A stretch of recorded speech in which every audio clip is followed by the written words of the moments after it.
The burnt prince. It was all going badly, as the dragons lashed out at the wind blown. A man had been plucked from the ground and turned to ash in an instant, as fire and flame danced around the cavernous halls below the pyramid. He tried desperately to get his attention, lashing the whip at the ferocious beast as he took a chunk off of the burnt man, bringing it to its jaws. As he tried to get him under control, the dragon only hissed defiantly. As he felt the situation slowly deteriorate, he couldn't help but feel something was going very wrong. Jairus shouted, and his instincts were to turn around. He saw a green figure towering over him, and then nothing else. Looking at the whip he held, he saw that it was burning. Then he looked at his hands, who were melting away. Oh! The screams only lasted as long as he'd had the strength to cry out. He didn't know how long he spent under the pyramid. Too long. This was foolish, too foolish. But there was nothing else to think about but the pain. Just kill me, he pleaded, but no words came out of his mouth. Kill me. Kill me. Please, let it end. But it never ended. It continued, over and over. How long, that he didn't know. All he could see were the flames, and then nothing at all. He saw something else then. What was it? Flames again? Miriam, and then somewhere else. It was him, and then someone else. The flames died out. A blade struck him. Then another, and another, and another. A man in the dark, blinded, left to die. An old man, dying alone and in pain. A woman, engulfed in flames. A boy, falling. The sun, extinguished. No blades, no flames. Peace and quiet, the scorching Dornish sun, then nothing once more. The ground, heading towards him at lightning speed. A giant serpent, ready to swallow him whole. A dream of dust and ash, one of cold and ice, and one of sunlight and hope. Then nothing. Cletus Euronwood paced around in his room for what seemed like an eternity, hacking and punching away at whatever came into his field of view. How could he have let this happen? One day he was fine, and the next he was unconscious, having fallen 12 to 15 feet. How in the seven hells did he manage to fall from that window anyways? Gods, father will be furious, but that wouldn't even compare to the fury Prince Doran would unleash upon them. Quentyn was a ward of House Euronwood, and they had to make sure the prince was healthy at all times. Worse than that, though, Quentyn was a friend, and a close one at that. The sight of him lying face first in the sand, bloodied and unconscious, well, that was enough to send him over the edge. But Maester Morgan had told him that although the prince was alive, there would be no certitude as if he'd ever wake up. Damn, what was he doing in this room by himself anyhow? His place was by his friend, not pacing around like an animal in a cage. Besides, the Maester had assured him that Quentyn's wounds were superficial. There were a few stitches on his head, a broken wrist, and a few scrapes on his legs and arms, but other than that, the prince had escaped mostly unscathed. There was the issue of infection, but the wounds had been treated rapidly. Now there wasn't much to do but wait till Quentyn came back. And he'd be there when he did. He rushed towards the Maester's room, guarded by two of his father's guard, where he saw Quentyn, asleep and well, although the Maester seemed disgruntled by his presence. Lord Cletus, I appreciate your concern for the prince, however. I am not leaving his side, Maester Morgan. It would be preferable. He has need of me, Maester, I. Suddenly, the bed moved, and Quentyn seemed to slowly wake up, as if nothing had happened. He then looked distressed, took a quick look around the room, and his face froze. Who the fuck are you? He asked, pointing his finger straight at Cletus. Cletus fumbled, clearly distressed. Quentyn, it's me, Cletus. Cletus Euronwood. You fell. Don't you remember? Hold on. Don't say a fucking word. The prince warned. Bring me a looking glass. The Maester quickly fumbled around as he brought him the looking glass, and handed it to Quentyn.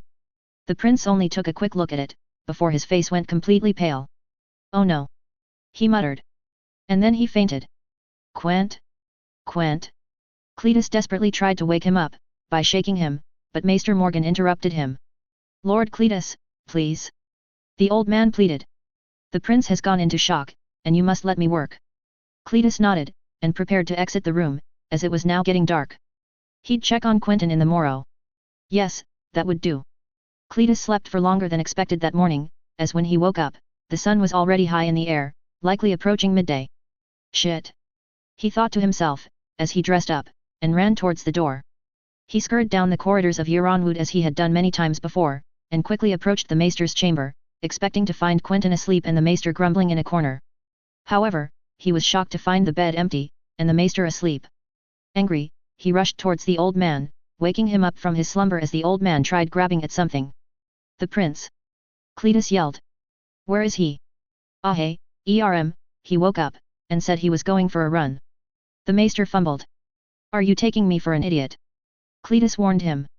Yesterday the prince was in shock, had bandages over half his body, a broken wrist and stitches in his arms, and on top of that, has not gone for a run in his life, and you are telling me that he went for a run. Well, I told the prince to be careful with his wrist, and told him to report back to me at midday or if ever his condition worsened. The maester babbled. Then he shaved, cut some of his hair, and went away. He was lying unconscious, maester. Cletus yelled. The prince would never go out on a run unless he has lost his wits. We need to find him. As you say, as you say. The maester skirted as Cletus scoffed. How long ago did he wake? Dawn. Cletus paled, there was no time to waste. He slammed the door behind him and made a mad dash to the courtyard. Looking around, there was nothing amiss, and Quentyn was still missing. He shook his head. He needed to find the prince, and quick. Then, a shadow passed him at high speed. He was about to curse the imbecile that had strayed that close to him, until realizing the disappearing figure at the end of the hallway was strangely familiar. Shit! He thought as he ran to catch him. Yet something wasn't right. Cletus was running to him, yet he felt as if he was gaining so little. He only knew that it was the prince when he got into distance of the well, standing in the middle of Euronwood's gardens. Seven hells, Quent, are you that irresponsible? You need rest. Cletus' chest heaved. Quentyn finally faced him as he took a sip of water, before downing the rest of it on his face, splashing his hair. If you wanted to drink, you should have just asked. Cletus was about to hand him a flagon of wine, but Quentyn refused. I do not like wine. Come now, Quent, you've always loved wine. Not anymore. What in the seven hells happened? Cletus asked. First you go for a run with a broken wrist and bandages. Then you cut your hair. Then you say you do not like wine. What has gotten into you? Quentyn looked solemn for a moment, before looking at Cletus straight in the eyes with a look that shook him to the core. Quentyn Martell is dead. He spoke.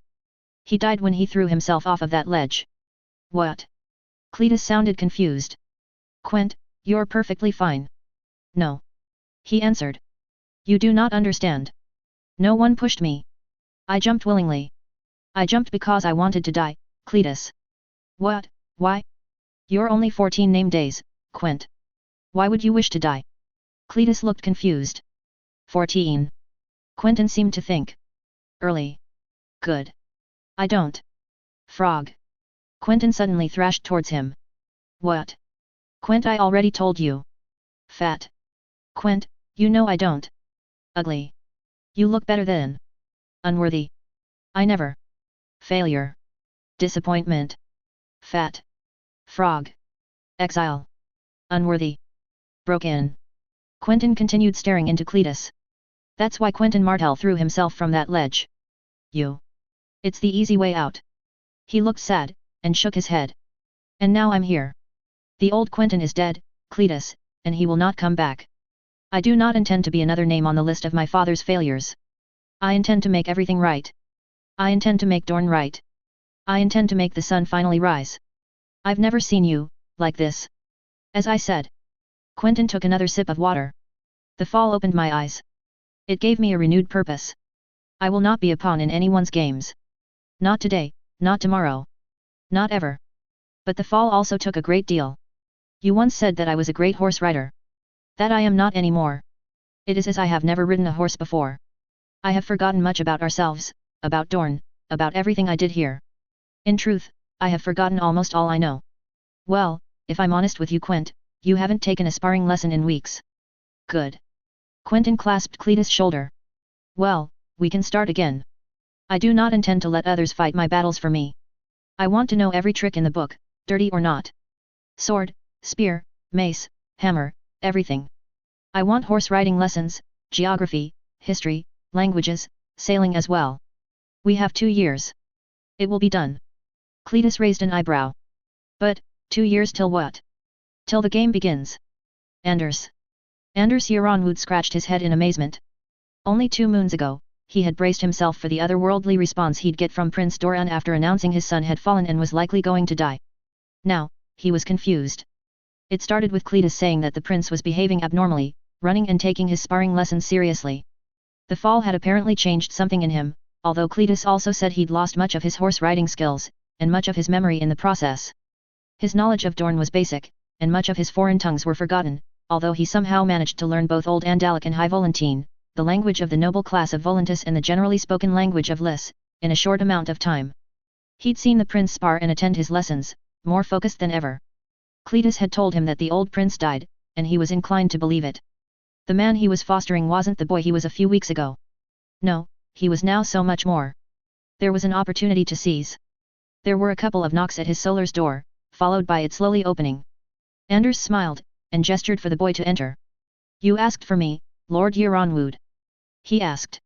"Indeed, I have, young prince." Anders could barely register how much Prince Quentyn had changed. He's shaved completely, and cut his hair much shorter than the usual.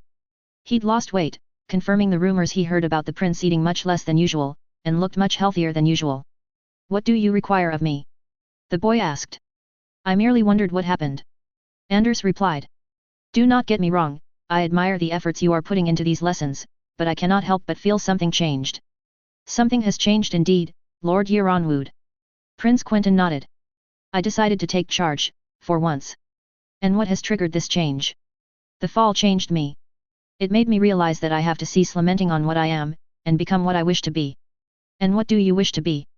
"A strong prince of Dorn." "You are aware that you are not the heir to Dorn." "I said a prince of Dorn." Quentyn rectified him. "Not the prince of Dorn. I intend to make my family proud, and for that, I needed to change. Physically, intellectually, and mentally." "I see."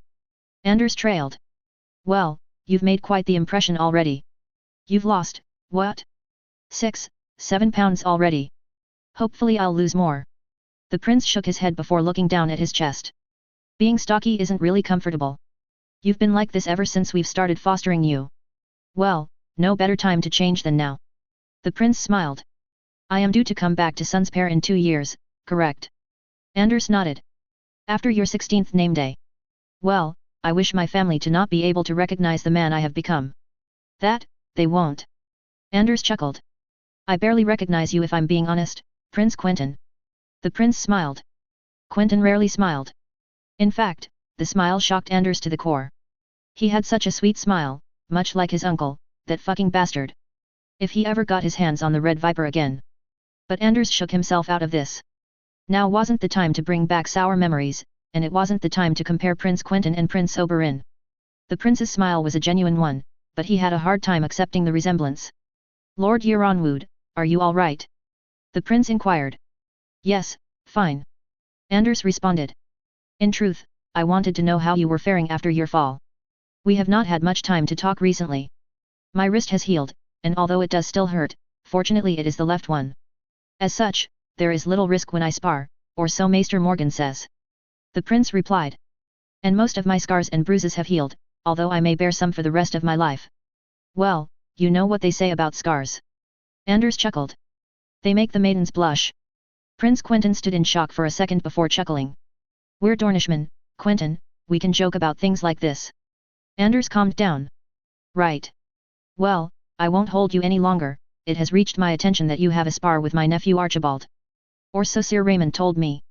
Sir Raymond Drinkwater is a good teacher." The prince acquiesced. "The best in Dorne." Anders laughed.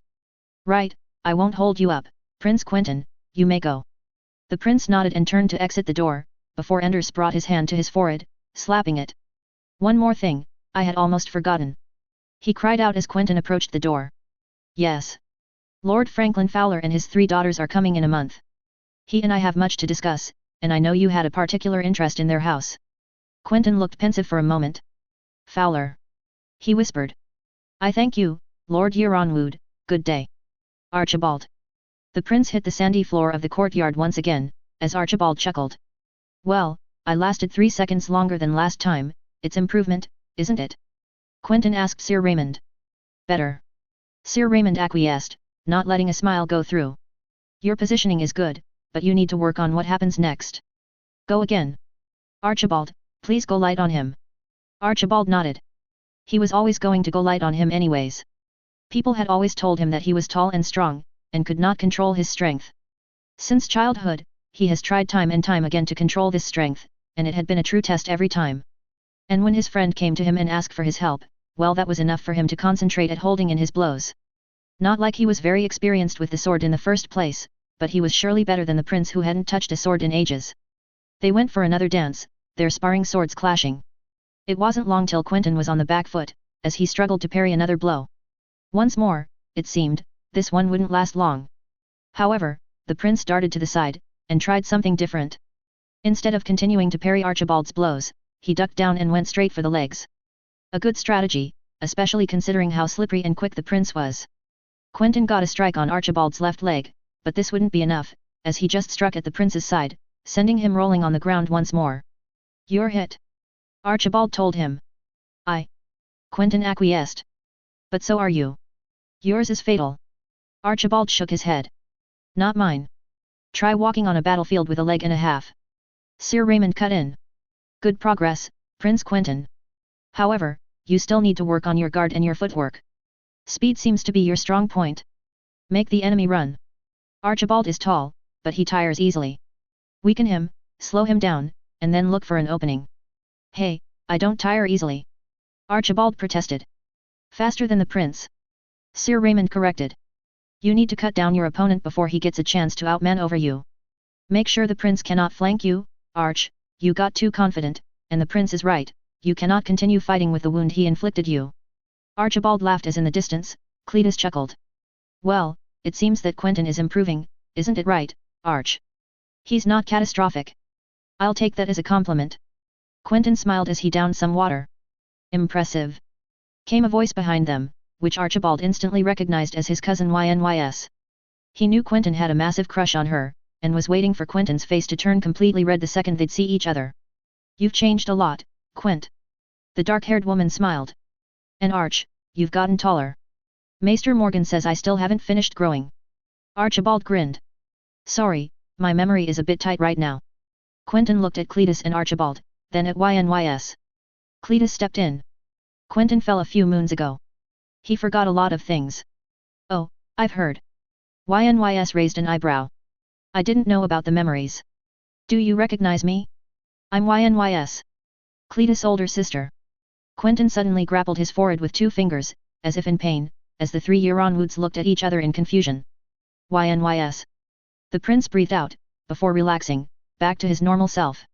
"Yes, I remember now. Bits and pieces, I'm sorry if it's all mixed up." Ynys just smiled, while Archibald expected Quentyn to go red any second now.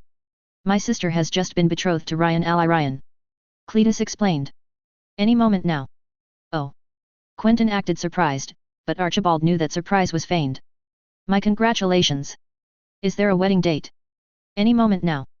In 6 moons actually." Ynys replied. "Any moment now." "Well, congratulations to both of you." The prince kissed Ynys' hand. "I do hope he makes you happy. And if he doesn't, just ask for Arch, and we'll get rid of the problem." He winked. Ynys chuckled. "That won't be necessary, thank you for your concern." "Good day, my prince." Quentyn smiled as Ynys went on her way, as he and Cletus resumed their conversation, leaving Archibald baffled. "The new haircut? Fine. The new habits? Fine. The lessons? Fine. The running, sparring and outdoor activities? Why not, he's much better this way." But Quentyn not blushing the second he sees Ynys? Or not reacting when she announces her marriage, and 7 hells, even congratulating her? "Who are you and what have you done with Quentyn Martell?" "Anders." Lord Euronwood took his chair, bringing it closer to his desk as he faced the older, blonde, man in front of him. "How have you been faring, Franklin?" Anders asked. "Not too bad," Lord Fowler replied. "The marches are quiet and brigands are rare. It seems everything is quite peaceful, be it on our side or the Black Monts, Manwudas or Wills. How are you faring?" "Mostly the same," the Lord of Euronwood replied. "A few pirates here and there, but we are mostly spared from attacks. Most of them are scattered around the usual spots." Lord Fowler agreed. "Spotswood, Sun's Pair, Planky Town, Coral Keep. Which makes most ships choose to land at Ghost Hill or the Tor instead of going through the Coral Strait. Nymela Toland and Trebor Jourdain are no doubt getting a lot of coin into their coffers. It is long overdue that we clear these pirates from the stepstones. I doubt the present monarch is ready to launch a campaign to rid us of these nuisances. If only we had a fleet." Anders shook his head.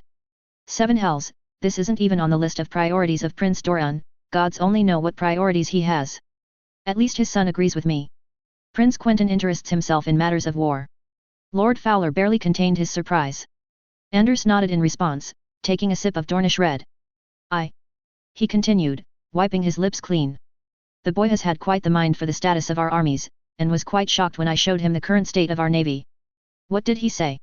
He said that the second largest coastline in Westeros not even having a fleet half the size of the Redwynes alone is not only stupid considering our proximity to the Stepstones, but might be the reason we're getting more raids than usual. The boy isn't wrong. Although what has he been proposing to do about this? Why don't you ask him yourself, Franklin? Anders replied with a smile. Lord Fowler nodded, and Anders quickly sent word for the prince to report to his solar. It wasn't long before Quentyn Martell appeared in the solar. The prince was unrecognizable, having lost a lot of weight, and appearing quite thin. On top of that, he was completely clean-shaven, and had cut his hair short, so much that even if you could drag his hair down towards his nose, they would only reach his eyes. The prince also carried a small sword at all times, as well, if Cletus reports were anything to go by, a small dagger for personal protection. Lord Fowler was shocked at the sudden transformation of the prince, and raised an eyebrow when he walked in, as if to confirm it was actually Prince Quentyn he was looking at. Lord Fowler, it is a pleasure to meet you again. The prince nodded as he entered the room. I believe you are Dorne's best general, if Lord Euronwood's words are anything to go by. Anders is very kind, I am only an old man. Lord Fowler smiled. It is a pleasure to see you again, my prince. Anders told me about your fall, I hope your recovery has been swift. It has, Lord Fowler, thank you. The prince nodded. I am told you fought on the Trident during the rebellion? It would be truly captivating to hear the stories you have. Not much is known from the Dornish host there. It was too easily forgotten. Lord Fowler nodded with a painful smile. A lot of memories from the rebellion. He finally spoke. Good and bad. But if you wish to speak of it, we may. Answer me this, Prince Quentyn, though. Anders told me about a plan for a true Dornish fleet, is that so? A kingdom the size of Dorne should have a proper fleet to defend itself. We've relied on the royal fleet too much, and the Redwynes hardly protect our trade. Compared to our coasts, our fleet is hardly a fighting force. We need a navy the size of the High Towers, at the very least. And how would we get the timber? Lord Fowler asked. Well, some of it we can find on the land of the Danes. Despite their location, both Starfall and High Hermitage are quite wooded along the Torrentine Valley. Prince Quentyn answered. Besides, Euronwood and Skerriech do not lack of timber either. And if we run out, a deal can be struck with the north. As if Lord Stark would trade with us. He'll trade with us if there's something in it for him. Prince Quentyn shrugged. He's an honorable man, and trustworthy. If we propose a sum large enough to cover expenses to transport these materials, he will come about. Lord Fowler looked at Anders, who shrugged. May I ask a question in return, Lord Fowler? Prince Quentyn countered. What are our defences along the border? We have hosts defending the Prince's Pass here. Lord Fowler answered, pointing to the large map of Dorne spread out on the desk before him. And the Boneway, beyond Euronwood and Will. And Blackmont? Prince Quentyn asked. It is inaccessible. Lord Fowler countered.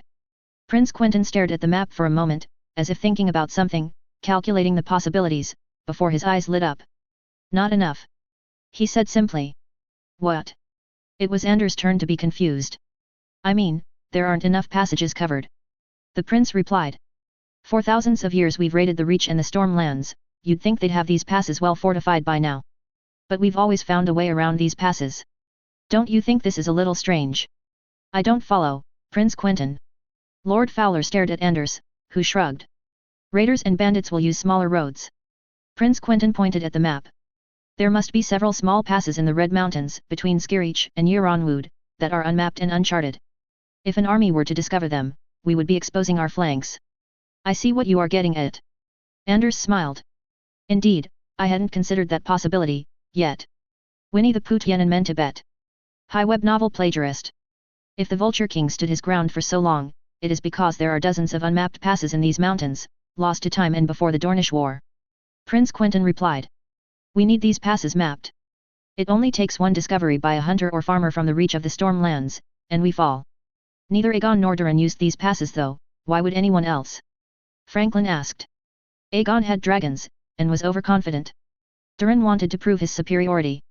His attack was well planned out but very conventional. 2 direct strikes. Prince Quentyn continued. War changes. Lord Euronwood taught me that. The commanders of today aren't those of yesterday. You talk about war. Franklin continued, intrigued. But what war are you talking about? Do you fear an attack? No. Not yet. Prince Quentyn sighed. But I feel something is coming, and we need to stand ready for it. If we are unprepared, we will fall. I have to agree with Prince Quentyn. Anders replied. Even if war isn't happening, these passes must be mapped out, if only for future reference. Lord Fowler nodded. I'll see what I can do when I return to Skirich. It was a pleasure meeting you, Prince Quentyn. Likewise.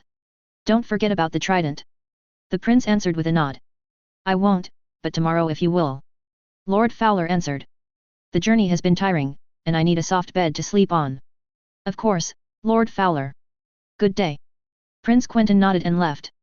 Once the prince had left, Anders turned back towards his old friend. How? Franklin muttered. Since his fall, he has been a different person. Anders grinned. Not that I am complaining. This changes things. Immensely. Do you still plan on going through with your plan, then? Anders scratched his head for a moment, before shaking his head. I wish I could, but I fear I do not know how to proceed. Prince Doran only told me that Quentyn would be the next Prince of Dorne. I don't like this. Franklin replied. There is something that the prince is hiding, and I don't like it. Me neither, but what can we do? Anders took another sip of wine. We can only wait, now. If Princess Ariane is to be ruled out of the succession, I can only assume it is by marriage. But to whom? The world wonders. Franklin replied. Or there's something we haven't considered. Mayhaps the princess doesn't want Dorne. My daughters assure me of the contrary. Franklin sighed. They tell me she is actually irritated at the fact that her father is setting her aside. Fuck Prince Doran. Anders said, taking another sip. He's playing his games on his own, and I fear that if we are not careful, it might well bite us all in the arse. Franklin nodded back. Indeed. Although I respect our prince, there is much that is shrouded in secrecy, and I do not like this one bit. One thing is for sure, though. Anders continued, before looking at the map of Dorne once more. Prince Quentyn might just be able to steer Dorne in the right direction. With the right guidance. Franklin grinned. Anders returned it. Absolutely. Jen.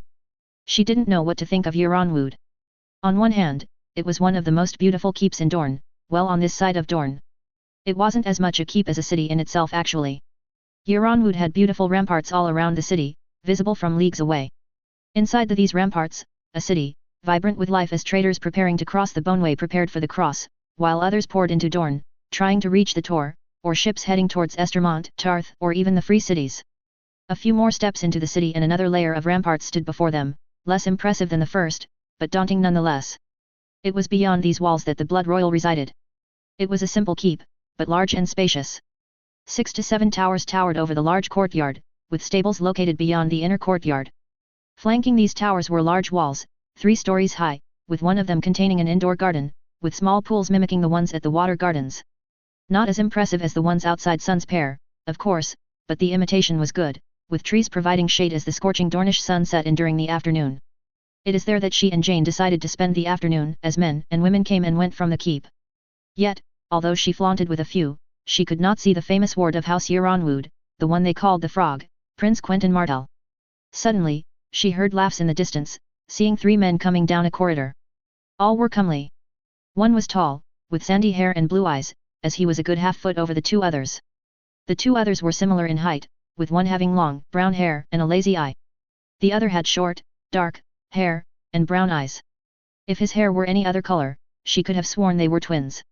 Seeing the sigil of House Euronwood on one of the 2 men, Jen stepped up to them. Forgive me, good sirs. She stepped in front of them with her usual sly smile. I have spent he day here, yet I have not seen or heard about Prince Quentyn. Is he ill? The 3 of them exchanged confused looks, before the smallest one answered with a small chuckle. He's doing fine, I believe. The prince fell about a month ago, and is still recovering. Is he in his rooms then, sirs? I haven't caught your names. My name is Cletus Euronwood, but please call me Cletus. The one with long hair answered. A pleasure, Cletus. She nodded as she saw Jane come up to her in the corner of her eye.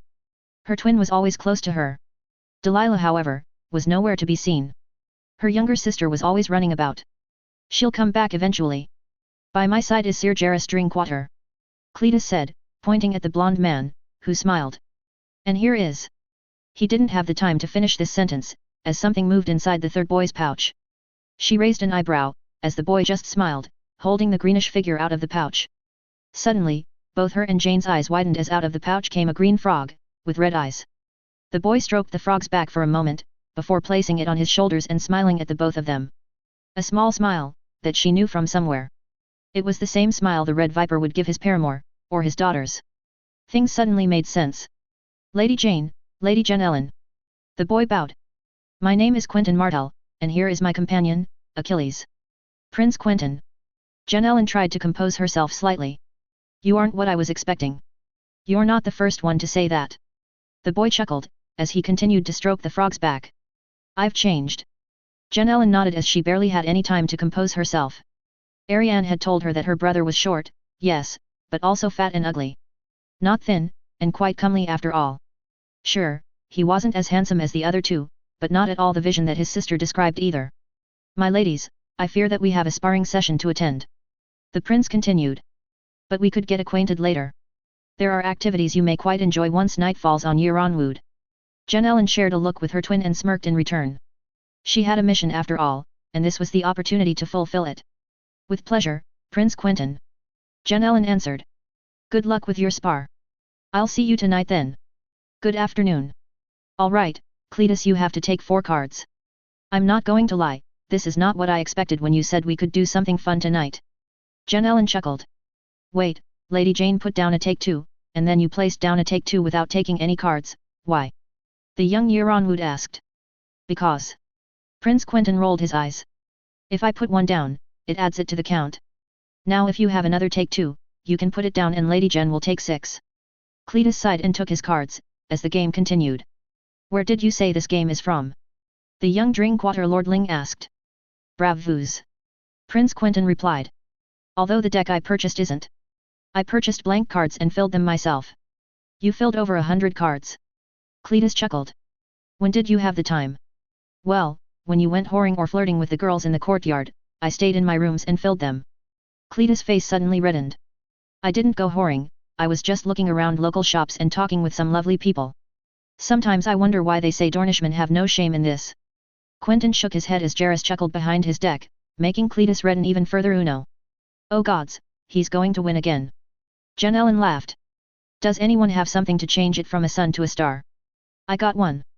Jairus smiled triumphantly as he placed the card down atop the playing deck. A simple-looking card, with the 6 written in large, and the Dane sigil on both the top right and bottom left corners.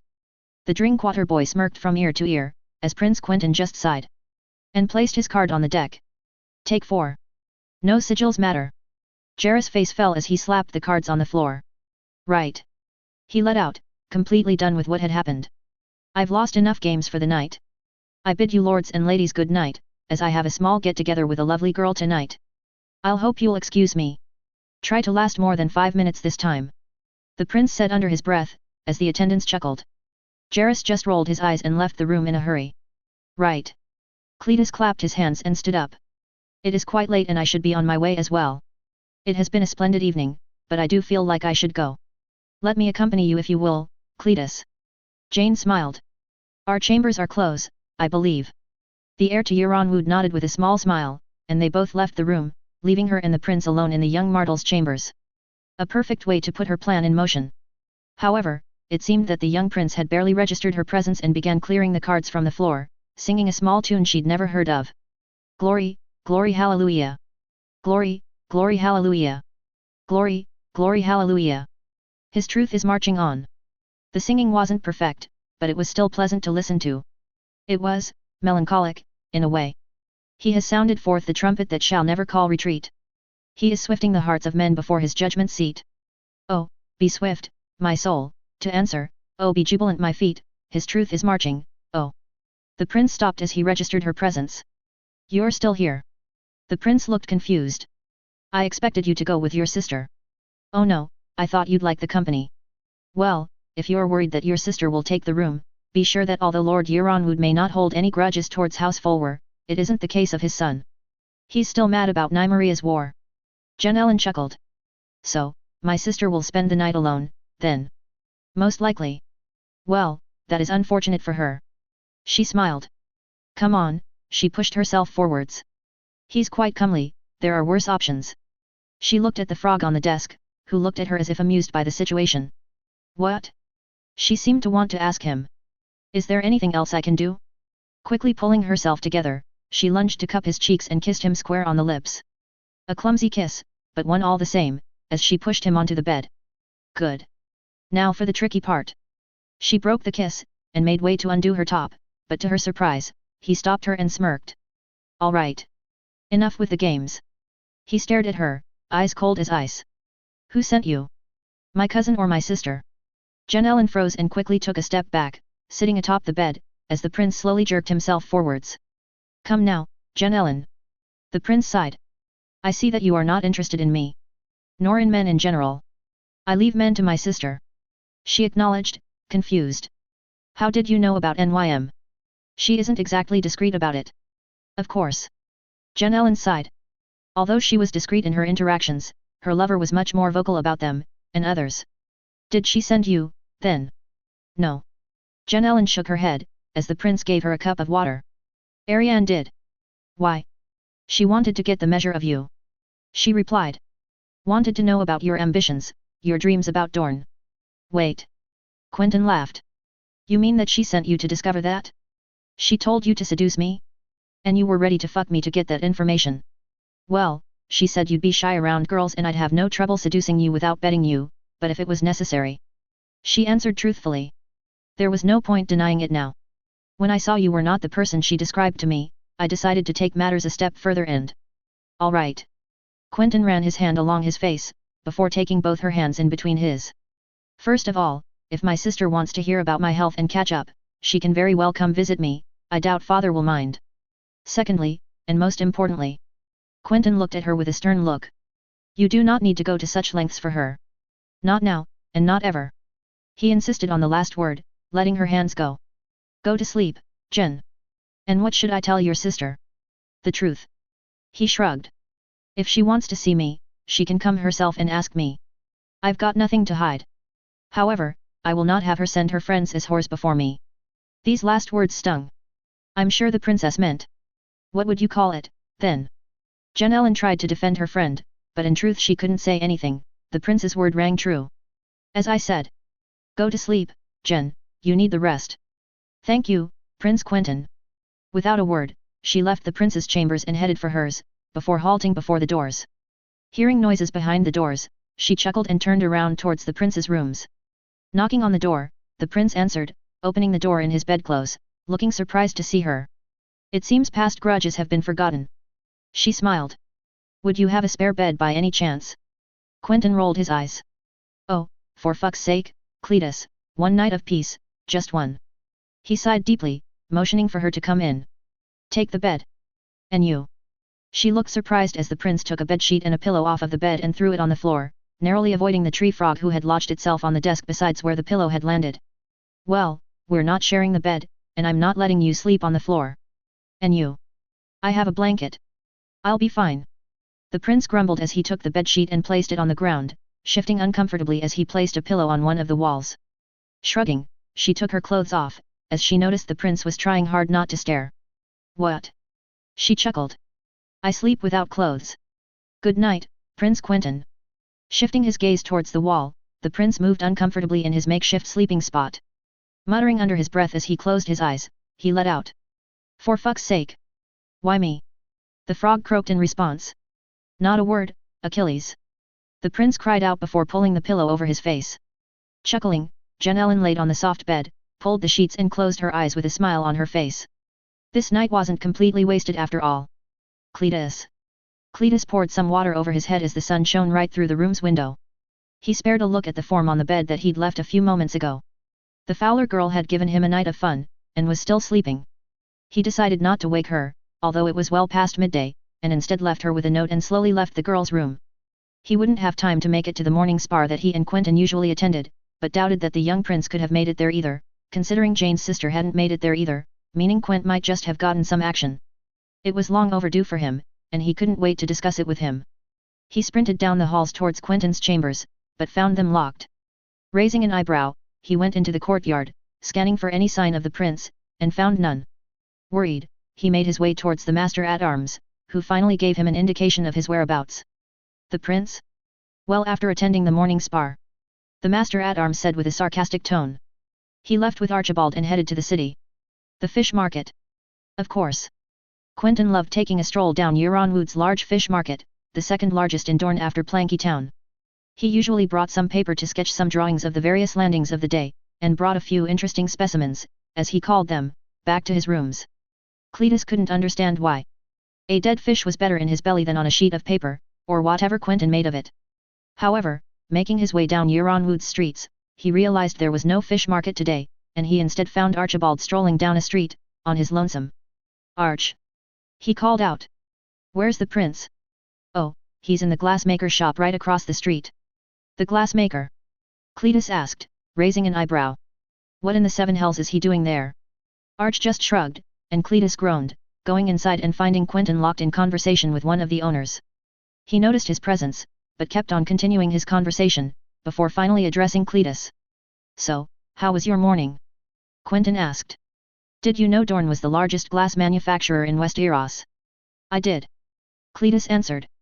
What about it? Oh, well, I wanted to know how they functioned here. It seems the glass produced in Dorne is a cheaper alternative to the Myrish glass, which is much more high-end. Quentyn explained, as if he had discovered a gold mine. Seps need it for their windows, and it is used for vessels, mirrors.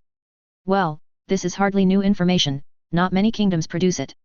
Well, it is always good to know you are the sole producers of a luxury item in the continent. Very interesting indeed, and the production of such glass could prove very useful. The prince mused. In any case, let us come back to the keep, and not be late for upcoming lessons, Speaking of which, I didn't see you at spar this morning. Jairus and Arch made quick work of me. Oh, I was occupied with the Fowler girl. I thought you disliked the Fowlers. Cletus chuckled and shrugged. Disliking their family for what they've done doesn't mean I won't lay with a comely girl if she steps into my bed. He laughed. Besides, you seem to have gotten part of the action. Quentyn stared at him and shook his head. I fear she was as interested in my attributes as Arch is interested in peaceful negotiation. Oh, I'm sorry. Don't be. As it turns out, although she wasn't attracted by my attributes, she did want to learn a lot of me, courtesy of my sister, who kindly asked her to seduce me as a form of interrogation tactic. Wait, she? Cletus' jaw dropped. And you? Who the fuck do you take me for, Cletus?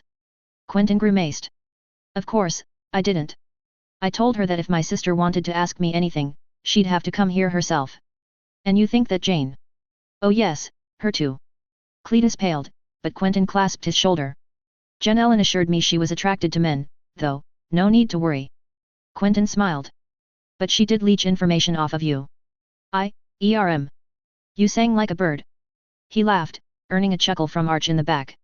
Don't worry, Cletus, I don't hold it against you, and no doubt that most of what you told her she knew anyways. And besides, you both enjoyed yourselves. Way to ruin my morning. Cletus mumbled as he now felt bad for not seeing through Jane's actions. A new reason to hate the Fowlers. Archibald blurted out. I'm sure Lord Euronwood would disagree, and he's right. Quentyn said, sternly. They may be allies, and we might just need the both of them. I might just be able to turn Jen against my sister. Cletus looked to Quentyn, surprised, as a glimmer of ambition appeared in his eyes and disappeared as soon as it had come. Before he had time to react, though, Jairus came running to them at the keep's main gate. Sorry to interrupt, I was looking everywhere for you. Especially you, Quent. Drinkwater said, gasping for air. They've found a sea monster, right on the beach. A sea monster? Quentyn's eyes lit up as he sprinted towards his room. I'm going to get my things, ready the horses. Cletus shared a look of disbelief with Archibald as they could barely contain their laughter. Jairus broke that silence. He knows, he's terrible at riding, right? And scared shitless. Archibald roared with laughter. Indeed, a few moments later, Quentyn could barely control where his horse was going as it moved like a drunken beast along the trail leading to the beach nearby. Control the bridle, Quent. Cletus shouted to Quentyn, who barely heard anything with the helmet atop his head. I'm trying. Was the answer he eventually got, as the prince unsuccessfully tried to bring the horse on a straight track. You'd see much better without the silly helmet. Jairus shouted in turn. Safety first. Quentyn called out as the two shared a look in disbelief.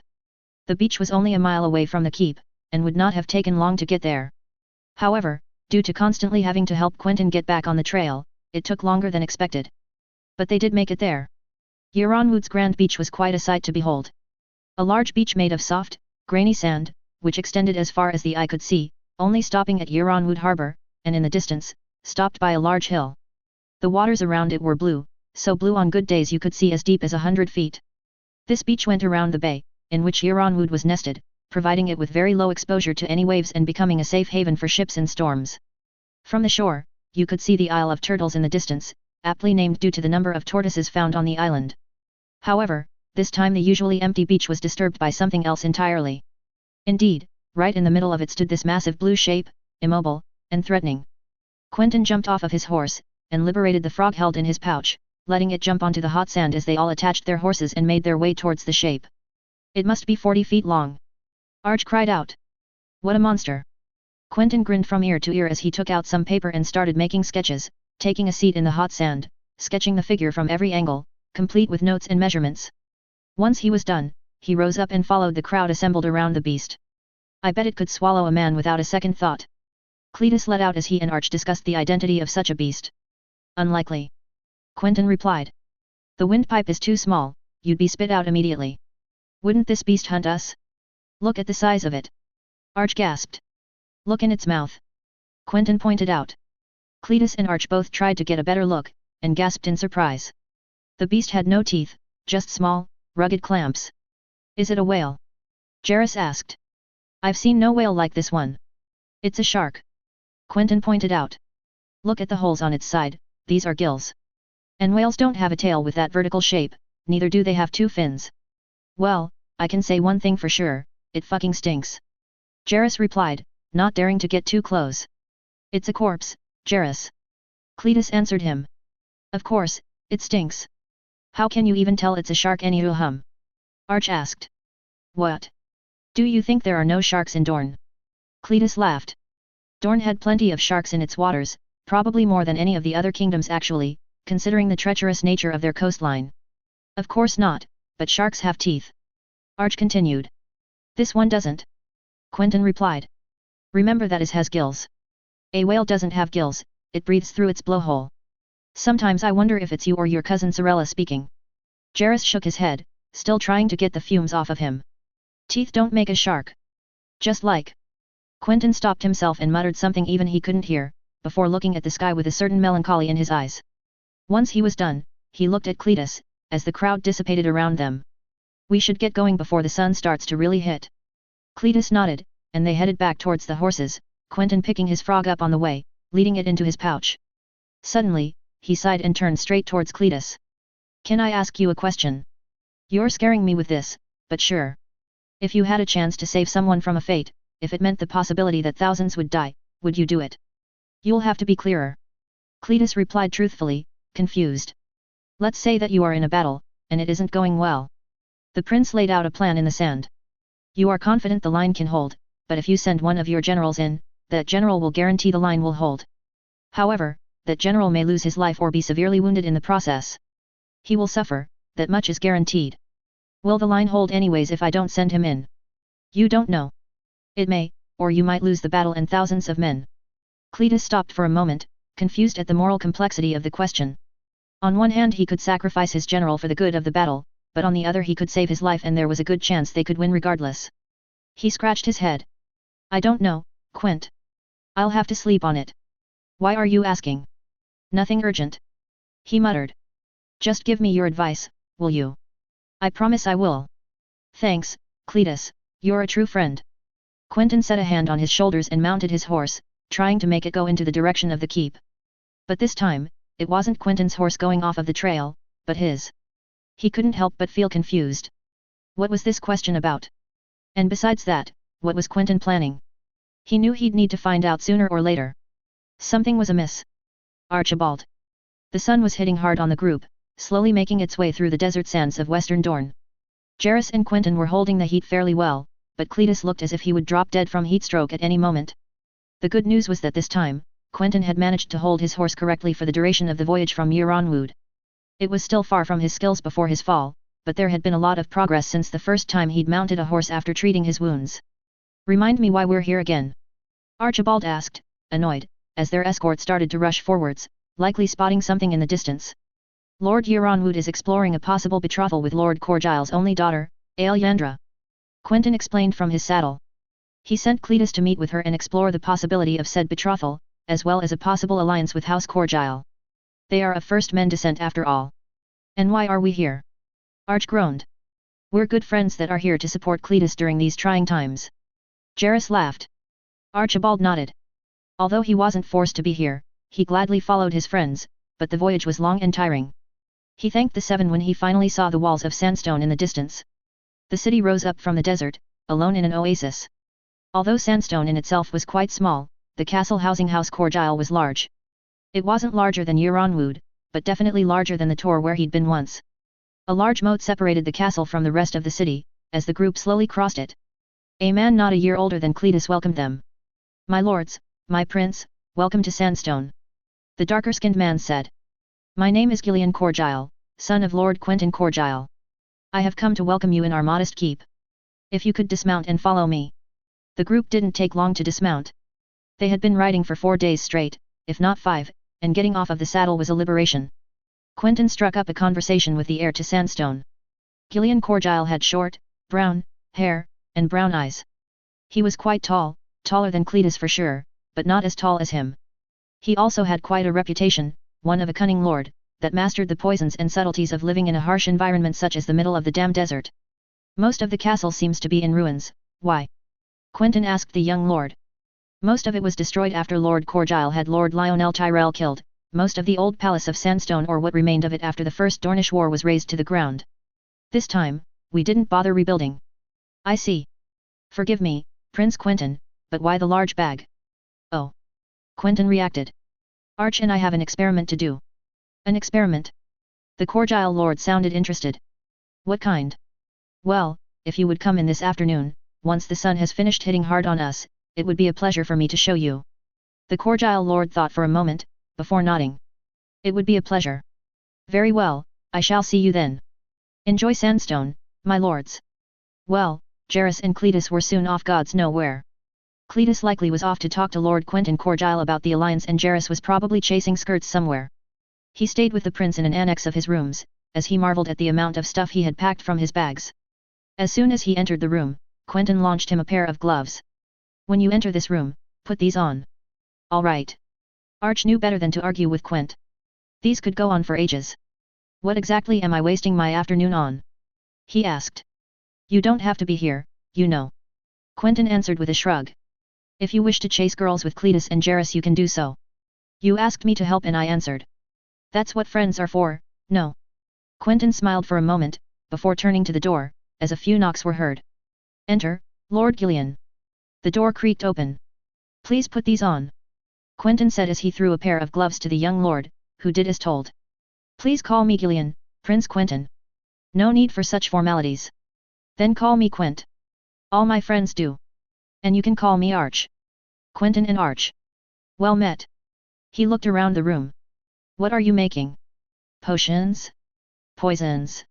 Not exactly. Quentyn answered.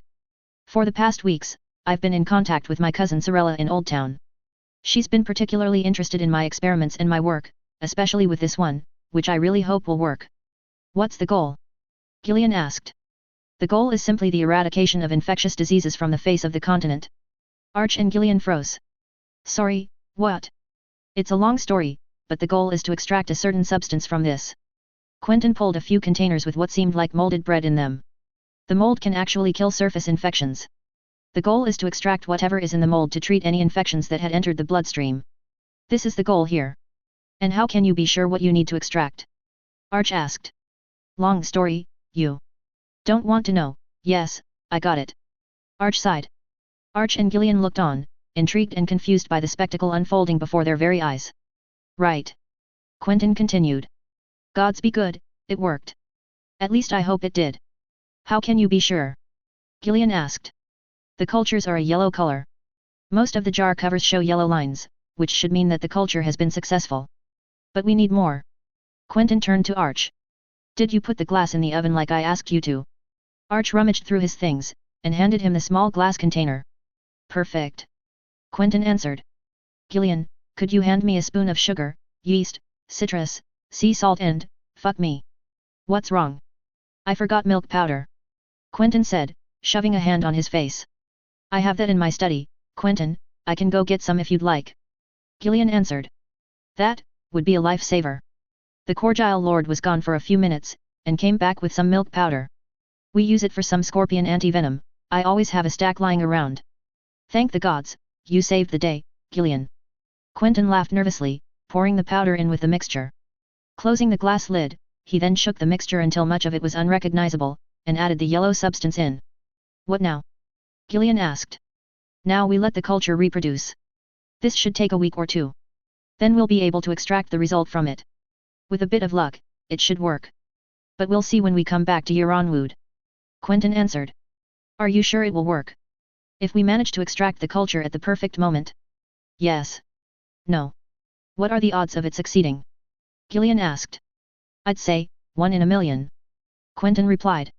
Even with this amount, I would only be able to produce 2/3 of what is needed to actually treat an infection, and that is without counting any adverse effects from outside conditions, or if I messed up any steps of the process. 1 in a million. Archibald gasped. You mean impossible? Why waste days of work just for this lone chance? Because, Arch. Quentyn sighed deeply. If it was 1 in 100 billion I would still go with it. Because if there is one chance, one single chance, of saving thousands if not millions of lives with what comes out of this jar, then it's worth it. And if it fails? Well, I'll only have wasted some time, a few jars and some limited resources. What was I going to do with this time?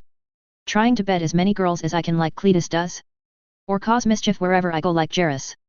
Or even try my hand at killing an opponent that can't strike back all day like you? I have time for that. But it's not as important as this. Nothing is. Respectable opinion. Gillian replied before Arch got a word in. And you're right. A lot of antivenom and antidotes have been 1 in a million shots. And they save dozens. You know your way around antivenom.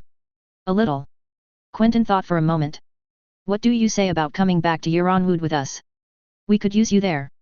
Yeronwood. Gillian thought for a moment. It would be a nice change of scenery to be sure. But how will you convince my father? Well, Cletus is negotiating an alliance, possibly by marriage, but I doubt Aelyandra will be ready for a few years. However, bringing you to Yeronwood so that you could meet Lord Anders and stay there for a year, perhaps visit Sunspear afterwards. Gillian chuckled. Smart. He smiled. You're not what I expected, Quentyn. Your uncle told me you took a lot after your father, but I see more of your uncle in you. Quentyn's face fell. Well, let's hope I have more common sense than my uncle. He said, grimly. But I'm glad to have you here. My pleasure. I'm excited to get started. So are we. An, Gillian Corgile completes the cast of main characters that will follow Quentyn around. This was mostly a filler episode to justify his addition to the group since we needed a budget Oberon to come in for later use. An 2, SI Quentyn has a background in biomedical sciences and knows how to make homemade penicillin. Whether he actually manages to successfully reproduce the cultures is your guess. An 3, this chapter time skipped 3 months from the last one. The next chapter will take place a week later, and the one after that will take place a full 2 years afterwards, where we'll be heading into some action, with Quentyn returning to Sunspear for one. Family reunion is going to be joyful. An 4, 6 chapters should be enough for today.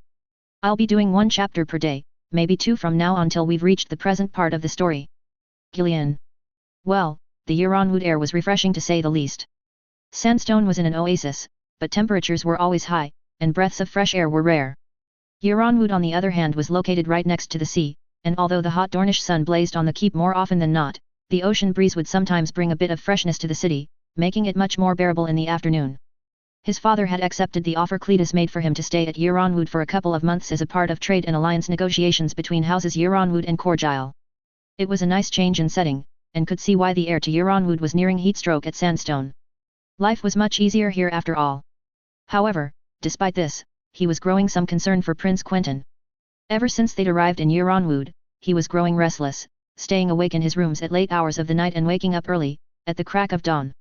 His friends were growing concerned, and so was he.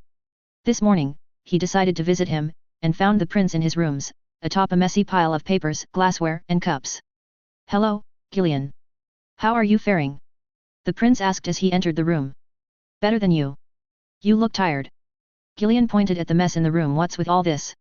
Quentyn rubbed his eyes and yawned. Can't say I've been getting much sleep recently. you haven't stepped out of your room safe to exercise, eat and spar. Arch, Cletus and Jairus are all worried you'll work yourself to death. If it is what it takes to save lives. Quentyn, listen to me. Gillian sat down beside him. You won't save anyone if you work yourself to an early grave. You need to relax, enjoy the weather, your friends. Ah yes, I'd love to hear Cletus' fifth retelling of how he took Alyria Dane's maidenhood. Cletus can be an arse, but he also worries for you. Besides, we don't really need to talk about that. Gillian looked around the room. How much extract did you manage to get? Not enough. Quentyn sighed. Most of them have become contaminated, some of them haven't been drained properly, not even talking about the containers that were unsealed. How much? Enough to save 5. That's 5 more than none. It should be more. It can be more. Then ask merchants to start producing it. Gillian crossed his arms. I've seen you work. I've seen how it saved old Sir Bernardo when he got his leg injured against these bandits. Everyone has. You don't have to do this on your own. Maybe you're right. Quentyn sighed. Maybe it's time I let some others share this burden. But what if they fail to reproduce it? The process is complicated, but for them? Quite simple. Just because Maester Morgan is skeptic about it doesn't mean I don't believe healers won't be able to reproduce it. Gillian added. Words travel fast, and you'll soon find out that the lives you saved will spread through the land like wildfire. Quentyn sighed and nodded. I'll have a word with the guilds this week. But since you're here, can you help me with something? What would that be? Have you seen this flower? The prince asked as he gave him a piece of paper with a roughly drawn flower on it. It was a simple flower, 6 petals, all Dane violet, with a long, greenish, stem and large pistils. He took a moment to think before finally answering. This looks like a naked lady. Quit jesting, Gillian, I'm asking for a serious answer. This is the name given to the flower, Quent. Gillian laughed. I'm serious. They are called naked ladies, and can be found in meadows. The Reachers call them meadow saffron. Do you think we can find some here? There's a meadow around the Euronwood woods, we can try and go find them. Saddle your horse, Gillian. The prince leapt from his seat. We're going flower picking.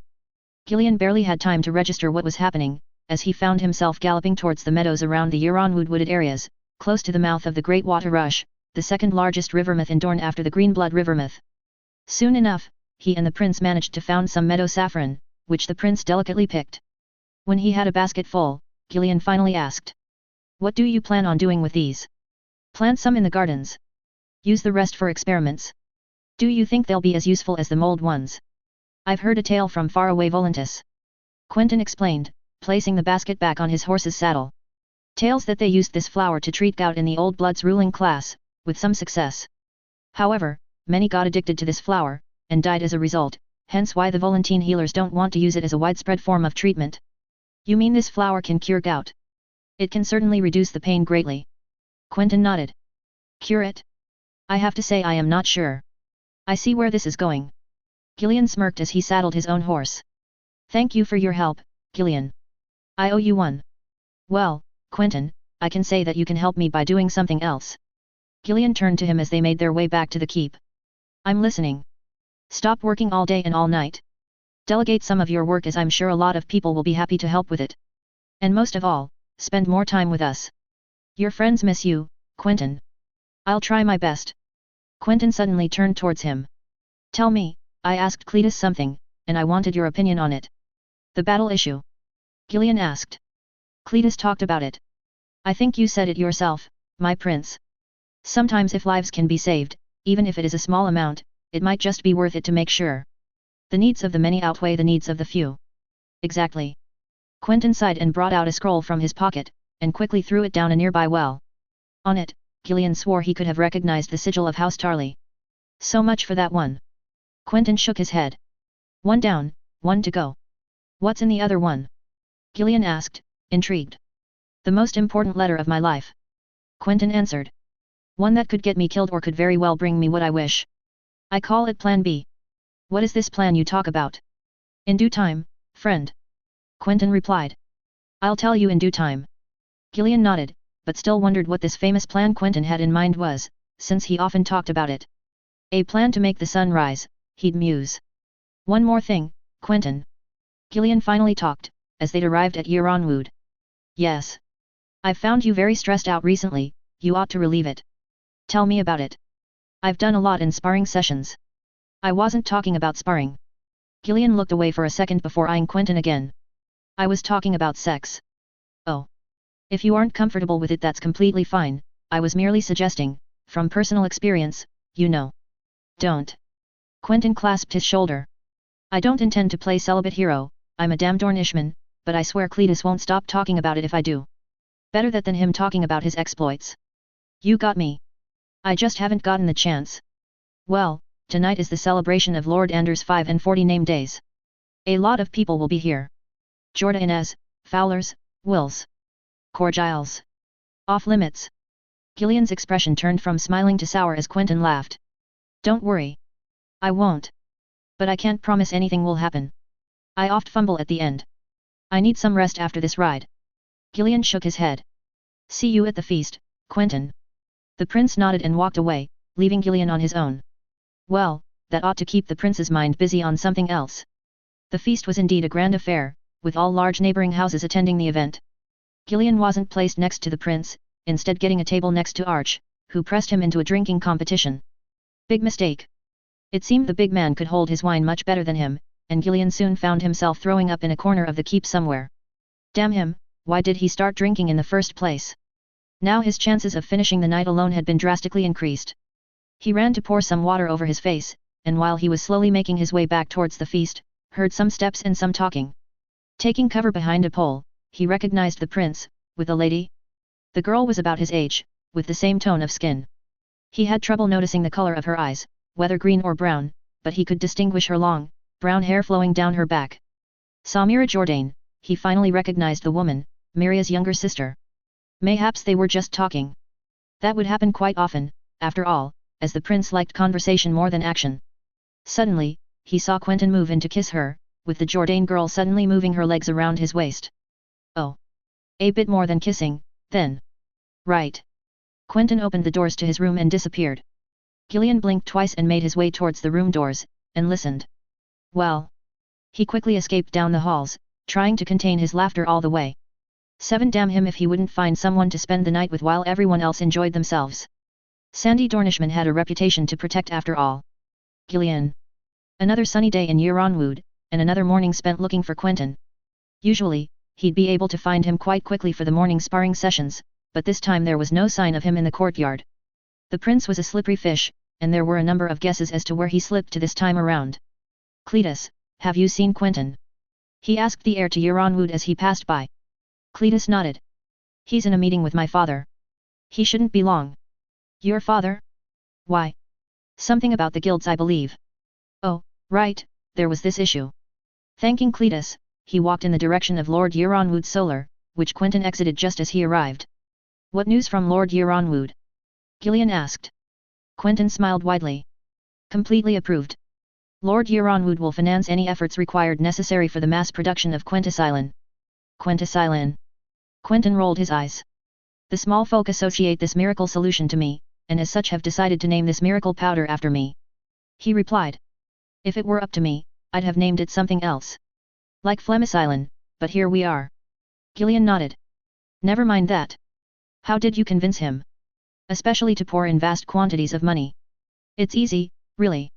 Lord Yeronwood isn't stupid. He's seen how fast his headache disappeared after taking one of these. Quentyn showed him some of the solution he'd produced. He knows that a healthier population means people live, and work, longer. It means a happier populace, higher living standards, and better medication for the army.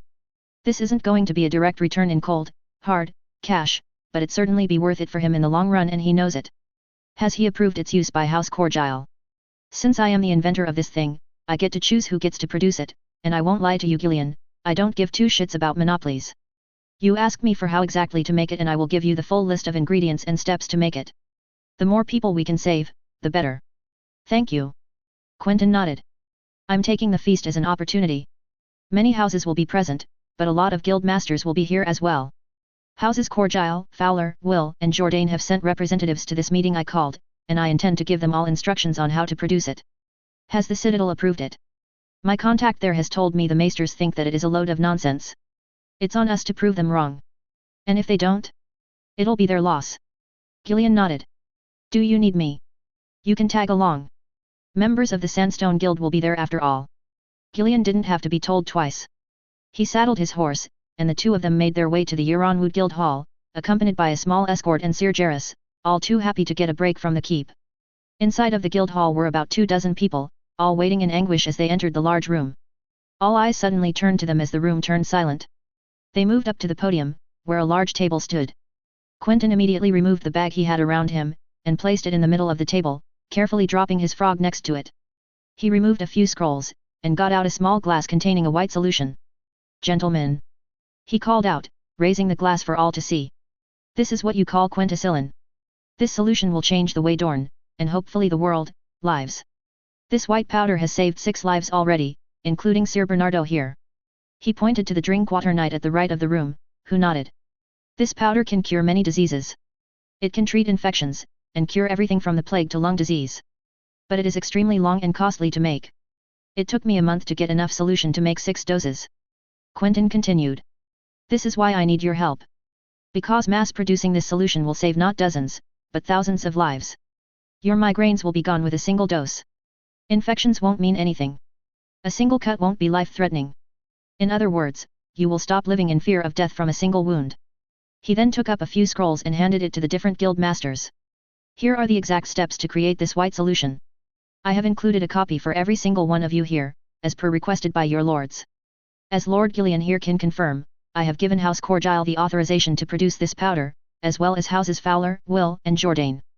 Although I have not received express instructions from House Manwoody, I do believe one of their guild masters is here today, and I shall give the instructions to you nonetheless." Quentyn continued, before picking a loaf of bread covered in mold and placing it on the table. "This is what you will work from." "The solution comes from mold, my prince?" one of the guild masters asked. "Yes," Quentyn answered.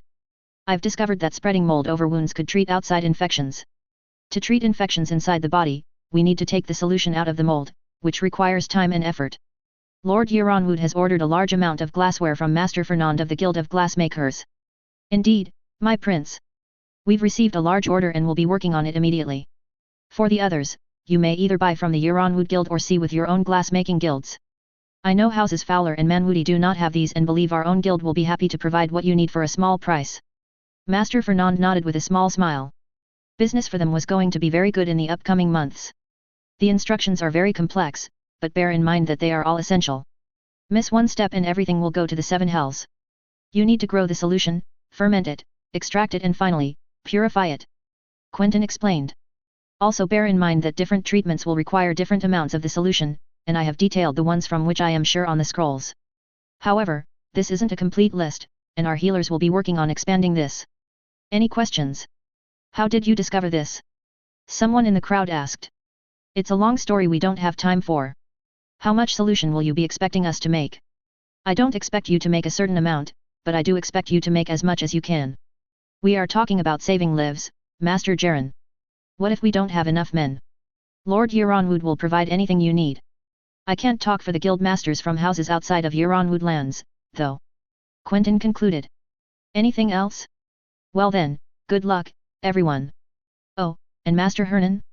I need to have a talk with you. As the crowd dispersed, Quentyn headed straight for Master Hernan, one of Euronwood's most renowned healers. What can I do for you, Prince Quentyn? The old master asked.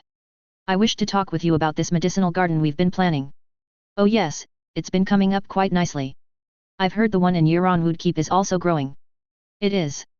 Gillian answered. I planted the seeds myself. Now we can only wait.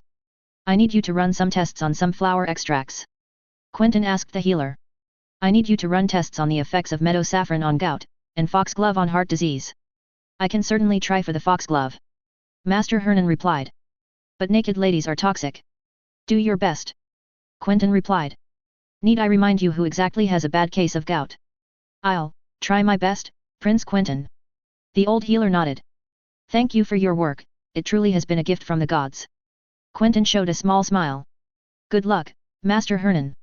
And with a nod, they were soon gone, headed back towards the keep, and Quentyn let out a huge sigh of relief. Relieved? Gillian asked him. Like a huge burden has been taken off of my shoulders. Quentyn chuckled.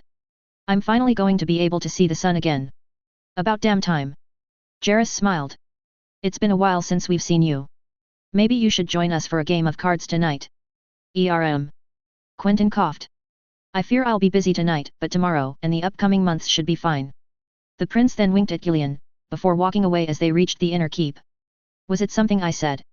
Jairus asked, confused. Not exactly. Gillian replied. The Jourdain detachment will be heading back towards the Tor tomorrow, which means it'll be Lady Samira's last night here. And considering the 2 previous nights. Jairus raised an eyebrow before the realization set in, and laughed wholeheartedly. Quentyn, you son of a... The wandering acolyte. After days of travel, the view of Euronwood's walls was a welcome sight.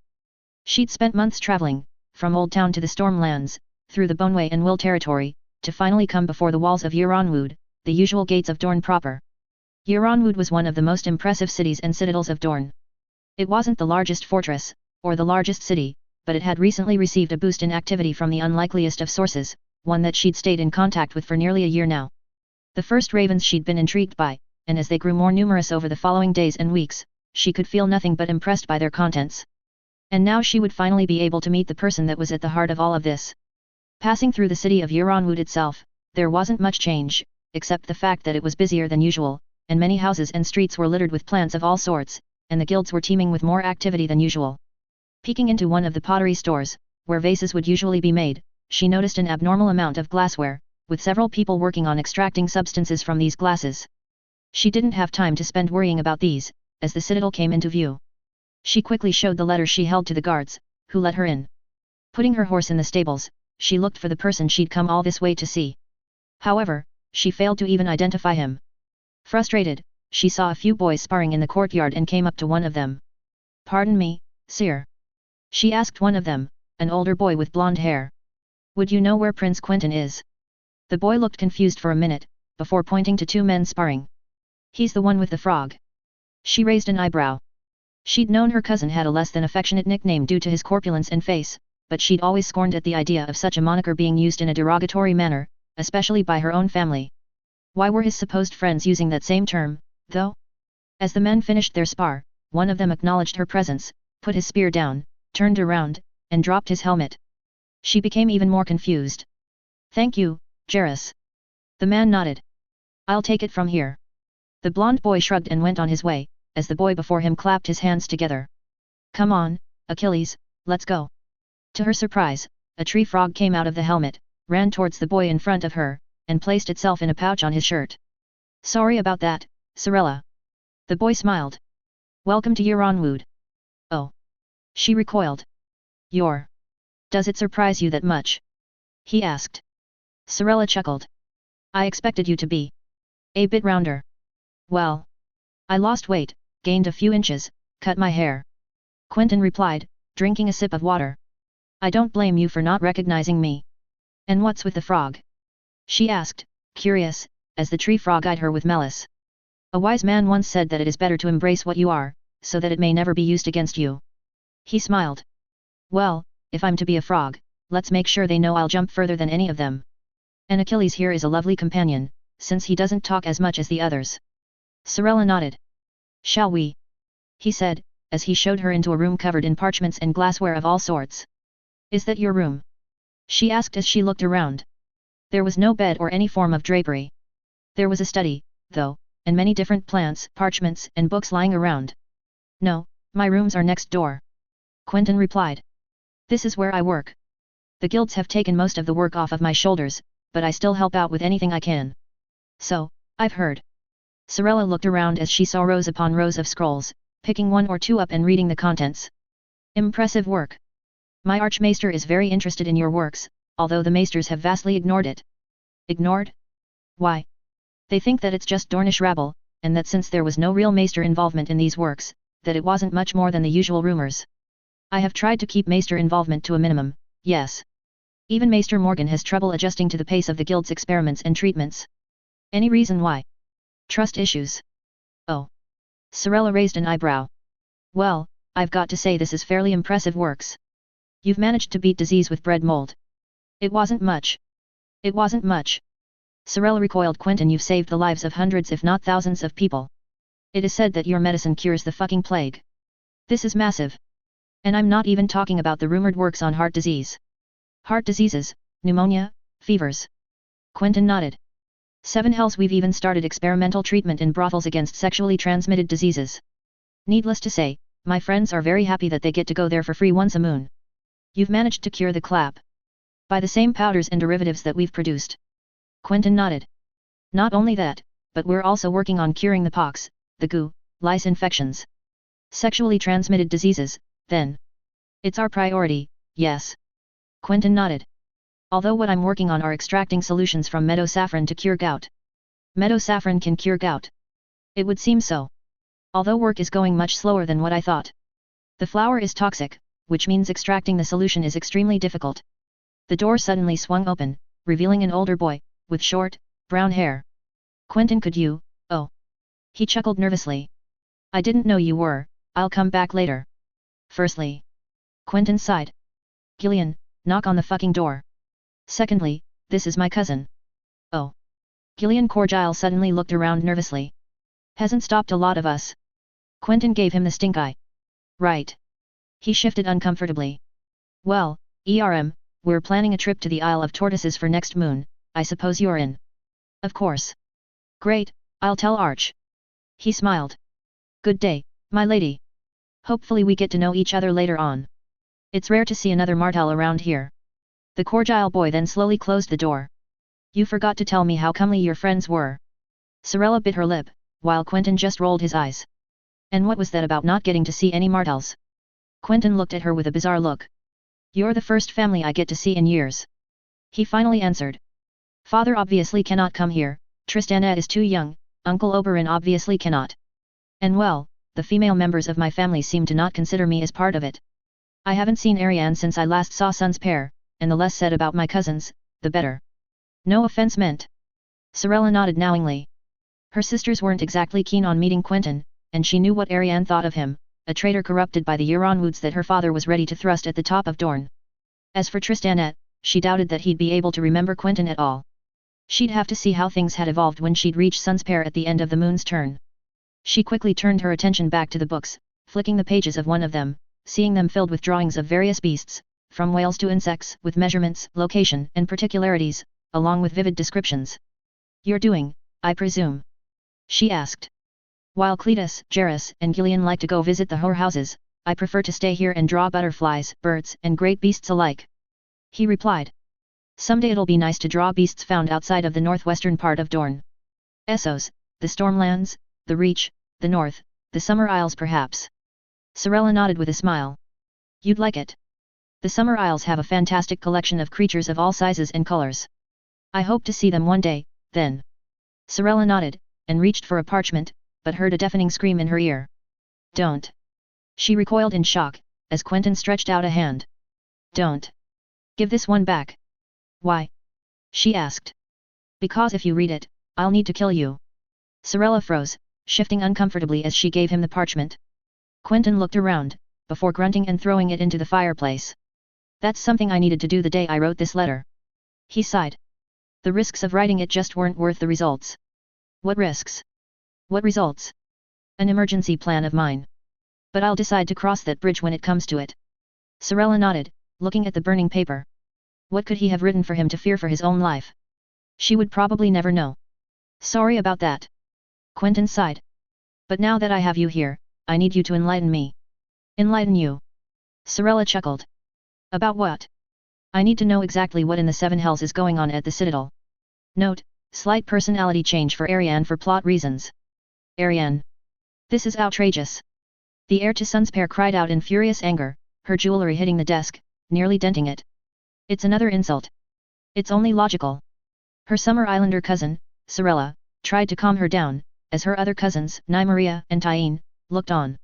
Your brother invented this powder, it is he who takes responsibility for the guilds of Sun's pair to start production of this miracle medicine as soon as possible. And I am the heir to Dorne, I should be the one consulted to do this, not him. She growled back. It is to me that the responsibilities of producing this powder, however it is called, should fall. Not Quentyn, not my Uncle Oberyn, me. You worry too much, cousin. Sorella sighed. Anyways, it is done. Your father has sent instructions to Euronwood, and considering his success in the production of medicine by the guilds there, he shouldn't have much problems in sending a few ravens to get this started. Seven Hells, this was bad. For years she'd been scorned by the fact that her father had planned to set her aside for Quentyn in the Dornish succession, but she'd had hope. The Euronwoods were on the other side of Dorne, and she would have been able to extend her influence in Sunspear easily, thanks to the water gardens. She was popular, and Quentyn was a prisoner in Euronwood. And then disaster. Her brother became the most beloved man in Dorne almost overnight. His white powder took Dorne by storm, as it said it could heal almost all diseases, from the slightest headache to the gravest infections. And he didn't stop there. Other treatments, for heart, lung, and kidney diseases. For sexually transmitted ones as well. And to top it all off, it seemed that he made a collection of rare beasts from all over the world, and even convinced her father to launch a survey of Dornish topography. Does he wish to topple me? She asked her cousin, who sheepishly laughed. I have no idea, I am not your spy, cousin. You should have found out. Arianne replied. He wishes to steal my birthright. And that Lord Euronwood seeks to marry him to his youngest daughter and seal his takeover of Dorne. Gwyneth is 12. Do you think that matters? It sure matters to him. Sorella answered. Take it from someone who actually met him not so long ago. Quentyn has changed, Arianne. So, you do know things. I'll say it again, I am not your spy. And we know damn well what happened the last time you sent someone to spy on him. Tyene purred. Quentyn is scared of women, what a surprise. Arianne shook her head. My brother can't even act like a true Dornishman and bed a woman. He can never be a true prince of Dorne. 7 hells, they still call him the frog. Sorella raised an eyebrow. Cousin, you sent the one that has no interest whatsoever in men to seduce him. Nymeria added. They're twins, how was I to know which one liked who? This is the attitude that lost you the Fowlers and put them firmly in Quentyn's camp. Nymeria scoffed. That you can be sure about. He's only been respectful towards them. Along with the Fowlers, Quentyn can count on the Wills, the Jordaines, the Corgiles, the Euronwoods, the Manwoodas, the Blackmonts, the Tollans, and even the Eulers and Danes if he's smart enough. Sorella continued. I hear he wishes to travel to Starfall.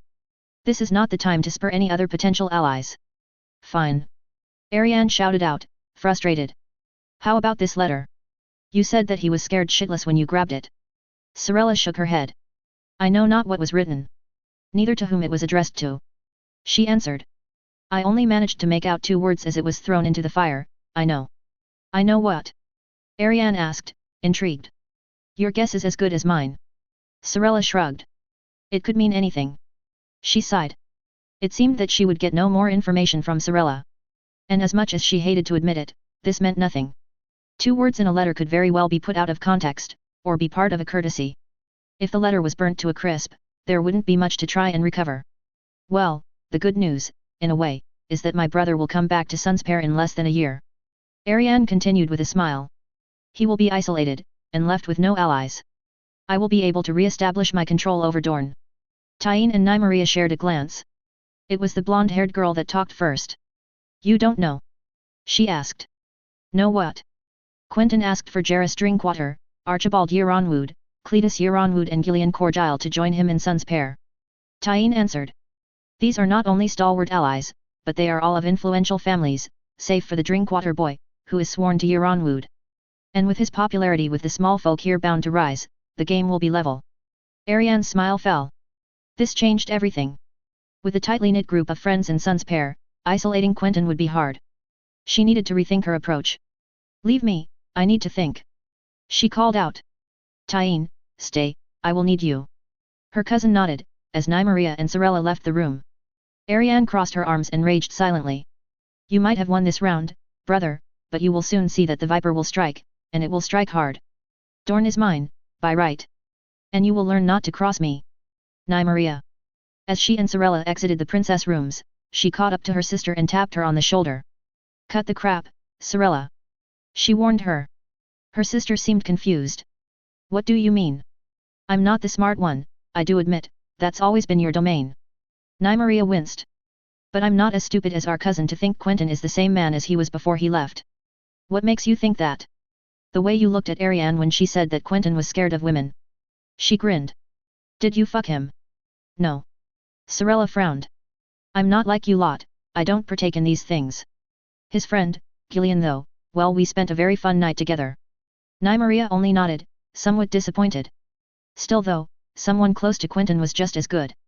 How is Quentyn? Physically, you mean? Sorella asked. Slightly taller than Arianne, and much thinner than what our cousin thinks of him. He cuts his hair short, so that it doesn't fall into his eyes.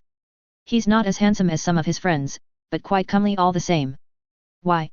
One of the Fowler twins told me about a reception in Yiranwood they attended, and saw the little prince make off with the heir to the tour. She chuckled. So much for our cousin's hopes. So much indeed. Why do they call him the frog, though? Nymeria asked, confused. Ariane made sure to make this moniker stick, but that was only because he was round, and his face unappealing. If this isn't true, why would people keep calling him that? He has a pet tree frog, about as large as my hand. Sorella answers. Cute little thing. And he doesn't take offense to being called a frog, encourages it, actually. Intriguing. It's almost as if people here in Sunspear want to think that he's still the same old Quentyn. A round, unappealing, maiden. He is neither of these things. I wonder why he still insists on continuing this talk about him. Our cousin has a plan, but I know not of it. I look forward to meeting him again, if only to get the measure of him. Nymeria smiled. In the meantime, I'll have to contend with Ariane's bootlickers. Sorella sighed. Maybe this is the opportunity she needs to finally take charge. That's not for me to judge. But one can only hope Uncle Doran stops the silence he's walled himself in and actually make this whole succession thing clear, or it's going to blow up in our faces. Sorella laughed. See? You're smarter than you look. Indeed. Which is why I see you know more about that letter. Sorella nodded. Nothing that will be of use to our cousin. She answered. But it could still change a lot of things. And Quentyn was right. If it leads to what I think it leads, there is a chance he would not have long to live if he'd sent that letter. I need to delve deeper into this matter. Good luck, Sorella. And you, NYM. Take care of yourself. You know I will. Snake bites are venomous. Cletus. The crowd cheered. For what? He didn't know. It was dark, too dark. There was something over his head. Couldn't he just remove it? Wait, why were his hands tied? The crowd cheered louder, but he couldn't understand what they were saying. They cheered again. What was going on? And again. He could make out bits. Again. Now he could hear them clearly. Again. Death. They chanted death to the traitors. Traitors? When? What? Where was he? Suddenly, the darkness gave way to light. A burst of sunshine as the sun blazed directly into his eyes, blinding him. The crowd didn't stop chanting. Death. Death. Death. Death to who? To me? Why? He scrambled to make out faces, but it was too much. He didn't know where he was, standing in front of a crowd that was now pointing at him. Suddenly, the crowd went silent. He turned around. A young man appeared. Quentyn? Behind him, a woman that he didn't recognize. Long, silver, hair. Beautiful. Quentyn marched calmly towards him. Any last words? He said, calmly. What? Quentyn, what was going on? What? He scrambled to say. Why? People like you have been preying on the weak for too long. It's time to break the chains. Let the people free. He smiled. It's time to make the sun rise over West Eros. The dawn of a new age. One not defined by the few, but by the many. And you are an obstacle to that. The crowd chanted again. Death. Death. Death. Quentyn. Cletus pleaded, as two guards brought him towards the chopping block. I'm your friend. His cries were desperate, but the prince remained emotionless. You were once. Quentyn nodded as the silver-haired lady placed a hand on his shoulder. This is why I'm giving you this mercy. A deafening screech was heard, but Cletus didn't have time to follow its origin as he was pushed down towards the block. Please, Quentyn. He pleaded desperately. Send me into exile. I won't ever come back, I swear. So, you can join his whore of a sister in conspiring against him with the pretender. The lady raged, her face still concealed behind the blinding sunlight. Never. Consider yourself lucky to be on the block today, Yiranwood. Arch, if you may. Quentyn signaled to Archibald, who came to Cletus' side, a huge sword on his belt, flanked by several skulls. Arch, please. Cletus tried a desperate last plea. This is a traitor's fate. Arch said with a snarl as he unsheathed his sword. And the penalty is death. Death. Death. Death. The crowd continued to chant. Arch rose his sword. No. Cletus cried out. The sword fell. Cletus woke up on the ground. Scrambling for breath, he quickly shoved a hand to his throat. Nothing. Not even a scratch. He looked around. A simple room, and a bed that he'd fallen out of, with no one to be seen. Where was he? Was this really a nightmare? He rushed to his window, looking over a small valley and steep cliffs, and the ramparts of a castle, extending beyond his own window. Under one of the castle windows was an unmistakable purple sigil. Starfall. He was in Starfall. Thank the gods. This was all a nightmare. He struggled to get his clothes on, still shaken. It was well past midday when he managed to sluggishly get himself out of his room. Starfall was a beautiful castle from the outside, but on the inside, it was a maze, with endless corridors crossing each other. And the least that could be said about him was that he didn't have the best sense of direction. He finally managed to find Arch after a good hour of searching through the corridors and stumbling upon Jairus, who was just finishing an archery lesson. Damn, Cletus. Jairus chuckled. Did you see a ghost? You look as white as a sheet. I had a pretty bad dream. Cletus answered truthfully. Oh. Jairus acted surprised. Bed wasn't good enough? Funnily enough, I slept like I hadn't gotten sleep in years. The peacefulness and isolation of this place is doing me a lot of good. Good for you. Cletus scratched his head. Any idea of where the others are? Arch and Gillian are out horse riding, and Quentyn is in a meeting with Lord Alan Dane, but he should have finished by now. A meeting? What about? He didn't say. Mayhaps we should go ask. Jairus didn't even wait for an answer as he started walking towards one of the towers. You coming? Jairus asked as Cletus realized he hadn't even taken a step in his direction. Yes, yes. He eventually conceded, putting a foot in front of the other. Jairus had no problem navigating this maze, and soon enough, they found themselves on the top of one of the tallest, if not the tallest, towers in the castle, which overlooked the entire region. Resting alone, looking at the roaring waters of the Torrentine below, was Quentyn, alone. As they moved towards him, Quentyn suddenly began to talk, which scared Cletus for a brief moment, as he continued to hear the crowd from his dreams chanting in his head. He tried clearing his mind, as he focused on what Quentyn was saying. Beautiful, isn't it? The prince pointed to the scenery with a smile. From here you can see the entire valley of the Torrentine from Meteor Port to the Skylash.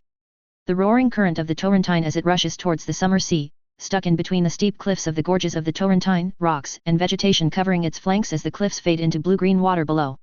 A beautiful sight. Quentyn turned to face them, and his smile fell.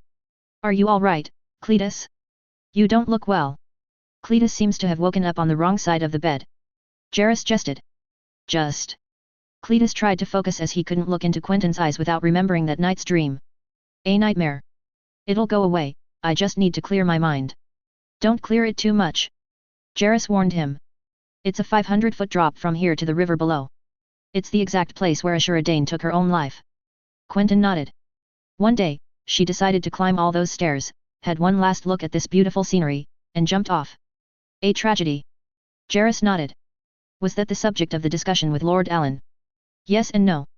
Quentyn shrugged. Indirectly, I suppose. But I swore to Lord Alan not to say a word.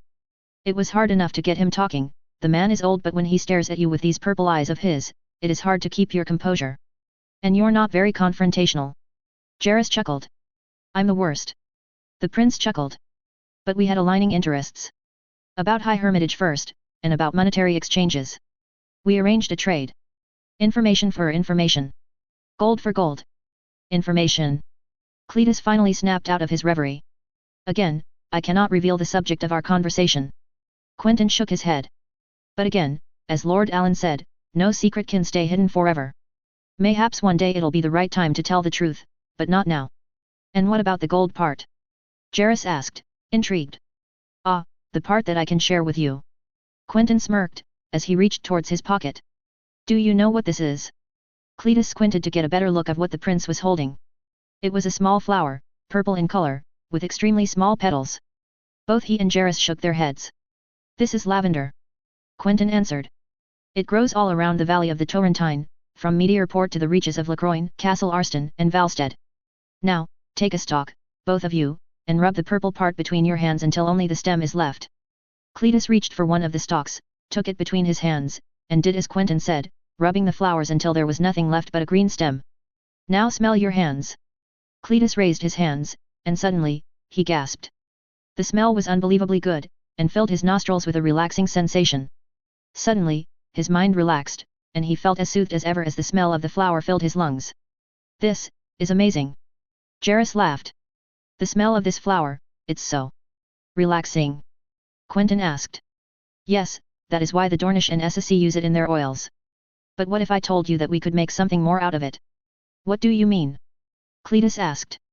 I mean, what if you could take the smell of this flower, or any flower for that matter, mix it with water and alcohol, put it in a small glass container, and use it at any given time, so that you do not smell of sweat all day, but rather smell of lavender, jasmine, rose, orange, or anything you wish.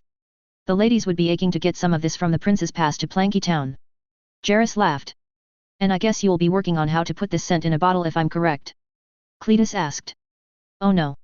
Quentyn laughed. I already have. He pulled out a small bottle of the substance, made with Dornish glass. On it was a small band, with the Martell sigil over it. You madman! Jairus gasped. It's only a prototype. Quentyn shrugged. But it gets the point across. I'll send some over for my sister's name day. She'll love it. And I guess you took credit for this. Cletus added, his mouth agape as he sniffed the fragrance from the small bottle.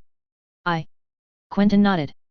Creating these takes time, and the supplies will be rare, but as it stands, the lands around Starfall and Euron would contain a wide variety of flowers including lavender and jasmine, and little flasks like these will soon make me, Lord Dane and you lot extremely rich. Jairus and Cletus looked at each other in disbelief. What? Quentyn smiled. You didn't think I'd make you lot miss out? You're my friends. As obnoxious as you can be sometimes, you're still my friends, and I know I can count on you. You'd have done the same for me. Jairus started laughing, and hugged Quentyn deeply. Cletus could only join in. You're a genius, you know that? Jairus asked Quentyn. Don't blow things out of proportion. Quentyn smiled as they broke the hug. It is a step in the right direction. What direction? Cletus asked. Quentyn smiled. Control. Archibald. Which one is it? This one. The maester inspected Quentyn's mouth for a moment, and nodded. Did the medicine not stop the infection? It did, and stopped it from spreading. Quentyn replied. But still, the pain will subsist for a while, and the tooth is as good as dead. I agree. The maester replied.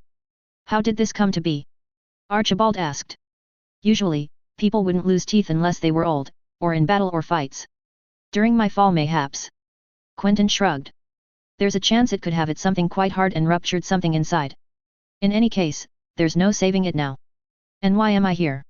Archibald asked, as the prince looked at him from his seat. You're here to hold me down. He replied. Oh. As the maester brought his tools, Quentyn shuddered slightly in his seat. Make it quick, will you? He asked. The maester nodded, as Quentyn nudged Arch on.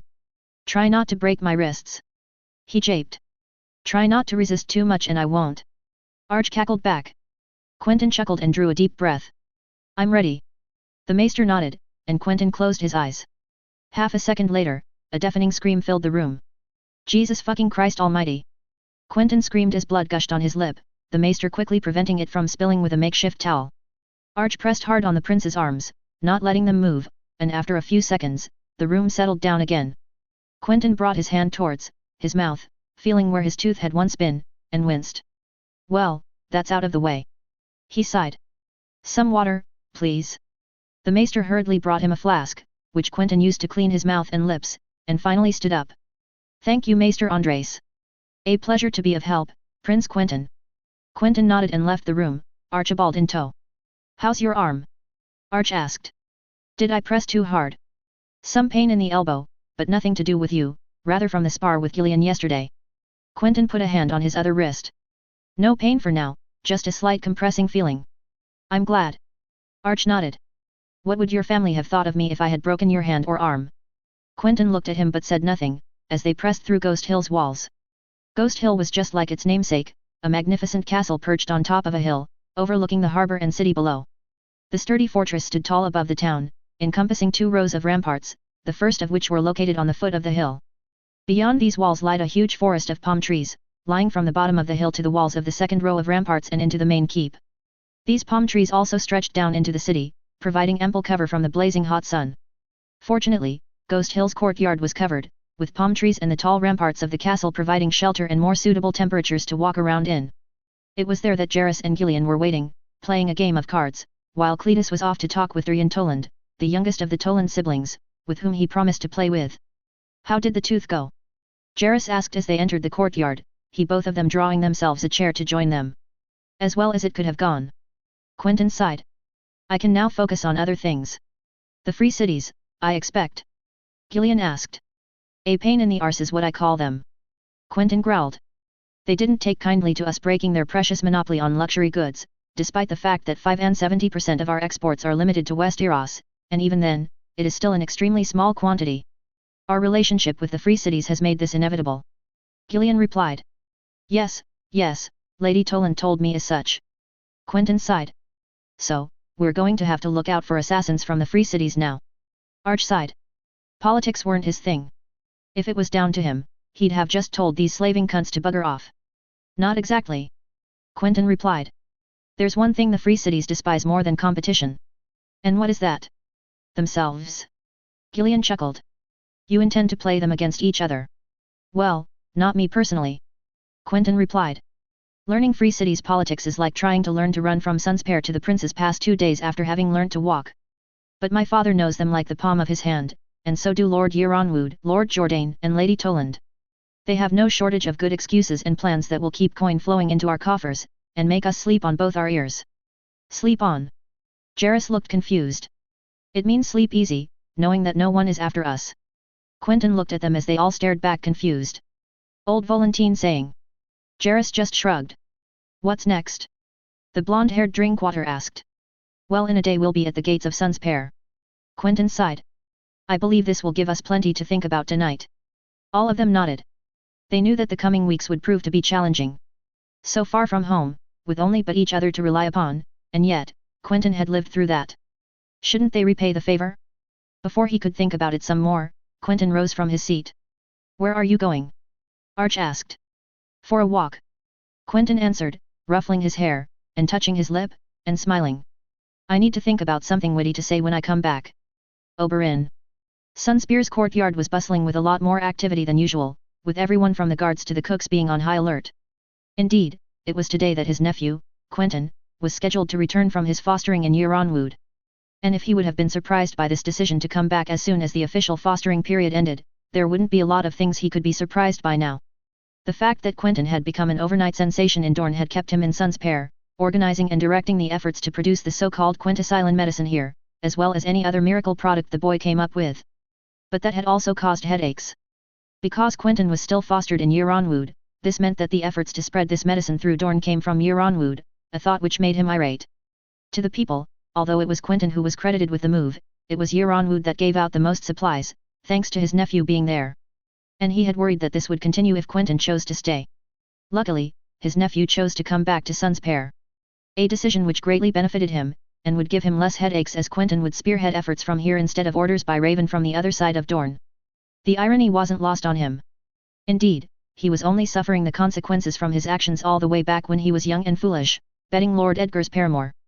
In truth, the girl wasn't even worth it, but sticking it to the blood royals was. And in his stubbornness, he'd caused the death of Lord Edgar, and nearly caused a civil war to erupt in Dorne. His brother had calmed Lord Ormond down, and sent Quentyn to be fostered in Euronwood as a means to remedy his mistakes. Truth be told, he'd always felt responsible for the predicament Quentyn found himself in. Taken and isolated from his family at a young age, and being influenced by the blood royals, all the while Lord Ormond, then Lord Anders, revelled in the idea of raising the next Prince of Dorne. That was, if everything went according to plan. Yet, he never once visited his nephew. Not like he was welcome in Euronwood, but the prince wasn't a prisoner there, and had travelled as far as Starfall and Sandstone. Why he didn't visit though, he had no idea. Guilt, perhaps? Or fear? But fear of what? A young, chubby boy, who likely is too young to remember the events that led him to be there. Oberyn sighed, as a few knocks on the door of his solar woke him up. His cousin, Sir Manfrey, entered. The procession has arrived, Prince Oberyn. Oberyn nodded and fixed his hair. Thank you, Sir Manfrey. He replied courteously. Have everyone be ready. His cousin nodded and left.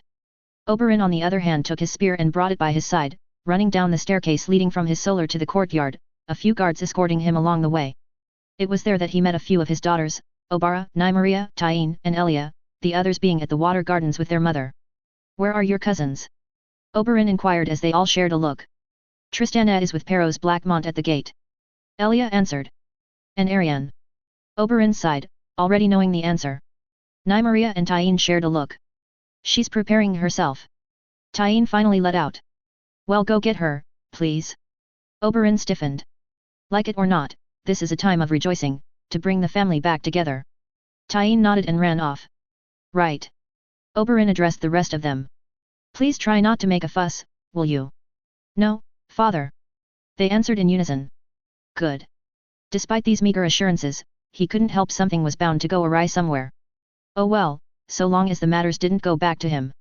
Oberyn shook his head and took his position, in front of Sunspear's main gate, as cheers echoed through the walls of the castle, the procession likely making its way up through the city. Through the corner of his eye, he could see that Tyene had succeeded in her mission, and her niece took her place at Tristan's side, although her expression left no doubt as to whether or not she was forced to be here. At least she was there, which was a good start. He'd deal with the rest later. As the large gate of Sunspear's castle opened, Oberyn took a deep breath and waited. A few Martell guards led the way, with a small carriage behind them. In the middle of this procession, though, stood 5 men atop their horses. 2 of them carried the sigil of House Yeronwood on their shirts, one man being tall, bald, and heavily built, while the other was shorter, with long hair. The 3 others bore no marks identifying their house, and were all similar in stature. However, none were chubby or round in stature, which confused him. He got a better look at them once they unhorsed. One of them was blonde, which couldn't be Quentyn, and the other he finally recognized as Gillian Corgyle, the son of the man who had fostered him in Sandstone. This only left the boy in the middle of the 3, a boy of 6 and 10, with short hair, a lean build and a sly smile. As he walked confidently towards him, Oberyn's heart nearly stopped. Quentyn had changed indeed. But why the nickname? Suddenly, it all clicked as a small tree frog poked its head out of the boy's pouch, quickly pushed back into the shirt by a finger, as Quentyn looked directly at him. Well, uncle, it's a pleasure to be back. Quentyn called out to him. Oberyn quickly composed himself. Nephew. It has been a while and we are all glad to have you back at home in Sunspear. Oberyn declared. Quentyn nodded and waited for a moment, before looking confused. Is that it? He asked. It was Oberyn's turn to look confused. I mean, not even a sorry? Quentyn asked. Not a single sorry for not being able to control your cock or your pride. The courtyard fell silent, as he felt Manfredi repress a laugh in the background. He grew tense for a moment, but Quentyn smiled and laughed. Oberyn laughed in turn, and they shared a brief hug. As they did, Quentyn moved and whispered to him. I meant every word. Oberyn looked at him, shocked at the sheer determination in his eyes, before leading him towards his family. Quentyn greeted Sir Manfredi first, before moving on to the tricky part. Ariane. Quentyn nodded and hugged her. You've grown very beautiful, sister, it's a pleasure to meet you once more after all these years. Happy to see you too, brother. Ariane grit her teeth as they exchanged greetings. Could have gone worse. You're my big brother, then? Tristana asked in turn, helped up by his friend. Quentyn chuckled. Yes, Tris, I'm your big brother. Quentyn moved to hug him as Tristana smiled innocently. The rest of the introductions went fairly smoothly, and with no incident, although Obara did repress an urge to hit him when he tried to hug her. Fortunately, Quentyn saw the signs and opted just to shake her hand. It was then Quentyn's turn to make his own presentations. Uncle, everyone.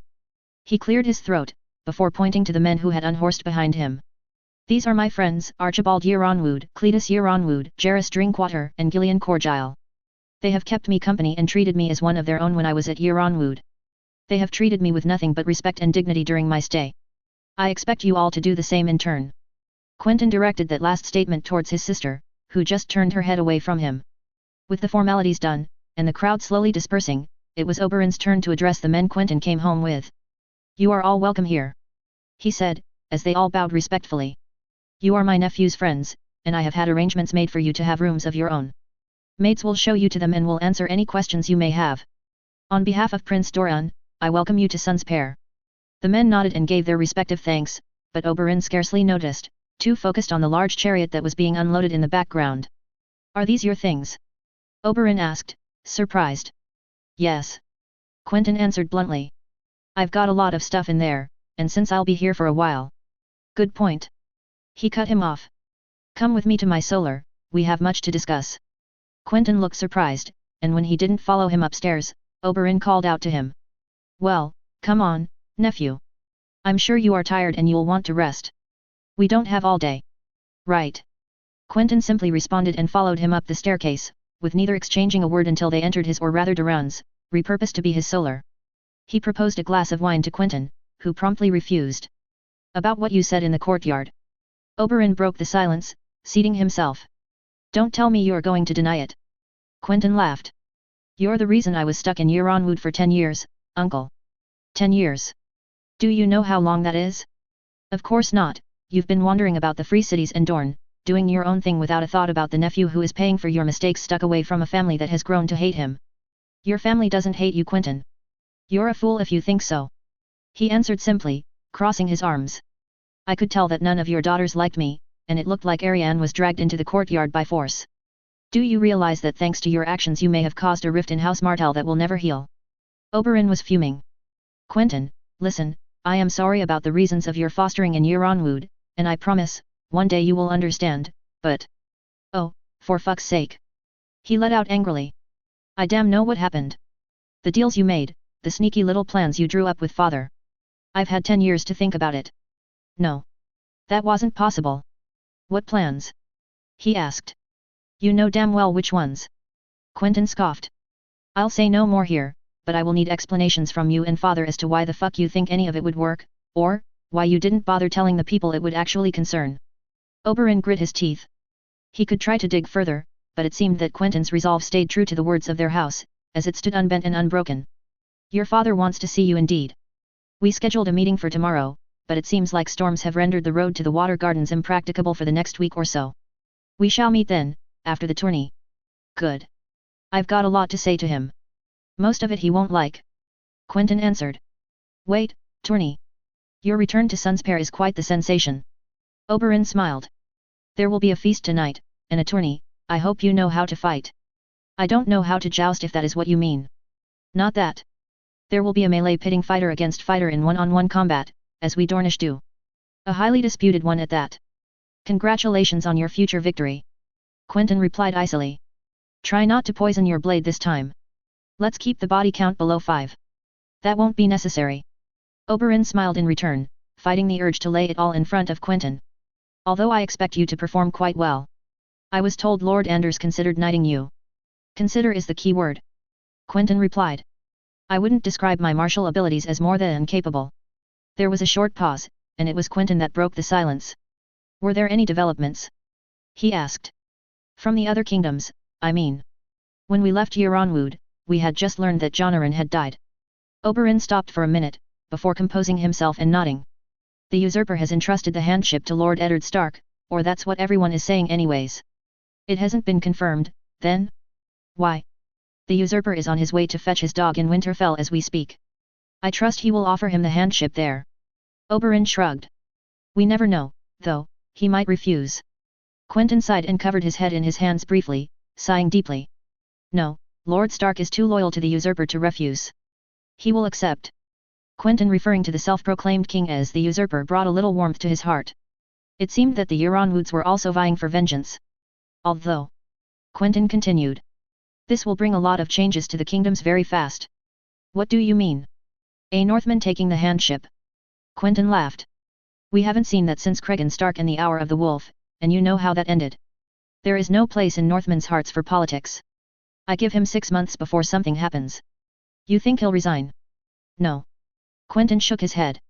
But at some point, the politics will catch up to him and the kingdoms will be divided somehow. The gods only know how. Oberyn thought for a moment. This argument was sound. And if the kingdoms were divided, this could be a chance to slip through the cracks. He'd have to think about it. There was a lot to write to his brother about this meeting, and it would have to be sent by Raven before dusk. In any case, I hope to see you at the feast. Oberyn finally answered. There will be a lot of people there, and we can discuss the production of your miracle medicine on the morrow. Rest well, Quentyn, although, may I ask something? Quentyn, who had already stood up, looked surprised. Go ahead. Why come back? You look like you harbor resentment towards us. You mistake me in my intentions, uncle.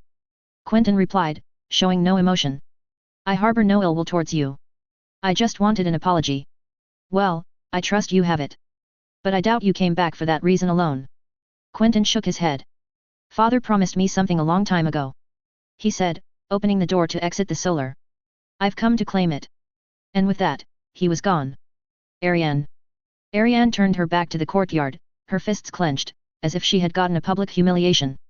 Although that wasn't the case, it wasn't far from it. The cheers from the crowd beyond the walls of Sunspare had made her uneasy, but the sheer confidence that radiated from her brother made her feel even worse. As she made her way to the gardens, Nymeria and Tyene followed suit, with Nymeria hiding a grin as she turned to face them. What do you make of him? She suddenly asked. Of who?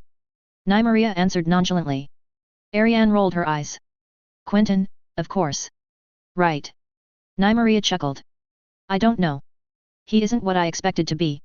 Tyene just shrugged. Thanks for your valuable comments. Ariane growled in return. What do you want us to say? Nymeria asked. We've barely seen him. Sure, he changed physically, but I didn't expect him to stay chubby forever. Nor did I expect him to be completely dense considering what we've heard. NYM is right, Ari. A physical change doesn't mean much considering it has been 8 years or more since we've seen him. Tyene added. Ariane sighed. They were right. Yet, something didn't sit right with her. What about his surname? She asked. The frog has to mean something. Mayhaps it has something to do with the frog in his pouch. NYM shrugged. Nevertheless, I shall leave you here. There is a feast tonight, and a tourney tomorrow. And I intend to not get humiliated by our dear Obara again. Time to train, get my belly full, have a good fuck, and go to sleep. Ariane just waved her off as she left. Turning towards Tyene, she then asked her. Don't tell me you have a tourney to prepare for. No, I'm right here if you need me, cousin. Good. She nodded. We need to talk about Quentyn's friends. If we are to get to him, and potentially weaken his position at Sunspare, it is through them that we must do it. Go to them, and find their weak spot. I will deal with him myself. Tyene's face lit up. As long as I can get a turn. Do what you must, Tyene. She nodded happily, and went on her way. She collected herself for a moment, watching the palm trees of Sunspear's gardens rustle as a gentle breeze passed through the courtyard, before heading back towards her rooms. Yet, when she reached them, something was off. The door was open. She quickly peeked inside, and saw a lone figure, waiting, seated. She clenched her fists in rage as she barged into the room, slamming it behind her. What the fuck are you doing here? Quentyn acted surprised for a moment. He smiled. Oh yes. Right. Well, I wanted to talk, you know, since we hadn't met in 10 or so years, and the door to your rooms was open, so I entered and made some tea. Care for some? He handed her a cup, which she accepted, growling all the while. Come on, sis, please sit. I'll sit when it pleases me to, brother. She hissed back. These are my rooms and I could just as well throw you out of them. She then proceeded to empty the tea Quentyn had given her on the floor, as Quentyn sighed. Shame. He shook his head. It took me a while to make. And it tastes quite good. Quentyn took another sip, as Ariane saw the rage build up inside her. The sheer audacity of her brother to just come in and act like he owned the place. Did you receive my gift for your name day? I hope it pleased you. They were some of the first fragrances I made. He smiled. How could she forget? Her brother had sent her a couple of bottles of perfume for her name day. At that time, these items were extremely rare. She would have emptied them down the drain, but it made her the talk of the castle amongst the ladies of Sunspare, so she decided to keep them. With the labels ripped out, of course. She snarled as she didn't answer and instead locked her eyes with her brother's, before being interrupted by a croaking sound. Looking around, she saw Quentyn's tree frog roaming around the room, claiming it as his own. Quentyn, please control your drool creature or I will chuck it out the window this instant. To her surprise, he nodded and turned to the frog. Achilles, please behave. This isn't your room and my sister will be very unhappy if you make a mess. The frog looked at him, tilted his head, croaked and jumped to the window, where it laid in a spot of shade and closed its eyes. Now that there are no more distractions. She hissed, looking back at her brother. I will ask this of you only once, brother. Do you want Dorn? Seriously? 10 years of not seeing each other and this is the first question you ask me? Not a how are you? Or a I've missed you. Ariane straightened up. Answer the question brother. We will have time for formalities later. Do you want Dorn? Yes. I don't. Wait, what? Did he just say yes? What did you say? She continued, shaking. Yes, I wish to one day rule Dorn. He shrugged. Does this answer your question, sister? Do you know that Dorn is mine? She yelled out. By right of birth. I'm aware. He answered. And I don't deny your claim to it. I support it as a matter of fact. You just said. I know what I said. Quentyn raised a finger in the air to stop her. If father declares you to be his lawful heir, then I won't oppose it. If, however, there are circumstances leading me to be promised Dorne, then I shall press my claim to it. You think you can steal my birthright? She shuddered with rage. You think you can take Dorne from me? Again, if I am declared to be the lawful heir to Son's pair, there will be no need to steal or take. He sighed. Although if you were to be declared heir, I do still think I'd do a better job than you. What? She growled. I think I'd do a better job than you, simply put. He answered. I am going to be honest for once, Ari. I think you'd be a terrible ruler. And what makes you think that, Quent? I think that you have ideas, I won't doubt it. You have ambition, and that is all well and good, but your mind is clouded. He pointed straight at her. You have no vision, Ariane. No vision for Dorne's future. No vision for anything that glooms on the horizon right now. Your sight is clouded, Ariane. For years you've been stuck here, laughing with your ladies and seducing men left and right, thinking about when you'd get Dorne. I've been studying, Ariane. I know our history better than anyone, and I know how military tactics work. I've cured diseases thought uncurable until now. I've secured my position in the western marches, and I've made the life of the small folk much more bearable. But most of all, Ariane, I have a vision. A vision for what is next for Dorne, to prepare for what is ahead, and what comes after that. What is your vision for the future, sister? My vision, you dare. She hissed. Revenge. Revenge for Elia, or have you forgotten already? Do not presume to tell me that I forgot about our kin. Quentyn stood up and yelled out, making Ariane freeze for a moment, before Quentyn sighed and sat back down. Apologies, I got carried away. He took a deep breath, and continued. I fully intend to get justice for the murder of our Aunt Elia, and our cousins Rhaenys and Aegon, that you can be assured of. Justice. Not vengeance. Dorne cries for vengeance, brother. No, Dorne cries for justice. A justice we have been denied, and I will agree that the ones responsible should pay. He answered calmly. Amory Lorch. Gregor Clegane. Tywin Lannister. Robert Baratheon. These four, and only these four. I do not intend to get any innocents killed. Then it will be justice. But I can assure you that these four will die screaming. Justice. Ariane scoffed. You talk about our kin as if you knew them. As if you weren't loyal to the Euronwoods. Are you really that dense, sister? Did I overestimate you? Quentyn looked at her, disappointed. I am loyal to House Nymeros Martell, never forget that. Everything I do is in the interest of myself and our house. You lie through your teeth, Quentyn. Ariane chuckled. You are an Euronwood through and through. Not a true Dornishman, not one fit to rule. Believe it or not, the Euronwoods are actually Dornishmen. As much as the Danes, the Eulers, the Fowlers, or the Tolans. Quentyn replied, calmly. And need I remind you it was never my choice to go to Euronwood? Or have you forgotten that our dear Uncle Oberyn put me in that situation? And are the Euronwoods not true Dornishmen? What makes a true Dornishman according to you? A true Dornishman is your opposite, brother. She spat out. A true Dornishman knows how to handle a spear and a sword, not flee combat. A true Dornishman knows how to please a woman, not run from one. A true Dor. So, Uncle Oberyn, then. Quentyn laughed. Oh boy, if he is the picture of a true Dornishman then we're all fucked. Uncle Oberyn is more of a Dornishman than you ever will be. And why is that? Quentyn laughed. Because he is better skilled in the ways of combat than I? I don't think many are better in Dorne. Because he is handsome? I don't think looks matter to make a good ruler. Because he fucked more women in the past month than I will in my lifetime? In that case this would make Aegon IV and Robert Baratheon true Dornishmen.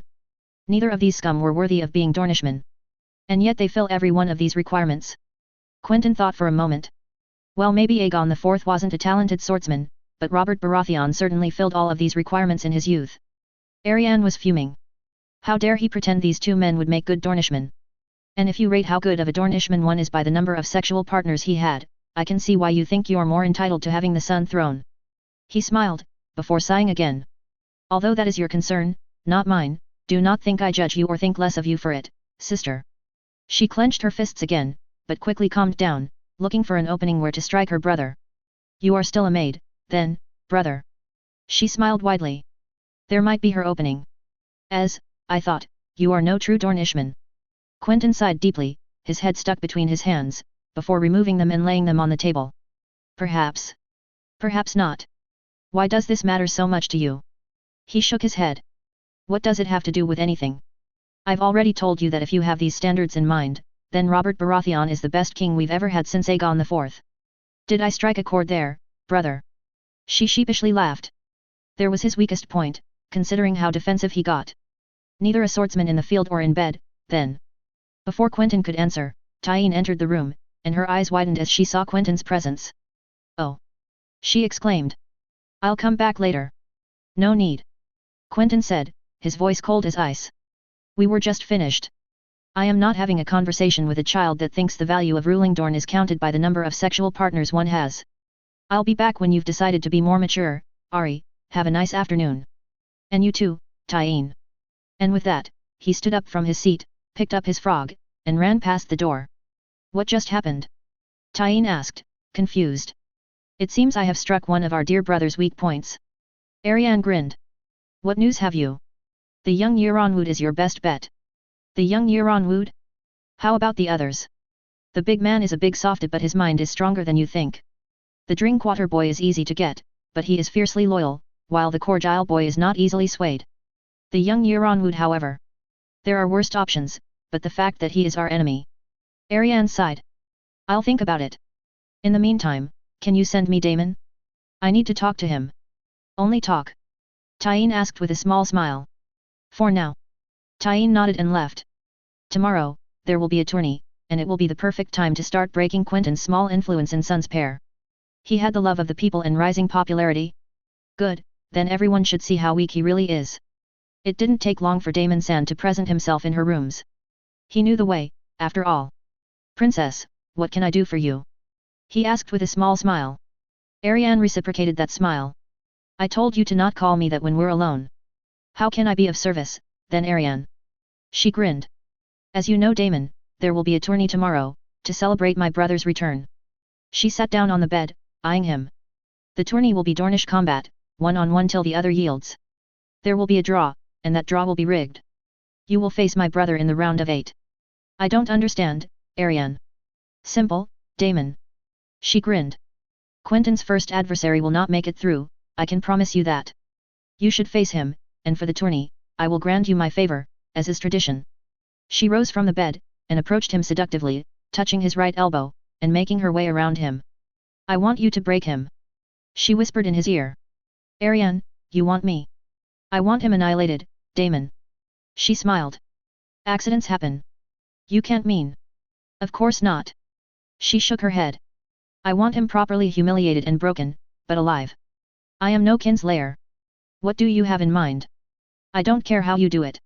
She answered. But I want him sprawling on the ground. With pain aching everywhere. I want you to break 1 or 2 bones. A leg or an arm, mayhaps.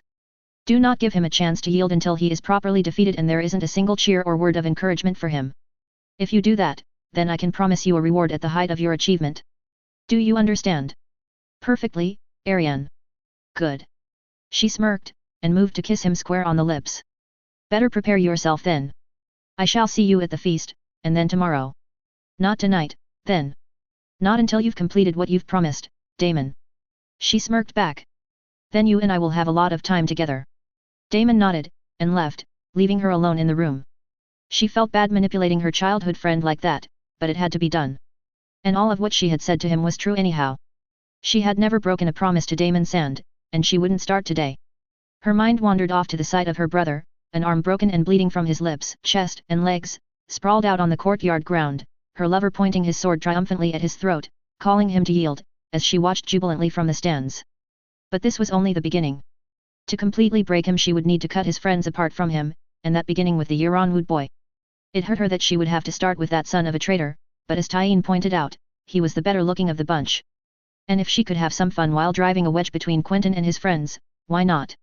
The show would start tonight, and she would play her part to perfection. Watch me, Quentyn. You will never rob me of Dorne.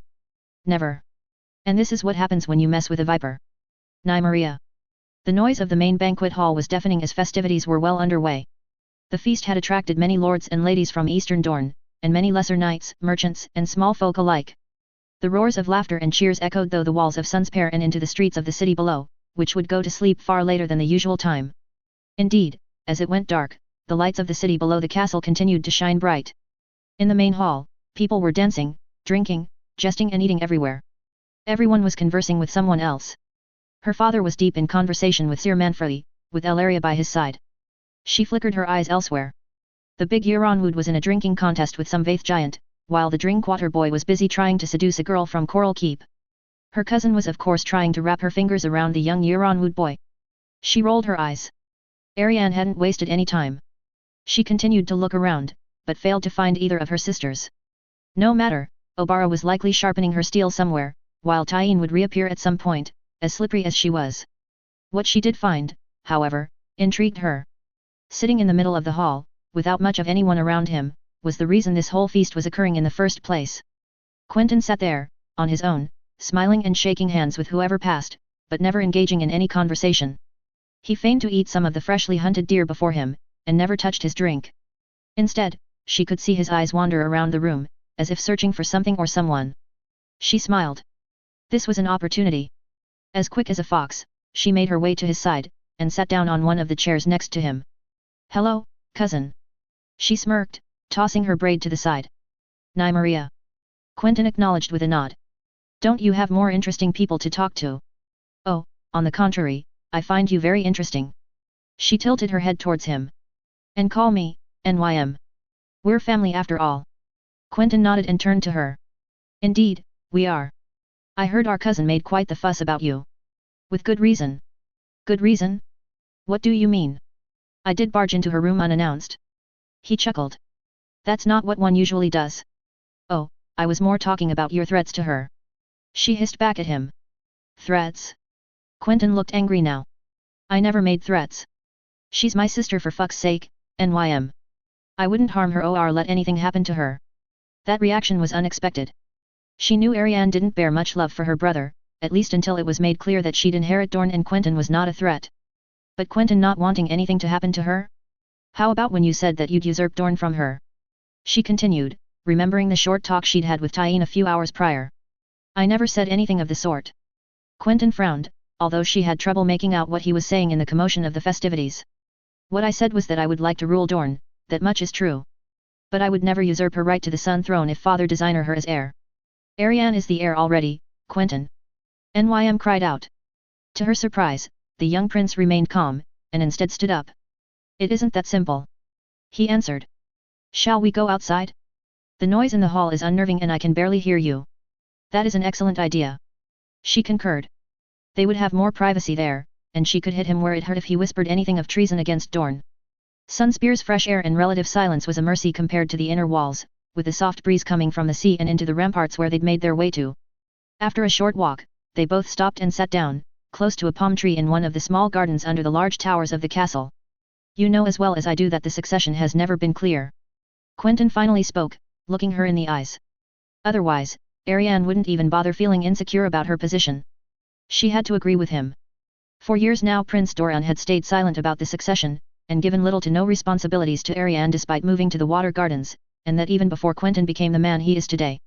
Such a climate forced Ariane to become weary, perhaps too much, all because of that letter she read that stated to Lord Euronwood that Quentyn was to become the next Prince of Dorne. With that, her mistrust and hatred towards her brother only grew, to reach proportions even she couldn't fathom. "I agree," she ended up replying, to her surprise. "I only want what is best for Dorne, NYM. He replied. "Like you, I am loyal to our house, never doubt that. I swear it on my life." "And yet you do not want vengeance for Elia and the children." She scoffed. "Pretty words, cousin, but not ones I am keen to believe."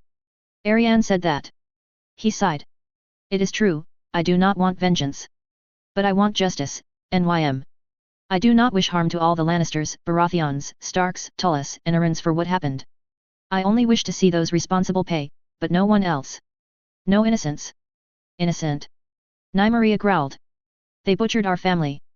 "They?" Quentyn scoffed. "I am sure many of them are guilty of many vile things, you may be right. But the people responsible for the deaths of Elia, Rhaenys and Aegon can be counted on the fingers of one hand. Should we kill Stannis Baratheon for it? He was being starved to death in Storm's End. Should we kill Cersei Lannister for it? She was being a nuisance in Casterly Rock. The men responsible for it will pay, I can promise you that on my life as well, but I will not butcher innocents. Not for that crime. You're running out of lives to swear on, cousin. And yet everything I tell you is the truth, and only the truth. He answered, putting a hand atop hers. Cut my hand, spill my blood and I shall swear on it if you need me to. She hated it. She hated it when the person that those close to her vilified had a damn point. And she could trust his word. The Fowlers had said that he had never once broken a promise. Was that one of the reasons they turned their backs on Ariane? There were surely plenty. Keep your blood. She instead answered. Swear it on Lord Yeronwood's life. Lord Anders means nothing to me. He raised an eyebrow, confused. If I swear on him, the promise will not ring true. I can swear on my friends, as they are close to me. But if you think that I am Lord Anders' puppet you are mistaken, cousin. How many times have I told you tonight that I am loyal to House Martell and only House Martell? That I do everything I do for the betterment of Dorne and our house. Fuck. Why did he have an answer to everything? You said that Ariane would not make a good ruler, that you'd be better off ruling than her. And you know it would be true. He pointed at her defiantly. I've been raised as a ruler. Ariane has been raised as a figurehead. Do not deny it, cousin, it is obvious to everyone. When has she ever stood to you as being knowledgeable about Dornish affairs and the politics of the other kingdoms? Every word stung as Nymeria knew it to be true. Ariane's education had been, scarce at best, and she knew little of the world outside of Dorne. She had the passion and ambition of a ruler, but nothing else. If father died tomorrow and she was declared heir, would you want her to declare war upon the crown for vengeance or any other motive? To unite everyone against us at our weakest moment? He asked. Because we are at our weakest right now, and although I am trying my best to rectify it, we are in deep shit. We rely on the other kingdoms for just about everything from grain to wood, we have the smallest army of the kingdoms which is barely enough to defend ourselves, we make little wealth outside of spices and luxuries, we don't have a real navy, and most of all our loyalty inside of our borders is fractured. We need to stop resting on our laurels from the Dornish war and start rebuilding. But any action right now would not just be suicidal, it would spell the end of Dorne and our privileges. You don't. And do you know what the worst part is? Quentyn interrupted her with a small tear running down his cheek. I think Ariane is smart. I legitimately think she could have made a good ruler for Dorne had she received the same education I had. I think she has a degree of intelligence which would have made her a good ruler. She's charismatic, she knows what she wants, she's got passion, strength, ambition, and most of all she cares about everyone from bastards to high lords. But instead I think it might be too late as she considers the ability to rule on how handsome you are and how many times you've bedded someone. The die has been cast, and we must deal with the cards we have been handed. But I don't expect you to understand. He took a deep breath, cleared the tears rolling down his left cheek, and rose up from the palm tree, heading down one of the castle's dark halls. Shocked, she took a moment to react and stand up herself, before heading down the same hall and catching up to him, holding one of his wrists as he turned around in surprise, the frog he'd been carrying in his pouch being jerked off of his shirt and fumbled onto the ground below. What do you mean by not understanding? She asked. You've been close to my sister since the day she was born. He replied truthfully. No words that I can say could be enough to convince you. She slapped him on the right cheek as he winced in pain. You're an idiot. She warned him as he held his cheek, burning red with the mark she'd inflicted upon him. I'm smarter than I look. I've talked with the Fowlers and Sorella, I know what kind of person you are. And just like I don't look at you and your friends as traitors ready to usurp your sister and give Dorne to the Yeronwoods, you should not look at me and my sisters as Ariane's lapdogs. Have I made myself clear? Very good. She smiled. Now as your apology, you may walk me to my room. Quentyn nodded, and the pair of them went on their way, glancing through the corridors, talking about more relaxing things than the current atmosphere. They talked about Quentyn's books and medicine, and she talked to him about how she'd completely smash Obara at tomorrow's tourney. It wasn't a surprise that time flew by and she found herself in front of her room in an instant. Well, I'll leave you to it. Quentyn nodded and prepared to walk away, when she grabbed him, and forced him onto the door, kissing him deeply square on the lips, as the young prince had no time to react. Not so fast. She said with a smirk, breaking their embrace but keeping him pinned to the door. I also made a promise that I would train, get my belly full and have a good fuck before going to sleep. I've done the first two, and I am not skipping the third. I bet you'll have a castle full of men willing to take you up on that. Don't play the frightened maiden with me, Quentyn. She said, as she brushed his hair. Why the act? I also have very good informants that told me what you did with Samira Jordan, Miria Jordan, Valinati. All right, you got me. He nodded. I am no maiden, but I like to keep it that way to show to Ariane that it doesn't matter in the ways of being a Dornishman. It will be our secret. She whispered. Now if you... It's wrong. Tyene and Ariane do it all the time. It's still a no. He shook his head. Very well. She sighed, and let him go. If you do not wish it, then go. But your eyes tell me otherwise. Quentyn turned away, as she shook her head. Such a waste, she thought as she made a turn towards the door. Suddenly, she felt a tap on her shoulder, and it was her turn to get pinned to the door and kissed by surprise. Once. Quentyn raised a finger in the air as he broke the embrace. Once. Nymeria smirked in response. Sleeping with a traitor with no ulterior motives, she chuckled to herself, did that make her one? Ariane. The sun rose through the windows of Ariane's chambers, lightly waking her up as the light pierced through her eyelids. She stood up from the bed to see a sleeping figure next to her and smiled slightly. It wasn't hard to convince the Euronwood boy to sleep with her, and although he hadn't been talking that much, she was sure that given a few more nights, she would have him wrapped along her fingers, and a consequential ally of Quentyn would be taken away. Small steps were what it took. She knew her way around men and knew how to make them do her bidding. She'd done it before after all. As Tyene said, she could probably convince a Kingsguard to renounce his vows. Wouldn't it be fun to try? She thought as she moved towards her washing room, to get dressed and put some proper jewelry on. As much as she hated the very notion of a tourney in her brother's honor, she was still the heir to Dorne and such events were unmissable. As such, she had to look radiant before the people and court of Dorne. But most of all, she needed to bring allies back into her fold. The Jordanes, Tolans, Fowlers, and Danes all had moved to Quentyn's side, and it would be her mission to convince them that Quentyn is not a good choice for Dorne. And what better way to do that than have him publicly shamed and humiliated by Daemon? They would see that her brother does not know how to fight, and no true Dornishman at all. Then, she would sweep in and bring every single house back into the palm of her hand, and with the inadvertent help of the Euronwood boy, even secure Quentyn's most loyal allies. She smirked at the thought. Suddenly, she heard a few knocks at the door. She looked towards the bed, where Cletus Euronwood was still sleeping, and wondered who in all seven hells this could be. Mayhaps the tourney had been pushed forward? She made her way to the door, making sure she was appropriately dressed, but the sight that greeted her there made her wince. Hello, Ari. Her brother greeted her. Quentyn had some of his hair disheveled and looked more joyful than usual. He wore some of his tourney garments, but the most unusual thing were the bandages around his wrists and hands. Quentyn. She acknowledged. Burnt your hands this morning. That. He pointed to the aforementioned bandages. Oh no, that's for the tourney. I just wanted to know if you could wake up Cletus. What? Come on, sister. He sighed. I know he's there, and the tourney is starting this afternoon. Cletus needs to prepare for it as well and I need. Slam. She closed the door in his face, before he could pronounce another word. She waited a few moments, but nothing happened, not even another set of knocks at the door. Good. She needed every advantage she could get, and the fact that Cletus was still sound asleep would also help her in the long run. The more allies of Quentyn she could present as weak, the better. She moved to the washroom again, but a few moments later, the door flew open. I really need to lock that damn door. Turning around angrily, she saw her brother holding a bucket with a huge grin on his face. There was no time to react. In an instant, he was at the bed, right over the Euronwood boy. Her brother took the bucket, and emptied it above the unsuspecting Euronwood. Water came crashing down, completely wetting her sheets, and the poor boy along with it. What the? Cletus suddenly woke, looking around, before calming down and looking at her, then at Quentyn, holding the empty bucket. Oh.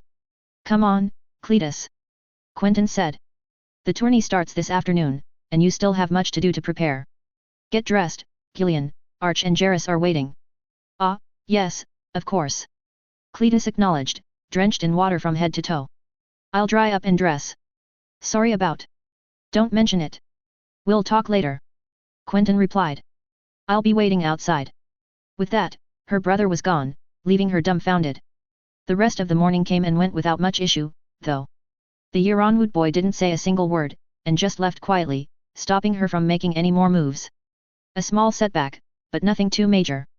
As the morning went on, she had fully prepared herself for the tourney, had given Daemon the orange band, representing House Martell, which would indicate he had her favor for this tourney, and finally had joined Tyene, Silva and Elia on one of Sunspear's balconies, looking over the courtyard where everyone was preparing. The tourney would take place in the outer walls, close to the city, yet inside the fortress of Sunspear. This was made so that the small folk could also take part in the festivities but with a certain number of guards positioned around the area, and would make for a much better place for the tourney to occur than the small, crowded courtyard of the inner castle. As horses, men, women, and children paced around Sunspear's courtyard, rushing to get to the tourney grounds, she turned to her companions. How have your mornings been? She asked. Uneventful. Silva Sant Agar replied. Thankfully I won't participate in the fighting. Neither will I. Elia grumbled. Father didn't allow it. You're still too young. Ariane replied.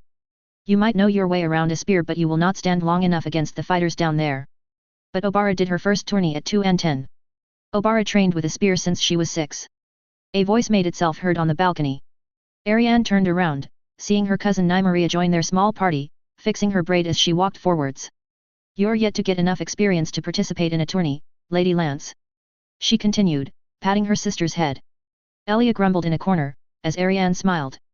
One day you'll become a great juicer and fighter. She tried comforting her. I believe it. Elia stopped grumbling and shared a small smile, nodding. Speaking of which, are you fighting today, then, NYM? Tyene asked. The half-Volantine nodded. She pointed to her spear. I've trained enough, hopefully this time I can kick Obara to the ground. Like the first 11 times. Ariane crossed her hands and smirked. Well, miracles can happen, especially today. Silva added. It seems your brother had someone warming his bed tonight. Ariane's heart stopped. How do you know? She quickly asked. My sister Gwen saw him leave with a woman, who dragged him into her rooms. Silva shrugged. She didn't see who it was, but she recognized the prince. Does this really matter? Nymaria asked. Your brother wants his share of the fun, let him be. Of course, it matters. Ariane growled. It means my brother now has a girl that fancies herself Princess of Dorne. She no doubt betted him to try and get his favor, green as he is, he wouldn't resist a woman, and she would try and weasel his way further into Sunspear's court, and take my rightful place as Princess of Dorne. She held her breath for a moment before continuing her rant. I want to know who she is. Perhaps a girl from a lesser house or even a bastard. Ariane clutched her fists, looking towards her friends. I want to know what whore decided to wrap her fingers around my brother and try and humiliate me. I want to see that bitch begging for forgiveness when I take what is mine, and I want to see that little b. Slap. Ariane felt a pain jolt through her cheek as she winced in pain. As she slowly looked up, she saw Nymaria's palm slowly drop back down. Her cousin opened her mouth, but decided not to say a word and just left. Ariane just stood there, clutching her cheek, just as dumbfounded as her friends. What just happened? She asked. Tyene just pointed to the courtyard. That's what happened. Ariane looked on as Nymaria darted towards her brother and whispered something in his ear. Quentyn looked confused and looked up directly at her. She couldn't see what words her brother spoke then, but it wouldn't have mattered. Quentyn turned back towards her cousin, and muttered something in her ear. Nymaria then grinned and gave him an orange-colored armband, whilst Quentyn did the same. Her brother gave her one more look, wrapped the band around his right arm, clutched it for an instant, and went on his way. Ariane looked on stunned as it was Nymaria's turn to look at her. Instead of saying anything, her cousin just shook her head and left as well. Tyene and Elia laughed behind her, as Silva tried to control herself as well. She continued to stand there dumbfounded for a moment, before shrugging it off. This day wasn't going her way for now, but it soon would all turn around. Jairus! The crowd roared and cheered, deafening Jairus. He could have enjoyed such a moment if he wasn't down on the ground with a sword pointed right at his heart. Do you yield? Came a voice above him. I do. He answered. Prince Quentyn Martell advances. The cry announced, eliciting another roar from the crowd. Sir Jairus Drinkwater is eliminated. Quentyn sheathed his sword and gave him a hand, which he eagerly took. His friend brought him to his feet and cleared up the dust and sand on his tunic and armor. You didn't fight as hard as you usually do, what happened? Quentyn asked, as they cleared the field for the next contenders, heading towards Jairus' tent, one amongst the many displayed on the outer walls. I don't know. Jairus answered truthfully. Since this morning, I haven't been feeling well. I've had the worst headache, and my intestines feel like they are burning up. The only time my head or my stomach isn't hurting is when I'm lying down. Did you eat something rotten? Quentyn inquired. No, I might have had too much wine. He replied as they entered his tent. He then pointed to a pouch on the small table in the middle. Quentyn approached it and brought his nose to the container. Did you pour yourself a glass? He asked. No, I drank it straight from the pouch.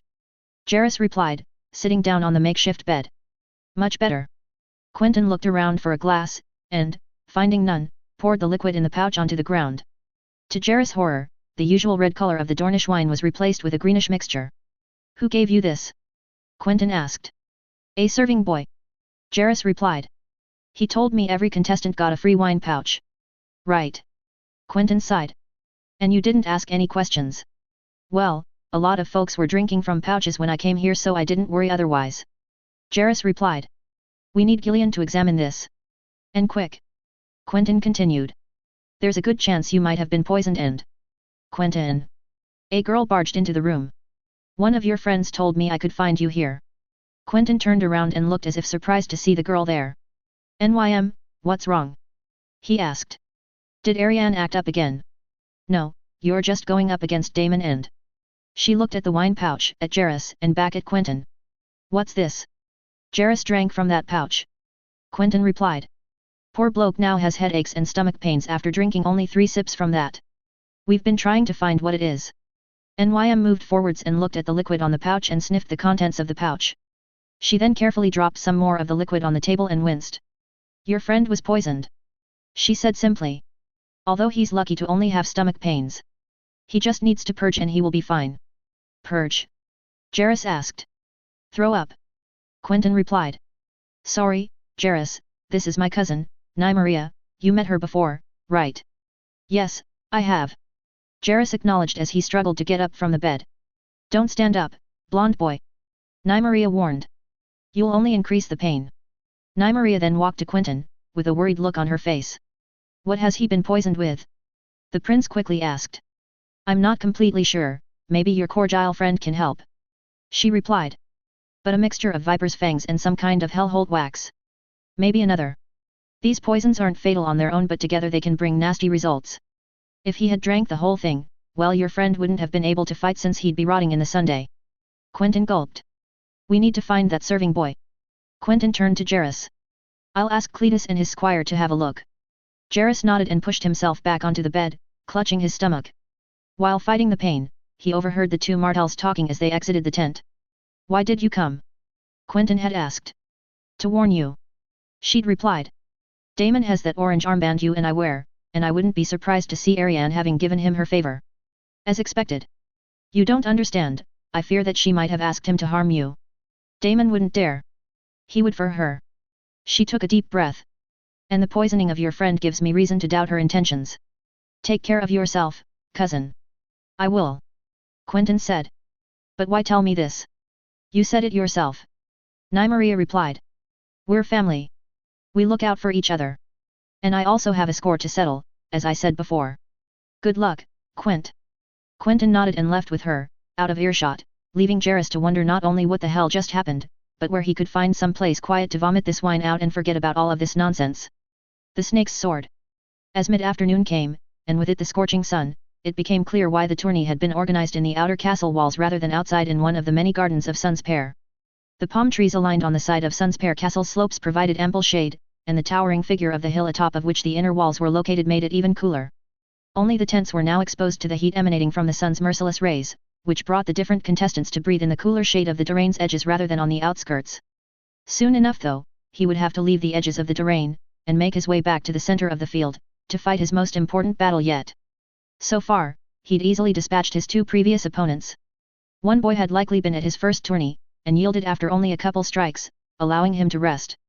His next bout had been more of a challenge, but the Lady Bright Knight had eventually succumbed without ever coming close to beating him. But now, he faced a different challenge entirely. Now he would have to face Quentyn Martell. Under normal circumstances, this wouldn't have been much of a challenge. The prince had previously been rumored to be physically unremarkable, and not much of a swordsman than the next. But he had seen him train along with the monster that was Archibald Yeronwood, and that confidence had immediately drained. The boy was skillful indeed, and proved no slouch in handling swords or spears. He seemed physically fit, and could very well be a challenge. He winced, feeling the orange cloth attached to his arm. This challenge he needed to win. To obtain the favor of the heir to Dorne was a great honor, especially for a bastard like him.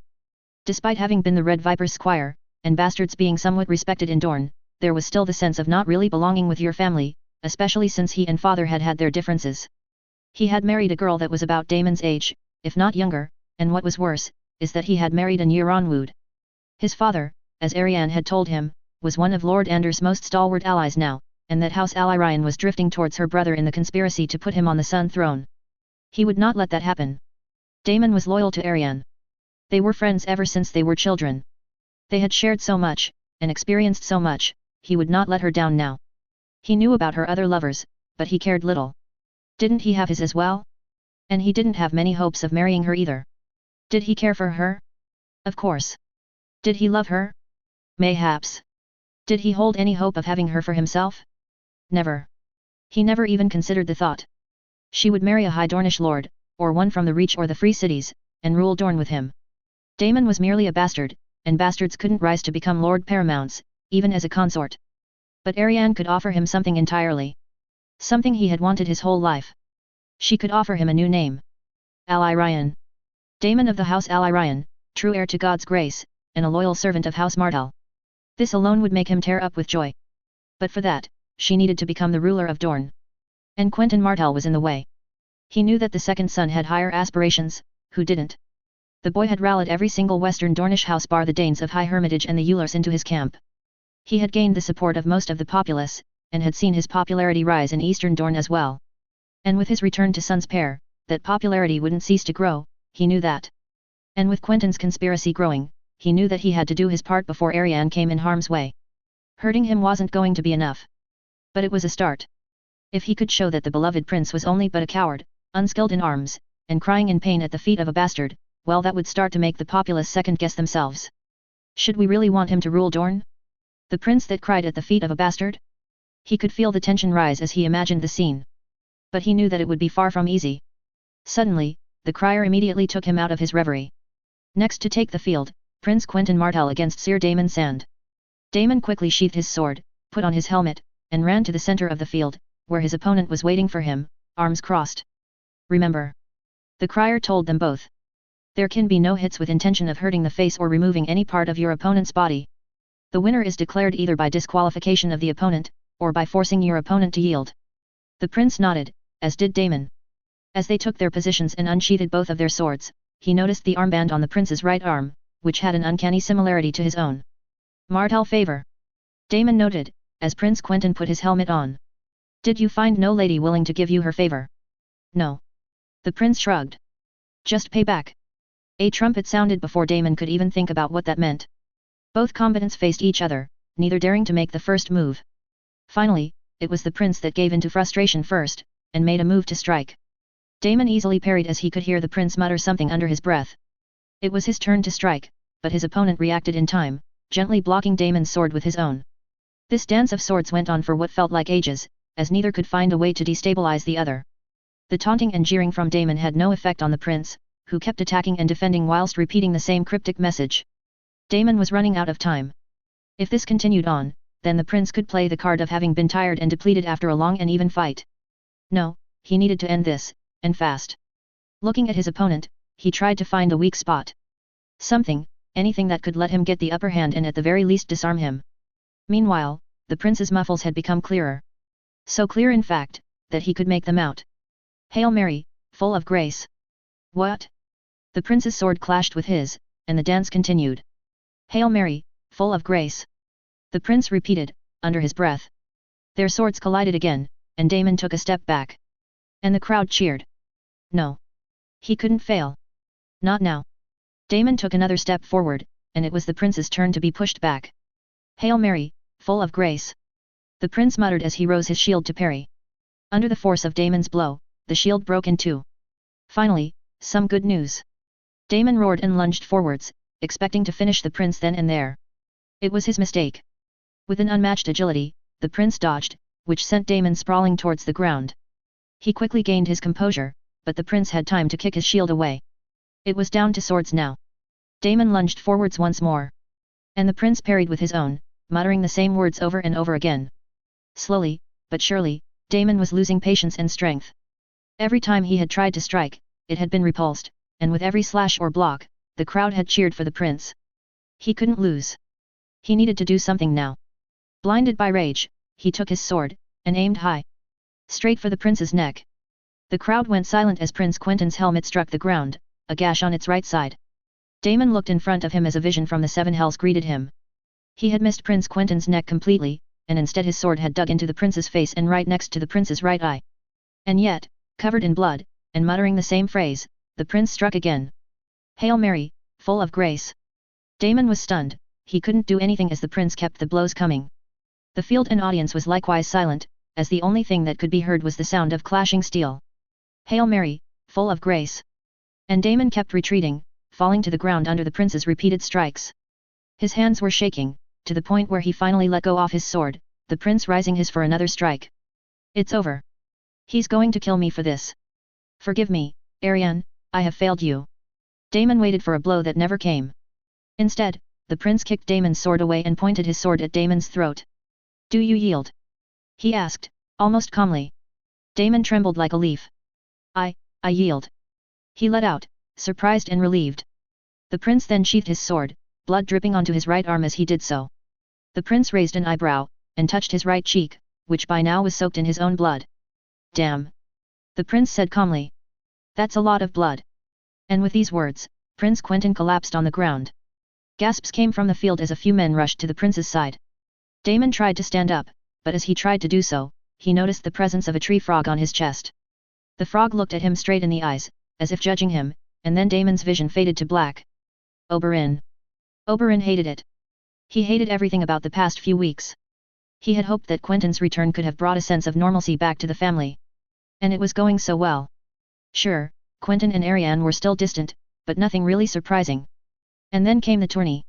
He had hoped that it would be an easy affair, with him winning in a blaze of glory at the end. He had won the tourney, of course, but it meant very little.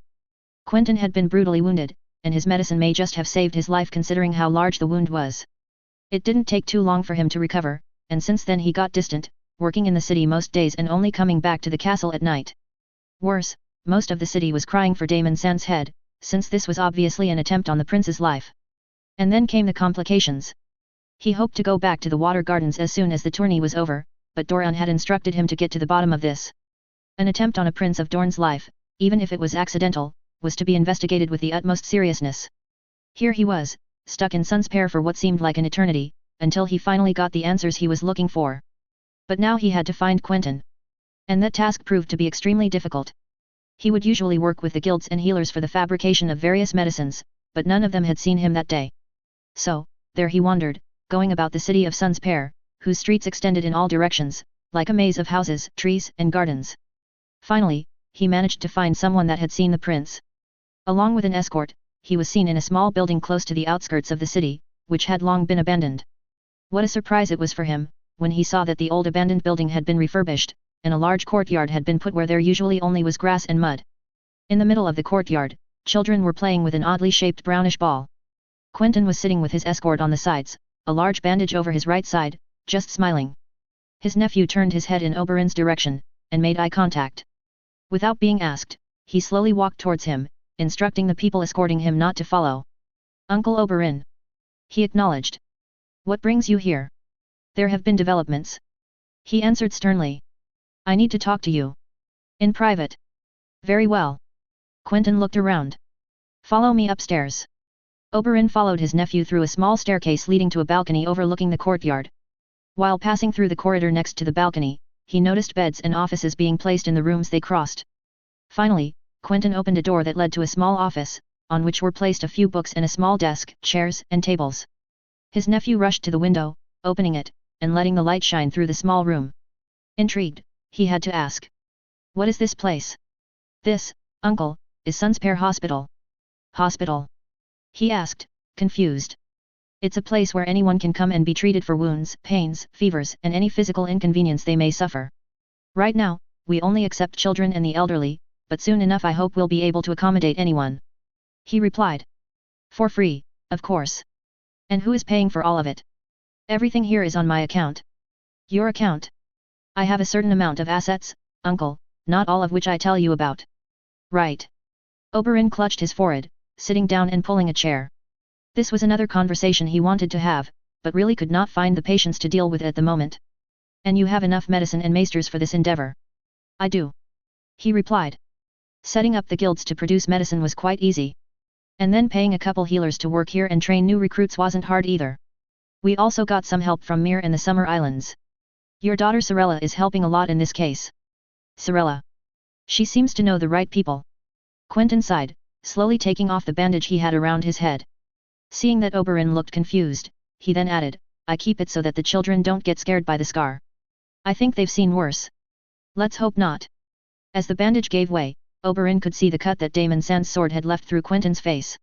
It wasn't that deep of a cut, as it had healed through the past weeks, but it still left a small gash through his face, starting on the bottom of his right cheek, making its way up, missing the eye, and going straight through the eyebrow, stopping in the middle of the forehead, where his helmet had stopped it from going further.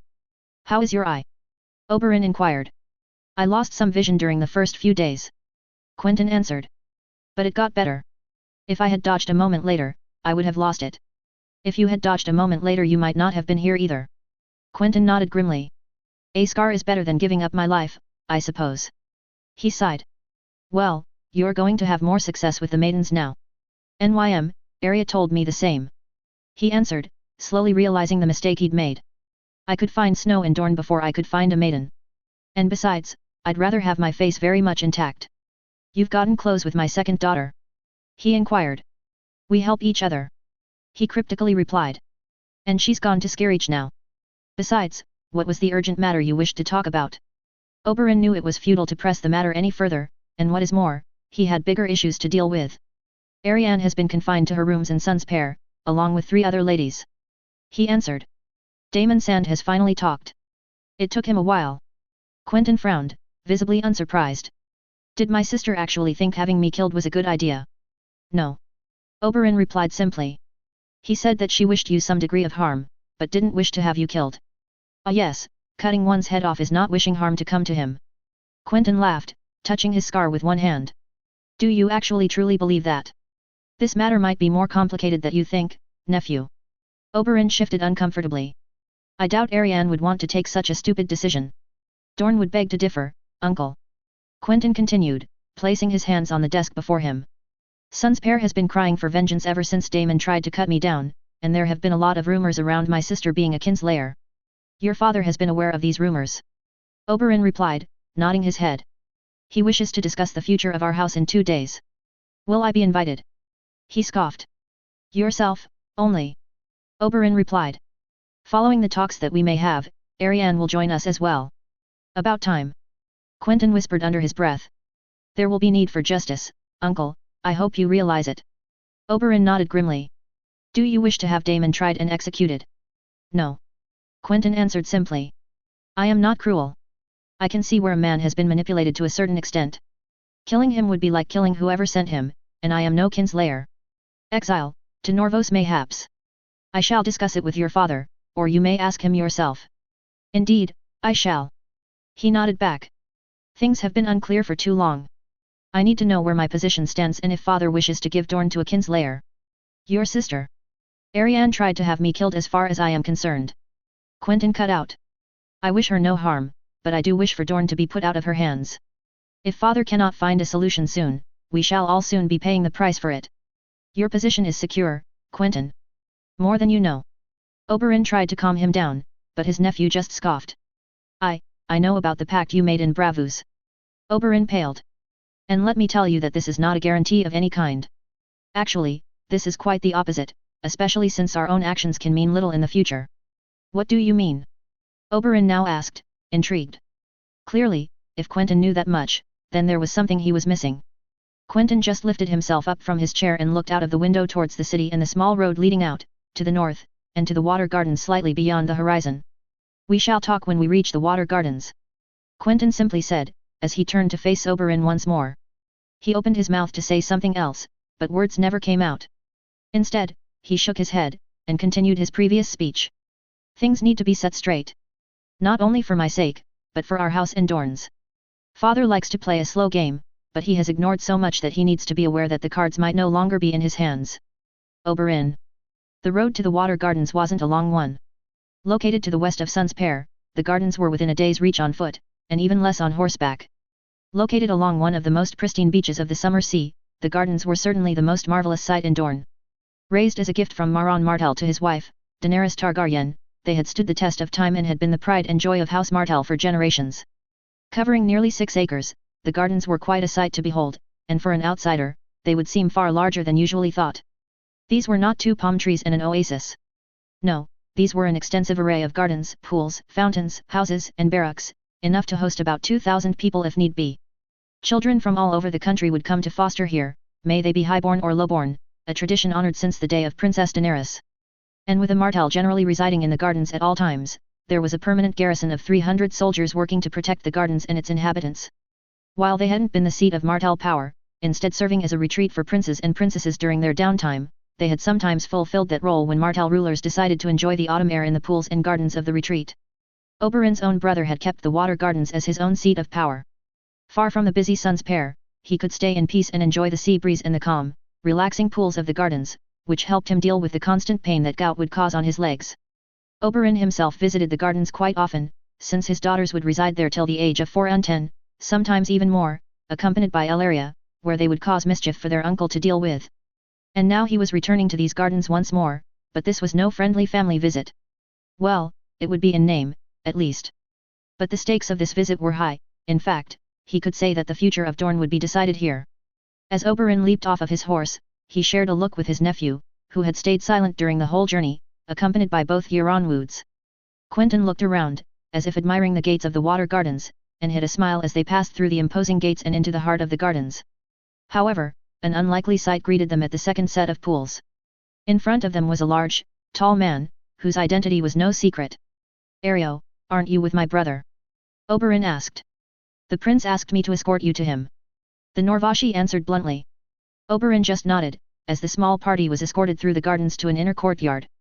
"These two can go no further," Ario said, pointing to the two Euronwoods. Both of them shifted their gaze to Quentyn, who just shrugged. "It's fine, I'll be back soon enough. Enjoy the gardens." The two nodded, and left Quentyn and Oberyn alone with Ario, who led them straight towards an inner courtyard, surrounded by small houses and palm trees, with a large pool in the middle. Overlooking that pool stood a marble promontory, which stood completely covered, with several chairs underneath.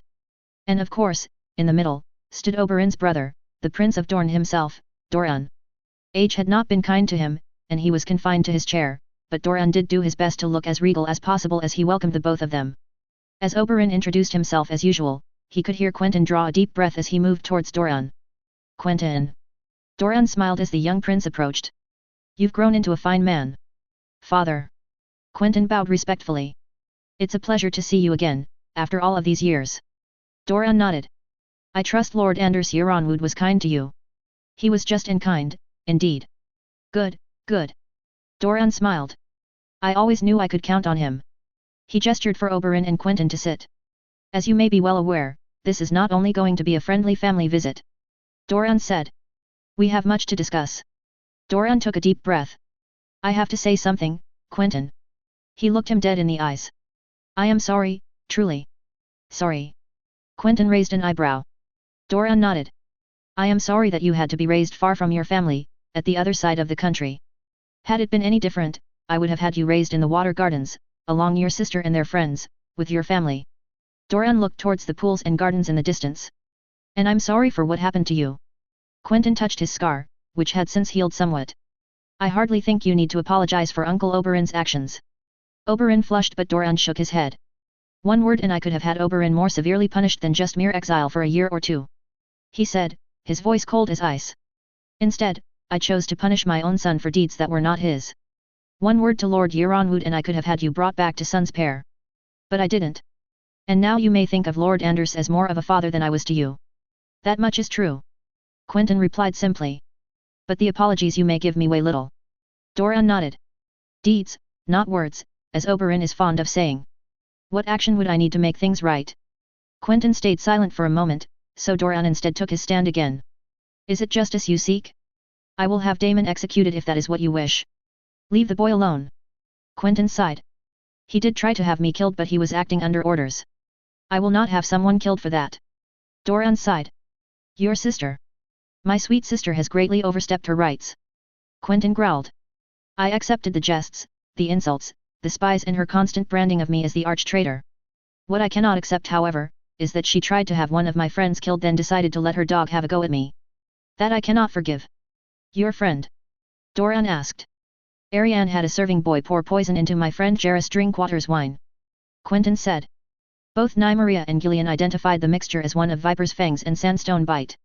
A mixture of which could very well have turned fatal. "And where is that serving boy?" Doran asked. "I've kept him under guard in Sun's Pair should you have need of him," Quentyn replied, before turning to Oberyn. "I did try to warn you, but you refused to listen to anything I had to say until Daemon had confessed." "Speaking of which, Oberyn told me about Daemon, yes," Doran replied. "There will be consequences for your sister's actions, but you must forgive her? After she tried to have me killed.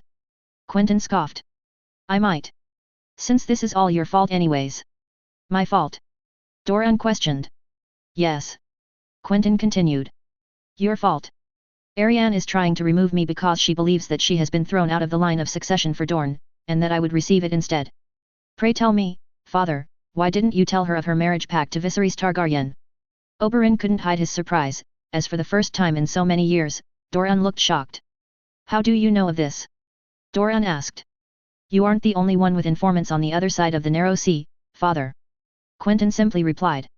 Since you promised me Dorne, I had to know why you had set my sister aside, and this could only mean you had betrothed her to someone of equal or greater status than her.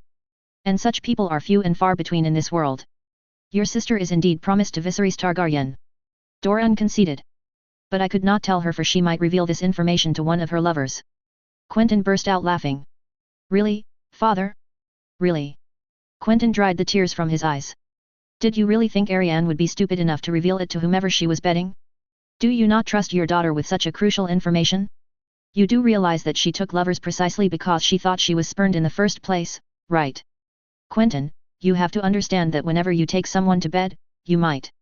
Oh please. Quentyn scoffed. I have known of the Bravos Pact for 2 years or more, now. And during this time, I have taken women to bed. While doing so, I haven't once let slip this secret. If I am capable of holding my tongue, Ariane would have been more than capable as well. You do not understand, Quentyn. Doran sighed. Ariane's lovers include people very close to her. She might have been able to confide in Tyene and I haven't told a word to Nymeria and yet we've been sharing a bed for some time now. Quentyn fired back, causing Oberyn to recoil. We're close, but that does not mean I will go around telling her that my sister is betrothed to Viserys Targaryen. If I was betrothed to Daenerys Targaryen or some other foreign queen, I wouldn't say a word for I know how sensitive that information is. You could have told her, have her sworn a vow of silence, anything. Instead she continued to think you hated her and that Dorne would never be hers. And I was the one to pay the price for it, once more. Oberyn tried to forget what he had just heard, and instead just focused on the main bit of information that had made its way up to his brain. Hang on for one moment. Oberyn interrupted. If you knew that your sister was acting the way she was because she thought she was spurned, why not tell her that she is betrothed to Viserys Targaryen yourself? Fair point. Quentyn replied. Because I believed this marriage had as much chances of it occurring than Rhaegar Targaryen coming back to life. How so? Doran asked. Because the boy is as mad as his father. Quentyn sighed. And recently, he had the bright idea to wed his sister to a Dothraki, which is honestly the worst idea anyone has ever had, and that includes Uncle Oberyn's idea to continue the rebellion after the Reach switched sides. Oberyn looked at Doran, who stayed as silent as ever. Is this true, brother? He didn't have time to wait for an answer as Quentyn took his stand once more. Which is honestly not surprising. Seriously, father, you let the last Targaryens run the streets of the free cities like beggars ever since Sir Willem Darry died. Quentyn continued to push where it hurt. Did you not think that any harm could come to them? Tell me, did you think leaving them wandering the streets of Qohor was a good idea? I had agents watching their every move. Doran replied simply. Then why? Quentyn slammed his hands on his face. Why did you leave them in their misery and poverty, with Viserys having to sell his mother's crown to survive? You could have just brought them back to Dorne once Sir Willem had died. You said it yourself, you had agents to track them down. If the usurper thought we were hiding Targaryens. I grant you that the usurper has spies in Dorne, but I know you, father. You are meticulous in what you do. Even here, you surround yourself with the most trusted people that wouldn't betray you. Quentyn continued. Why not bring the Targaryens here, under your protection, in the Water Gardens, or in some forgotten keep somewhere along the Red Mountains, the Torrentine, or the Spice Isles or the Isle of Tortoises? They were still young when Willem Darry died. Dye their hair and send them here, away from everything. A prison with gilded bars would have been better for them than whatever they suffered in the streets of the free cities. No one would have known, and Ariane and Viserys would have met much younger. The marriage pact would have been intact, and Viserys would have been educated instead of the man he likely is now. It was too much of a risk. Risk. Quentyn sighed. I feel like organizing a marriage pact between a Martell and a Targaryen is a greater risk than telling your own daughter about the pact. Are we just pieces on a board for you to play with? Are we not your children? Quentyn, you will always be my children. Doran said calmly. I love you all, you, Ariane and Tristana and. Then why don't you trust us? Quentyn cried out with tears in his eyes. Why don't you care about us? In all of the years I've spent at Yiranwood I've received one letter from you, and that is because I wrote to you first. Why did you not care about Ariane's woes about not being your heir? Why did you not care about my fall at Yiranwood? Why did you not care about me being stranded at Yiranwood while Uncle Oberyn enjoyed his freedom? You've never cared. I cared, I taught. You taught me not but the fact that I cannot trust my own family. Lord Anders taught me everything I know. And honestly, if you taught Ariane, you did a horrendous job at it. Did you not arrange to have Ariane taught in the ways of ruling Dorne should your agents fail in protecting the Targaryen children? Because although she does read and is somewhat versed in our history, all she reads are the deeds of Nymeria and our glorious predecessors and not the intricate web of alliances that fill Dorne and the Seven Kingdoms. She is fit to be a consort, perhaps, but not a princess of Dorne. Right now, father, Viserys Targaryen is as mad as his father, and I will not allow history to repeat itself. I will not have Ariane meet the same fate as Elia. And I will not let Dorne fall into the hands of an incompetent either.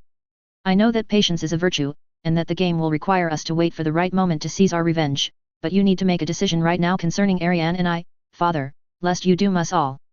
Doran stayed silent for what seemed like an eternity, as if calculating his options, before finally nodding. Thank you, Quentyn. He said simply. Please leave us, your uncle and I have to talk in private. That's it. Quentyn scoffed. That is it, for now. Doran replied, voice cold as ice. As you say, there are important decisions to make, and my brother and I will need to take them together. Please, leave us. Very well.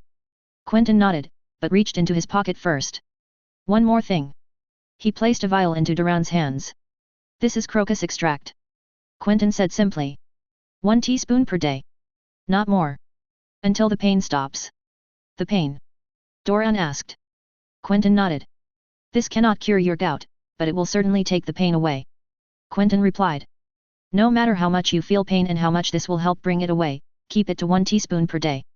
Should you take any more, the toxic extract will take over and bring you unpleasant side effects such as nausea, vomiting and stomach pain.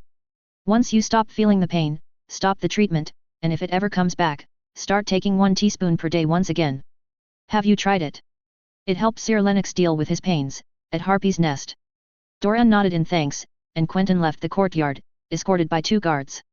Meanwhile, Doran looked at the vial, and placed it on the small table in front of him, and turned to Areo. Have Ariane summoned to the water gardens under escort. He told the Norvashi. Have the guards leave us. Areo nodded and left along with the few guards, leaving only the 2 Martell brothers in the vast courtyard. Both of them stared at each other in silence, before Doran drew a deep breath and finally let out. What a mess. Oberyn. Everything was tranquil as the 2 brothers faced each other in the middle of the gardens. Only the sound of birds and the faint sound of the waves crashing in the distance could be heard. It was an eerie feeling, to be sure. Nothing had changed around the great pool, really. A few palm trees had grown, some had been cut down. A few blood orangers had grown, and a few had been cut down. It was all the same, exact, setting as all these years ago, when the 2 brothers had met. Only they had aged, but the houses, pools and trees seemingly hadn't. He remembered pleading with his brother to continue the rebellion, then. They had both lost so much. Thousands of Dornishmen had died at the Trident, leaving widows and children behind. The Targaryens were dead, deposed or in exile. Rhaegar, slain. But most of all, Elia, their sweet, innocent, sister, was dead, along with her 2 children. It had taken him every inch of patience to not go to King's Landing and demand vengeance right then and there. But there would be none of that. Instead, Oberyn made his way to Dorne and pleaded for his brother to declare for Viserys Targaryen and continue the fight. We cannot. Doran had told him. Mace Tyrell has bent the knee. The Reach has switched sides. If we decide to continue the fight, we must have allies, and we cannot stand alone against 6 kingdoms. We could bloody their noses, but a third of our armies lie dead and broken at the Trident. How could we expect to hold against the Lannisters and Tyrells who have lost but a fraction of their men? He hated it. He hated it when his brother was right. He had loathed him then. Called him a fool and a craven. But he was right. It was suicide to continue the fight without the Reach. How long could they have held? 1, 2, maybe 3 years? We need to be patient. The usurper's crown is bathed in blood and soon enough his kingdoms will slip away from his grasp. He was convinced at the time, but now? Balon's rebellion showed that the kingdoms were united. And although one could make the point that these were but ironborn, and everyone hated these pirates, only Dorne refused the call to arms. Worse, this conflict might have strengthened the usurper's power which seemed to have slipped away. When the time is right and the usurper sees his kingdoms crumble, we will make our move. The Targaryens are not dead. Doran had said. There are 2 left. By betrothing Arianne to Viserys, we will get our blood on the throne. By giving Quentyn's hand to the newborn Tyrell girl, or the Targaryen girl to one of the Tyrell boys, we will bring the reach to us.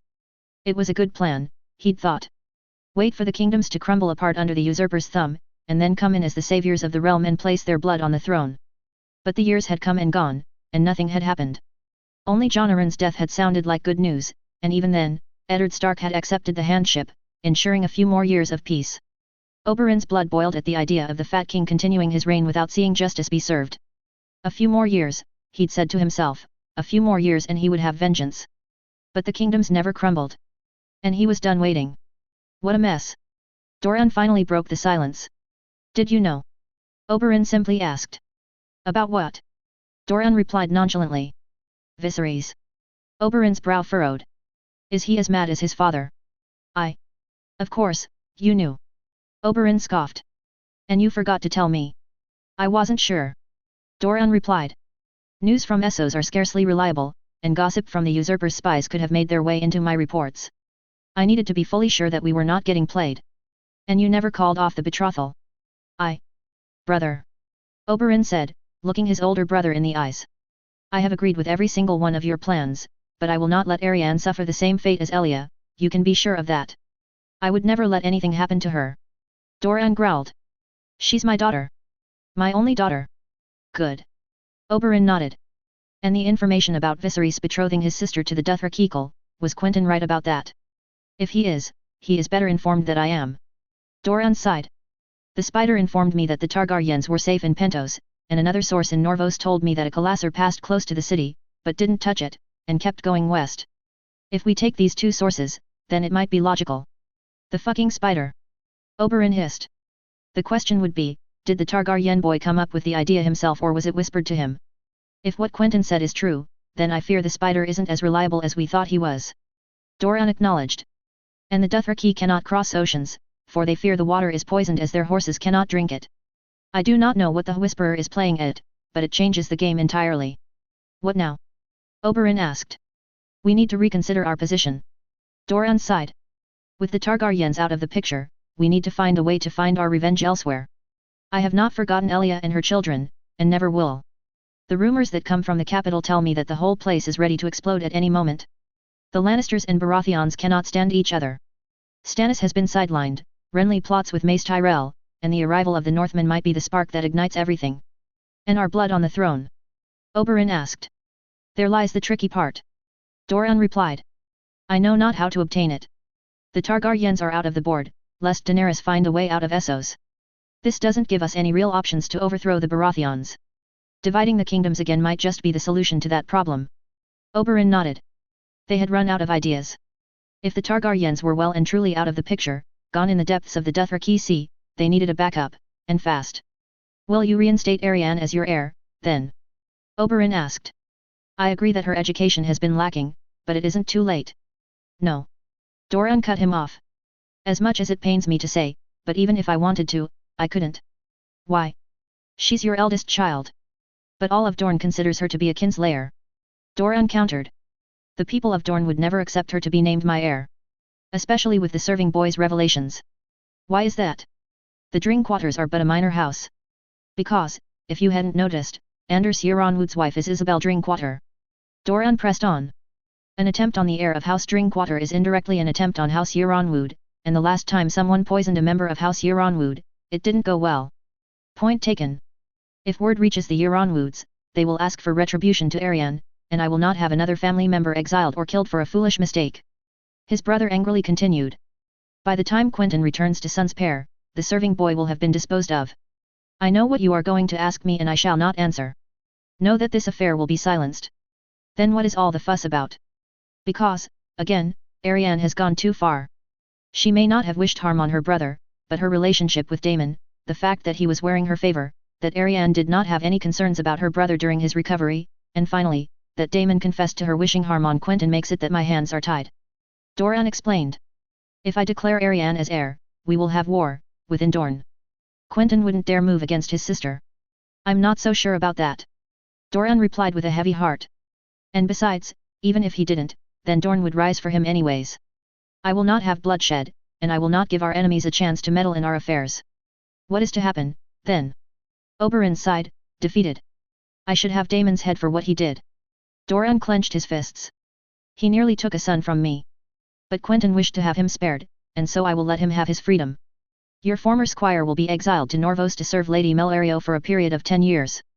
He will then be free to do what he pleases, but will not be allowed back to Dorne. I will draft a formal document stripping Arianne of her rights to son's pair. Quentyn will be my heir, and if the worst comes to pass, Tristana will inherit it in turn. Finally, I will find a husband for Arianne, that is both befitting of her station and that could help us in our plans. You declined both Willis Tyrell and Edmure Tully. Oberyn pointed out. I declined them when she was still betrothed to Viserys. In any case, Edmure Tully is insignificant.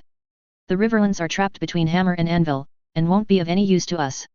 Doran waved him off. Willis Tyrell on the other hand is something I wish to reconsider. Lady of Highgarden is still an important role, and one that could bring us many benefits. Oberyn smiled widely.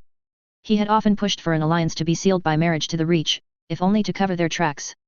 While Doran was insistent on pushing for Quentyn's betrothal to Marjorie when the time came, he was much more open to betrothing Willis to Arianne.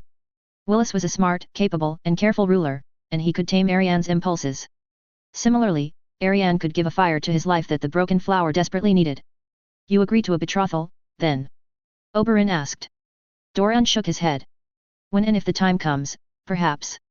Doran replied. But not now. We cannot afford to reveal our hand, especially since I have another match in mind for her. And who would that be? Oberyn asked, confused. Robb Stark. You cannot be serious. Oberyn replied, shocked. You want to give your daughter's hand to the son of a traitor? I'm contemplating the possibility. Have you gone mad? No. Doran replied simply. Lord Eddard Stark might be hand right now, but the Northmen are fools if they think the snakes in the capital will abide by their rules. I give Stark a year before he throws down that golden chain. The rift that this would cause between him, the Baratheons and the Lannisters might just be the spark we need to light a fire from the boneway to the wall. Eddard Stark will never betray the usurper and you know it. Oberyn seethed. He will stay loyal as a dog. Mayhaps we could convince him otherwise. Tell me, why do you think Stannis Baratheon barricaded himself on Dragonstone? Oberyn shook his head. The answer might surprise you. Doran smiled. In any case, a betrothal to Winterfell would bring us the Riverlands and the Vale along with the North. These are 3 kingdoms, brother. Ruled by Lord Stark. The Starks are responsible for what happened to Elia and the children. Oberyn rose, furious. Sit down. Doran motioned angrily. Forgive me, brother. Oberyn nodded. I forgot myself. See to it that it doesn't happen again. Doran frowned. The Starks have seen their family butchered at the hands of the Mad King. They have lost as much as we did in the rebellion. Tell me, if Aerys had murdered me, Elia and father instead, would you not have called for war? As I thought. Doran scoffed. Stark was complicit in the murders, he was against them and argued for Lorch and Clegane to be executed. Doran continued. It was Jonnaran that persuaded the usurper not to do so. Enraged, Stark left the capital to find his sister. It was the loss of her sister somewhere in the Red Mountains that mended his and the usurper's friendship. You ought to remember that. Oberyn nodded. Good. And Quentyn? Oberyn asked. Quentyn will inherit Dorne as I meant in terms of betrothals. Oh. Doran raised an eyebrow. Well, Marjorie Tyrell is still an option, but I'd like Quentyn to remain unmarried. Why is that? Because mayhaps Daenerys Targaryen will find that the life on a Khalasar is not one that she wanted, or decides to leave her brother, and our agents will be swift to help her out of that situation, should she manage to escape. Doran answered. Fire and blood are still an option, and I plan on leaving that possibility open for as long as I can. Oberyn nodded. A backup plan. But why not spirit Daenerys away right now? This didn't make sense. Doran settled back down and poured some wine, handing Oberyn a glass. Raising his, he announced. King's Landing is about to blow. Someday, someone will light the fuse and our time will finally come to strike. To our vengeance. To our vengeance. As Oberyn drank he couldn't help but feel uneasy. Plans were never set in stone, but he feared that he would never see the day of them actually being put into motion. Maybe they needed a little push. Arianne. Arianne's face grew tense with each step she took towards the water gardens.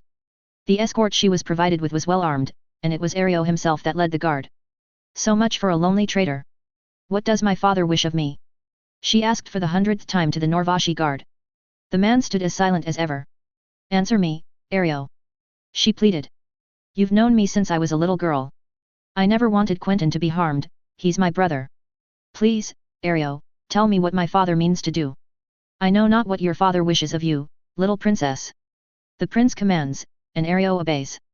The Norvashi finally answered, before walling himself back into his silence. The gates of the gardens opened, and the group around her scattered, leaving only her, Ario and a few guards to continue the journey through the pools and palm trees. She dismounted, making sure to look around for anyone lurking behind the trees and bushes. But there was no one. It was only her and her guards. The pools she had played in during her childhood came and went, and with every passing step, she felt her will crumble a little more. With every alley, she worried that at the end of it would be a stump, ready to accommodate her head, as her father watched jubilantly from his seat. But corners and alleys continued to unravel, and no such sight appeared. The small group passed through a gate, and Ariane's heart sank. Before her eyes laid a long, beautiful pool, with blood-orange trees lining up the paths on both sides. She had played in this pool once, when she was younger. It was her favorite as the shade provided by the orange trees stopped most of the sunlight coming through, making the pools cool and lovely to play in. It was there that she had met most of her friends. The Fowlers, Cassina, Miria, Silva, Eleanor, Talia. So many names, and how many were left? None. At the end of the pool stood a platform overlooking the gardens, which were surrounded with a series of houses, making these gardens completely closed off.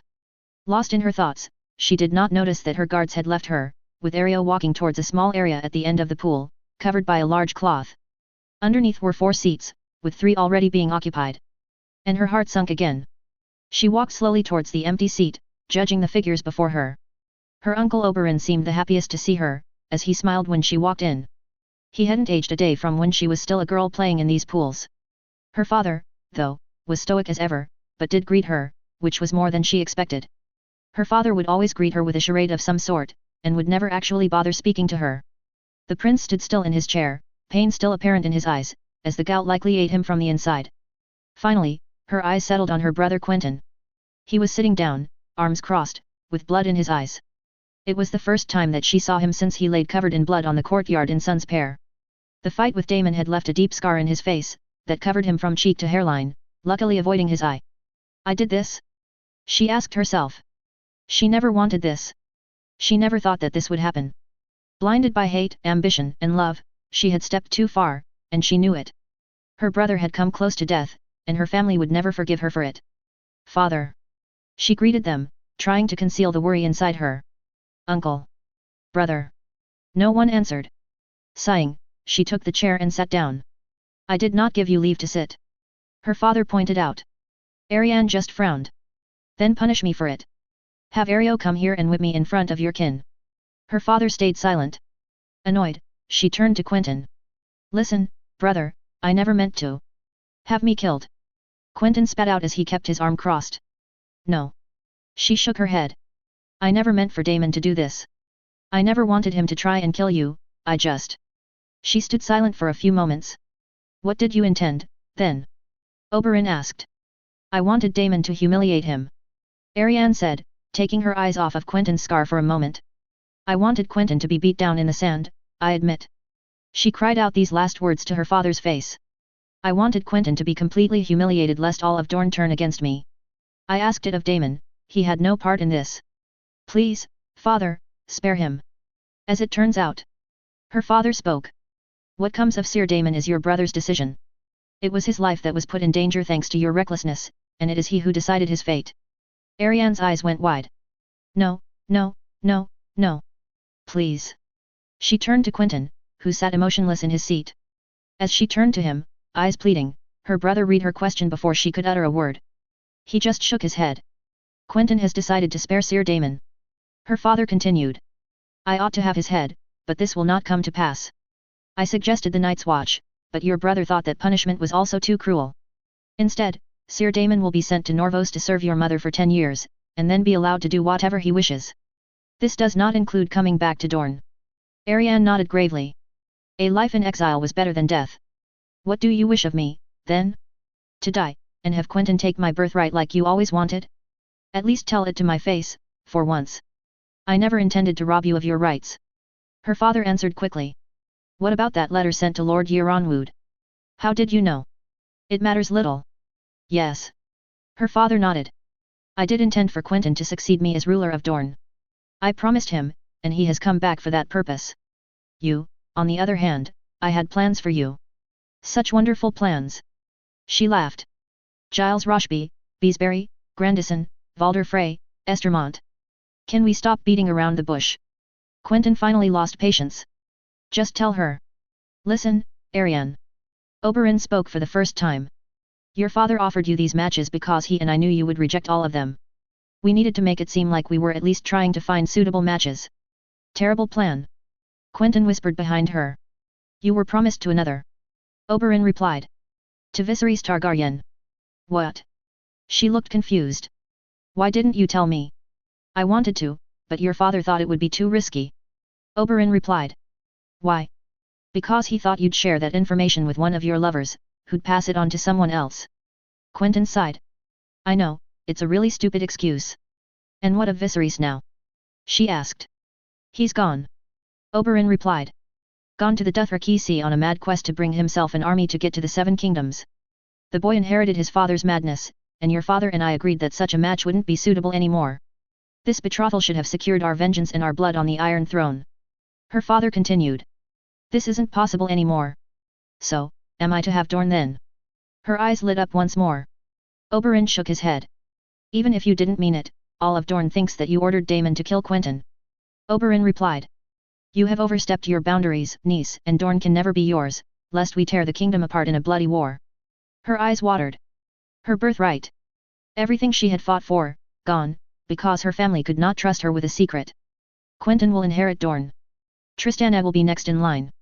Her father said, sternly. If anything should happen to them, the mantle of prince will pass on to Oberyn, then Sir Manfrey. Do I make myself clear? Very. Arianne replied, with tears in her eyes. And what is to become of me? We will find a husband befitting of your station as Princess of Dorne. You have done our family name great harm, Arianne. You can see it as a way to repay that. This answers nothing. She continued. Who am I going to marry, then? We have not decided. Oberyn replied. It is still in our interest to get vengeance upon the Lannisters, and to do this we will need allies. Powerful allies. There are only two suitable candidates for your hand. These are Willis Tyrell and Robb Stark. Her father cut in. One can bring us the breadbasket of the Reach, and the other is the key to 3 kingdoms. Tyrell or Stark? Arianne nodded, somberly. When will I know who is to be my husband? She asked, her voice fading away. In due time. Doran replied. We have to clear the mess you made in Dorne first, lest you be spurned by every lord in the kingdoms. Until then, I will see you get a proper education. It seemed that I have failed you in this regard. You will stay here with me in the Water Gardens, and I shall oversee that you are properly taught and ready to do your duty for our house. Very well. She answered, tears flowing down her cheeks. May I leave? Her father nodded, as both Oberyn and Quentyn launched pitiful glances at her. She walked towards the small houses on the edges of the gardens, not looking back. She waddled for a few moments in the staircase leading up to the floors above, finding her old room overlooking the gardens.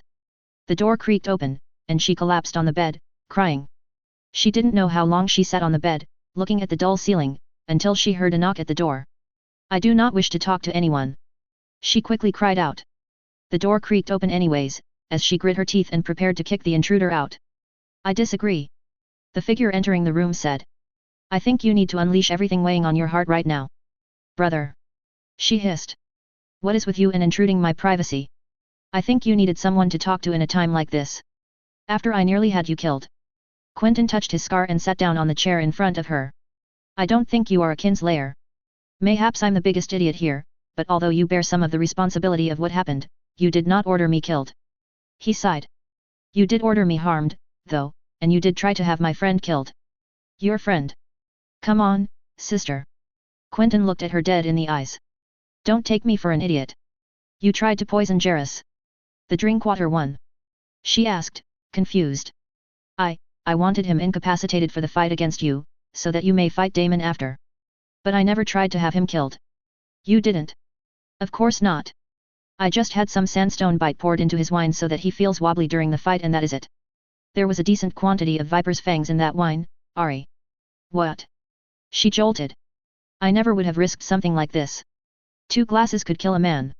You didn't. I swear it on my life, Brother, I didn't order viper's fangs poured into your friend's drink. Quentyn looked confused for a moment, before changing subjects entirely. How are you dealing with the news? As well as you can expect. She hissed. Have you come here to taunt me? No. He shook his head. I am your brother after all, and I worried for your well-being. You worry for me? She laughed. I do. He answered. I know you wish to rule Dorne more than anything else, and all of this news cannot have been good for you. Promised. She chuckled. My own father refused to tell me I was to be betrothed to a dragon. Tell me, Quentyn, did you know? Yes. How long? 2 years. 2 years. She cried out and grabbed him by the collar of his shirt. And you told me nothing. Please let go. Not until you tell me why you didn't say a word. She hissed. Why did father trust you with a secret he never trusted me with? First of all, I found out myself. Father did not say a word to me. He pointed out. And during our first meeting you decided to laugh at me for being a maid and scoffed at everything I said. That wasn't exactly what I was expecting my sister to be like during our first meeting in 2 and 10 years. She let him go. And besides, by the time I learned of the betrothal, I also learned that the boy was as mad as his father. I considered this betrothal null and void. Quentyn continued. But let us assume that I had told you. Would you have believed me? Or would you have thought that I was concocting a plot to destabilize you and turn you away from your birthright? Worse, would you have told every single soul in Sun's pair? I had everything to lose by telling you then. I had no reason to trust you, Ari. You didn't think I could keep the secret. I didn't think you'd believe me, first of all. I can't even talk about trust. He continued. I think Father and Uncle Oberyn made a severe mistake not telling you or trusting you with this secret when you came of age. That does not mean I could trust you with that same secret considering you were calling me traitor. Ariane's anger dropped once again. Why the act, then? She asked. Why do you carry the frog along? And you are no maid, why not tell me this? Quentyn shrugged. Because I didn't see reason to tell you. What goes on in my bed is no concern of yours, just like I do not care much for what happens in yours. He answered bluntly. And as for Achilles, he does have a name, he is, useful. Roynish tree frogs have certain abilities that little men suspect them of having. He's a token, then. I'd say a charm. Ariane didn't want to probe any further. She didn't care much about what Quentyn's frog was up to, and there were more serious issues she needed to discuss. Can you be honest with me, brother? She asked. Quentyn nodded. What do you think of father's betrothals for me? Quentyn took a minute to think. If I am to be completely honest, nothing much. He finally answered. A marriage tying us to the Reach would make sense. The Reach is the most populous kingdom, can field the most men, and is a breadbasket. It would be our best bet to get our revenge against the Lannisters. However, the Tyrells are ambitious. Perhaps a bit too much. Mace Tyrell is unrelenting at seeing his family end up on top of the kingdom's hierarchy, and I doubt he'd stop at a lion sigil to get what he wants. And the Stark boy? She asked. I've heard that you have interests in the north. I have interests in their timber, but I know little more than what is already known to everyone. In any case, I think that this betrothal would be even worse. Quentyn sighed. Father thinks that the north can give us 3 kingdoms. One is a frozen waste, one is a mountainous waste, and the last is one that is walked over by everyone. I fail to see how an alliance with the north can give us any real benefits, especially considering how close Stark and the usurper are. This may change in the future, but this alliance could bring us more harm than good. This alliance has toppled a kingdom before. True enough. Quentyn replied. But they had the might of the Stormlands, while the Westerlands did not raise their banners, and the Reach sent the majority of their forces to a siege, waiting to see what happened at the Trident. Should they face the Crownlands, the Westerlands, and the Reach again, would they win? You don't agree with any of Father's proposals, then? I just fail to see how they will help us gain vengeance, that is all. Besides, I don't think you would like staying in Winterfell for most of your life. Quentyn sighed.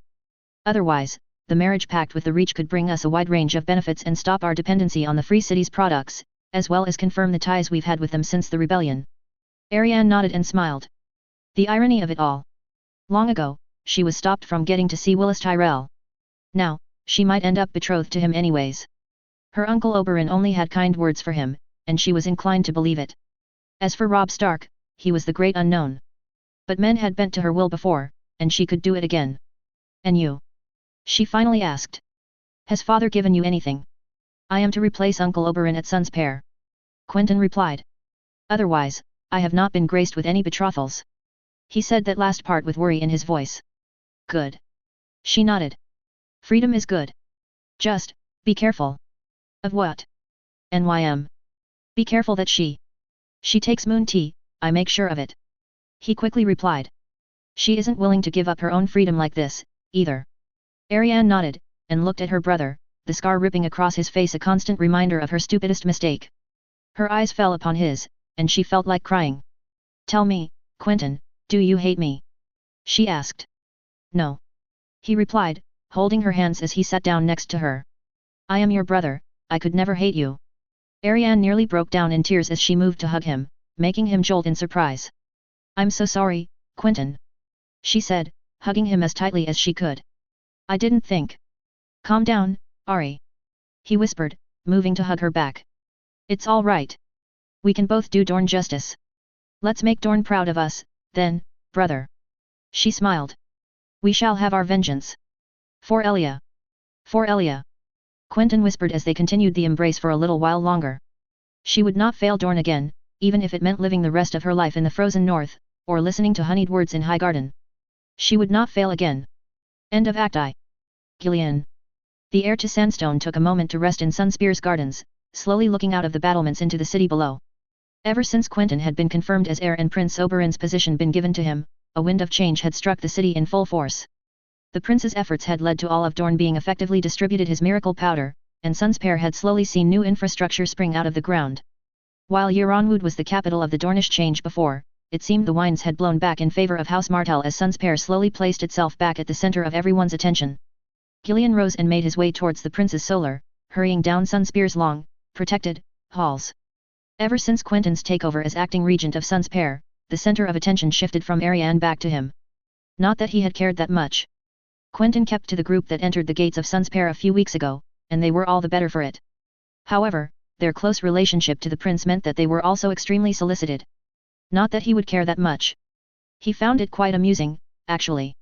And although Quentyn generally ignored the rabble going on around him, he did occasionally bring in people towards his inner circle. Like the younger Toland girl, Tira. Gillian didn't particularly like her, due to her spouting nonsense at every hour, but the prince kept her close, seemingly interested in the stories she had to tell.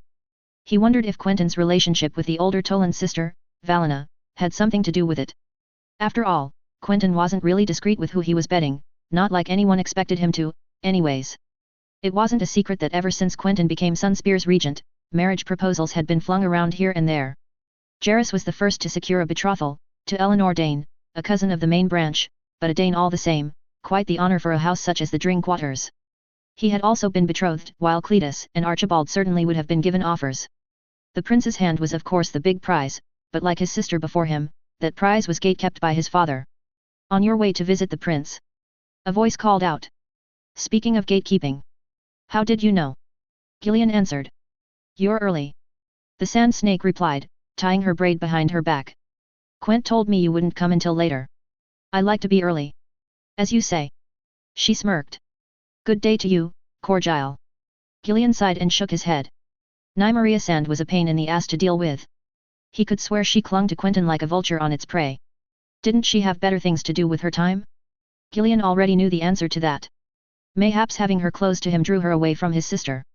He didn't have time to dwell on it as he knocked twice on the door. A voice quickly ushered him to come in. Gillian opened and closed the door to the solar in an instant, looking over the room. It was large, larger than any he had ever seen. But seven hells, it was a mess. Books lay around tables and shelves, scrolls and missives were laid on the ground everywhere, and even the prince's desk seemed to be overflowing with everything from papers to daggers. Of course in the center of the desk stood Achilles, who despite his eyes being closed as he rested beneath a stack of papers, seemed to follow his every move. What struck him the most, though, was the large map of the known world hanging right over the desk, where Quentyn eyed him intently. Congratulations, Gillian. Quentyn smiled, his scar clearly visible on the right side of his face. For your betrothal. It's the end of freedom for me. Gillian replied with a chuckle. Thank you, Quentyn. I hope Alienavaith makes you a happy man. Quentyn brought forward 2 glasses from a pile of paper under the desk, bringing a flagon of wine from one of the shelves, leaving Gillian in disbelief as to how Quentyn knew where they were located. This called for a celebration. I thought you didn't drink. If I can't drink for an occasion such as this, when can I? He asked, pouring them both a glass. Gillian smiled, and they both drank. The taste of wine filled his mouth, the liquid running down his sore throat and into his belly. That's one damn fine wine. Gillian replied. Uncle Oberyn left it to me when he left to gods only know where. Quentyn nodded. It's one of the finest Dornish reds this kingdom has to offer. Well, your uncle has good taste. Gillian quickly sprung back to his feet. How have you been managing the whole princely responsibilities thing? Better than I expected. The prince replied. It's been hard managing the whole medical front of things, the construction of the new Dornish fleet, and the different requests coming in from the kingdom. Tiring, but manageable. No marriage proposals. Loads. He chuckled. All of them go through my father, and you can imagine his answer to them. Gillian nodded. Prince Doran was apparently taking the same road as the one he took for his daughter and not hurrying him into any betrothal. Which was smart. Lord Euronwood was probably doing the same for his son Cletus. This was not a luxury house Corgyle and Drinkwater had, though. Did you find time to get out of the castle? Gillian asked, trying to keep his mind off of these things. A few days ago. He rose. I went swimming on the beach to keep my mind off of things. It turns out the sun was hitting a bit too much. Quentyn took his shirt off, and showed him his back. Indeed, while it was covered in small scars, cuts, and bruises, the most apparent thing was that half of the surface of his back, and elbows, was bright red. Never underestimate the power of the Sunday. Quentyn continued, putting his shirt back on. It should peel off soon enough, but it burns whenever I step into the sun's path. Let me guess, you've been working on something to stop it from happening. Correct. Quentyn smiled widely. You'd think we'd have thought of a solution by now, considering Dorne has been hammered by the sun's rays for thousands of years. But no. We're working on something, but it is going slowly. That explains the new recruits you've gotten recently. A few maesters and other healers from the Riverlands, Vale, and Crownlands, nothing much. Quentyn replied. But still a big help in future matters, I'm sure. Gillian nodded. He'd seen the fast pace that Quentyn's different endeavors had gone at, and wasn't about to contest these now. One thing is for sure, though. The prince continued, rising again. We'll eventually going to have to break the guild's power. I need them now to ensure we produce at high rates, but curbing their power later on will be on my list of priorities. Speaking of which. He turned to the map of the known world hanging over his desk. Do you know the reason for my endeavors in the realms of perfumes, oils, glasses, and other luxury items? Gold. Gillian asked, confused. Yes, but not only. He pointed to the map, specifically, to the Free Cities. See, Dorne has been a close trading partner to the Free Cities, even before the exile of the Rhoynar. As such, our trade links are numerous, and they have been an essential part of our trade, and one of the many reasons for Dorne's prosperity and status as the third richest kingdom. However, many of the items we import from the Free Cities come from less than reliable sources. It turns out we've been secretly financing slavery for thousands of years. Gillian nearly spat out his wine. What? We import more from the Free Cities than any other kingdom. As such, the ties of every Dornish family to the Free Cities is great, and these include merchant endeavors. These mean privileged links between slave owners and the continent. How do you think the Will of Will got the idea of selling his prized Oakheart ladies into slavery? He had to have had pre-established trade and personal links with slavers from beyond the narrow sea. You don't just waddle down to the nearest beach and sell off people to the first passing ship. By enhancing our production of luxury products, you mean to cut ties with the Free Cities? Impossible. Quentyn shook his head. Our ties to the Free Cities are too numerous, and too extensive to count. It would take decades, generations, to completely rid ourselves of the ties we have to slavery across the narrow sea, but this is certainly a start. With the endeavors I have been investing in, I mean to at least cut down a few of the ties we hold with the slavers beyond the sea. And if the Free Cities start to increase rates onto our shores as a way to reel us back into their trade routes, well now we'll have a fleet to deal with. I see. Gillian trailed off, looking at the map before him as he schemed over the names written over it. The prince's plan had some merit to it, but as he said, it would likely take a few generations for the Dornish ties to slavery to completely disappear. What use do you have of the Toland girl, then? Gillian asked, curious. Is she a part of your plans to counter slavery or cure new diseases? Or did Lady Valina's red hair seduce you to the point you gave her a favor? Neither. Quentyn replied. Tira is here because she might prove herself useful to me. Neither Lady Nymella nor Valina had any bearing in why I brought her here. I don't see how useful she'll be. Gillian raised his eyebrows as he finished his cup of wine. Are you sure Lady Valina hasn't gone to your head? Quentyn rolled his eyes. Of course, I'm sure. I'm only asking because you've been closer to your family than before. He continued. Physically close. To your cousins especially. Quentyn's face turned slightly red at that. My cousins are good at 3 things. He replied, slightly embarrassed. Seducing men, picking a fight they shouldn't, and giving me headaches. That explains the snake having wrapped itself around you. Quentyn laughed. You have the wrong idea. His friend shook his head. My sister has one grave weakness, and that is handsome men, and it could very well be her end. I don't intend to let a beautiful woman be my demise, let alone my own blood. Snakes are venomous, Quentyn, you told us so much before we came here. He countered, remembering the talk about possible plans that his sister would undertake to separate their group. I agree. Quentyn nodded, patting Achilles' head. Which is why I know my limits. When I was younger, in Yeronwood, I loved swimming between the beaches and the Isle of Turtles. There was a small buoy marking the location of a reef, far out. I tried swimming towards it, and succeeded. However, I realized during the way back to the beach that I'd never make it. I panicked, and nearly drowned. Thankfully, a fishing boat brought me back to shore before I'd had the chance to go under the waves. If not for that boat, I'd have lost my life out there. I was foolish, reckless even, because I did not know my own limits. Now every time that I make a decision, I want to know where my limits stand, as to never put myself in such danger again. Why does this matter? Because I know where lust has to stop dictating my actions. He shrugged. Our relationship is purely physical, and we do not interact much out of that. That's a lie. The older one stays around you so much I swear I've seen her more often around you than anyone else. I know. Quentyn acknowledged. But NYM has ties to Volantis through her mother, Dalena McGurr, who is the daughter of Runarjul McGurr, one of the heads of the elephant faction in Volantis. As such, any information she can give me is quite important. Gillian made to speak, but Quentyn cut him off. And besides, we're close because I trust the fact that she isn't close whatsoever to my sister, especially after the events that transpired at the tourney. I don't completely trust her, that would be a great mistake on my part, but I do trust her more than any of my kin, and that includes the younger ones that know not of the machinations that occur at the Sun Court. He replied tensely, ending the conversation abruptly. In any case, I asked you to come here because I have a mission for you. A mission that must stay a complete secret. Gillian suddenly stood more at attention. A secret mission? Now that was interesting. What kind of mission?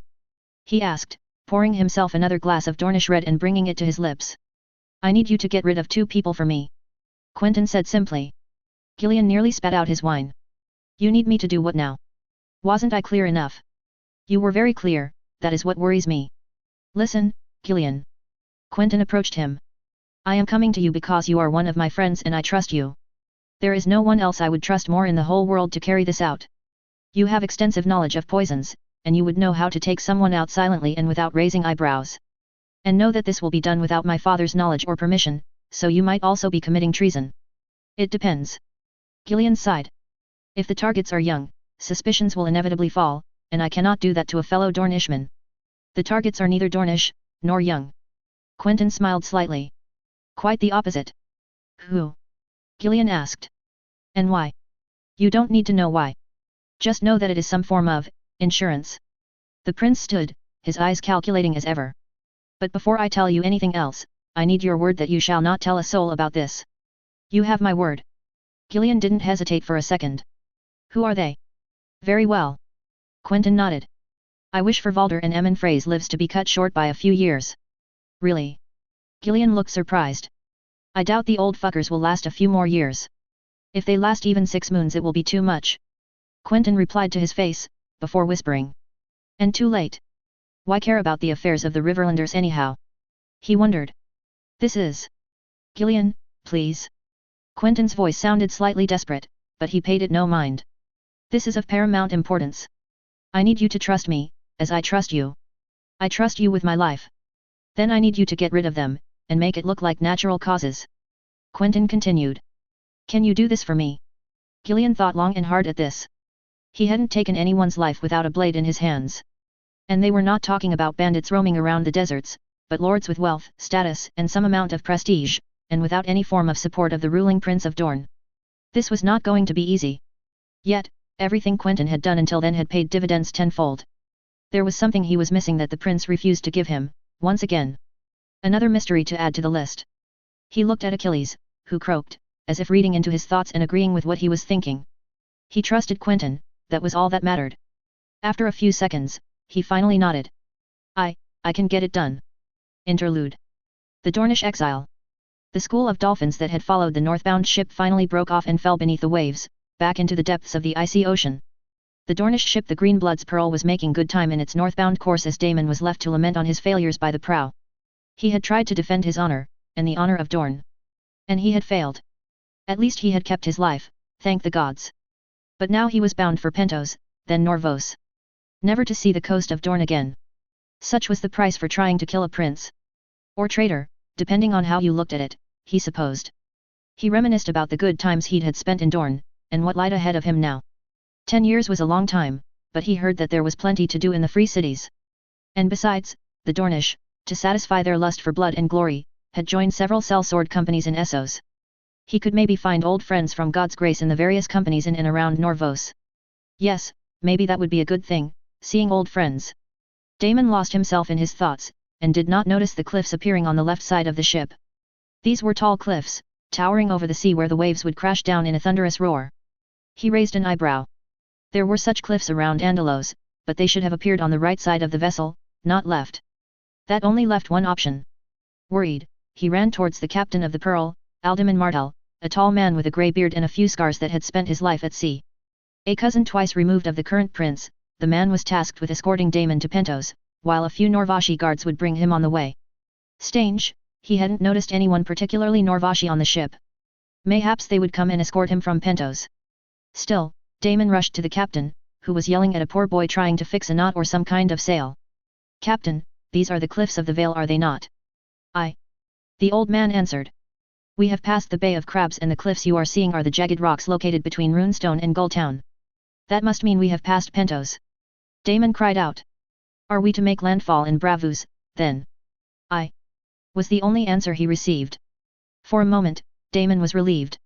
There must have been a sort of misunderstanding or meteorological event in Pentos, and they would have to dock in Bravus instead.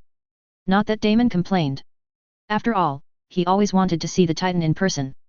"But we're making a stop first," the captain continued. "At Gulltown?" Daemon asked. "Eastwatch by the sea," the captain growled, turning towards Daemon with vengeance in his eyes. Daemon's heart skipped a beat. "What?" he stuttered. "The prince said that I was to go to Norvos, not. Prince Quentyn wanted you exiled." The captain glared at him. "But Prince Doran is the one in charge, and he is very, very angry at the fact that you tried to take his son's head and wishes no less for you to take the black. Prince Doran granted me mercy. Prince Doran granted you your life." The captain pointed straight towards his heart. "He did so per his daughter and son's wishes. That does not mean that he does not want you punished. When we land at Eastwatch, you will take the black, and you will take your vows." "And if I refuse?" Daemon gulped, knowing the answer. The captain drew a steel dagger from his side. "Then I will personally thrust this into your heart, Sand." Daemon looked at the blade, and nodded somberly. "You will be watched day and night, Sand." The captain continued. "Do not try to escape. And even if you tried, I dare say the seas around here are quite cold and treacherous. Waves the size of mountains roll through the shivering sea, and I doubt you'd last long out here." Daemon looked down, a lone tear running down his cheek as he looked towards the north. He left the captain and made his way below decks. When he was finally out of sight and earshot of anyone else, he fell down on the ground, and cried. The disgraced maester. So far Dorne had been an interesting experience. The weather was nothing like that of the Riverlands, or that of Old Town for that matter. The sun would blaze at all hours, and you were lucky if there were any cool temperatures before the night fell. What he saw, however, was a changed kingdom, much different to anything he had ever seen. The new hospitals that had broken ground in Sunspear were already flourishing, and the talk of miracle powder being produced at every street corner turned out to be true, with the small folk and merchants alike doing their part in producing medicine and potions everywhere. There were no grey sheep overseeing these enterprises, only healers and heads of various guilds. And in each place where the medicine was produced, there were also little gardens, with a wide variety of flowers. The disgraced maester guessed that they were cultivating these different flowers for their extracts, which could then be useful for a wide variety of purposes. Not to mention the different shops in the Shadow City selling a wide variety of products he'd never seen before, or at least not in these quantities: soaps, peppers, spices, blood oranges, lemons, and things that he couldn't put a name on. There were small black seeds that split down the middle, which grounded and boiled could wake up the dead. There was fruit that he'd never seen the like of, even in Old Town, forming the colors of a rainbow. There was even a dark substance that was apparently used for lighting, but that reeked a stench of the seven hells. He had read about all of these wonders when at the Citadel, but actually seeing them in person was a whole other experience. All in all, Dorne proved to be nothing like he expected it to be when he was younger. And he certainly didn't expect to be invited into Sunspear's palace, of all places. He stood, waiting in the halls, waiting to be led into the rooms where the man behind everything he'd seen down in the Shadow City was, pondering his next scheme. When the doors opened, he was almost disappointed at the sight. He didn't expect for Prince Quentyn to be an old, wise, man. He wasn't stupid. But the sight of a boy with a large scar on his face didn't come to mind when thinking about the brains of this whole operation. "Welcome to Dorne," Prince Quentyn said as the doors closed behind the old man. "Thank you, my prince." The man nodded. "I must admit that I am surprised that you asked for me." "I was surprised, that is all." "Surprised?" "Yes, surprised a man of your talents was kicked from the citadel," he simply answered. "From what I could hear from the few maesters around here that are old enough to remember you, it seems that you were kicked from citadel for necromancy, and that the maesters have revoked your chain and achievements." The old man made a move to speak, but the prince beat him to it, as he stood and smiled. "Quite a waste, if you ask me." He pointed to spot around the old man's neck where a chain should have been. "I see that you have the knowledge, although you may not have the links to show it, perhaps more than anyone in Dorne. And what is better yet, we have several things in common." "What things?" "First of all, we both hate the grey rats." The old man smiled at that. "Rats, sheep. All the same. I cannot trust them for the life of me, which is why you will see no maesters involved in the production of medicine or any tasks around Sun's Pair." "A wise choice, my prince," the old man answered. The new ways seemed to scare off the grey sheep. The prince nodded, and handed him a book. "Secondly, we both yearn to discover the secrets of life, and magic." The prince continued, patting the pet tree frog the old man had mistaken for a statue on his desk. He opened the book, revealing a bunch of drawings of various species of animals, birds, insects, and even humans, with accurate measurements and notes. "Indeed, it is very well made," he whispered. "And very accurate." The prince nodded. "And finally, we both want the advancement of our society to continue." The old man nodded at that. "I can give you a lot." The prince finally stated, taking the book away. "We might have managed to produce medicine that can cure half the diseases on this earth, but we still lack the ways to completely and efficiently produce them. Some of the diseases we seek to cure, we have not found ways to do so. I came here to help, my prince." "So, you did?" The prince winced. "But I've also heard that you cut living people open at the citadel.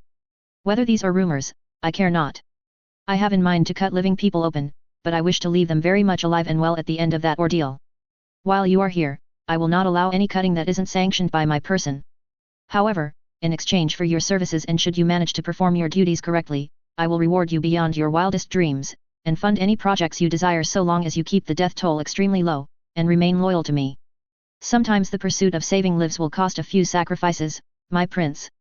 The old man replied. "Life is closely related to death, as you well know." The Dornish prince nodded somberly. "There are some slavers and pirates that attacked the coast of Dorne some moons ago that are rotting in the cells," he replied. "Prove to me that you can be useful to me, and I shall grant you whatever you wish for your studies." The old man smiled. This could be interesting indeed. The boy before him had already healed half a kingdom, and there could be great things that awaited beyond the horizon. And if he could continue his work on the studies of life, death, and magic without the grey sheep scorning his every move, there was a possibility that he could open the gates to a new era in the southernmost of kingdoms. "Do we have a deal, Lord Qyburn?" "I believe we do, my prince." Tyene. The blonde-haired snake sighed as she walked out of the gates of Sun's Pair. Only a few weeks ago had she enjoyed being there, with her friends and family. Yet the castle had changed so much in these few weeks, she couldn't recognize it anymore. The days of her father's regency were over, and while Ariane was the center of attention then, it was certainly not the case now. It was as if she had never existed, actually. Nearly no one mentioned her name, and when they did, it was in derogatory terms. Silva, Garen, Dre, and the others were gone, and even Obara had seemed to move on with life. But could Tyene really move on? It felt wrong, leaving the castle to Quentyn. It felt wrong leaving him the Sun Throne, and it felt wrong to feel that way towards her own kin. Of course, Tyene condemned Daemon for what he had tried to do. But Ariane never desired for her brother to be hurt. No more than she, who became a prisoner in a gilded cage for weeks after Daemon's folly. Why did the prince, her uncle, have to punish her daughter so? But she had relented, seeing that Dorne accepted it, albeit begrudgingly so. Obara went back to training, Elia went back to riding horses, and the three youngest snakes stayed at the water gardens as if nothing had happened. And the least said about Nymeria, the better. What had captivated her half-sister about Quentyn so much? Tyene herself had spent some time with her cousin, and hadn't found anything exceptional about him. She had tried to seduce him into doing her bidding, as she had done with men previously, thinking that if Nymeria had succeeded, it would be easy for her to do so. But her cousin was resilient, and looked at it as some kind of game. In the end, it was her that felt used. In the weeks spent at Sun's Pair, she did discover that he was smarter than most. But he wasn't particularly handsome, even with the scar ripping across his face. He wasn't that good of a fighter either, both the Euronwoods besting him in combat. Seven hells, he wasn't that good in bed either, for the short nights they had spent together. So why in the seven hells did Nymeria continue to follow him around? She thought that her half-sister had successfully seduced her cousin into doing her bidding and being the actual power behind the seat of Sun's Pair, but that turned out to be completely washed away when Nymeria had laughed to her face. I have as much sway over him as the wind has on a mountain, she had told her. And it certainly didn't look like Nymeria was secretly taking all of the decisions in the castle, far from it. Did Ariane's insults wound Nym so much that she had turned her back on them? It was possible, but it didn't explain her relationship with Quentyn, much less why she continued to dance around him. The last explanation was that Nymeria just liked being around him. She scoffed. Bara, Nymeria had always been the most hot-blooded out of the lot. Why turn to someone who was as cold and calculating as their uncle? She would never know the answer. Even if she and Nym were close once, their relationship was now fractured, and she doubted that her Volantine sister would ever trust her with her deepest secrets again. But all wasn't lost. She still had family she could trust.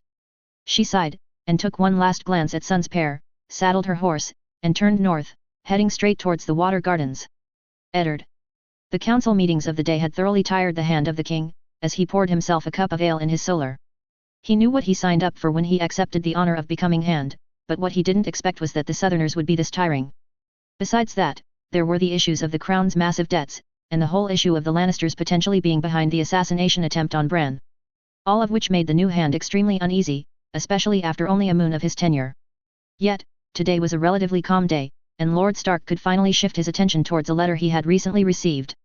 Even before revealing the contents of the letter, he could tell that this was a special kind of letter. Instead of coming through the Ravenry, it came through a runner, and was given to him personally, its seal untouched. What surprised him, though, was the seal on said letter, a son split by a spear. Ned had had few encounters with the Martells. He had met some at the tourney at Harrenhal during the rebellion, and that was it. But recent events had made such that Prince Quentyn Martell, Prince Doran's first son, had sent him a few letters. Most of them were benign. The prince sought to trade for northern timber, which was quickly granted. The young prince hadn't even hidden where the timber was going, as the Dornish sought to raise a new fleet to dissuade pirate raids along the coast. The Dornish never had a strong fleet despite their coastline, and Ned didn't think much of it. After all, the crown had given its approval during Jon Arryn's tenure as hand, and trading with Dorne had already been done through White Harbor for generations. What surprised him more, though, was that it was Prince Quentyn writing to him, and not Prince Doran. A fact that was then detailed by the fact that the young prince had taken over the Sun's Pair regency in place of Prince Oberyn. And while Robert seemed to disinterest himself completely in the affairs of his southernmost kingdom, Ned knew that this was no small issue. Dornish law meant that women could inherit, and as it turned out, Doran's eldest was his daughter Ariane. Yet, if Varys spies were to be believed, the Dornish succession was settled in favor of Prince Quentyn. While many council members gave it no thought, Ned knew that this meant that Doran's daughter would have to be betrothed to someone of equal status to her. He didn't receive any letters requesting a betrothal to his son Robb, and he knew that Hoster's request for Edmure had also been denied.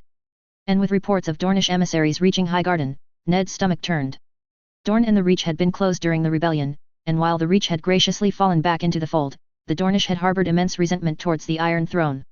For good reasons, he might have added, although he kept these thoughts to himself. A marriage alliance between the two would make an old threat resurface, and could possibly be a danger to Robert's crown. However, his concerns weren't taken seriously. There had been no betrothal announced, and the envoys could very well be tradesmen, as the Dornish had come to the forefront of the March's attention. Something that had been overlooked in these past weeks were the rumors coming from the Sea of Dorne. Traders from the ports of Euronwood, the Tor, Sun's Pair, and Lemonwood were all talking about miracle powders and potions brewed in the major Dornish cities that could cure an untold number of diseases. Could it be that the Reach had confirmed these rumors and sought to acquire the medicine? He knew not, and maybe this letter could bring some answers. Ned broke the seal and started reading. The first part was normal, with talk of trading disputes and the like, but the second part was intriguing to say the least. Now, I must write to you of something I have discovered. I know what really happened to Jon Arryn. His death is unnatural. Ned winced. He had his suspicions that his foster father didn't die of a fever like everyone claimed, and had launched a secret investigation into his death, one that hadn't come to fruition as of yet. I cannot tell you who did it, or at least not in person. We must meet. I however cannot come as the situation in King's Landing is unnerving. The lions are everywhere, although they had no part in this crime. Ned had suspected the Lannisters of being behind Jon Arryn's death for reasons still unknown, but the Dornish prince, for all of his loathing of the Lannisters, said that they had no part in it. Strange. Stranger even was the rest of the letter. Trust no one, Lord Hand. Beware the spider. Beware the mockingbird. Beware the lions and their pet rat. Beware the stags and flowers. Do not even trust me, although my life could very well be forfeit should this letter fall into the wrong hands. I am taking a tremendous risk writing to you, but I feel as it is in the interest of the kingdoms to do so. Why? What did the young Dornish prince have to gain from giving him this cryptic warning? One more thing, Lord Hand. I trust you are an honorable man, as I have heard and read. You will find that the capital is no place for honor.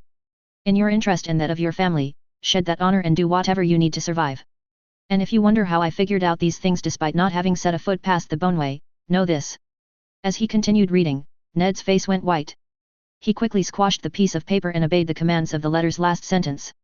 Burn this letter as soon as you finished reading. No one but you and I must know of it. As he watched the paper turn to ash in the Solar's fireplace, the hand of the king had just found a new set of problems. Could he even trust the contents of this letter?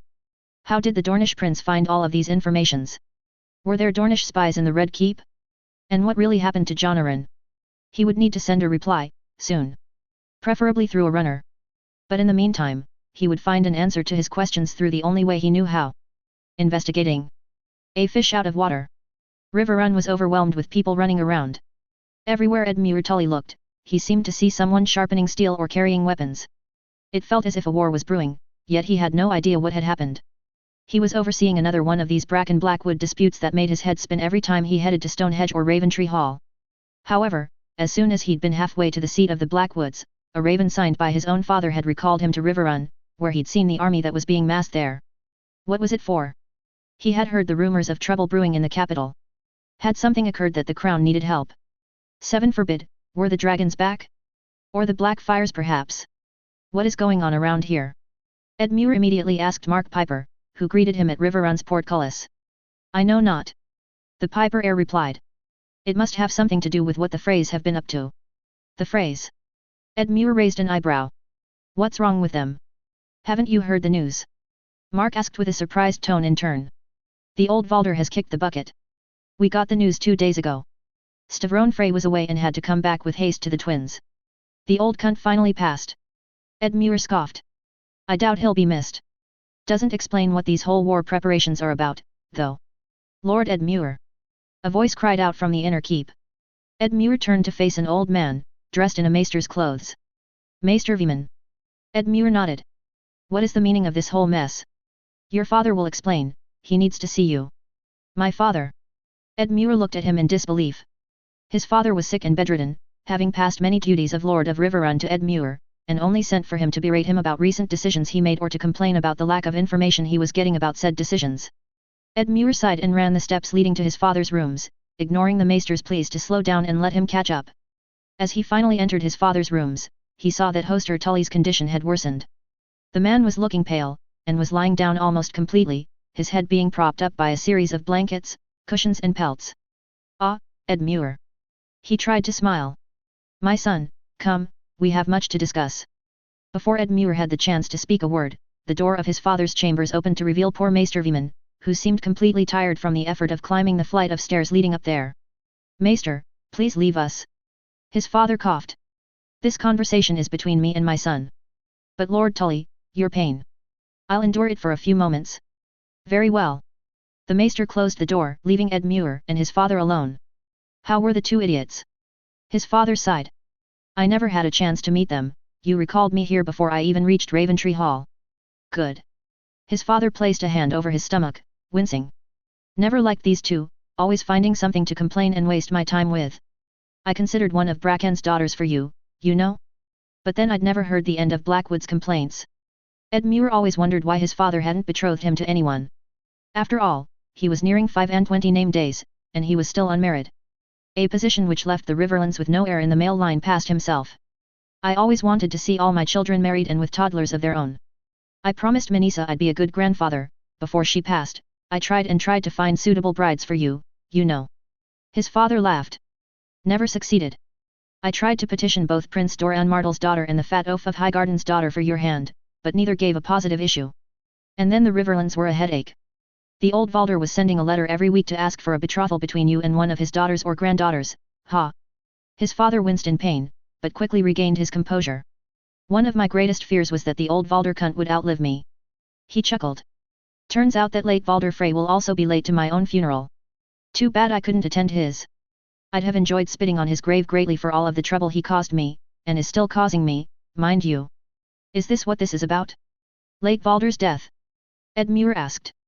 I. Hoster replied, taking a deep breath between each word. Not sooner than 2 days after the old man had drawn his last that his eldest sons Stavron and Emin met to discuss a mutual alliance to evict some idiot claimants. Hoster took a second to breathe. Should I call for Maester Veman? Edmure inquired, worried. No. Hoster replied. I can pull through the pain. The old man of Riverrun drew a few deep breaths before continuing. Anyways, I know not what happened at that meeting. All I know is that few Freys survived. Edwin Frey ran to Riverrun and claimed that his cousin had betrayed them and slaughtered everyone. Cleos Frey instead ran to the twins and proclaimed himself lord, and said that Stavron had poisoned Emin. In any case, by the end of it, a dozen of Freys are dead, and these are the ones I know about. A succession crisis, then? Edmure asked. Then why are we getting involved? You said yourself that you wished to disarm the Riverlands and prepare for peace. Peace, yes, peace. Hoster sighed. Can be only achieved with a unified Riverlands. The Freys are amongst our most powerful bannermen, there can be no peace. Is that why you are marching a whole army? To secure the twins. Hosted nodded slowly. Edwin Frey is the lawful heir. If we help him retake the twins, he owes us a big debt. The Lord of Riverrun coughed a few times, adjusting himself in the bed. Cleos is backed by Lannister gold. I won't have lions in my yard. Why the army? To show our support. Cleos must yield. Hoster winced. You will lead the forces, 7,000 men. Why me? Edmure sounded as he was just slapped across the face. Why not Uncle Brynden? Or Jason Mallister? Edmure wanted to slap himself. His Uncle Brynden was still in the Vale. Because you're my son. Hoster breathed slowly. And you've cared more than I have. It pained his father to admit this, Edmure knew. You know. Hoster continued. House Tully remembers the great lords. Edmund Tully, who gave us the Riverlands. Elmo and Kermit Tully, the trouts who fucked the West. And they might remember me, for I have brought our house 3 kingdoms. But you know who are the real heroes? Edmure shook his head. The ones who brought the peace. Hoster coughed. Alex Tully unified the Riverlands under our banner after Edmund gave us the paramountship. Robin Tully rebuilt the Riverlands after the dance. And you, Edmure, you can solidify our position, for your successors to bring us to heights never seen before of our house. Edmure repressed an urge to cry. That his father held him in such a high regard for years. I shall complete this mission with honor. Hoster laughed. You're my son but you're still a fool, if I were not nailed to this bed I would be in mind to slap you like a child. His father mused. Honor means little here. Honor did not save me at the stony September. I kicked that fool Connington in the groin and played dead, no battle worthy of the songs, just trying to stay alive. He turned to Edmure and pointed straight at him, his finger shaking as he did so. Don't complete anything with honor. He said sternly. Do your duty for House Tully. Worry about honor last. But father. Did I stutter Edmure? Hoster raised his tone slightly. Edmure knew he wanted to lash out, but couldn't. Do your duty for your house. Take the twins and place Edwin on his seat. Worry about honor when you've succeeded. Family. Duty. Honor. Edmure stood up and nodded. In that order. His father acquiesced. I may not be of this world when you come back, but know that I'm sure you'll succeed. Thank you, father. With that, Edmure left his father to rest and pondered his next move. He would have to meet this Edmund Frey, and milk him for information on his cousins. If he was going to war, he would damn well know who he was up against. Edric. The new Lord Dane smiled as he managed to push his adversary to the ground. It was a grueling fight, to be sure, but one he had come out on top of. As he moved to put the blunted steel down, finishing his opponent, he felt a tremendous pain in his groin, then felt like a carpet was pulled from under him. He didn't have time to think twice about what was happening, that he slammed down on the ground, his face covered in dust. Despite this, Edric turned around and moved his blade to parry the oncoming strike. Too late. Edric blinked twice as cold, blunted steel met his throat. His purple eyes lifted upwards, and met the pair of brown eyes staring at him. Do you yield? The voice belonging to the figure with brown eyes asked. Edric nodded, as a hand came to help him up. Bringing himself back on his feet, he stared at his opponent. Of course, the scar on the prince's face was what attracted him the most, but he still couldn't help but look at Prince Quentyn's amused expression instead. That wasn't fair. Edric protested. We're Dornishmen, Edric. The prince chuckled, we don't fight fair. The Danes do. Edric straightened up. The Danes might want to be careful then. The prince continued. This is how you get stabbed by a knife in the back of the throat. In war, it only matters if you are living or dead. I'm surprised Sir Beric didn't teach you that. Edric's gaze shifted to the large, bald man who had watched their spar, but he just laughed. I agree with the prince. The bulky man smiled. You fight well. You could fight better if you stopped being so uptight. But that is typical of the Danes. Nymeria's war taught us that honor means nothing in wartime. The hard way. The Danes are honorable. Edric snarled. Not like you lot. The Danes claim to be honorable, there lies the point. Prince Quentyn smiled, as his pet frog came up to rest on his shoulder, croaking as if in agreement. The Danes pride themselves in being some of the oldest inhabitants of Dorne, just like the Euronwoods. The proud kings of the Torrentine, and pride of the stony Dornish. Add that to the fact that they claim their knights are the best and most honorable in Dorne. Which they are. Edric scoffed. Not exactly. The prince swiftly reacted. His frog croaked once. No, Achilles, that is rude. He frowned at the reptile before continuing as if nothing happened. The Danes are some of the best fighters in Westeros, yes. However, they are just as ruthless as any other house here. It was the Danes that burnt Highgarden to the ground, leaving nothing, not even women and children, during the wars against the Reach. It was the Danes that sacked Old Town countless times. It was the Danes who betrayed the Euronwoods during Nymeria's war. It was the Danes who masterminded the assassination of Durin the Young Dragon, after seeing that giving battle was fruitless. How is that for honor? My uncle, Arthur, was a Kingsguard. Edric tried to counter. Arthur Dane. The prince scoffed. Arch, how many times do you think the Mad King raped his wife while Sir Arthur stood by? How many people did the Mad King burn while he stood and watched? Dozens. The Euronwood giant nodded. Prince Quentyn nodded. Uncle Lewin aside and did nothing. Your uncle stood aside and did nothing, Edric. The prince lashed out. Your uncle decided to protect the prince while he escaped and probably raped that poor Stark girl. Your uncle decided to leave his childhood friend behind to be brutally murdered and raped. How's that for honor? He didn't have a choice. Edric tried to protest. Everyone has a choice. The prince stroked the frog's back. We need to do what we must to survive. The Danes aren't more or less honorable than any house here. We're just all more of the same. Some generations are just more honorable than others. Edric sighed. The words of the prince cut deep, as he tried to make sense of what just happened. If it's any comfort, Edric. The prince rested his hand on his shoulder. You fight a lot better than I did at your age. That's not hard. Archibald Euronwood cut in. The prince frowned and was about to cut in, but his frog just bounced on one of the windows surrounding the courtyard and croaked several times. All right, Achilles, I wasn't that bad. The prince scoffed. You were. A voice behind them cut in. Edric turned around to see a man with blonde hair and blue-green eyes, walking down the hall with an intriguing grace.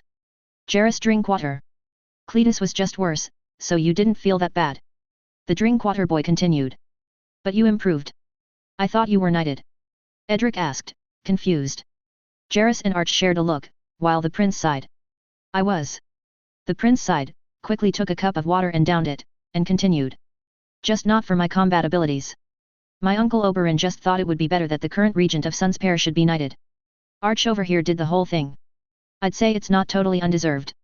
Archibald cut in. You just have to improve your skills with a spear, a hammer, a shield. All right, all right. The two men before Edric started laughing while the prince just crossed his arms and waited. I suppose you've met Jairus. The prince turned to Edric. We have been acquainted. Edric replied. Which was true. He had been introduced to Jairus when the man was puking his guts out after drinking too much wine at dinner, and he'd asked Prince Quentyn if he was a member of the household.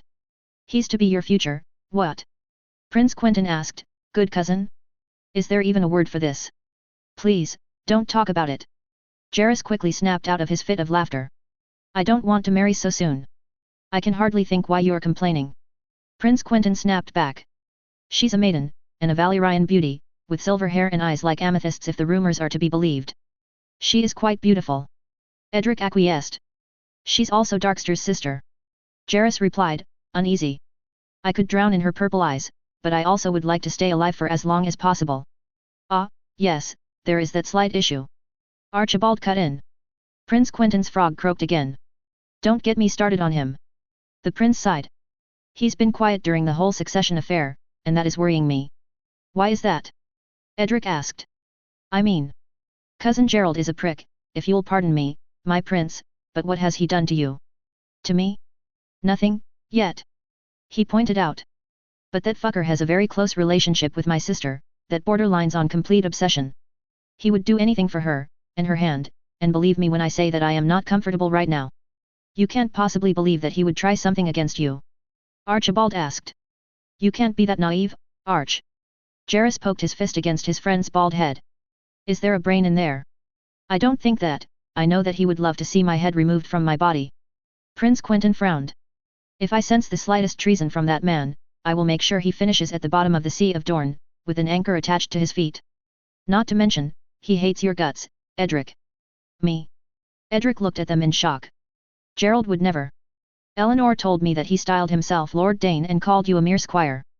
Jairus cut in. She also told me that she'd rule High Hermitage, and when I asked how, she said Gerald was persuaded he'd get Starfall and would leave her the other castle. How he gets Starfall, though?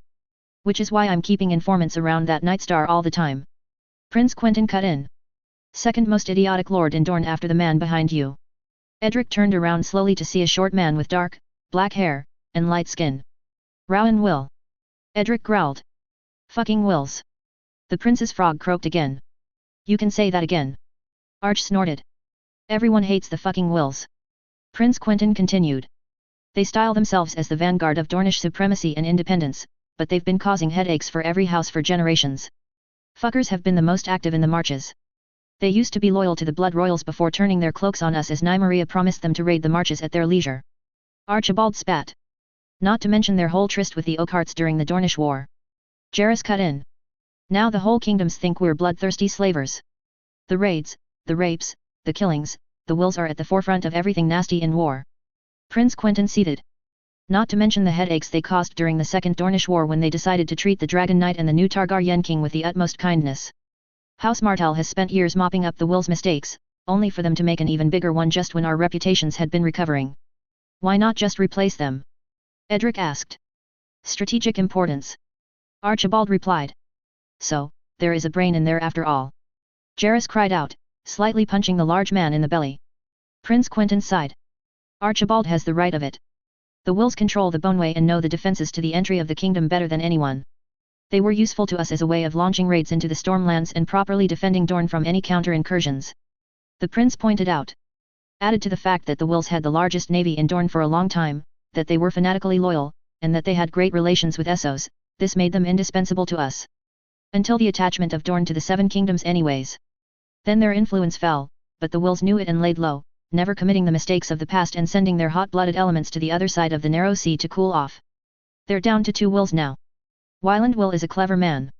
He lost 2 of his 3 brothers at the Trident, though, and the third got himself killed in Essos. However, he continued his predecessor's way of being humble traders. His son Rowan, though, has spent years with the Golden Company in Essos. He is said to be extremely cruel and extremely deadly with a sword. In other words, he will also be a huge pain in the ass, and I do hope that he chokes on his own blood before he can make an heir or cause me more headaches in the future. That man will throw away decades of peace for a piece of glory and pride. Archibald scoffed. A piece of Stormlander girl, you mean? Jairus countered. Fucking Wills. It angers me even thinking about them. The prince growled. He turned to his tree frog, who had been silent, just enjoying the shade by the windows, and picked it up, slightly stroking its back. Well, I suppose we have to get ready for the ride to Lemonwood. He sighed. Disputes on the green blood are my favorite thing to deal with right now. Edric, could you join Elia and prepare the horses? I will, my prince. Edric nodded, picking up his helmet as he walked towards the corner of the courtyard, trying to remember where exactly the stables were. The horses should be an easy task. Dealing with Elia Sand, though, would be a whole other matter. Archibald. Well, that ought to keep the boy occupied. Jairus said as Edric Dane slowly made his way towards the stables. You think the Sand Girl will try and make a move? Arch asked with a chuckle. The Sand Girl was indeed deadly with a lance, and had a very loose tongue. Of course, She will. Quentyn scoffed. I doubt Edric will take the bait, though. The boy is a Dane, and is 3 and 10 besides. Remind me why he's here, again. Jarrus turned towards his friend, who had just finished taking the tree frog in his hands once more. I'm guessing it has nothing to do with meeting my future family. Because he's now, on paper, the second most powerful man in Dorne, and I didn't want him running about the Stormlands with no idea on his whereabouts. Quentyn answered simply. Especially with that cunt Gerald nearby. How did you manage to convince Sir Beric Dondarrion to let him go? Jarrus continued. I asked nicely. Quentyn smirked. You'd be surprised with the number of things people do when Sunspear's regent asks nicely. Your father sent a letter. Arch scoffed. My father sent a letter. Quentyn grumbled. But now that he's here, I can get the measure of him, and keep him close. I can trust Sir Alfred to hold Starfall for another 2 years, but there's going to be a lot of work. The boy does fight well. Arch nodded. Unfortunately, that's not exactly what Quent is looking for. Jarrus saw Quentyn's frown appear as he pushed his frog into his pouch, leaving only its small eyes and mouth to the outside world. He may become a sword of the morning. Quentyn confirmed. But it seems that neither Lord Alan or Sir Beric have instilled in him what I'd have expected of a Dane lord. You want a strong, Dornish, Lord Dane and not a northern puppet? Jarrus asked. That's rather harsh. Quentyn gave him a small nod. But you've got mostly the right of it. And I don't want Gerald Dane to become Lord of Starfall lest I put even more problems on my back than I already have.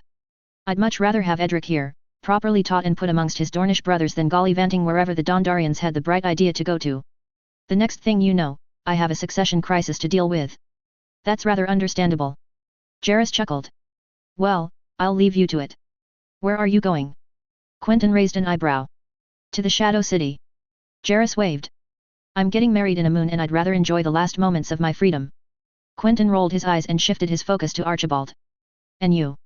He asked. Are you accompanying Jarrus or joining me on the wonderful journey to talk with the Lemonwoods about their 10th dispute on lands surrounding the Greenblood this month? Arch laughed. I don't think I have anything better to do than meet the Dalts this time. Thanks, big man. Quentyn bumped his shoulder with a smile. I knew I could count on you. Try and get Cletus as well, will you? If I can find him. I've not seen much of him lately. Oh, I wouldn't be worried, he's probably just pouting somewhere. He's had some trouble sleeping, I've heard. Well, getting some air outside of this wretched castle will do him some good. Quentyn smiled.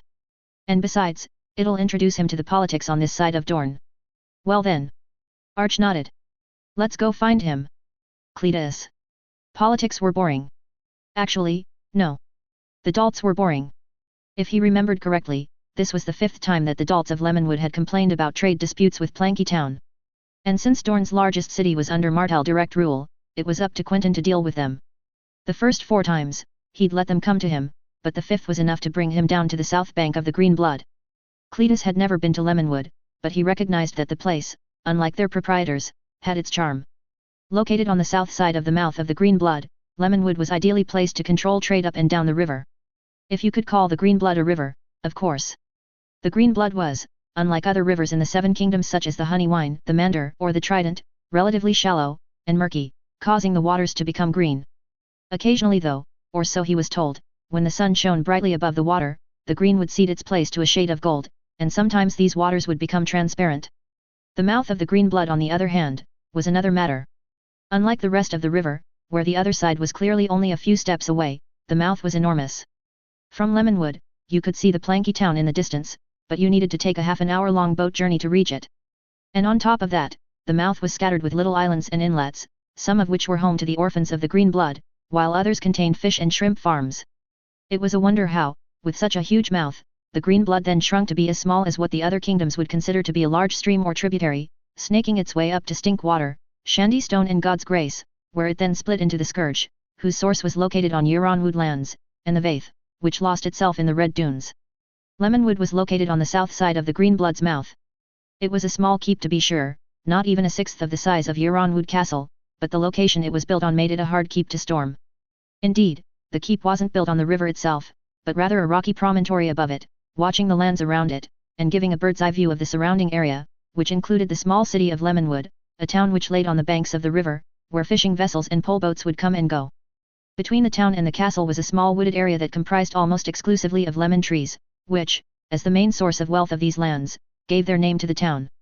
The woods, he was told, were burnt down during Aegon's invasion, and were never restored to their former glory, instead comprising of a few patches here and there, but nothing like the luxuriant vegetation that once surrounded the castle. The castle itself was quite nice, although even smaller than the Drinkwater's keep of Yorick's Bank. There were only 6 or 7 towers, and a large, central, main keep. Apparently, the old Lemonwood castle was larger, but Visenya Targaryen had reduced it to rubble using dragon fire. The keep was eventually rebuilt, but was much smaller than its predecessor, and had to yield its title as protector of the green blood to the Planky town. Not like this wasn't already the case for hundreds of years, lest Rhaenys Targaryen had burnt it down at the same time as burnt the Planky town in the opening act of the First Dornish War. But the Dalts had claimed kept this unofficial title since Visenya eventually burnt down Lemonwood. This, unlike the burning of the Planky town, had nothing to do with strategical importance, but was revenge for a Dornish raid on Cape Wrath. When Alan Velaryon bypassed Lemonwood, burnt the Planky town to the ground once more, and sailed his ships up the Green Blood, the Dalts were incapable of doing anything to stop it. This dealt an incredible blow to their pride, as Alan Oakenfist was then free to terrorize the Green Blood, even going so far as to burn Lemonwood's town to the ground. When Alan came back a few years later, he did the exact same thing. Not wanting to be humiliated once more, Harmon Dalt, the Knight of Lemonwood at the time, decided to mount an attack on the royal fleet with burning rafts. Unfortunately, the Green Blood wasn't a fast-flowing river, and the rafts that didn't come back to shore due to the winds just laid there in the middle of the river and were easily dispatched. Harmon Dalt then tried to block the Green Blood further upstream, but was met with the same results. The royal fleet punched through his petty blockade, leaving Lemonwood humiliated again. Technically, this meant Lemonwood escaped unscathed from the Second Dornish War, but it also meant that the Dalts had taken a massive blow to their pride. Combined with the fact that they were not a noble house, being landed knights in service to the Martells, and you find a perfect recipe for arrogant idiots wishing to be noticed for their deeds. It's not surprising that many Dalts chose to serve in Essos, distinguishing themselves as sellswords, before claiming the title of Knight of Lemonwood. The current holder of the title, Dazil Dalt, had thus served 3 years as part of the Company of the Rose, in Essos.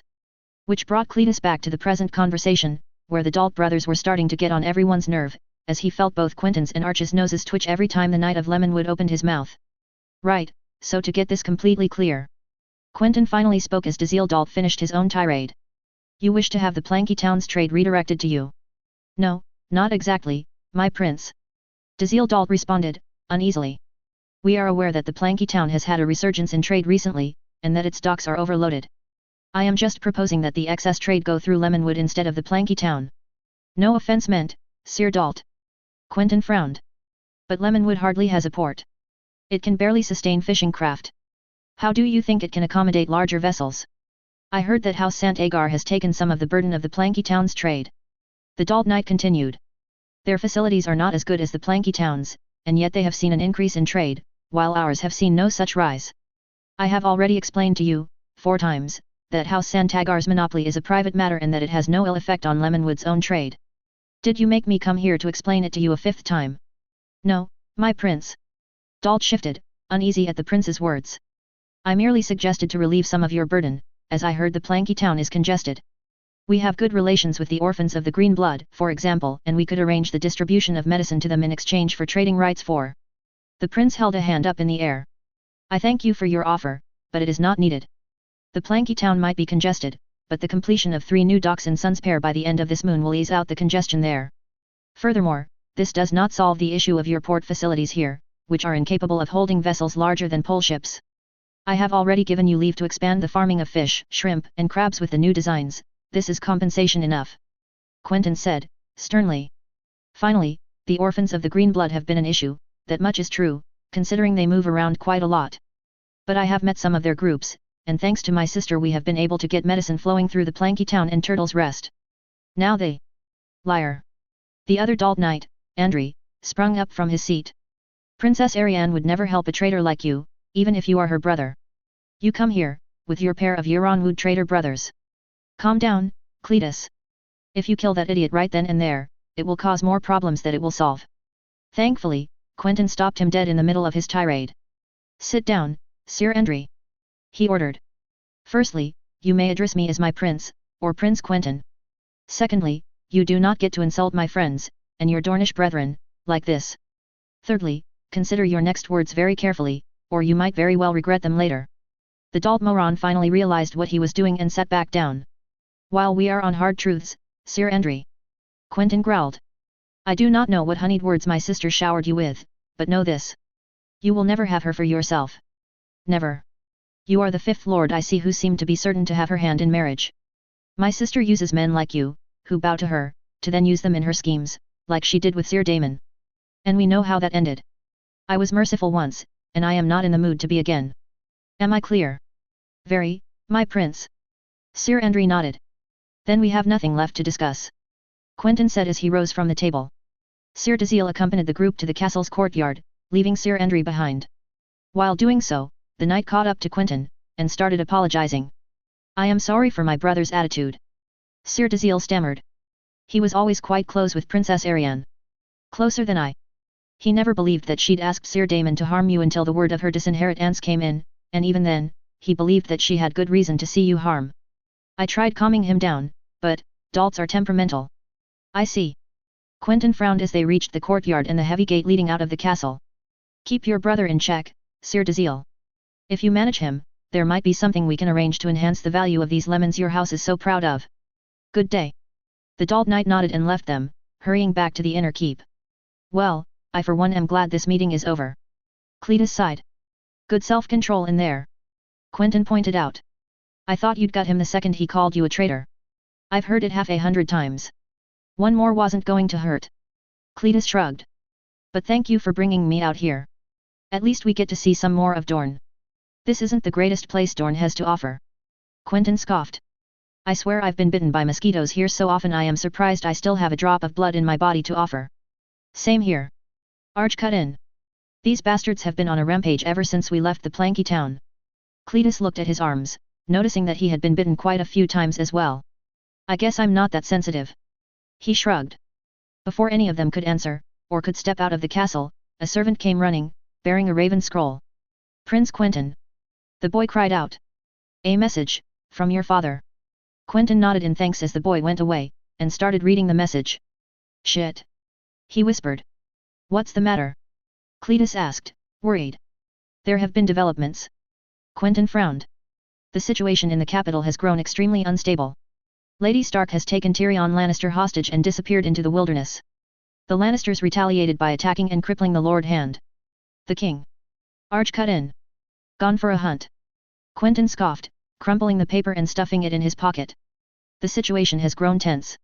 No doubt that there will be developments soon. We need to rush back to Sun's Pair. The two Euronwoods nodded at that, and headed straight towards the castle's gate. They were, however, stopped once again. A boy came up, holding another scroll. Prince Quentyn.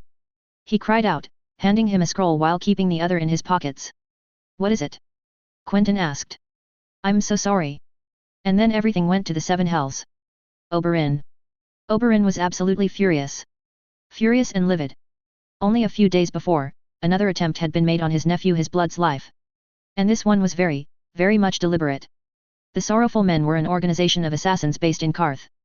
They were well known in Essos, but, like most shadow organizations, scarcely known in Westeros.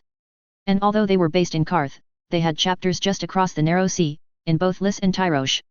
It is said that they never had failed a kill. Which wasn't true by any means. While in Essos, he saw several Sorrowful Men fail their task, as their signature phrase when they move in for the kill is quite recognizable to any educated person. They were also quite an expensive group to hire. They didn't demand the heaps of money the Faceless Men did, but it would be considerably difficult for anyone less than a lord to buy a contract from these killers. And they had made a move on Quentyn. Thankfully, the boy had his wits about him, and when the assassin made his move, Quentyn had punched him with such force that his friends thought that the assassin's head was going to be torn off of his body. That didn't happen. What did happen, though, is that Archibald Euronwood quickly caved the would-be assassin's chest in as soon as he hit the ground, killing him. Good. Assassins that do the deed rarely know who paid the gold to their masters, anyways. Quentyn hadn't escaped unscathed, though. The assassin had attacked on the excuse of handing Quentyn a missive, and still had time to plant his dagger which he'd sprung from Seven Nowhere with his free hand, although not into the boy's heart, thank the gods. Instead, the dagger lodged itself square in Quentyn's shoulder, and made him lose quite a lot of blood. Thankfully, his life was never in danger, as he quickly reacted to fashion a makeshift bandage that held till the group made its way back to Sun's Pair. He got the news a day later, while riding at Ghost Hill with Elaria and the girls. Doran immediately recalled him, and with Oberyn's contacts in Essos from his time as a sellsword there, asked him to investigate who exactly ordered the hit. Oberyn had immediately rushed to Sun's pair, and seeing that Quentyn's life wasn't in danger, quickly started digging into it. He knew that the Free Cities had had issues regarding trade and monopolies that they had lost to Dorne. Several were unhappy, but he and Doran had once more managed to play them against each other to the point that they were more unhappy at each other than at Dorne. Logically, his investigation led him to a dead end there. This meant that the hit was ordered from West Eros, which made his stomach turn. For it to have been ordered from West Eros, these people needed coin, and a lot of it. Even the wealthiest merchants of Dorne couldn't pay the fees that the sorrowful men demanded. This logically only left the lords and ladies of the realm. He called every favor he could from friends in Essos, trying to get to the bottom of this, but it was a raven from the Tor that revealed everything. There was a conspiracy. A conspiracy to take down Quentyn and restore Arianne to the position of heir to Dorne. What made him shiver though, were the names on the list of these traitorous lords. Nevertheless, with the list in mind, he asked for confirmation from his contacts in Essos, who validated it. This all led him to this blazing hot afternoon, as he paced down the hallways of Sun's pair, looking for Quentyn's rooms. He bumped into one of his daughters first. Nymeria. He acknowledged his second daughter as he nearly ran past her without noticing. Father. Nym jumped from where she was seated. Did you find the fucker who did this? I did. He nodded. I must warn Quentyn immediately. His father already knows and will want a trial as soon as possible. Nym nodded. Who is it? She growled. I'll kill him myself. I cannot tell. He shook his head. How has Quentyn been coping? He's been angry. I've never seen him this angry before. It's like all of the Martell hot-bloodedness that he had concealed inside of him suddenly took over. Made the sex a lot more interesting. She chuckled. But he's calmed down since your first visit. Oberyn winced slightly. He had tried avoiding the subject of Quentyn and Nymeria's small tryst, as he would be the biggest of hypocrites if he tried to voice any concern. He had turned a blind eye to Arianne and Tyne's indiscretions, he could very well do the same here. Nevertheless, Nymeria wasn't even half as discreet as her younger sister, which made things slightly more complicated. Good. He finally nodded. Oh and, Nym. Try to be discreet, will you? About you and your cousin? I know that you can handle yourself, and that you are careful. But try to not make everyone in Dorne know of your lovers. Nym blankly stared at him for a second, before nodding. Sorry, father. I'll try to be more discreet. Oberyn nodded and rushed off. There were only a few corridors left to the hall where Quentyn's rooms were, and they were now properly guarded. Finally, he caught sight of a man dressed in grey leaving what looked like his nephew's rooms. Qyburn. He called out to the man, whom Quentyn had personally invited into his service, and despite having studied at the Citadel, hated the title of Maester. Prince Oberyn.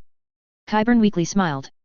The both of them had briefly known each other at the Citadel, actually, when Oberyn was forging a few links. You have come to see your nephew, I suppose. You suppose well. How is he faring? The wound has fully healed. No lasting effects, no infection. He should be fine, although he does have a slight pain in his left elbow. Thank you. Qyburn nodded and trailed off into the castle's corridors. Oberyn, on the other hand, entered Quentyn's rooms and discovered his nephew on the bed, shirtless. For the first time, he got a good look at his nephew's wound, which formed a small, straight line, into his left shoulder. Uncle Oberyn. Quentyn acknowledged, putting on his shirt while his elusive frog looked at him with an interrogative glance. Please tell me you have some good news. It depends how you frame it. How have your wounds been healing? Just fine, uncle. I'm not at death's door, just tell me what's going on. Very well. He sighed. I have found who contracted the assassin sent after you. It's, how do I frame it, they are all Dornish. What? Quentyn's voice broke slightly. Dornish? But the sorrowful men are expensive. Indeed, they are. He nodded. What's worse is that there is a conspiracy. One that is being rooted out right now. A conspiracy to kill you and bring Arianne back to the position of heir to the throne. What? Quentyn stared at him incredulously. How, what? They believed that with you gone, Tristana would be too young to be declared heir and that your father would reinstate Arianne. Who would be dense enough to think that? They hoped to gain my support in doing so. Quentyn frowned.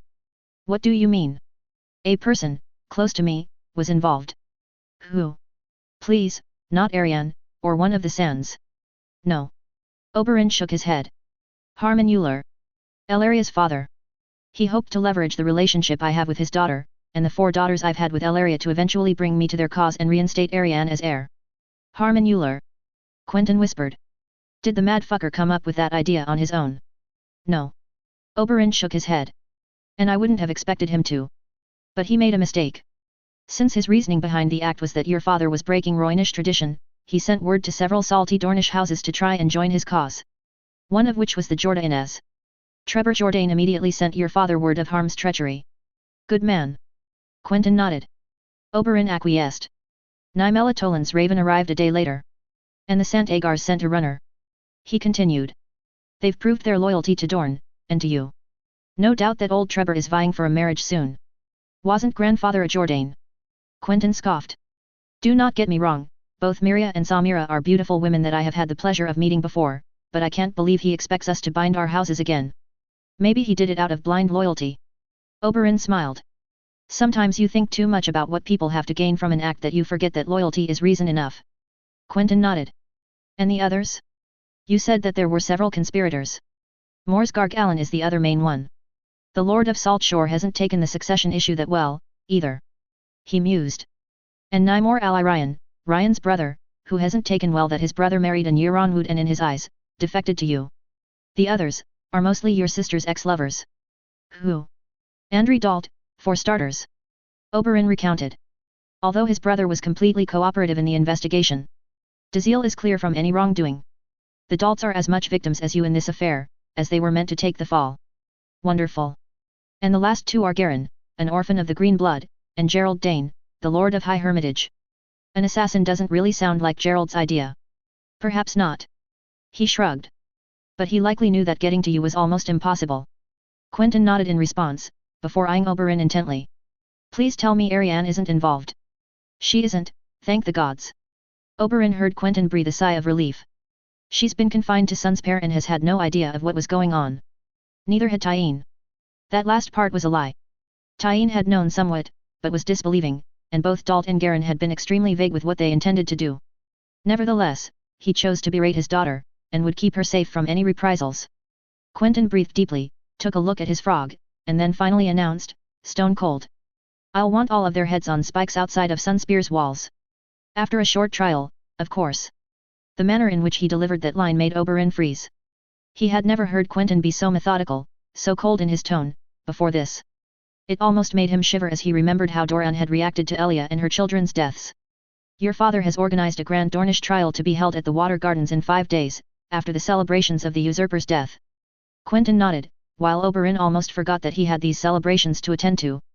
It turns out a boar had beaten him to the punch for Robert Baratheon, but there were still 3 more prizes to grab. Walk with me, uncle. Quentyn finally let out, as they both exited the room.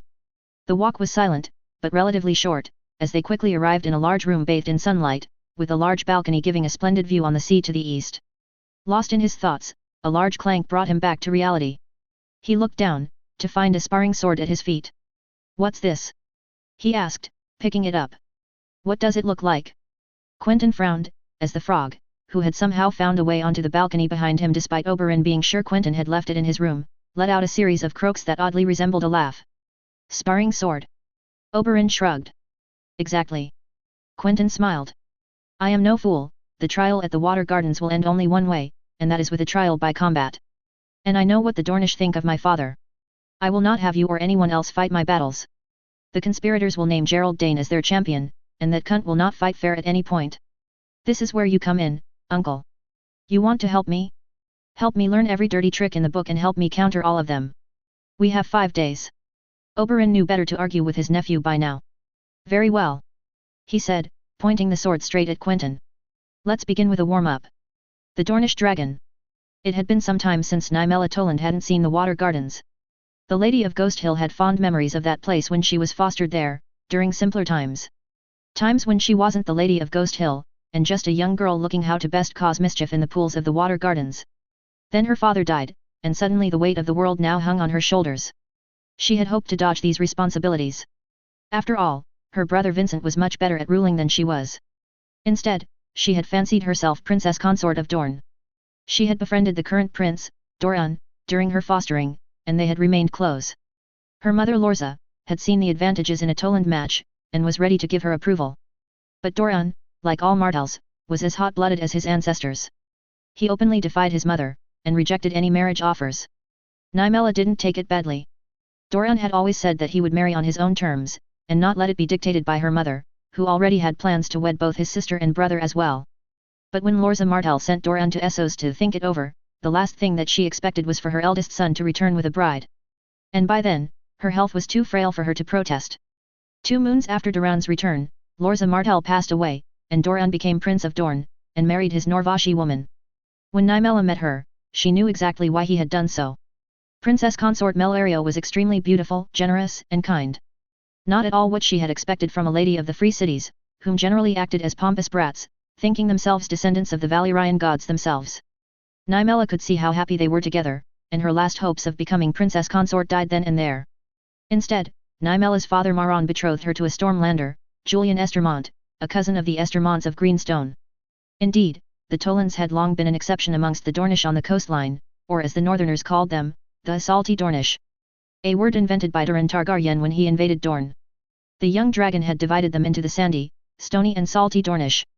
While it was accurate in the general sense of the word, it was also a gross generalization of Dornish culture. For example, while Housegarg Allen and Will were salty Dornish, they were much further apart from the Tollans than the Tollans to the Fowlers or Blackmonts, for example. The Tollans, unlike the Jorda Innes to the west, and the Wills further north, did not have olive skin and dark hair. Instead, their skin was light, like that of the stony Dornish and the Euronwoods. But what really set them apart from any other house in Dorne or the Seven Kingdoms for that matter was their bright, red, hair, one that made the free cities jealous as even the best dyes failed to replicate it. House Toland had kept their lighter skin and red hair through the generations because of their relative isolation compared to the Dornish houses. House Toland usually married with Stormlanders, such as the Estermonts, Conningtons or Tarths due to their privileged trade links, as well as northern Dornish houses, such as the Blackmonts, Fowlers and Manwudas. As such, their light skin never gave way to the darker shade that other Dornishmen such as the Jorda Innes and Martells, their closest neighbors, had, and their red hair had continued to be passed through the generations. Nymella herself had 6 children, and all of them bar her youngest, Mara, had bright, red, hair. Mara having instead inherited her father's brown hair. Her brothers had also inherited this bright, red, hair, which made their face look like an unending fire was alight atop of them. She missed them all dearly. As she married and had her first child, war came to Dorne, and with it, it took her brothers, who looked to gain glory by defending the realm against the rebels. Vincent, Gerald, and Alvin, all left her to guard Ghost Hill, and none of them ever came back. They were all slain at the banks of the Trident, like so many others, and their bones likely still lied there, for they were never identified. She liked to believe that they fought and died side by side, as they always had during their sparring sessions. When news came of their deaths, Nymella's younger brother Lucien had wanted revenge, and stood next to Prince Oberyn when he cried for vengeance. Nymella understood his pain, but it was war.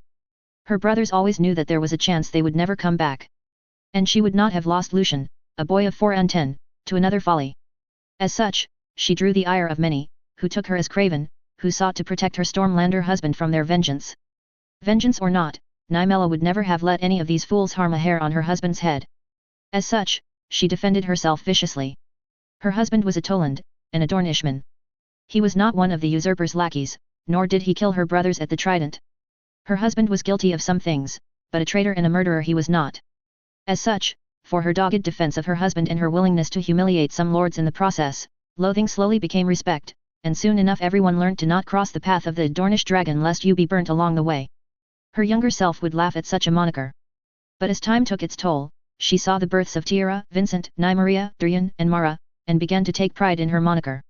Her recent pregnancy had stopped her from involving herself too much in the affairs of Dorne however, but she could not help but notice something was changing rapidly. Indeed, reports from Euronwood came about a miraculous powder that could cure infections and diseases alike. And when she saw who came up with these ideas, she nearly couldn't believe it. What's more though, is that Prince Quentyn contacted her first, with plans. Plans for the construction of new ships to defend the Dornish coastline. Built out of northern timber, they would be sturdier and faster than the old, rugged, ships, that Dorne currently possessed. While the slow decrease of trade from the free cities made her raise some eyebrows, the fact that Dorne was starting to produce everything locally compensated greatly for it. The shipyards of Ghost Hill had work once more, and the new production of glass, perfumes, soaps and iron, combined with the improved culture of olives, grapes, cotton and almonds made coin flow into the coffers of House Toland.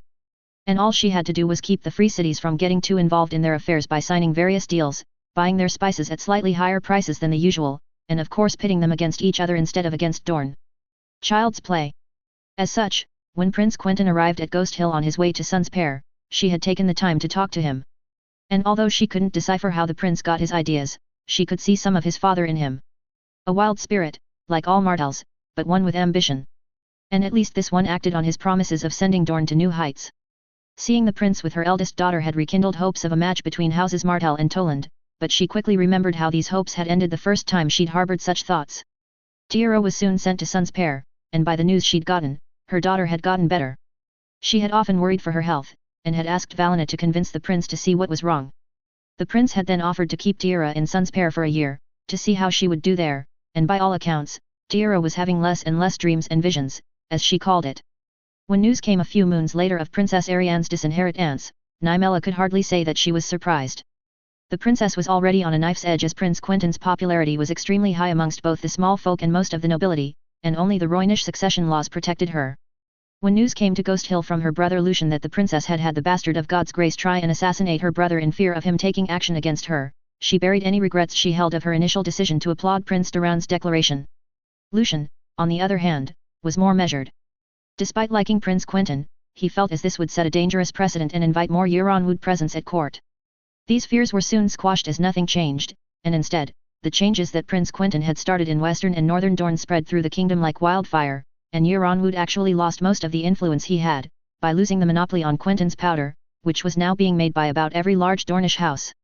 So, when a few moons ago, she received a runner from House Euler, detailing a conspiracy to remove Prince Quentyn from power and restore Princess Ariane to the position of heir, she laughed. Then she read the letter again, and saw that Euler was deadly serious. She knew that half the Eulers were mad, and that the other half were worse, but this was utterly ridiculous. Not only was Princess Ariane disinherited because she nearly had her own brother killed, but killing off Prince Quentyn would mean dire consequences for Dorne. For one, it would probably mean civil war. Even if Euronwood had lost some influence, both his heir and the second in line to Euronwood, along with the son of one of his most loyal bannermen, were in Sun's pair and close to Quentyn. With Quentyn gone, not only was the security of his companions in jeopardy, but Euronwood would call his banners even if it wasn't. Secondly, Doran would never let the murder of his son go unpunished, and neither would Oberyn. She could see the lengths to which they were willing to go for their dead sister, and nothing would save the would-be assassins from their wrath for killing a Martell. Thirdly, all of Dorne's advancements would be reduced to ashes. The current improvements could be kept, but most of them relied on the prince himself to improve, streamline, and coordinate, and she doubted either Princess Ariane or Prince Tristana could replace him in that regard. As Dorne was slowly ridding itself of its reliance on the free cities, and slowly enriching itself, these idiots would have stopped it all.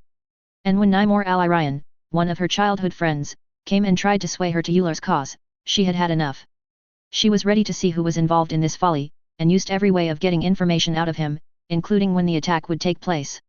When she had gotten all that she wanted, she had Nymor placed under arrest, and sent a runner to the Water Gardens and Sun's pair, as well as a raven. Unfortunately, she was already too late to stop the assassination from taking place. Thankfully, the prince escaped the attempt, despite it reportedly being done by a sorrowful man. And when Oberyn Martell came, she thought that the prince would kill Nymor on the spot. Instead, the Alirion had an unfortunate accident that day, as he was being transferred to Sun's pair. It is said he tried to escape, and in doing so, fell into a ravine and broke his neck. The fact that he was bound and gagged for the whole journey, and that the ravine was more like a cliff, didn't bother her. Accidents tended to happen around the Martells whenever you harmed a member of their family. She just hoped Ryan wouldn't miss him too much. It all brought her to this point, as she made her way through the Water Gardens to watch the trial of the rest of the conspirators.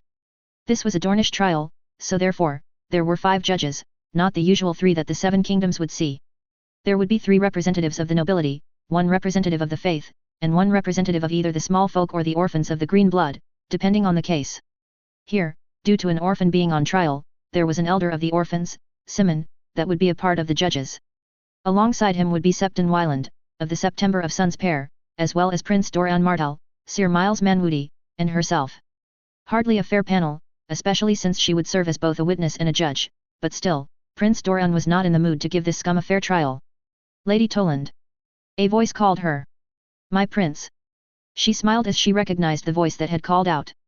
Her eyes widened. The man before her was not at all what she had expected. She thought that Prince Doran had been plagued by illness and grief, and was a broken man, unable to walk or ride. Yet, the man in front of her was as handsome as ever, with his brown eyes and dark, short, beard.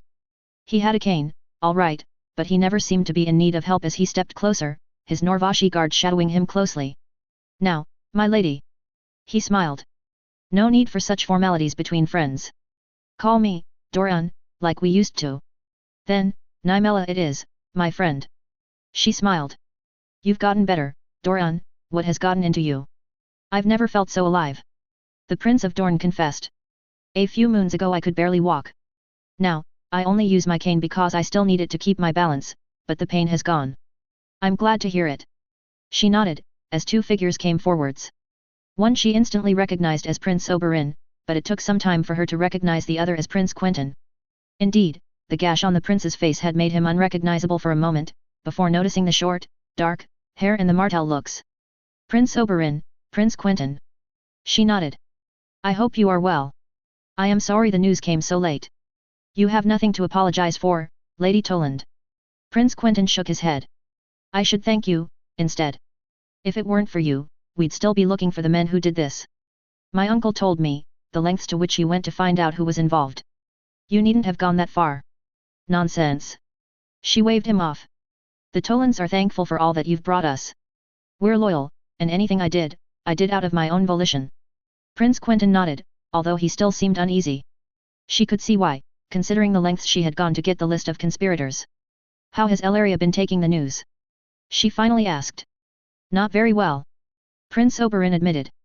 She feels disgusted and betrayed by her father, who thought that he'd be able to coerce her into pushing me to reinstate Arianne as heir. This trial will be hard for her. Nymella nodded. She felt pity for the Sand Girl, who had been close to being dragged into something a lot bigger than she'd have expected. But now, her father was likely going to see his head roll. We need to go. Prince Doran cut their conversation short. The trial is about to begin. Prince Oberyn and Prince Quentyn nodded and took their seats on the side halls, as the gardens had been transformed into a makeshift courtroom, with the judges standing on an elevated ground, in the middle of a courtyard where palm trees would usually stand. The pool in the middle of the yard had been drained, and made way to a makeshift rack where the accused would be presented.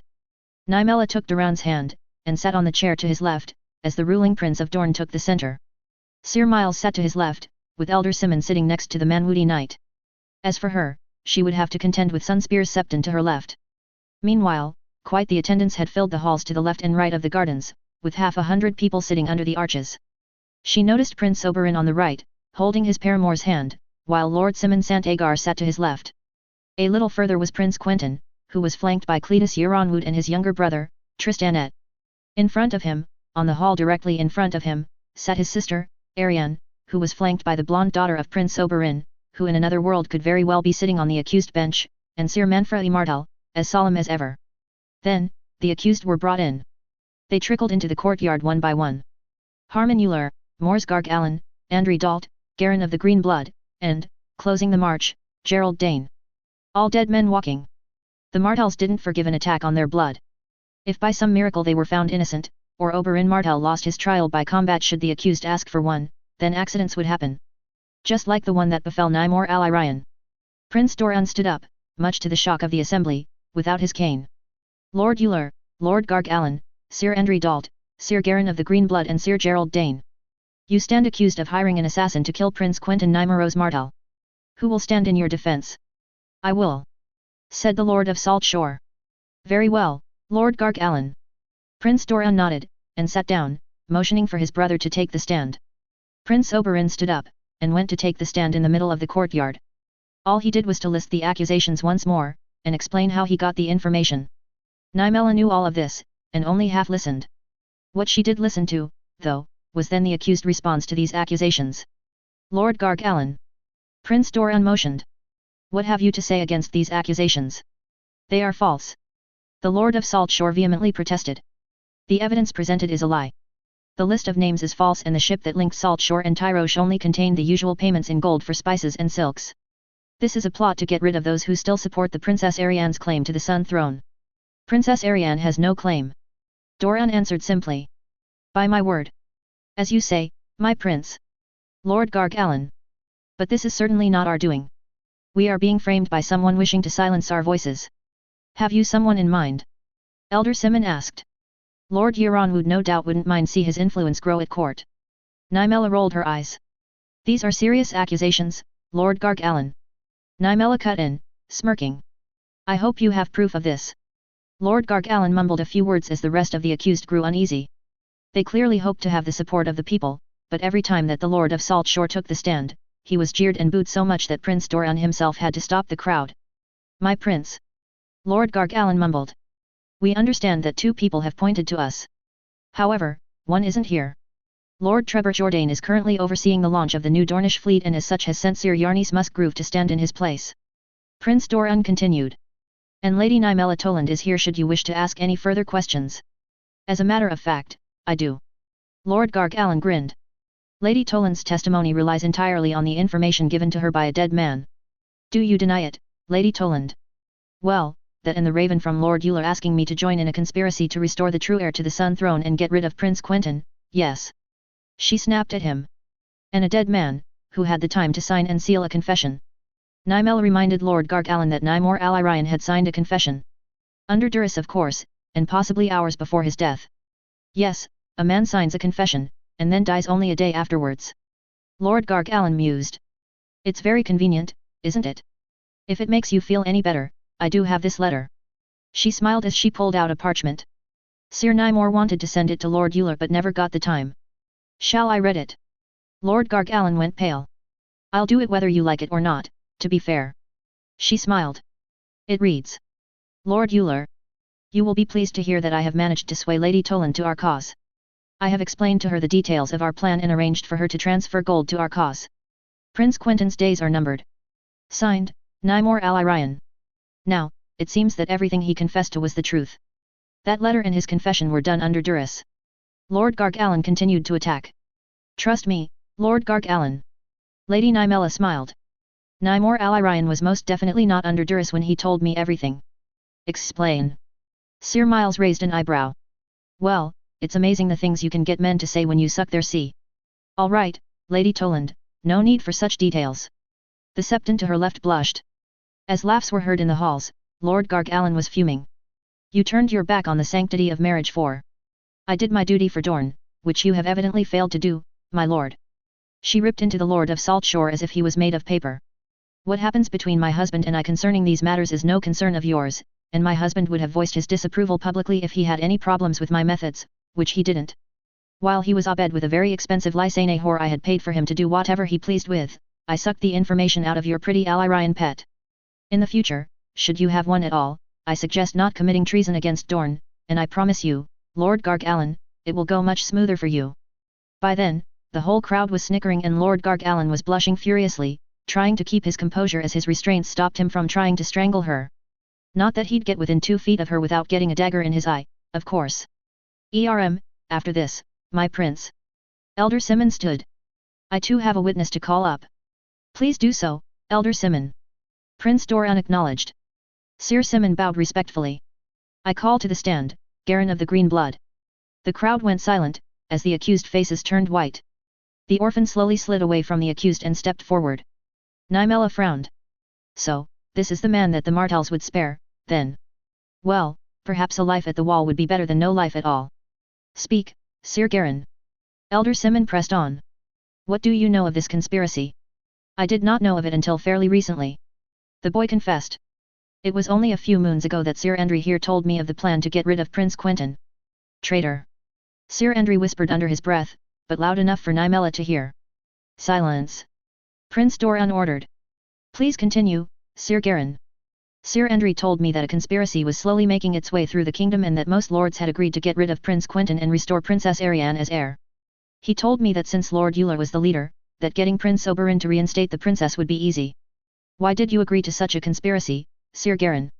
the Septon asked. "Sir Andry told me of their plan to remove Quentyn using an assassin. They wanted the faceless men, but they were too expensive, and that they had been in contact with the sorrowful men in Tyrosh. That they would never be able to link us to them, and he asked me for my support." "What did you answer?" Sir Miles asked. This was tricky territory. "I answered that I would join because of my past friendship with Princess Arianne, and I did not wish to see her get her inheritance stripped away," he admitted. Nymella turned her head to see the princess, completely stoic as the revelations kept coming.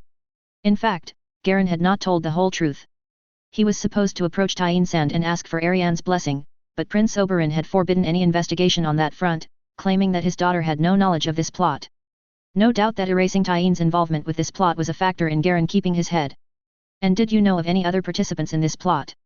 Sir Miles continued. Yes. Garin nodded. Lord Gargallan and Sir Gerald here, as well as the deceased Sir Nymore. I was supposed to ferry the gold from God's grace down the Green Blood towards Lemonwood, and then into one of the islands on the Green Blood's mouth where the Sorrows would collect the payment. Once 2/3 of the sum was paid, a ship was sent to pick up the assassin, whom I ferried to Lemonwood, while the ship sailed from Salt Shore to Tyrosh with the last part of the payment. Gasps could be heard in the audience. For this testimony, my prince. Elder Simon rose once more. Sir Garin asks for clemency in your sentencing. Granted. Prince Doran acknowledged. Sir Garin will be given the option to take the black. Thank you, my prince. Elder Simon nodded as he sat back down. All right, you're all useless. A voice cried out amongst the accused. Yes, congratulations, you caught us. Gerald Dane stepped forward. But it seems to me that the judges do not have fairness in mind here. The traitor's father, a lackey of the faith, an old man who knows nothing of Roynish law, a savage from the mountains and a traitorous whore. It is obvious that we will find no justice here. We demand trial by combat, by blood of one. Nymella shook her head. This was to be expected. Trial by blood of one meant that one champion could represent all of the accused, provided he be part of the accused party, and be a part of the nobility. The duel would be to the first blood, although it rarely ended that way. Granted. Prince Doran acknowledged. Who will represent you all? I will. Gerald Dane smirked. Very well, Prince Oberyn, would you? No. A gasp went through the crowd as Prince Quentyn stood up. I will not have my uncle fight my battles for me. These men are traitors to Dorne, and shall die like traitors. They have been craven and sent an assassin after me, but I am no craven.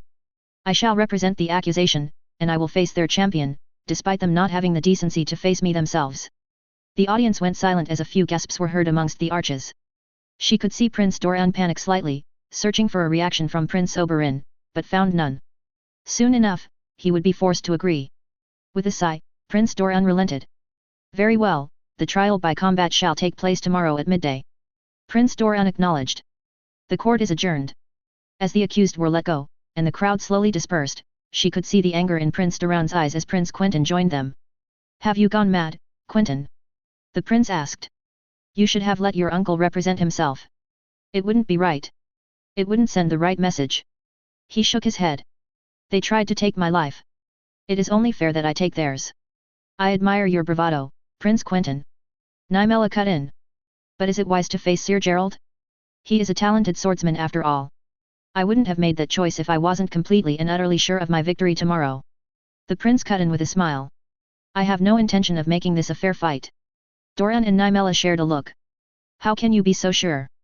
Well, father, you did tell me that it was better to rig a game to be sure to win. Arianne. Arianne brought a glass of wine to her lips as she sunk into her seat. She would need it for what was about to come.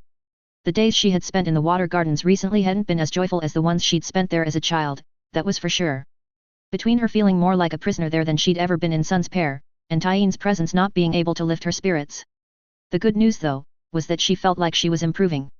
She was gaining knowledge about Dorne and the Seven Kingdoms that she'd never learnt of before. And with every lesson, she felt like she was inching closer to a distant dream of maybe reclaiming her place as heir. It was a fickle hope, she knew, but one nonetheless. No man was perfect, and one day Quentyn was bound to make a mistake. He had already done so in the past. As had she. It was that mistake that united them, the famous Martell hot blood. Her father's hot blood had made him defy his mother and marry the woman that he loved, while her uncle's rashness nearly caused a civil war in Dorne. Gods only knew what her Aunt Elia had done as well. And that hot-bloodedness manifested itself in a Martell again on that day. She continued to slowly drink from the cup, enjoying the taste of the Dornish red to the last drop, and placed the now empty container on a small table next to her. She then thought about when she'd heard the news. That her brother had been the target of an assassination. Her heart had sunk then, but a little piece of her was glad, and the fickle hope sparked once more. She hated it when that part of her was brought to the surface, and did her best to push it down to the darkest depths of her being. Quentyn, though, was as tough as their father, and lived. Thank the gods. What had broken her, though, was the revelation that the men who ordered the assassination had done it for her. She couldn't believe it. How could Garin, Gerald, and Dre think that getting rid of Quentyn, her brother, would help in any way? Actually, had they planned to tell her at all? She had no news of the plot, and told both her father and uncle as much. Tyeen though, she'd been aware. Well, slightly, anyways. After the attempt on Quentyn's life, Tyeen had confessed that Dre and Garin had talked to her about getting rid of Quentyn, but she did not take it seriously. And Quentyn nearly died because of it. The only thing that stopped her from being with the accused was her uncle's protection, and maneuvering to ensure that it wouldn't happen. Her father had been furious, and as had she. Furious at her friends for having gone through with killing her brother. Furious at Tyene for not telling her of that mad plan. And finally mad at Quentyn for condemning himself to death. Her brother had escaped death twice already.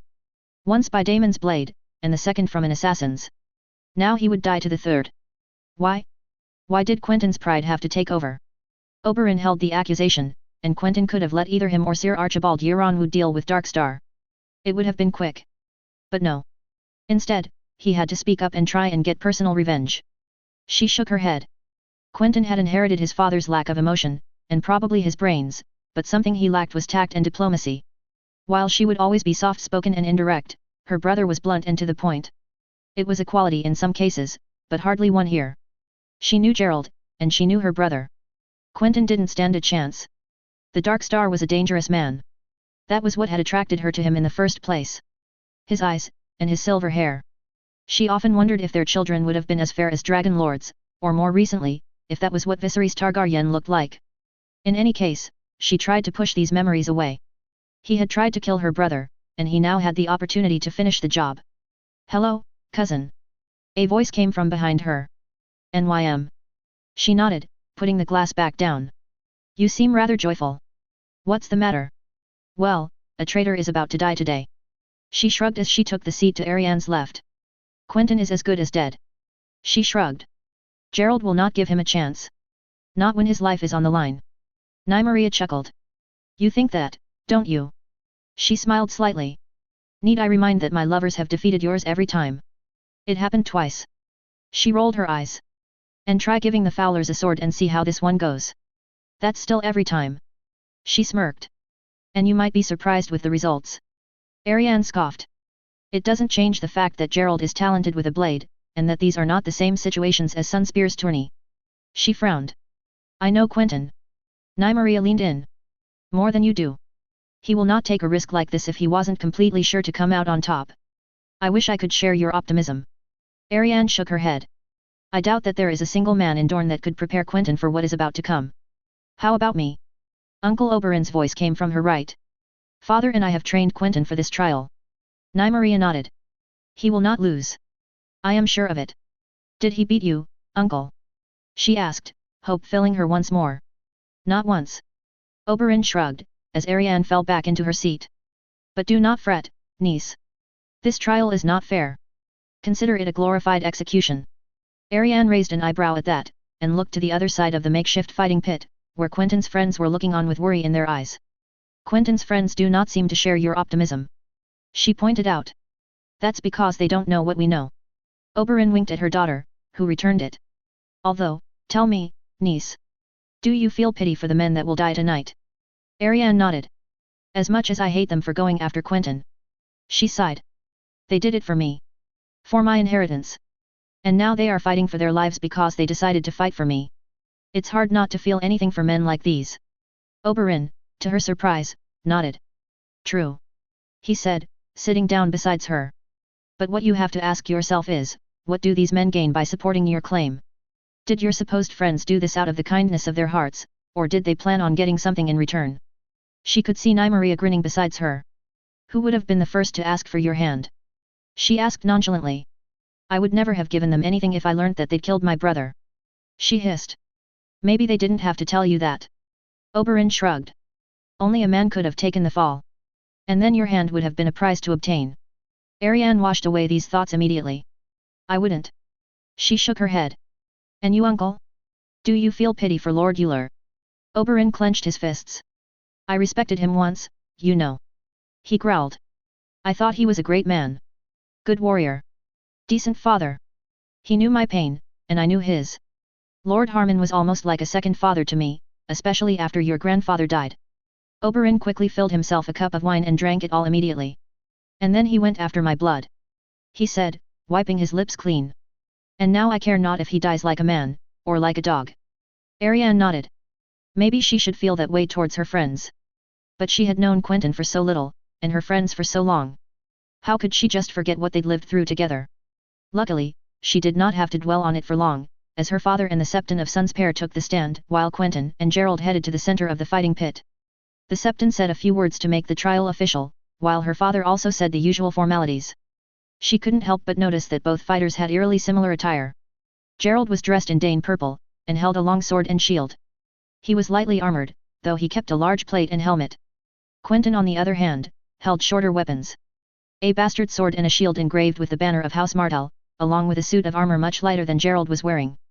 If not for the Dornish helmet, she'd wondered if Quentyn had worn any armor at all. Oberyn stood from his seat, and went into the pit with 2 cloths, while Arianne looked at Nym expectantly. "Is Quentyn crazy?" she asked. "He's wearing almost no armor. Speed is Quent's best ally," Nym replied.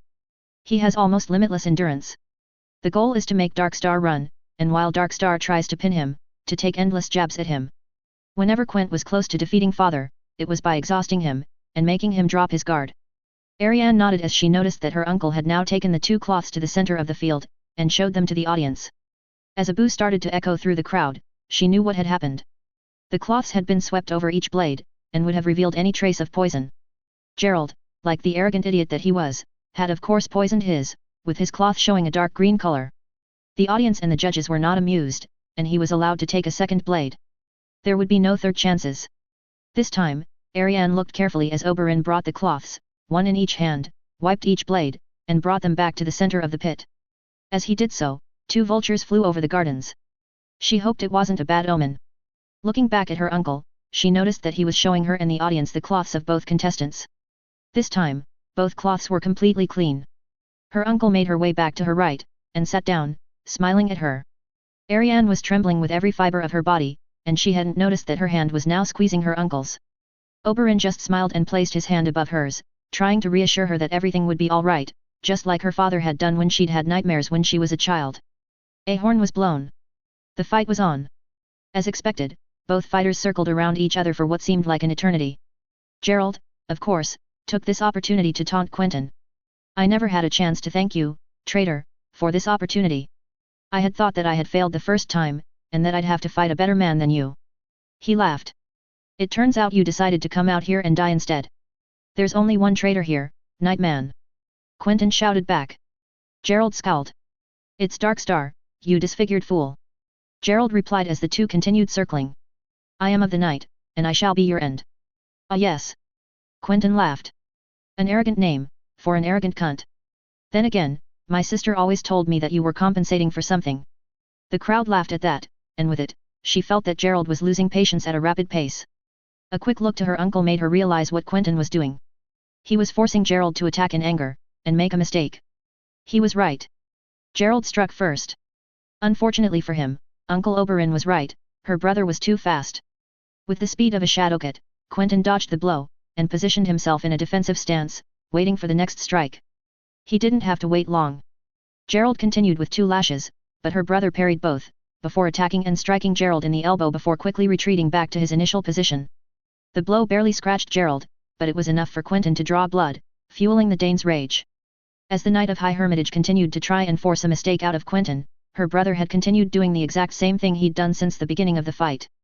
Dodge Gerald's strike, run around, tire him out, and then strike when Gerald was either in no position to parry or too slow to react from the angle her brother was hitting him from. And it worked wonders. However, Gerald wasn't a complete fool. He saw through Quentyn's game, and refused to partake in it any longer, instead camping on his initial position and waiting for her brother to come to him. It was a game of who would break first, and even if Gerald had been smart in his judgment of Quentyn's strategy, she also knew her brother had all the time in the world. Finally, Gerald had had enough and lunged forward with astonishing speed. This time, Quentyn was caught off guard. Her heart sank as Quentyn was forced to parry with his shield, which absorbed most of the blow. It didn't matter, Gerald had now closed the distance, and her brother was now at a great disadvantage. He would have to fight Darkstar off. Her heartbeats increased at a drastic pace as her brother was fending off Gerald with increasing difficulty. To his credit, though, he was holding his own, and had not let Darkstar so much as scratch him. She knew Gerald was running out of patience, and what she dreaded would happen occurred. The Knight of High Hermitage pushed himself forward with his shield, trying to knock her brother to the ground. Despite his strength, Quentyn stood his ground, but his opponent had gained more ground.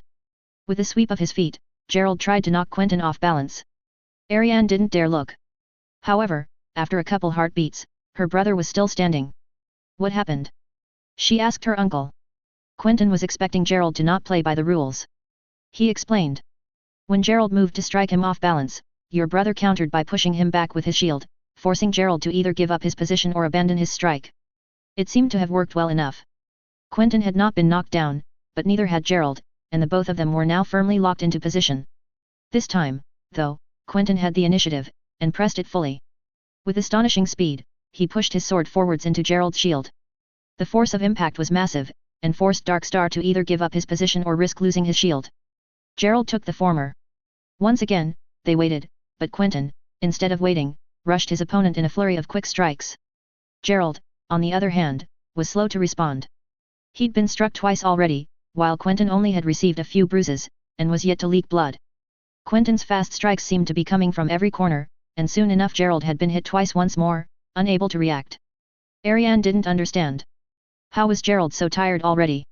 The fight hadn't been going on for long, and yet it seemed that Darkstar was drawing deep breaths and sweating profusely. How? She mumbled. Quentyn has barely run a few circles around him. Her uncle's smirk grew bigger. Look. He said, gesturing her to look under the wooden palisade separating them from the pit. In his hands were the two cloths that he'd presented to the audience, both as white as a king's guard's cloak. I don't understand. She frowned. This is Quentyn's actual cloth.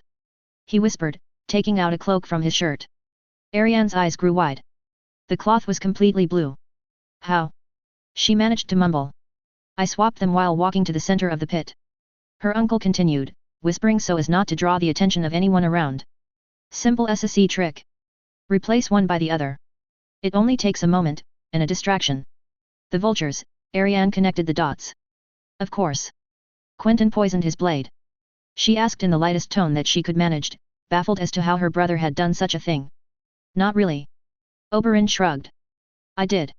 You really think we'd let Gerald a chance? NYM whispered to her left. One cut is all that Quentyn needed. Indeed, Gerald had now been forced back as Quentyn held the advantage firmly in his grasp. It seems that the poison had tired him out. Now firmly in control, Quentyn sought to finish him off. Unluckily, Gerald had been waiting for this.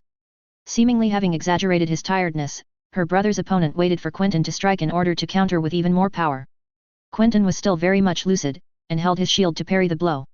To her horror, the shield shattered in two.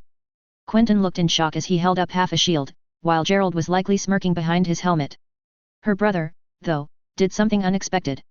Instead of throwing his shield to the side, Quentyn launched it with tremendous force onto his opponent. Tired and having thought that he'd successfully gotten rid of his opponent's defensive tool, with the poison slowly making his reaction slower, Gerald was unable to dodge the projectile, which hit him square in the face. Rattled, the Dane Knight dropped his own shield, holding his helmet.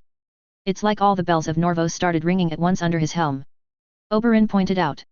Come on, Quent, finish him. NYM whispered. And finished him he tried. Quentyn knew that his opponent was down and now was the time to strike the final blow. With one quick strike, her brother's blade found Gerald's unprotected left arm, while Gerald was unable to react. It seems that the pain of her brother's blade sheathing itself deep into his left elbow had woken Darkstar up from his trance, however. With a cry, he stood straight, and brought his blade up, forcing Quentyn to parry. It was a lost cause. Quentyn hadn't let his guard down. With a slash, her brother quickly disarmed the poor fool, and pinned him to the ground. She could not make out what any of them were saying, but it mattered little. Quentyn drew his sword and brought it down hard into Gerald's chest. The crowd cheered, and she felt a tremendous sense of both relief and sadness as it seemed the fight was finally done, but to her surprise, it still wasn't over. In a last act of defiance, Gerald had found the strength to reach for a dagger that he'd held at his side, and thrust it into Quentyn's exposed chest. The crowd went silent, and she felt her heart drop back down into her stomach. Quentyn looked surprised, and instead of backing off, brought his free hand onto Gerald's wrist, ensuring the dagger stayed in place. She had no time to think as to why. Her brother swiftly knelt over Gerald, bringing his foot to block Darkstar's other hand, removed the sword stuck in Gerald's chest, and in a swift motion, cut off the arm holding the dagger. Gerald howled in pain, before going silent. Whether he was unconscious or dead, she could not tell, as she felt dizziness at the sight of a limb running on its own, with a pool of blood dripping on the sand under them. What she did see though, was that Quentyn had taken out the dagger from his own chest, and, to end it once and for all, had slit Gerald's throat with it. He slowly rose, a few drops of blood dripping from where the dagger had once lodged itself, and removed his helmet, throwing it on the ground, revealing his face once more. The crowd cheered as he rose his sword to the skies in victory, and father was none too happy to rise from his seat. The gods have spoken. He proclaimed loudly. Lord Harmonyular, Lord Morsgarg Allen and Sir Andry Dalt, you have been found guilty by the gods and shall be executed on the morrow. Sir Garin, prepare to take the black or join them tomorrow on the block. The crowd cheered again, as she saw the faces of the accused, chained in a corner of the pit, completely devoid of any emotion. It seems they knew the fight was lost long ago. And with that, 3 more of the people she called friends were now gone. What now? She asked her uncle in a desperate voice. Your father will call the now Lady Lena Euler, Lord Tremond Garg Allen, Lady Eleanor Dane and Sir Dazil Dal to swear fealty to Quentyn and himself in person. He will likely take coin and hostages from all of these houses, and the orphans. He answered. Lord Mors was an old man, and I am surprised he lived this long, and no doubt Lord Tremond will be much more reasonable. Eleanor is married to Jarrus Drinkwater. She mused. And Dazil was disgusted with Dre. These I worry not about their loyalty. Oberyn pointed out.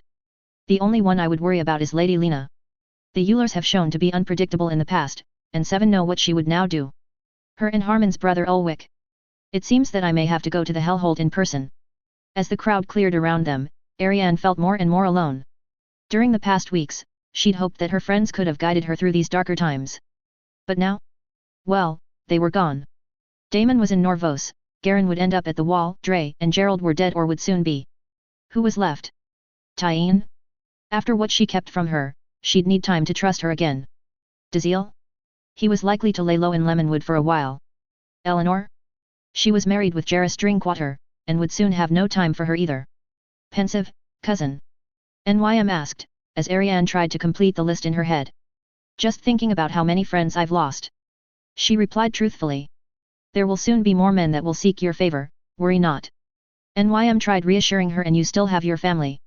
Quent, Trist, Obara, Tyene, the girls, and me. Arianne chuckled slightly as they made their way into a more private part of the gardens with Uncle Oberyn. You? She laughed. I thought you hated me. Just because you called me a whore once doesn't mean we're not family. Families have fights. It happens. She shrugged. Just, please stay out of what I and Quent do behind closed doors, if you will.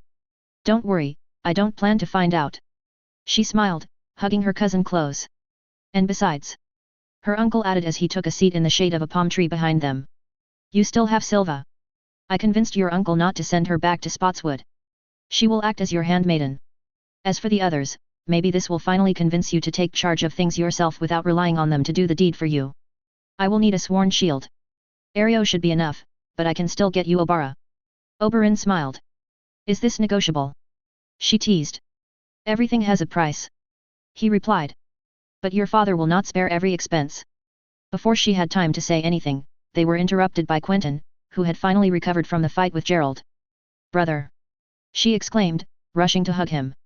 What were you thinking? Well, I won, didn't I? He chuckled, hugging her back. Poison, though? That's not your style. She frowned, breaking the hug. You don't know me very well then. He replied with a sheepish smile. I knew Gerald was a better swordsman than I. I needed the poison to help me win, no more, no less. He tried to have me killed. I was not in a very conciliatory mood, and even less in a mood to give him a fair fight. And he needed us to do that. Nym smiled. I wouldn't have succeeded without you. He nodded back. Well, you didn't listen to our lessons very well. Nym punched his shoulder. We told you about the possibility of him having a dagger on his person. I didn't expect him to still have the strength to grab it. Quentyn tried to argue. But it seems that he was running on pure middle finger energy. His thrust was not that quick, though, and he didn't do that much damage. How is the wound? Oberyn asked. It sunk deep but it doesn't hurt, and little blood came out. He replied. A small bandage did the trick. Nothing worrying. Good. Oberyn nodded. You fought decently well. You should rest. I actually haven't felt more alive than right now. It seems. I agree with father, you need to rest. Nym cut in with a sly smile. I'll walk you to some rooms where you'll be able to fully recover. But I see. Quentyn coughed. Well, it seems that Nym is right, I must go take a rest. I shall see you on the morrow. On the morrow. Arianne teased. It's barely past midday. Quentyn just looked at her with pleading eyes, while Arianne laughed. Arianne shook her head as both of them left, and turned to her uncle.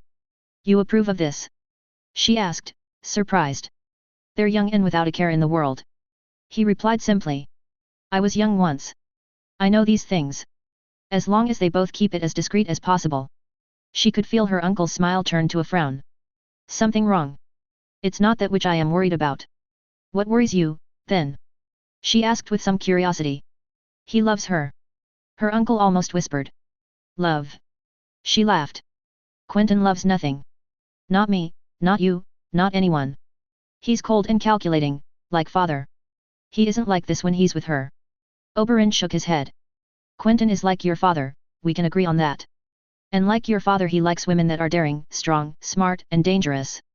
Your mother was much like Nym, you know, only without the talent with a spear. But she made that back with her brains. Then let him love her. Arianne waved him off. And let him be disappointed when Nym will have enough of him and turn to another. I think you fail to understand, niece, that Nym isn't like you. He replied. No offense meant, but if Nym had had enough of your brother, she'd have spent a night or two with him and left it at that. She doesn't use people. She has little to gain from it. Arianne felt another punch in the guts at that, but she still couldn't deny it. She did expect to gain things from the people she stayed with, while her cousin had little to gain. Their dance is a dangerous thing. Her uncle continued. And I fear that it one day might very well end in tears. Edric. The water gardens were truly a special place. In the maze of gardens, pools, and houses, there were spots that would seem cut off from the outside world entirely. A safe haven of peace, silence, and beauty, despite the laughter and cheers of children and adults alike only a few steps away. The lone pool he was currently in was one of these havens. It was a pool completely surrounded by double-story houses, which were hidden themselves with various trees such as palm trees, blood orangers and other trees he had never seen the like of which before. In the middle of it all, a large pool filled with tranquil water. Isolated from much of the gardens, and with guards standing at each door, such pools were reserved for guests of House Martell only, and Edric was thankful to have been invited there. The water soothed his skin as he submerged himself completely, erasing the pain from previous spars and fights. He dipped his head under water, clearing his mind as he finally relaxed in peace and quiet. Approaching the edges of the pool, he sat upon the steps that had been carved neatly into one of the edges, and brushed his blonde hair aside, enjoying the beauty of his surroundings, the chirping of birds, and the small sound of water dripping from a nearby decorative waterfall. The peace and quiet did not last. As soon as he made himself comfortable, an intruder appeared. Oh, Ned, I didn't expect to find you here. The familiar voice came from behind. I needed to relax after the morning spar. Edric countered. And the prince didn't need me at his side. I see. The voice became nearer until Edric finally saw who exactly he was speaking to. Cletus Euronwood had apparently had the same idea as him, as he wore only his breeches, carrying his belongings at his side. The heir to Euronwood wasn't what he had expected. While most Euronwoods, such as Lord Anders, were blonde of hair, Cletus had dark hair, unlike both of his sisters, but still kept the blue eyes the Euronwoods were also famed for. Not like it mattered. He himself did not have all of the particular Dane attributes. Most Danes, like his uncle Arthur, and both his aunts, had purple eyes and dark hair. He himself had neither, inheriting his father's blonde hair, and the blue eyes from his mother, Irina Blackmont. Her mother had light blue eyes, which combined with the usual purple from the Danes, gave him dark blue eyes which often occurred in Danes marrying with other stony Dornish houses. Dark blue, like an ocean to drown in, cousin Eleanor had teased when he was younger and about to squire for Lord Beric. He had blushed furiously at her comment, she who inherited Valyrian silver hair and purple eyes. He couldn't deny now that his deep blue eyes had fascinated many in Son's pair, not used to such a sight in a Dane, or in any Dornishman of their generation. Well, get in. Edric finally let out. This pool can fit at least 6 and 10 people, it isn't like we can't share it. Cletus nodded and slowly entered the water opposite him, and he too let the pool's magic do their work on his battered skin. First time at the gardens? Cletus finally asked as he found a couple of steps to lean on. Edric nodded. I never got the chance to be fostered here like my cousins have. He admitted. Why is that? Cletus asked, intrigued. The Danes and the Martells have been on good terms. Father. Edric replied with a slight wince in his voice. He didn't talk much of his family to me, so it was my Aunt Alyria who told me this before I went to squire for Lord Beric. Father lost a lot in the rebellion. He lost a brother at Lord Stark's hand, and then a sister to the waters of the Torrentine, out of grief. The only thing he had left was mother and Aunt Alyria. When I was born, father was overjoyed, or so my aunt told me. But mother. Edric repressed a sob. Mother got ill soon after I was born. He felt a tear run down his cheek. She left us when I was but a newborn. I'm sorry. Cletus nodded somberly.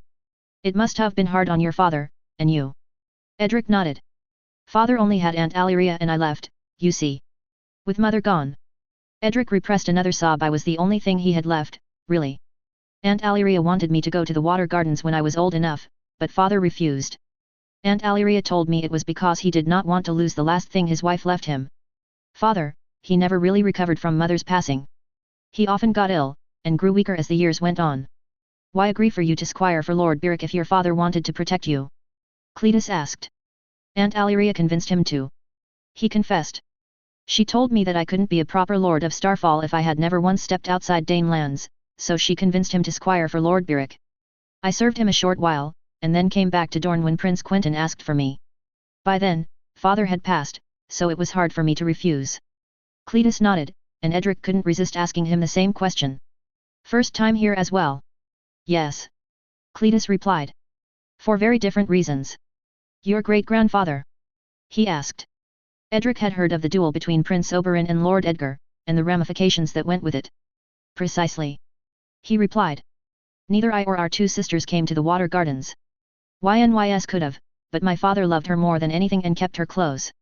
As for I, well, the goodwill between House Martell and House Euronwood was lost when Prince Oberyn killed Lord Edgar.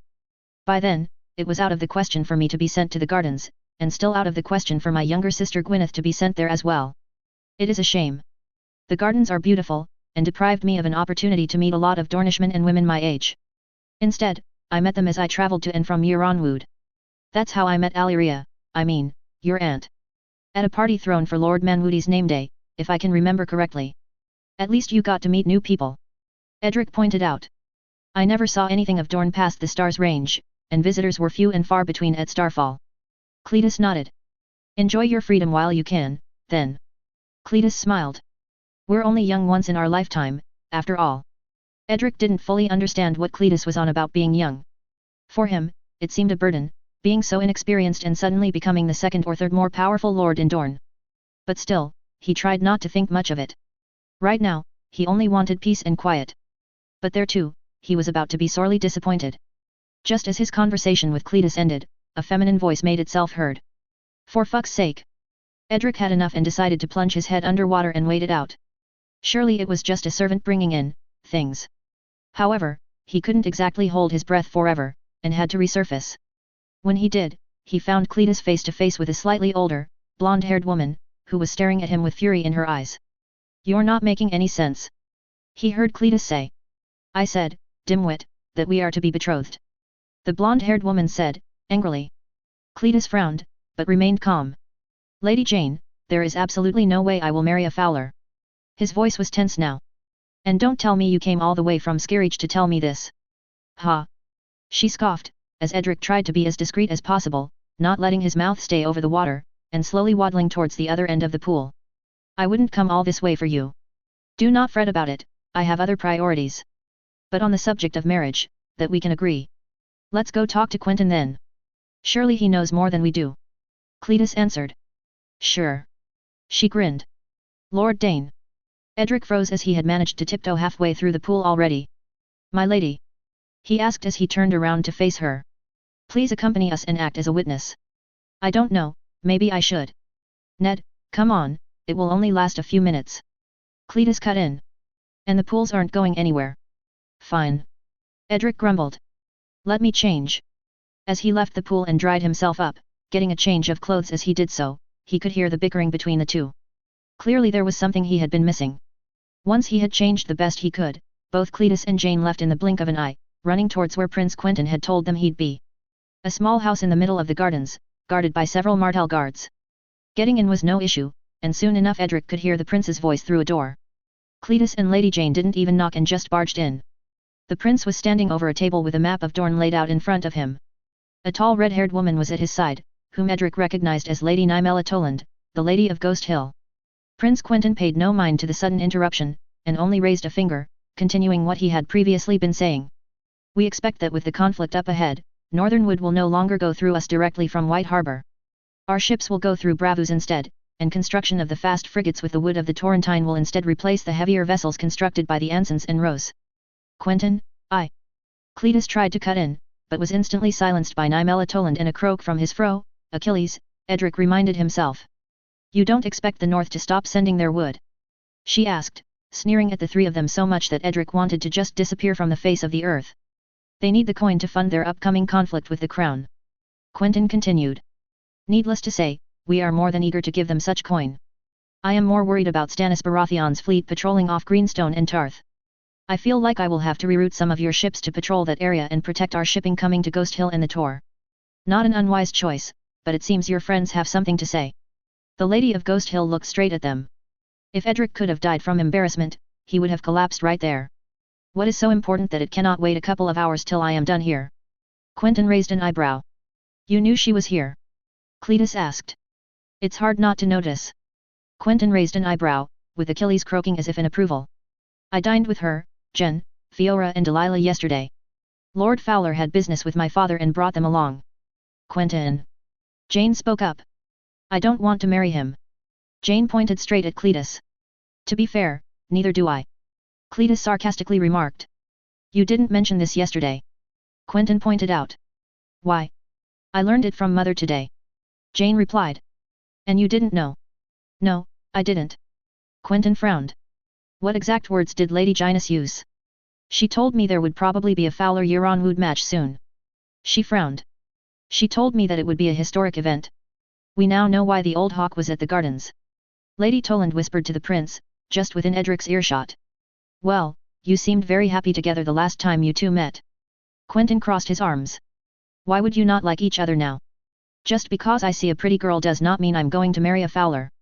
Just because I see a pretty boy does not mean I'm going to marry an Euron-Wood. The two replied almost instantaneously. I'm only jesting. Quentyn smiled. I suppose such a union is meant to rule at least one of Skerich or Euron-Wood. In any case, Jane, you know your sister's preferences. You know you have to be the heir. Cletus, you know your own succession laws. You know you cannot be a consort to a less powerful house. A union between you both is impossible. I'm instead leaning towards Cletus being betrothed to Delilah. Jane seemed satisfied, but Cletus doubled down. I'm not marrying a Fowler. He protested. Shame, she's a lovely girl. Quite smart, beautiful hair and eyes, and she has many qualities. Quentyn shrugged. Anyhow, my hands are tied. I do not have the power to cancel such a betrothal, only my father has. But I can promise to talk to him. Cletus looked disappointed but reluctantly nodded. Well, Euron-Wood, it would seem your concerns were unfounded. Jane teased. Cletus raised an eyebrow but breathed a sigh of relief. Now that your childish concerns are gone, please leave the grown UPS to talk. Lady Toland frowned. The three of them made their way towards the exit, but as Edric turned his back on the table, Quentyn raised his voice. Not you, Lord Dane. You stay. Oh. Whenever the prince called him Lord Dane, it meant there was either trouble brewing or serious affairs ahead. He looked at Achilles, the tree frog having grown to the size of twice a grown man's hands put together. The frog only blinked at him and continued resting itself on a corner of the table. Sometimes I wonder how I'm the youngest of these three. Quentyn whispered to Lady Toland. I can see why. She frowned. I fear for the future of House Euron-Wood and House Fowler. Well, it seems we should have our concerns on quite a different front. Quentyn growled. Fucking Euron-Wood, trying to sneak behind my back like this, I always knew he was too ambitious for his own good. Don't the Fowlers and Euron-Woods hate each other? Edric asked. Quentyn and Lady Toland looked at each other, as the prince beckoned him to come closer and look at the map of Dorne laid before them. Lord Anders Euron-Wood and Lord Franklin Fowler were two of the 10,000-strong Dornish host at the Battle of the Trident, led by great-uncle Luwin. Quentyn said. When Luwin fell, it became Lord Franklin's host. Immediately, he was beset upon by dozens of Valaman, and would have been cut down if not for Lord Anders' rescue. In the chaos, Lord Anders had not seen the Fowler sigil Lord Franklin bore, and saved his life. These two have been friends since the rebellion. Lady Toland continued. And although the enmity continued with Lords Edgar and Ormond, ever since Lord Anders took the mantle of Blood Royal, things have been shaping up nicely for them, since they both revel in the idea of getting revenge for their failure on the banks of the Trident. An alliance you helped create, my prince. Quentyn coughed. Yes. Quentyn smiled awkwardly. I wouldn't say create, but reinforce. I leveraged their friendship to expand my influence in the area, notably to exploit the woods and mountains of Skerich and the Prince's Pass. Wood that is now used to enrich your house, Lady Toland. As you say, my prince. Lady Toland scoffed. But now these two have some sort of pact, and this doesn't spell anything good for us. Why? Edric asked. Nymella Toland reached into her tunic and drew out 2 daggers before Edric could react, throwing them straight onto the map, where the prince's pass and the boneway lied. Edric jumped, his eyes darting between Quentyn and Lady Toland, and then at Achilles, who had remained still, not moving from where he'd rested, a few inches from the tip of one of Lady Toland's blades. Quentyn nodded. Because the Fowlers and the Euronwoods control the only 2 major land routes in and out of Dorne. Such a pact could essentially trap us in our own peninsula. Quentyn fumed. For generations we've been content to play them against one another, so that neither could reconcile and create a potential pact that could block both land routes into Dorne, but now. Euronwood has been a sly player. Lady Toland said with a voice filled half with loathing and half with respect. He tied himself to the ally Ryans, and the Danes of High Hermitage. An alliance with the Fowlers would make sense. Not to mention he tried to go for the Corgiles. Quentyn sighed. Soon enough he'll be proposing Gwyneth's hand for Ned. This ends now. Why not let it go through? Edric asked. Because the Dornish lords would not accept it. Father wouldn't accept it. And I wouldn't accept it. Quentyn frowned. And then we'd be pressured to give your hand to an eastern Dornish house to stop them from controlling the whole marches. What are you going to do? Lady Toland asked slyly. My father will likely furiously oppose this marriage. Quentyn replied. But I need both Fowler and Euronwood taught a lesson not to go behind my back. A proper one. What are you suggesting? Edric asked. Euronwood has been losing influence ever since I left and he knows it. He's been trying to regain that influence substantially. That is why he is moving quite aggressively. Quentyn replied. Euronwood was briefly the center of Dornish attention before I brought it back to Sun's pair. The prince slowly paced around the room, Achilles taking the opportunity to jump on his shoulder once more. Euronwood has been the center of medicine production, especially since the guilds there have been taught extremely early on. This has proved to be a consistent source of wealth since the Dornish houses that could not afford to set up guilds would buy surplus from Euronwood, since we haven't hit sufficient capacities here at Sun's pair, and I have had other priorities. Quentyn roamed his fingers on the map.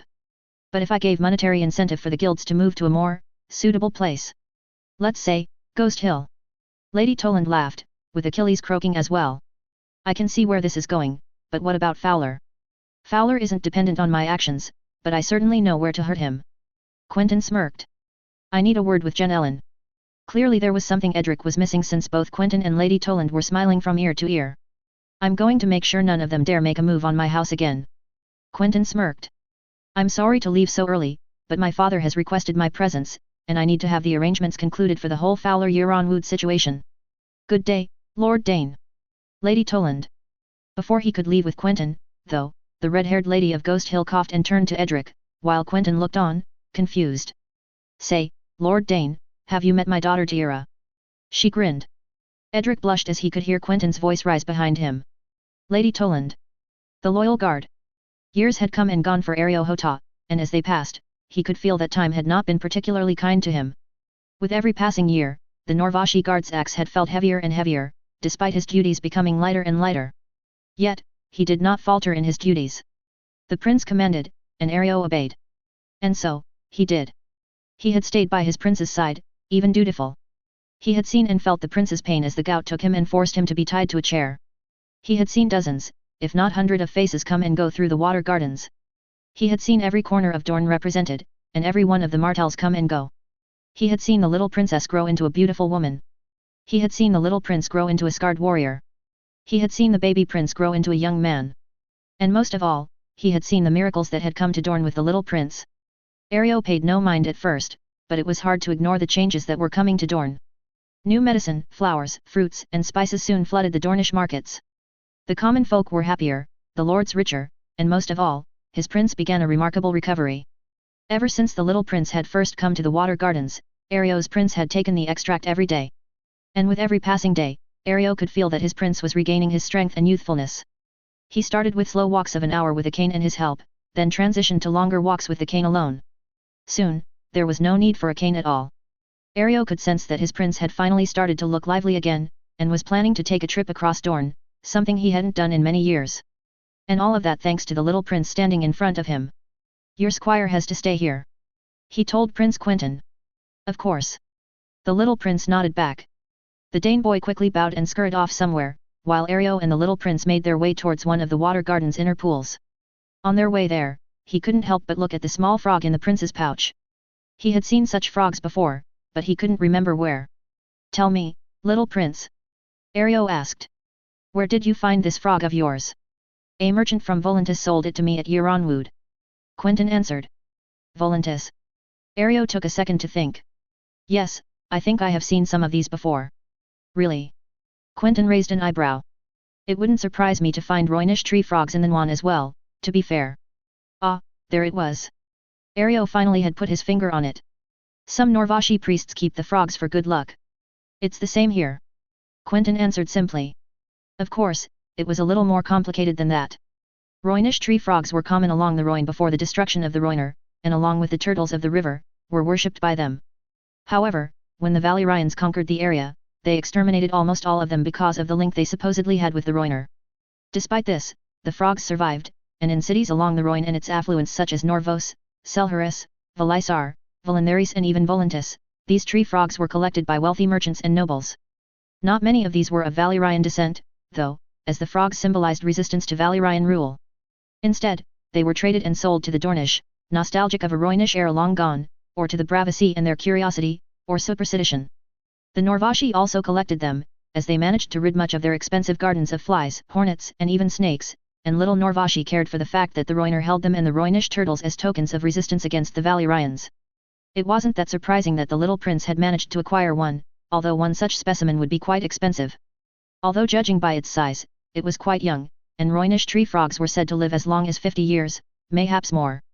Ario didn't dwell on it too much, though, as they entered the convened meeting place.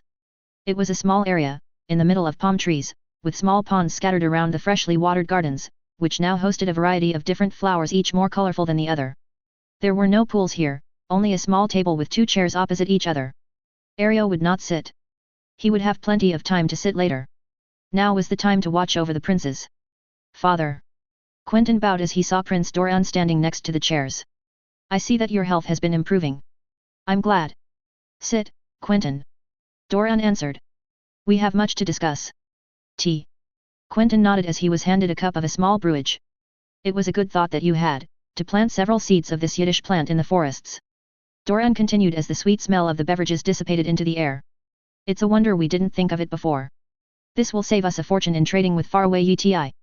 How did you get this idea? Trial and error. Quentyn answered simply, moving the cup to his lips. The seeds didn't grow at Yeronwood, and they did here. I see. Doran answered. Tell me, Quentyn.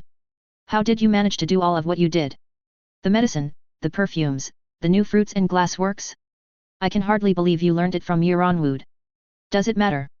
Ario could feel the little prince's voice grow uneasy. I read and I learnt. I experimented and I thought. What matters is the results. Prince Doran set 2 fingers on his beard, thinking for a brief moment, before continuing. Very well. He nodded. Then let us talk of something else. Something I wish to know. You have heard of Lord Fowler's coming to the gardens. His daughters were hard to avoid. Quentyn shook his head as he finished his cup. Then you must know that he came for my approval of a match between his daughter Delilah and Yeronwood's heir, Cletus. Quentyn nodded. I trust that you waved him off. What makes you think that? Doran smiled. Come, father. Quentyn sighed.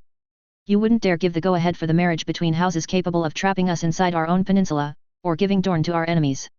So, you disapprove? It was an alliance that for all intents and purposes, you helped create. I wonder. Father. Quentyn said sternly. I am not a lordling or a toy you may play with. I am your son. If you have something to say or ask, please do so plainly. Very well. Doran nodded. When you came here, you came with the intention of getting me to officially recognize you as heir. If Arianne hadn't been reckless, what would you have done? I can see your plan, but there are still holes which I cannot fill. I suppose I can. This alliance that I had created was supposed to be loyal to me, not to each other. Hence my recent frustrations with Lord Anders. Quentyn shrugged. Regardless, you of course know that houses Yeronwood and Alyrian were already tied, so there were no issues on that end. But you were right, the Fowlers were key to my strategy. I thought about leveraging Lord Franklin and Lord Anders' friendship and the promise of revenge. Something that would have taken time. However, Arianne decided that it would be much simpler to deliver the Fowlers straight into my lap, quite literally, if I may add. Turning the Fowlers against my sister was then easy. Once I had Jen's friendship, I had her sisters, and then Delilah and Fiora, then Franklin. All I needed to do was promises here and there, and the establishment of a few guilds in Skirich. You would have had the two houses controlling the marches. But how about the wills? Irrelevant. Quentyn brushed him off. The wills or raiders and Euronwood would have kept them at bay. The real prize was to the west. The Danes. Precisely. Once I had the Euronwood and the Fowlers, I had to move on to the Stony Dornish. The Corgiles and the Euronwoods already had privileged ties, and rallying them to my side wasn't hard, especially considering the fact that Gillian Corgile is quite an intelligent man, and the heir to Sandstone being amongst my closest companions would have secured their support. And after the Corgiles, I needed the Danes. The Danes weren't hard to convince either. Lord Alan was a dying old man, and he was all too eager to ensure that Edric's rule wouldn't be contested by any Dane cousins or cadet branches, provided that I give him some concessions, which I was more than happy to provide. With Edric recalled to my side, this now gave me the whole of Western Dorne, trapping the Black Monts and Wills, since the Manwoodas would have followed whichever path Fowler and Euronwood were taking. This does leave a lot of Dornish houses. It does. But most of them were irrelevant to me. The territories loyal to me would have consisted of the most strategic places in Dorne, the passes, the Boneway, the Great Water, the Torrentine, and God's Grace. With these, I could have halted trade on the Green Blood. I doubt Vaith, Euler, and Garg Allen would have declared for me. I didn't put a lot of hopes in House Toland either. This left the Jordanes. What would you have given them? Doran asked, thoughtful. The Jourdain succession is secure, and they are already a wealthy house. My hand. Quentyn answered simply. The title of consort. I thought that you liked your freedom.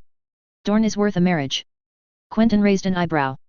And I am not stupid enough to think I shall remain unwed for long. Your grandfather was a Jourdain, too. Doran pointed out. Other houses would have grumbled. Houses on Arianne's side, perhaps. But not mine. I had my allies right where I wanted them. And to convince Jourdain, I needed both a show of force and a show of kindness. The show of force would have been the houses at my back, and the show of kindness would have been my hand. I would have pledged it to Myria or Samira, and therefore save the ally Ryans from a deadly enemy. A well-constructed alliance. Doran looked thoughtful. But what would have happened if I still refused to name you my heir? Then I would have played a patient game. Quentyn replied. The situation in the Seven Kingdoms was rapidly deteriorating. I only needed to wait for a spark that would have lit a fire, to stop any outside intervention. I wouldn't have opposed Arianne ruling Dorne a few years ago, but my arrival at Sunspear confirmed what I feared about her, and therefore I had to cast her aside. Convincing my allies that she was a poor choice of an heir would have been a formality with my plans and my achievements. It would have been easy to then distribute resources towards my allies, and give nothing to my potential enemies. One misstep from my sister which was bound to happen at some point, and I would have asked for you to rescind her claim. You would have refused, and I would have protested, showing everyone the letter stating you intended for me to become the next Prince of Dorne. Things would have escalated, and mayhaps Lord Euronwood would have grown concerned for his blood's security in Sunspear. It would also have been quite easy to escape with one of the fast ships I had constructed. You may note that I didn't have any Toland shipyards produce any until you confirmed me as heir. You would have gone to war, then. War would have been the last option. I long held the belief that sufficient pressure from many noble houses would have been enough. But if you didn't break to their will, then I would have gone to war. And the numbers would have been stacked in my favor. You would have let hundreds of your own people die. Doran asked, as calm as ever. Hundreds dead, to save thousands later. Quentyn nodded. You still have much to learn. Doran shook his head. I'm disappointed. I thought that as someone as concerned for the well-being of your people as you, that would have considered the consequences of such an action. War is no trivial thing. Men, women, and children die. The blood of the innocent spills, and the faces that cried in laughter at the water gardens would soon be crying in pain or in grief. If that was the only available option, I would have taken it. There are other options. Like what? Sometimes the death of one man can save hundreds, or thousands. Doran mused. There then is no need for further bloodshed. The death of one, to save thousands. I would have never hurt Arianne. Never. I wasn't talking about Arianne, you still care about your family. Doran laughed. I'm surprised you still haven't figured it out. Figured out what? You were right. Doran nodded. I knew about Viserys' potential madness for some time, but I never had the courage to rescind the betrothal. Perhaps a part of me believed that these were just rumors or exaggerations. In any case, this meant that Arianne would have been heir, and I realized that with your achievements, as you call them, this would have been a waste of your talents. I needed a reason to cast Arianne aside, without causing too much trouble. Doran then kept silent.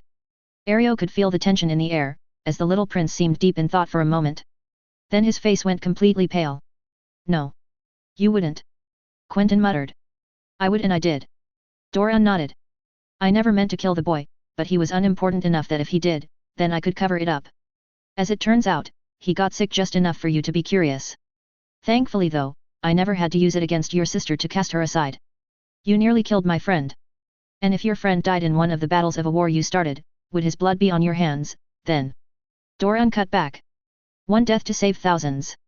Enough to cast Ariane aside without having to resort to war or to harming any of my blood.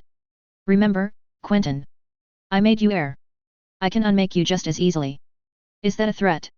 A statement of fact. I'd like to see you try. Ariane has been eliminated from the succession, and you cannot evince me of that same succession without good reason. Quentyn frowned. It took my sister a probable assassination attempt on my person, or in your little scheme, on my friend, to cast her aside. If I were to bet, Ariane could have put a princess of the blood's life in danger, mutilated her, and still be called the heir. I fail to see how you can simply unmake me as your heir, especially since you know of my little alliance. An alliance that you are trying to dismantle yourself as of now, as it has grown beyond your control. Doran frowned. And every man has their secrets, Quentyn. The walls of the water gardens are quite thin, and much can be heard. Conversations or otherwise. You are no different than anyone else, my son. You have dark secrets that could cast you aside forever. Mayhaps I do. Quentyn growled, his eyes cold as ice, fixated on his father's. I know not of the secrets you speak of. And if they did exist, who would believe you? You would have no proof. Just your word, which isn't much to go on. A nice gamble, father, but one that doesn't work on me. Is that what you've told Jonaran when he came here? I must admit, it was quite the trick. You managed to get the hand to keep our privileges and even expand them from a position of weakness. Quite a feat. Jonaran wanted the same thing as I peace. However, the old falcon wanted it more than I, and I used the edge I had to the fullest extent. Many in Dorne think I was weak to accept his terms. You are many things, father, but a weak man, you are not. You bought us precious time to recover from our wounds, and you managed to get the best out of a seriously doomed situation. However, I do not follow where your plan leads now. Viserys Targaryen is gone, and it seems like you are inching towards a match between Willis and Ariane. Where does that put our house? And most importantly, where does that put me? You ask a lot of questions you surely have the answer to. No answers. Just guesses. Quentyn frowned. You have played both your children as pawns in your great game. If I am to be a pawn, I deserve to know where it leads me. Your sister will be betrothed to Willis Tyrell. It is the best match I could come up with considering the present circumstances. As for you, well, there is a dragon left. Daenerys Targaryen is with the Dothraki, and soon enough, her name will fade into obscurity. She has no army, no allies, no fleet. How do you expect an alliance to occur, and how do you expect the Tyrells to just accept that their daughter will not be queen? Because that is their heart's desire, father. That and nothing else. The Tyrells are ambitious, but not stupid. If the odds are stacked against them, then we can leverage our position with Willis. I still have agents in Essos willing to free the Targaryen girl from the Dothraki shackles that bind her. You don't know then, this changes things. Areo heard the little prince whisper, low enough that his father would not hear. Sure. And then what? We bring her to Dorne, and we declare war? That sounds like a terrible idea. Indeed, it is. Dorne is still fragile from the recent events, and I cannot risk a war right now. Which is why you will be going north to find some friends. North? Where to? Highgarden, for starters. Doran smiled. It seems that the Tyrells have put their faith in Renly Baratheon. This would bring them in conflict with the throne, and Stannis Baratheon. We need for them to continue treading down this path, as it will buy us time. Is that why you seek to send me to Highgarden? To buy time. We need to play every side possible until the right moment for us to strike. We cannot take sides right now, not when we are still divided.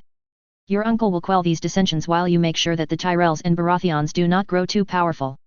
Ariane should leave to Highgarden as well, and you will see what the young Baratheon is made of. I am to negotiate with Renly, then. There is no wrong in trying. Perhaps he shall even be amenable to us. But try your utmost to make sure that they continue killing each other while we replenish our strength before striking.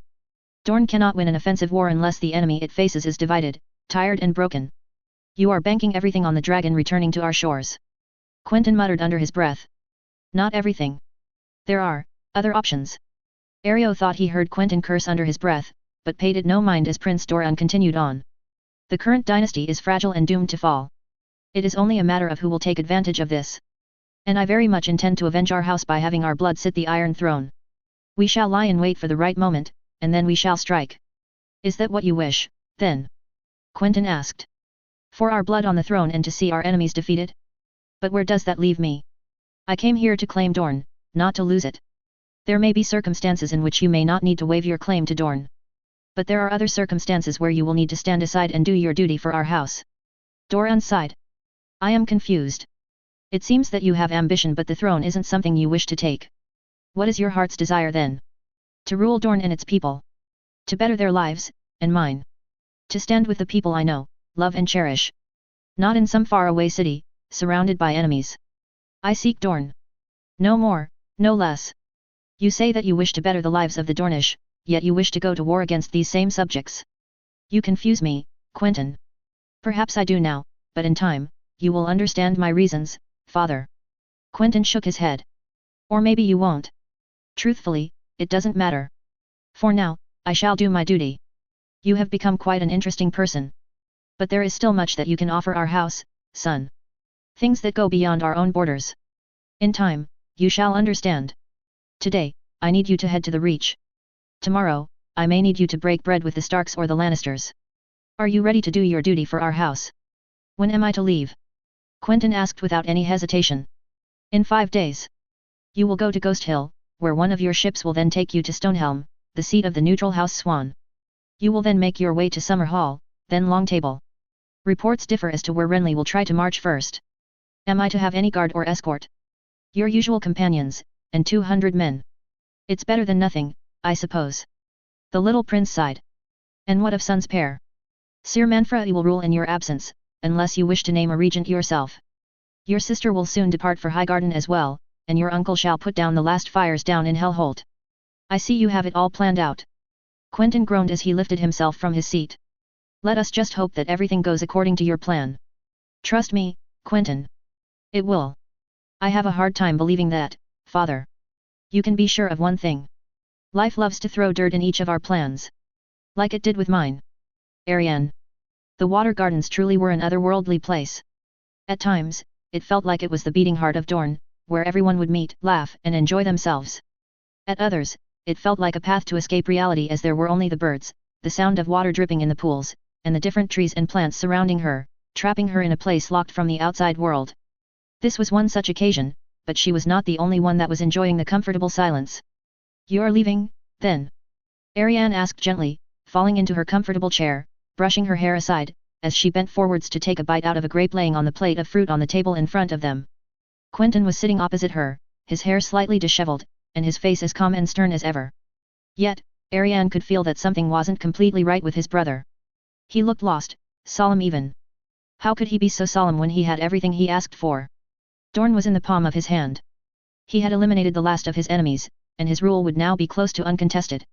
There were no more obstacles. He had, for all intents and purposes, beaten her. Then why did he look like a lost puppy?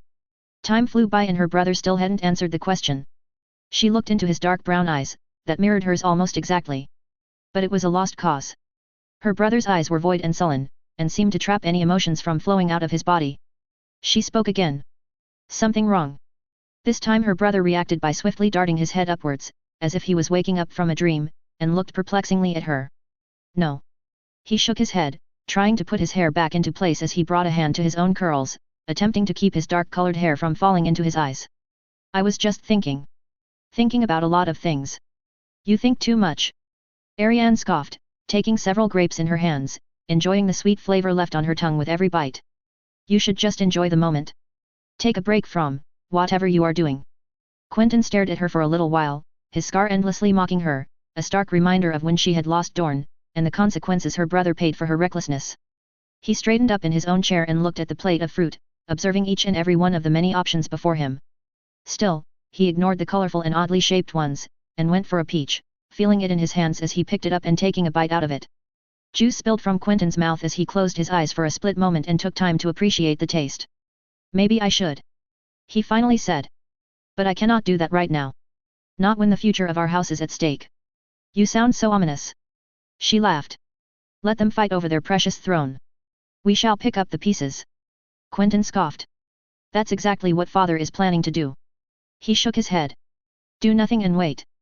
But wait for what? For a young girl to magically find her way from V's Dothrak to Westeros. With what army? What treasury? What fleet? You have any better ideas? Yes. We move in right now. Quentyn aggressively took a bite from his peach and continued. Father keeps talking on and on about his so-called agents that can bring the last Targaryen out of her Dothraki cage. Why hasn't that happened? What is he waiting for? For her to magically hatch dragons and fly her way here? Quentyn burst into uncontrollable laughter. Waiting is not a bad option. He continued. But waiting while we do nothing is not an option at all. If father has a plan, he better put it into motion fast, lest the victors end up dictating the terms on us before we've even bloodied our blades. Better to let our enemies bloody their blades between them. I thought we were all for justice. Vengeance. Fine. Justice or vengeance, it matters little. What matters is that the Lannisters may very well be defeated by our opponents, and for all of Uncle Oberyn's talk about how he wants to kill the Mountain himself, we might not get the chance if our other enemies do it for us. Quentyn sighed deeply. Everyone talks about justice and vengeance on those who wronged us. But what will happen if those who wronged us are killed? Do we declare our vengeance satisfied and kneel to those who killed them? Or do we extend our vengeance to everyone who knew those who wronged us? If we are to obtain justice and vengeance, we must move soon, or else it will be stolen from us. You may be right. Arianne admitted, not knowing what to say. But father has decided otherwise. Our dear father is starting to make me go mad. Quentyn took a glass of wine and downed it in a single gulp, making a face as he did so. It wasn't a secret that her brother disliked the taste of spirits. Wait for this. Wait for that. Wait for something that may never happen.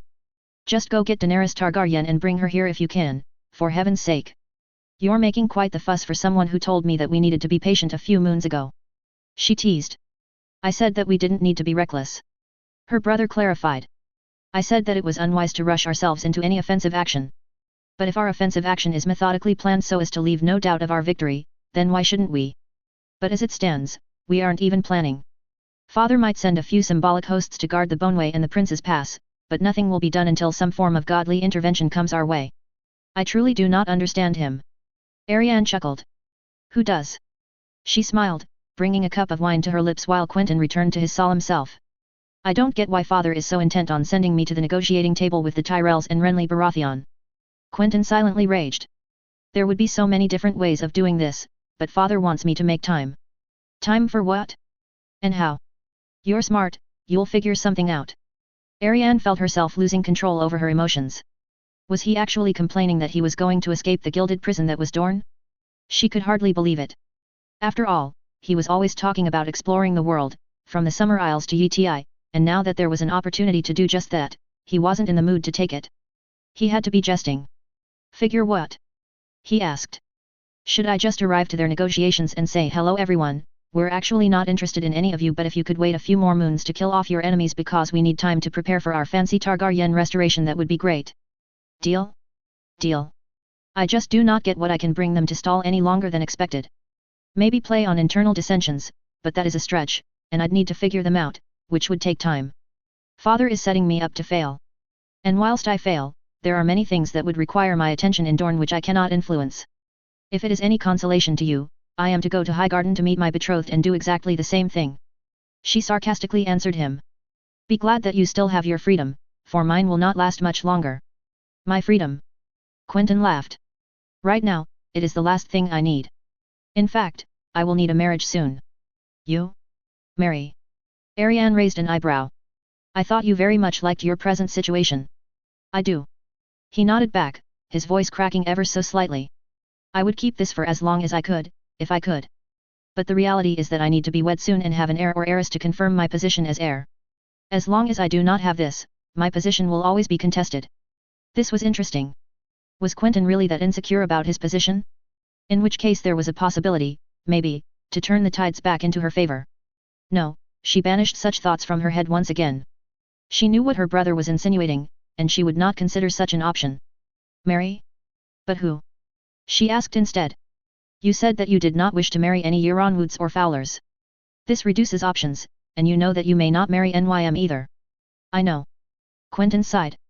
Maybe in another world Nym could have been legitimized as the daughter of the old blood of Volantis, tying us to the free cities, but this is not the world we live in. I considered several options. Delilah Fowler was one, but would not be well received by Yaronwood, or any Dornish houses for that matter. Mirya Jordan and Samira Jordan are both gorgeous, but since our grandfather already was from that house, any match wouldn't have been well received either. This doesn't leave many options. Lena or Silva Euler would have been possible once, but not anymore, and Ginesa Blackmont is already betrothed. This really only leaves Valena Toland, who is of a respected salty Dornish house, has ties to the stony Dornish houses, to the Stormlands and to the Free Cities, and is of age to birth an heir. This combined with the fact that I have good relations with her and House Toland make it the better match for me. But father won't hear of it. And she's pretty with that bright red hair of hers. Ariane teased her brother, who rolled his eyes. Pretty and smart. He added. But that is hardly what matters to me. What matters to me is elsewhere. You're scared of losing NYM. She replied sympathetically. Ariane knew that Quentyn wouldn't ever admit to loving his cousin. She didn't know whether it was because he thought it was a sign of weakness, because he knew that their love could never be, or even God's forbid he was dumb enough to think NYM did not return it. In a sense, she was jealous of Quentyn for knowing what love is. Ariane had never loved anyone. She had cared about people. She had felt particular things about others. But it was never love. It was driven by pleasure, lust, ambition, or self-fulfillment, but never love. She came close with Damon, but her relationship with him was more of a friend she could confide in, not someone she'd imagine spending the rest of her days with. Could she ever love Willis Tyrell like her brother loved her own cousin, she asked herself? It was frightening not to know. Both her father and uncle had told them that sometimes, you learn to love the people you are with, like her grandparents had, but even this was fickle hope. She knew nothing of the heir to Highgarden, and he knew nothing of her. Could they make it work? Mayhaps. Quentyn finally replied, scared to admit the terrible truth. Mayhaps I am scared of not returning a love that someone gives me if my heart is spoken for someone else. Talking about yourself through a supposition, it was some progress. Your wife wouldn't frown on paramours. Mayhaps. But I would. Quentyn shrugged. It wouldn't be fair to her. It would be the most selfish thing I could do. I don't know. There might still be time to think about these things. Time. Ariane mused. Count yourself lucky, for I have no time. In a few moons, I shall go to Highgarden and meet the Tyrell boy. And then time shall have run out. Not necessarily. What do you mean? Your mission to Highgarden is only to get acquainted with Willis Tyrell, is it not? Quentyn smiled. There is no marriage contract set up, yet. And pray tell, brother, what better option is there than the heir to Highgarden? She hissed back. Or have you changed your mind about Robb Stark? I haven't changed my mind. He reached into the pouch in his shirt, searching for a paper. Read this. Ariane took the sheet of paper, which had been folded into smaller parts, and slowly began to read its contents. As soon as she read the first words, she frowned. As the words on that piece of paper went on, that frown turned to surprise and confusion. You're insane. She finally let out after needing to take her breath for a moment, slowly handing the sheet back to her brother. I'm just letting you know that this possibility exists. That's not, no. Ariane stuttered. You're the one who seems to die inside every time I mention Willis Tyrell. Quentyn shrugged. If the Tyrell heir is to your liking, then by all means marry him. I won't stand in the way of your happiness. But if you should find yourself unhappy, then stall for a few moons. There is no guarantee. None whatsoever, thanks to father. You're madder than he is. Possibly. How? Quentyn shrugged and rose from his seat, taking another peach with him and taking a large bite. I just wanted you to know that the possibility existed before I left and you were aware of the facts. He pointed out, his mouth full with the fruit. To let you know that the option of you remaining a princess exists, however fickle of a hope it is. Ariane stared at him, nodding weakly, not believing for a second that any of it would happen, and watched as Quentyn made to leave. Her brother was soon to be gone, towards the Reach, while she would soon follow in his footsteps, but towards another prize. It's funny, how I hated when he came, and I'll hate him because he's going away. Quentyn. Ariane suddenly rose and caught up to him. I never told you that I was sorry. Ariane brought her fingers towards her brother's facial scar, outlining it with her touch as a lone tear went down her cheek. Well, now is as good of a time as any. She smiled as she hugged him tightly. I'm sorry, Quent. Quentyn returned the hug and brought her close, forming a tight embrace as they locked eyes. Her brother brushed her hair and planted a kiss on her forehead. I'm sure you will do fine in Highgarden, Ari. He smiled, breaking the embrace. We'll meet again soon, I promise. I'm not as strong as you think. She confessed. I disagree. He smiled back. You're a viper. Vipers hide amongst the gardens and know exactly when to strike and when to stay hidden. I think you're going to be just fine. I hope so too. She nodded, watching her brother slowly leave the gardens. Suddenly, she shook her head and shouted out. How big of a chance? Quentyn turned around and looked thoughtful for a moment. Close to none. He answered truthfully. But close to none is better than none at all.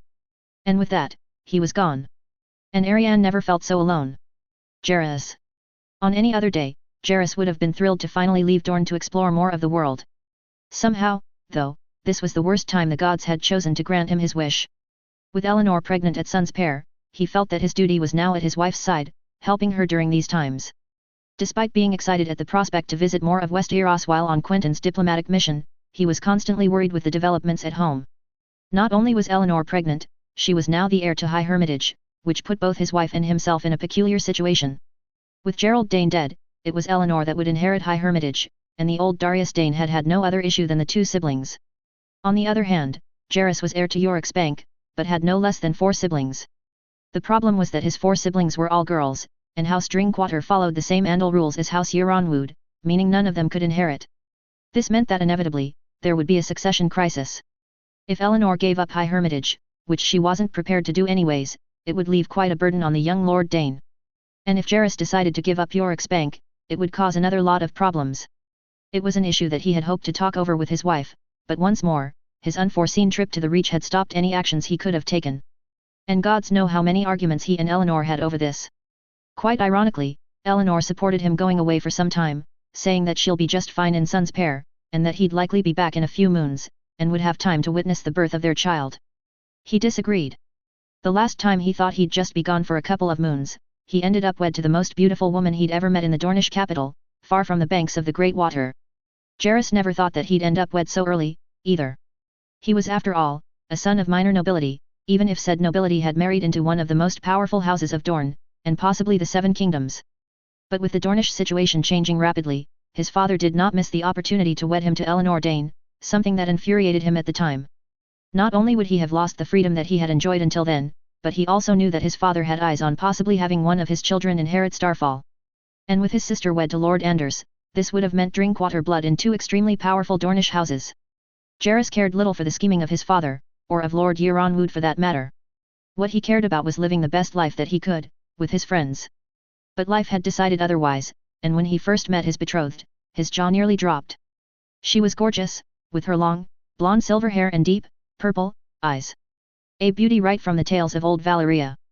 Jairus knew that a woman he would share the rest of his life with had to be more than just a pretty face to look at, but it certainly helped forget whoring and flirting for a long time.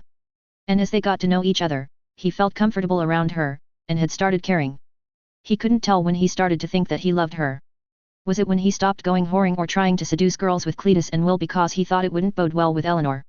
Or when they had the marriage at Sunspear's September? Or was it when Eleanor announced to him just a few days prior to him leaving for the Reach that she was bearing his child? He knew not. And he could care less. Mayhaps, as he will get older, their relationship would turn as sour as the Great Water's grapes, but for now, he would like to enjoy his moment of happiness, and the dreadful weight that came with it. In any case, he hoped that he would be back to help Eleanor with the last steps of her pregnancy.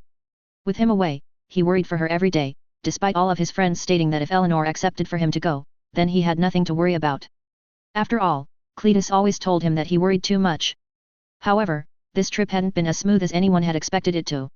The trip from Ghost Hill to Stonehelm went smoothly, although the autumn storms could be seen forming around the Stormlander coast as rain fell on their arrival. It was the first time that most of the party had seen rain in moons, and it made Stonehelm Castle all the more intimidating. For a castle, it was massive, probably the size of Euronwood's keep, if not bigger. And Euronwood was probably the largest citadel in the whole of Dorne, being challenged only by Sunspear's double walls. If Stonehelm was larger than Euronwood, he wondered at the size of the legendary Storm's End, or even Highgarden. It was there, hosted by Lord Gillian Swan, that they learned of the events in the capital, with Lord Eddard Stark having lost his head and Renly Baratheon having been crowned at Highgarden. Therefore, their travel sent them northwest, along the banks of the Slane, towards Summerhall. Amongst the ruined palace of the Targaryens, more news came by Raven. The Reach had called their banners, and marched towards the capital. It seemed that their negotiations would be dead before they even started, with the small party unable to catch up to the Reacher host before they laid siege to King's Landing. Nevertheless, Quentyn ordered them to press on towards Ashford anyways, in a journey through the northern Dornish marches, where snow covered the mountain tops and passes between Summerhall and the Cockles Went Valley. Their prince had hoped to meet the now King Renly before he could amass his troops. Unfortunately, it had seemed as the Reacher host had managed to form itself with great speed, their entry at Ashford being greeted by the castellan of the castle, who in turn told them that Lord Ashford had joined King Renly's host, which had departed Highgarden. Jairus thought it would just be wise to turn back, or head towards Highgarden and wait for more news there, but again Quentyn proved stubborn and pushed them towards the Manor and Long Table, where they were again greeted with the news that King Renly's host had crossed the Blueburn not 2 days prior. Once again, Quentyn spurred them on, this time towards Bitterbridge, following the Manor as it twisted and turned north. It had been nearly a moon's turn since they left Stonehelm, and during this time, if Jairus excluded how tired and soaking wet he was from the pouring rains they had endured between Stonehelm and Summerhall, he could only gasp at the differences between both sides of the Dornish marches. While Dorne was hot, sunny, and filled with vast deserts, hills and mountains, everything in the reach once you've descended from the Dornish marches was as close to flat as possible. There were some hills here or there, but they were not as imposing as the Dornish ones. The climate was colder than in Dorne. Arguably, it was still hot, but nowhere near the scorching Dornish sun Jairus had been used to during his entire lifetime. What amazed him the most, though, were the Reach's rivers. The Cockles went, as Ashford's castellan had told them, as one of the Reach's smallest rivers. Yet it dwarfed both the Great Water and the Green Blood in terms of width. While the Green Blood was the well-known Dornish river, and the beating heart of Dorne, with canals reaching far and wide from its shores, the Great Water was the beating heart of Euronwood, supplying the Fowlers, Euronwoods and Manwoodas with a steady stream of water, which allowed for mass agriculture, despite the river's small size. And if he was honest, Jairus preferred the Great Water due to its blue waters, whereas the Green Blood was always murky. The Cockles went seemed to be out of another world. A large river, with clear, blue water, and plentiful, too, if the castellan's words were true. For a moment, he had wondered whether it matched the Rhoyne, which the orphans were so fond of. Then he saw the Mander. A magnificent blue-green colored river, from which forests and fields without end would appear and stretch as far as the eye could see, fading beyond the horizon. A river that dwarfed anything he had seen before. It was hard not to be amazed at the sight. And while the river itself was amazing, the fields stretching for leagues and leagues were just as impressive. In Dorne, there were very few fields, even on the lands of the Drinkwaters, where the Great Water flowed freely, with its dozens of canals allowing for the growth of several crops.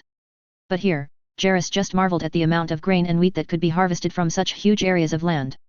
It, at least, kept him distracted from the long road they had taken.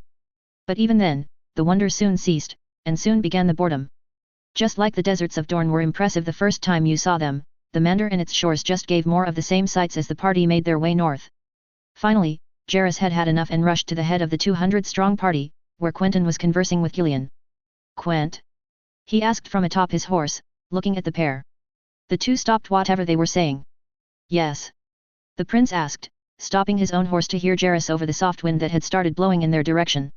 "We've followed you this far, and we'll be ready to follow you even further, but don't you think that we shall never catch up to the Reacher host?" Jairus confessed. "We have yet to ride hard, and instead have been pacing slowly along the river. We need to transport the tents, the food, and the equipment." Gillian answered before Quentyn could even speak. "If we were to ride hard, we would have to leave much of it behind. We don't even need most of the stuff there." Jairus protested. Indeed, Quentyn had been insistent on bringing a lot of baggage, including spices, fruit, desks, tables, and the sort. All of which weren't really needed. "You would be right if we were at war," Quentyn answered. "But it's Reachers we're dealing with. Appearances matter a lot, and we are to make a display of our power and riches while dealing with them. Is that why your cousin is coming with us?" he asked, and nearly immediately regretted it, expecting Quentyn to slap him right there, but, to his surprise, Quentyn remained perfectly calm. "No, she's coming because she's a better diplomat than a lot of you lot, has been to the Reach before, and knows to keep calm when dealing with arrogant pricks like some of the people we'll be dealing with." He smiled. "I'd much rather see her at my side than Will, Arch, Lucian or Cletus." "True enough," Jairus conceded. "But can we even be sure that King Renly's host will be camped at Bitterbridge and won't already have made a move towards the capital?" "Oh, I'm quite sure." Quentyn smiled, with Gillian chuckling next to him. "What's so funny?" he asked, raising an eyebrow. Gillian gave him a Myrish spyglass, pointing north. Jairus' cheeks grew red before he even started looking. Sighing, he picked the spyglass, and indeed, on the horizon, he could see thousands of tents filling the banks of the Mander, bearing the sigils of many houses, Rowan, Hightower, Tarley, Cairn, Connington, and others he could not recognize. "You win." Jairus shook his head, handing the spyglass back to Gillian. "Shall I do the trot of shame back to the end of the convoy? I think you've embarrassed yourself quite enough." Gillian laughed. Just forget about it and try to look presentable when we eventually reach the camp. Jairus just nodded along as the group made their way towards the large camp. He had never seen such a sight. Rows upon rows of tents decorated with banners of houses from the Reach to the Stormlands. It had seemed that Renly Baratheon had managed to sway at least 60,000 men, if not more. Fortunately for them, it seemed that the sentries were not distressed by their presence, and after confirming the party's intentions, offered to take them under guard to the main tents. All right. Quentyn spoke up, clearing his voice. Lucien, Ned, Will, Jairus, Gillian, Cletus, Nym, Arch, Lady Blackmont and 20 of the guard with me. The rest can start setting up camp, since it seems we'll be here for a little while. Everyone nodded, but Lucien Toland, Lady Nymella's last remaining brother, with his long, red hair, spoke up. How can you be so sure, my prince? Well, Bitterbridge is located along the Rose Road.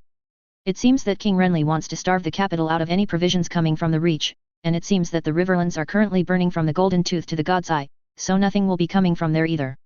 Smart. Jairus mumbled. The frog is coming. Nymeria Sand teased. The frog comes as well, you should know that by now. Quentyn smiled back. But as it turns out I do not have pockets. No. Jairus protested. I know what you are thinking and, no.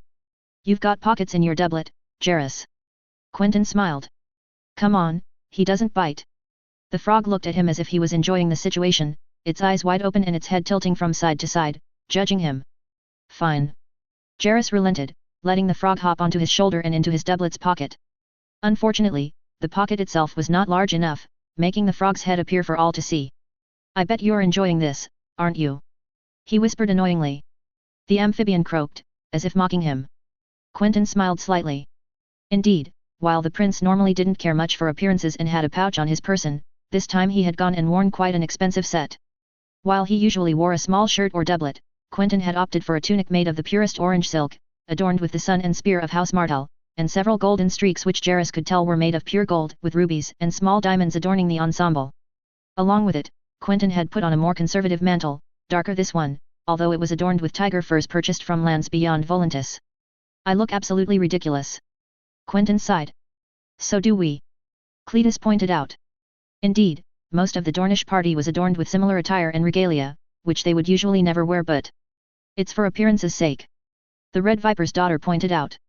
The Reachmen like to show their wealth and power with their expensive clothing, it is only fair that we do the same for a show of our own wealth. You'll live it down. I don't enjoy wearing this princess attire either. It looks good on you, though. Quentyn japed, earning a punch on the shoulder and a smile from the Dornish bastard. Jairus just hoped that she was right, because he felt completely uncomfortable in his golden doublet, even more so with a frog hanging from his right pocket. The amphibian, though, was seemingly enjoying the experience, looking around with those wide eyes. Nevertheless, Jairus could not deny that the whole costumes made Quentyn look radiant, regal even. The whole procession had been meticulously prepared, and rehearsed.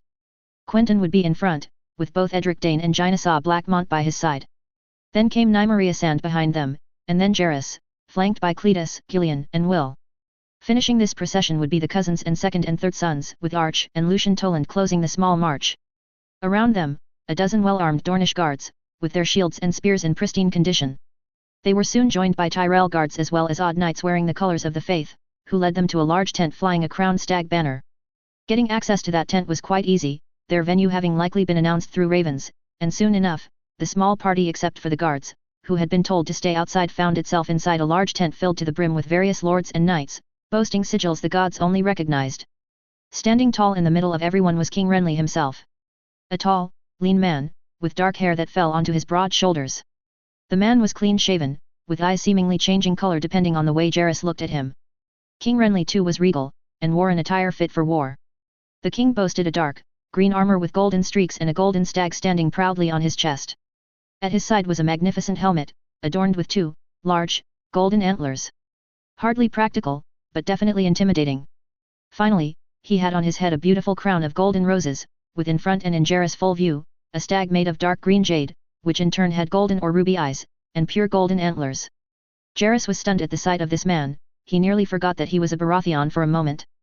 This surprise only lasted a second, his eyes shifting towards the woman at Renly's side.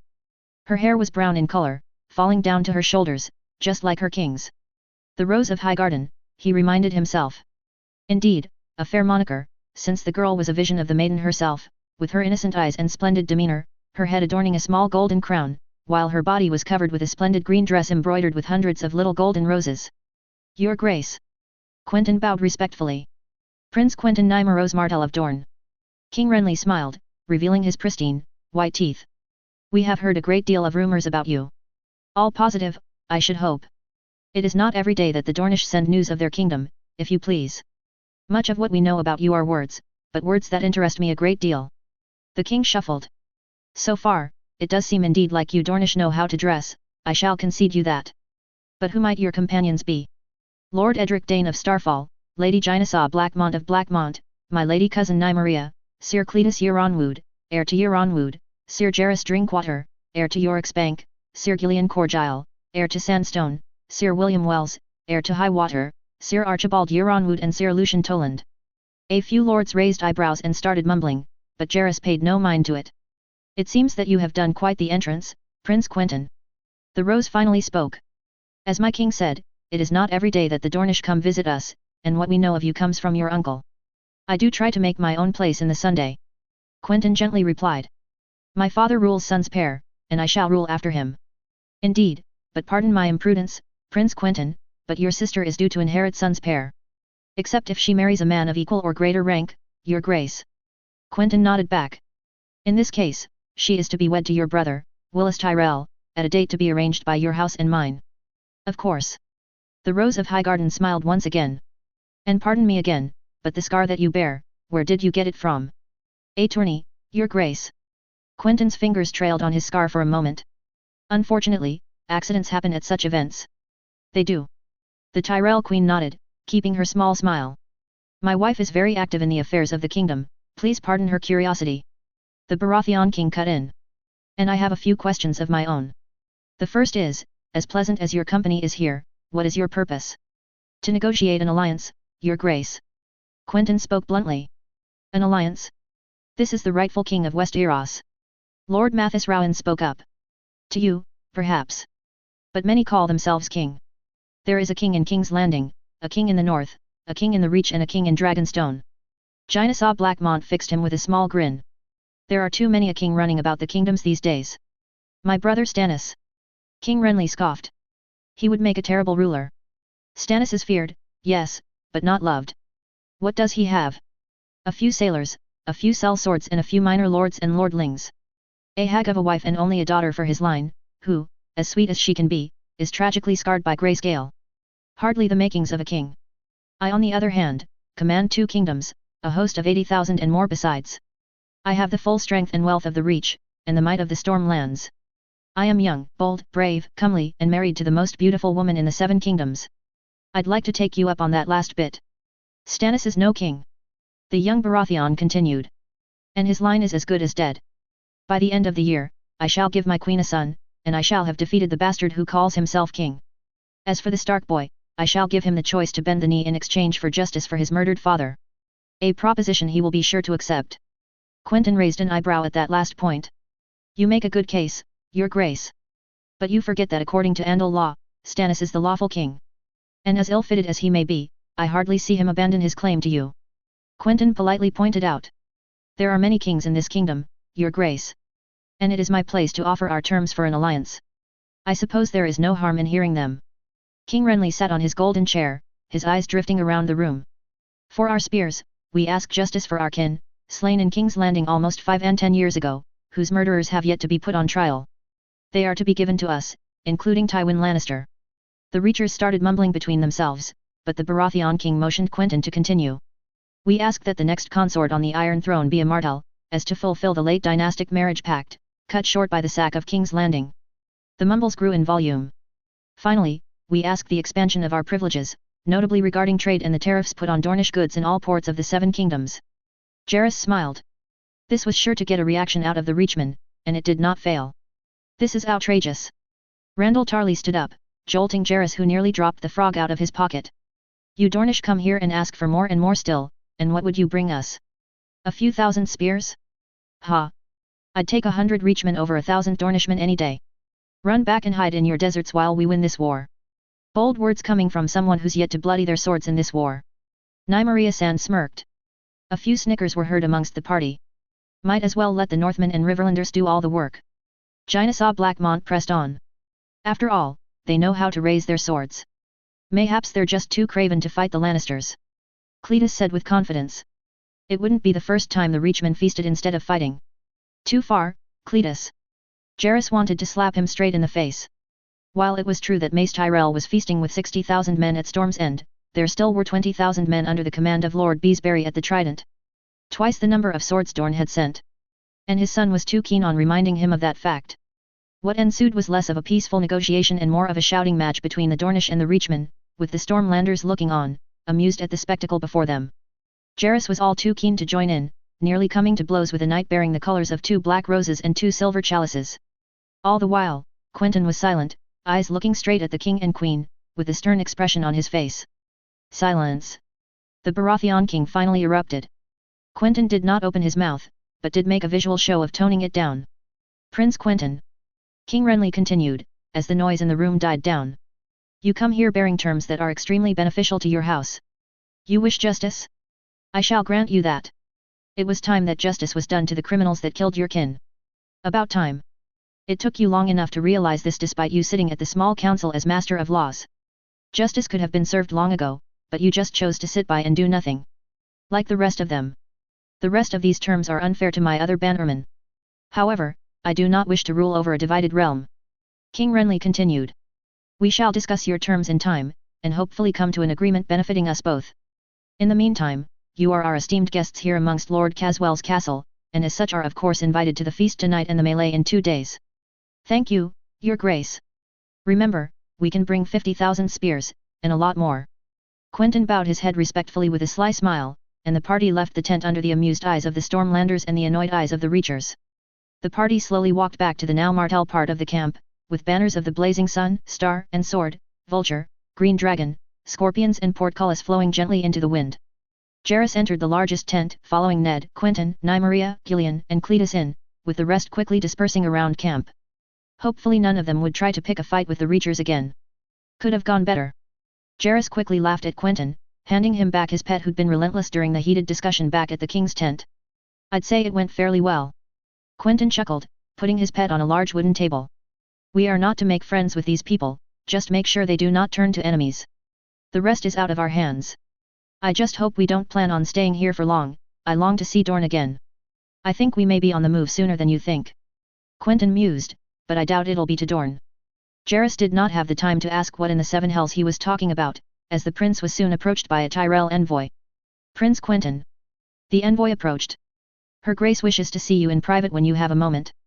What does the king want now? Cletus asked. Not the king. The Tyrell envoy corrected. Her Grace Marjorie Baratheon, Queen of the 7 Kingdoms. What does the Queen want? Nymeria asked in turn, insistently. Quentyn looked as confused as the rest of them, and eyed the Tyrell envoy with caution. I suppose I'll just have to find out. Marjorie. Marjorie took a seat on her lavish, rose-decorated, chair and poured herself a cup of arbor gold. After today, she would need every single drop in that cup to come back to her senses. She quickly sent her handmaidens away, and took the time to enjoy some moments of solitude in her own tent. She would have loved to have a room in Lord Caswell's castle, but as Queen of the 7 Kingdoms, she would need to prove, notably to the Stormlanders, that she was a queen close to the men, and as such, she shared the same conditions as them. Or close enough, anyhow.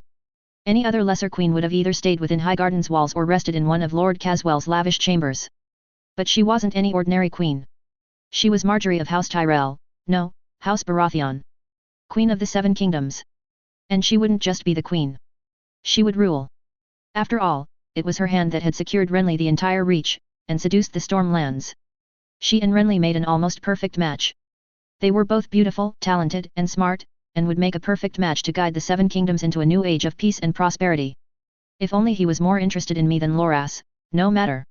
Indeed, as long as her husband fulfilled his duties, then their rule would be uncontested. Still, this was a matter for another day, with more pressing issues at hand. The arrival of the Dornish and their demands had caused quite the stir. Her husband had thought that the Dornish would quickly rally to his side, and his confidence had been bolstered when he heard of the plans to betroth her brother Willis to the heir apparent to Son's pair, Arianne Martell. How short-sighted she was to believe him. In truth, she should have seen it coming. While the rest of the realm bickered over everything and nothing, House Tyrell had paid particularly attention to the recent developments south of the Marches. Everything began with sailor stories from Old Town, but quickly developed into more solid stories. Stories of how a Prince of Dorne had created a miracle medicine capable of curing almost all infections. And that was only the start of it all. Over the next months, her family had quietly inquired about the developments in Dorne, and they were quite interesting indeed. Medicines of various kind, the production of Dornish glassware and perfumery, the sudden appearance of Dornish tea, a spice usually only found in UTI, and the construction of a brand new Dornish fleet. Something was brewing south of the border, her whole family knew it. But with the events in King's Landing, their focus shifted again towards the throne, until a delegation came from Sun's pair. It proposed a betrothal between her brother Willis and Prince Doran Martell's daughter, Arianne. To say that this was a surprise to everyone was an understatement. After all, the Dornish didn't really communicate with anyone, bar their presence at tourneys in the Reach and Storm lands. But even more interesting was the fact that Prince Doran had been willing to betroth his heir. Something that did align with stories of Dorne being on the verge of a civil war between supporters of the eldest child Arianne, and the gifted Prince Quentyn. It had seemed that Prince Quentyn had already suffered 2 assassination attempts on his person, both times from her sister's supporters. Whether or not Arianne was actually involved, she knew not, but she herself had trouble in imagining hurting either of her brothers. But the Dornish were always a queer folk, and she would not put kinslaying past any of them. And such a theory would make sense in the light of the potential betrothal between Willis and Arianne. However, she shuddered at the possibility of a kinslayer marrying her brother. Willis didn't see it that way, of course. He saw it as an opportunity, and she could see where he was coming from. There would be a great many benefits of having the Dornish on their side rather than as enemies, including that miracle medicine of theirs. House Tyrell had managed to acquire some, but the process of making it was a mystery to them. She forgot about the Dornish once Renly had been crowned king in Highgarden, and she took on her duties as queen, accompanying Renly on his path to Bitterbridge. It was at Long Table that she heard the Dornish were sending a party of men to finalize an alliance with Renly, or so she thought. When it was announced that Prince Quentyn would be leading said party, she had been even more confused. When a Dornish delegation came to Highgarden or Old Town, it would always be Prince Oberyn leading the party, not Prince Doran's son. Still, this was another opportunity to see what the fabled prince actually looked like. Her reverie was stopped as a guard stepped in.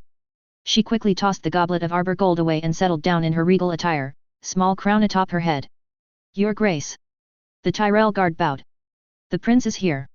Let him in. She smiled. And make sure we are not disturbed, unless it is my brother or his grace. The guard nodded and rushed outside.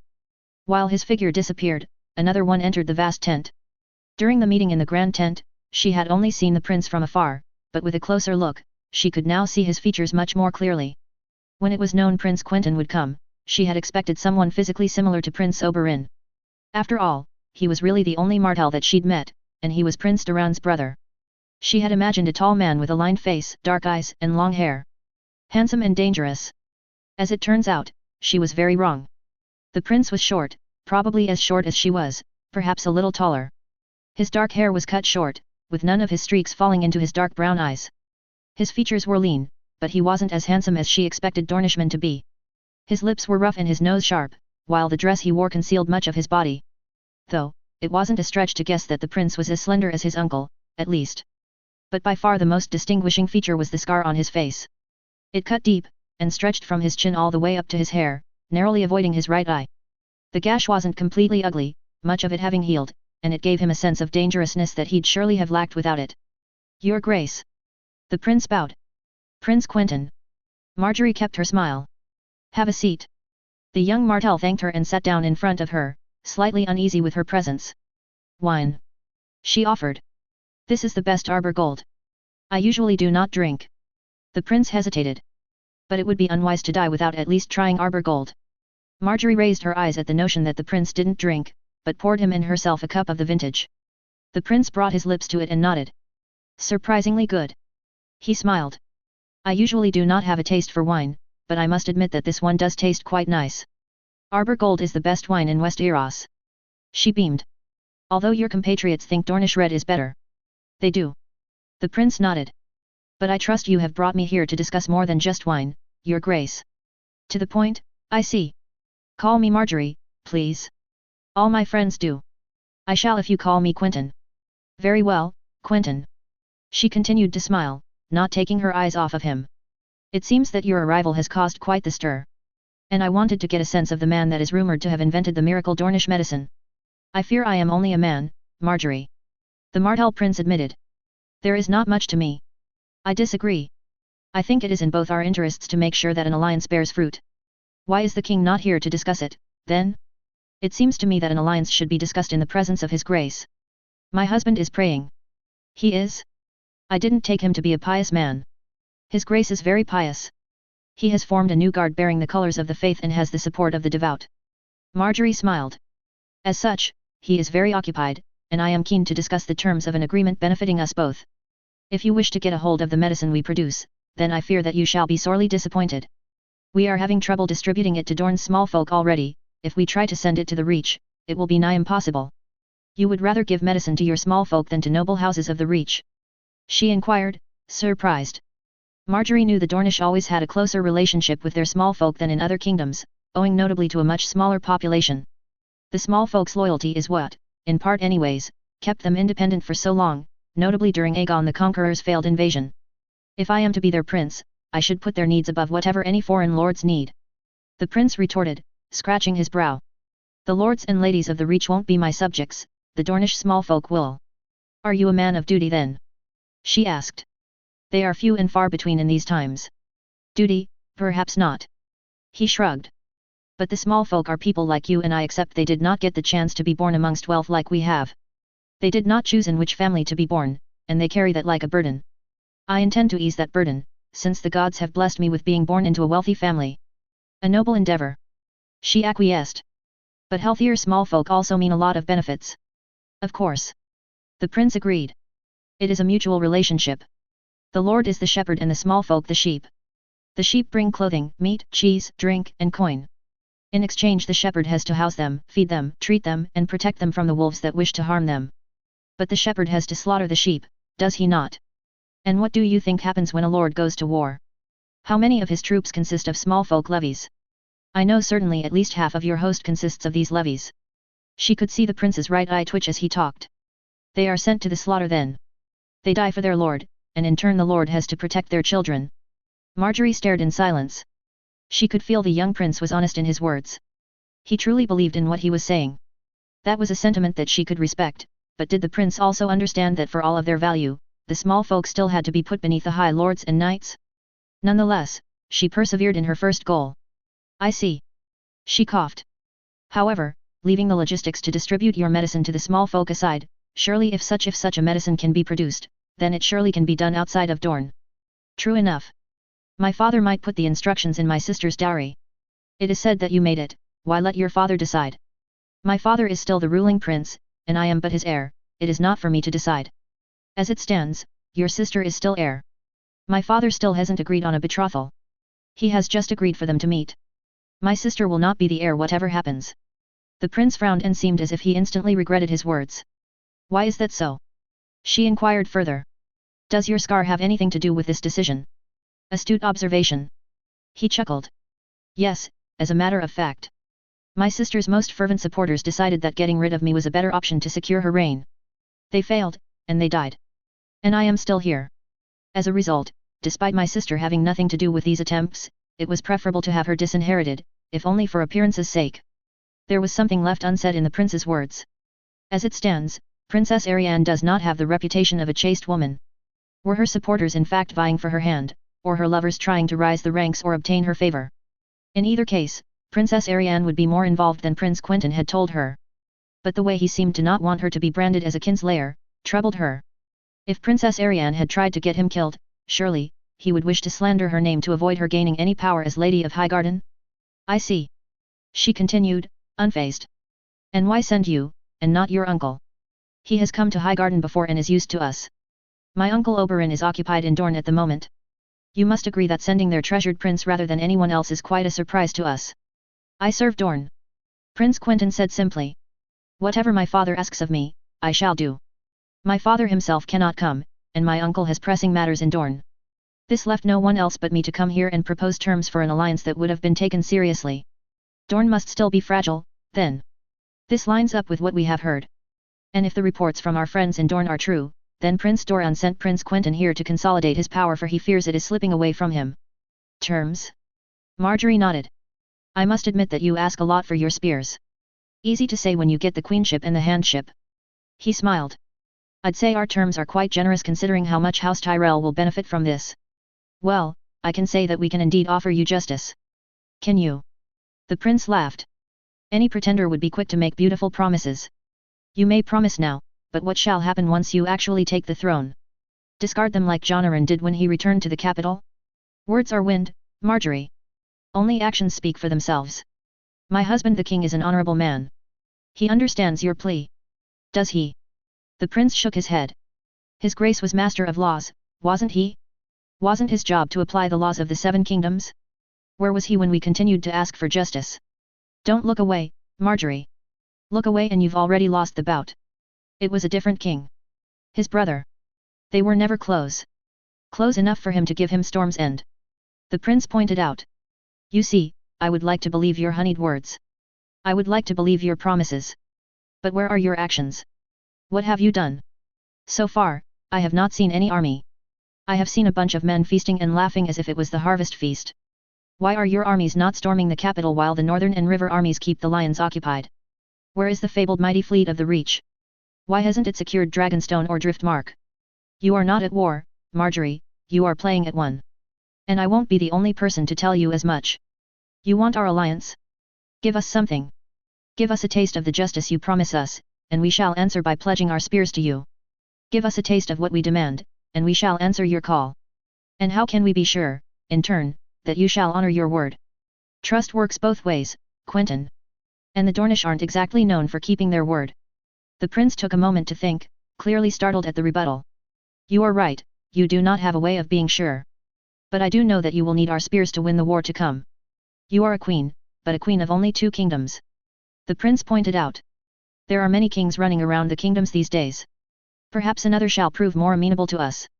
A thinly disguised threat. The Dornish are far from being securely in our camp. I only wish to give you your justice, Quentyn. Marjorie continued, keeping her composure. But to give it to you, we will need time. Of course. He nodded back, surprising her. We do not ask for you to give us everything right away. But you must understand that we shall choose to wait till you have made good on your promises before we do anything. A written pact would do it. Signed by your king and myself, so that it may not be broken. I shall discuss it with his grace. I thought that he would join us here. Is he so devout that he need pray for so long instead of forging an alliance with our house? Or does he not consider Dorne as one of the kingdoms he wishes to rule over? He's trying to destabilize me. It shall not work. Many men before you have tried. I'm sure his grace would be delighted to talk with you later. You have a way with words, Marjorie. The prince leaned in. But we both know what praying involves. I do not. You do, you're his wife. He shook his head. Let us not play this little game forever. I won't judge him for this. In Dorne, we are the last to lecture people on indulging in the pleasures of the flesh. My uncle loves women and men both, and a few in my party here appreciate the company of men rather than women. I myself would find his grace handsome enough to bring to my bed should I not already be spoken for. This caught Marjorie off guard. What was he getting at? What game was he playing? But this does raise the issue of an heir. I know you might be persuasive, but the fact that you are not with child yet could lead to even more conflict in the future. The prince took a sip of the arbor gold, and continued. I agree wholeheartedly with his grace's will to wish to rule a united realm. But for this, he needs to secure his line as to not invite conflict. Right now, no pretenders have such an advantage. Stannis Baratheon has a child, but it is a daughter with grayscale. If he is to win this war and sway more houses to his side, he needs an heir and fast. I have no doubt that I shall bear a child soon. I don't share your optimism, Marjorie. The prince retorted simply. I fear that the longer you delay it, the slimmer your chances will be. While his grace is still campaigning should be your best option. Lest your bannermen think it is you that is infertile and try to push you aside. They would never. Not because of their love for me, but rather many know about Renly's escapades already. Besides, the Reach might be too important for him to discard, but when he gets more kingdom into his camp. For someone who said that they'd be interested in looking elsewhere, you sure do care a lot about what goes on in the royal chambers. She finally countered.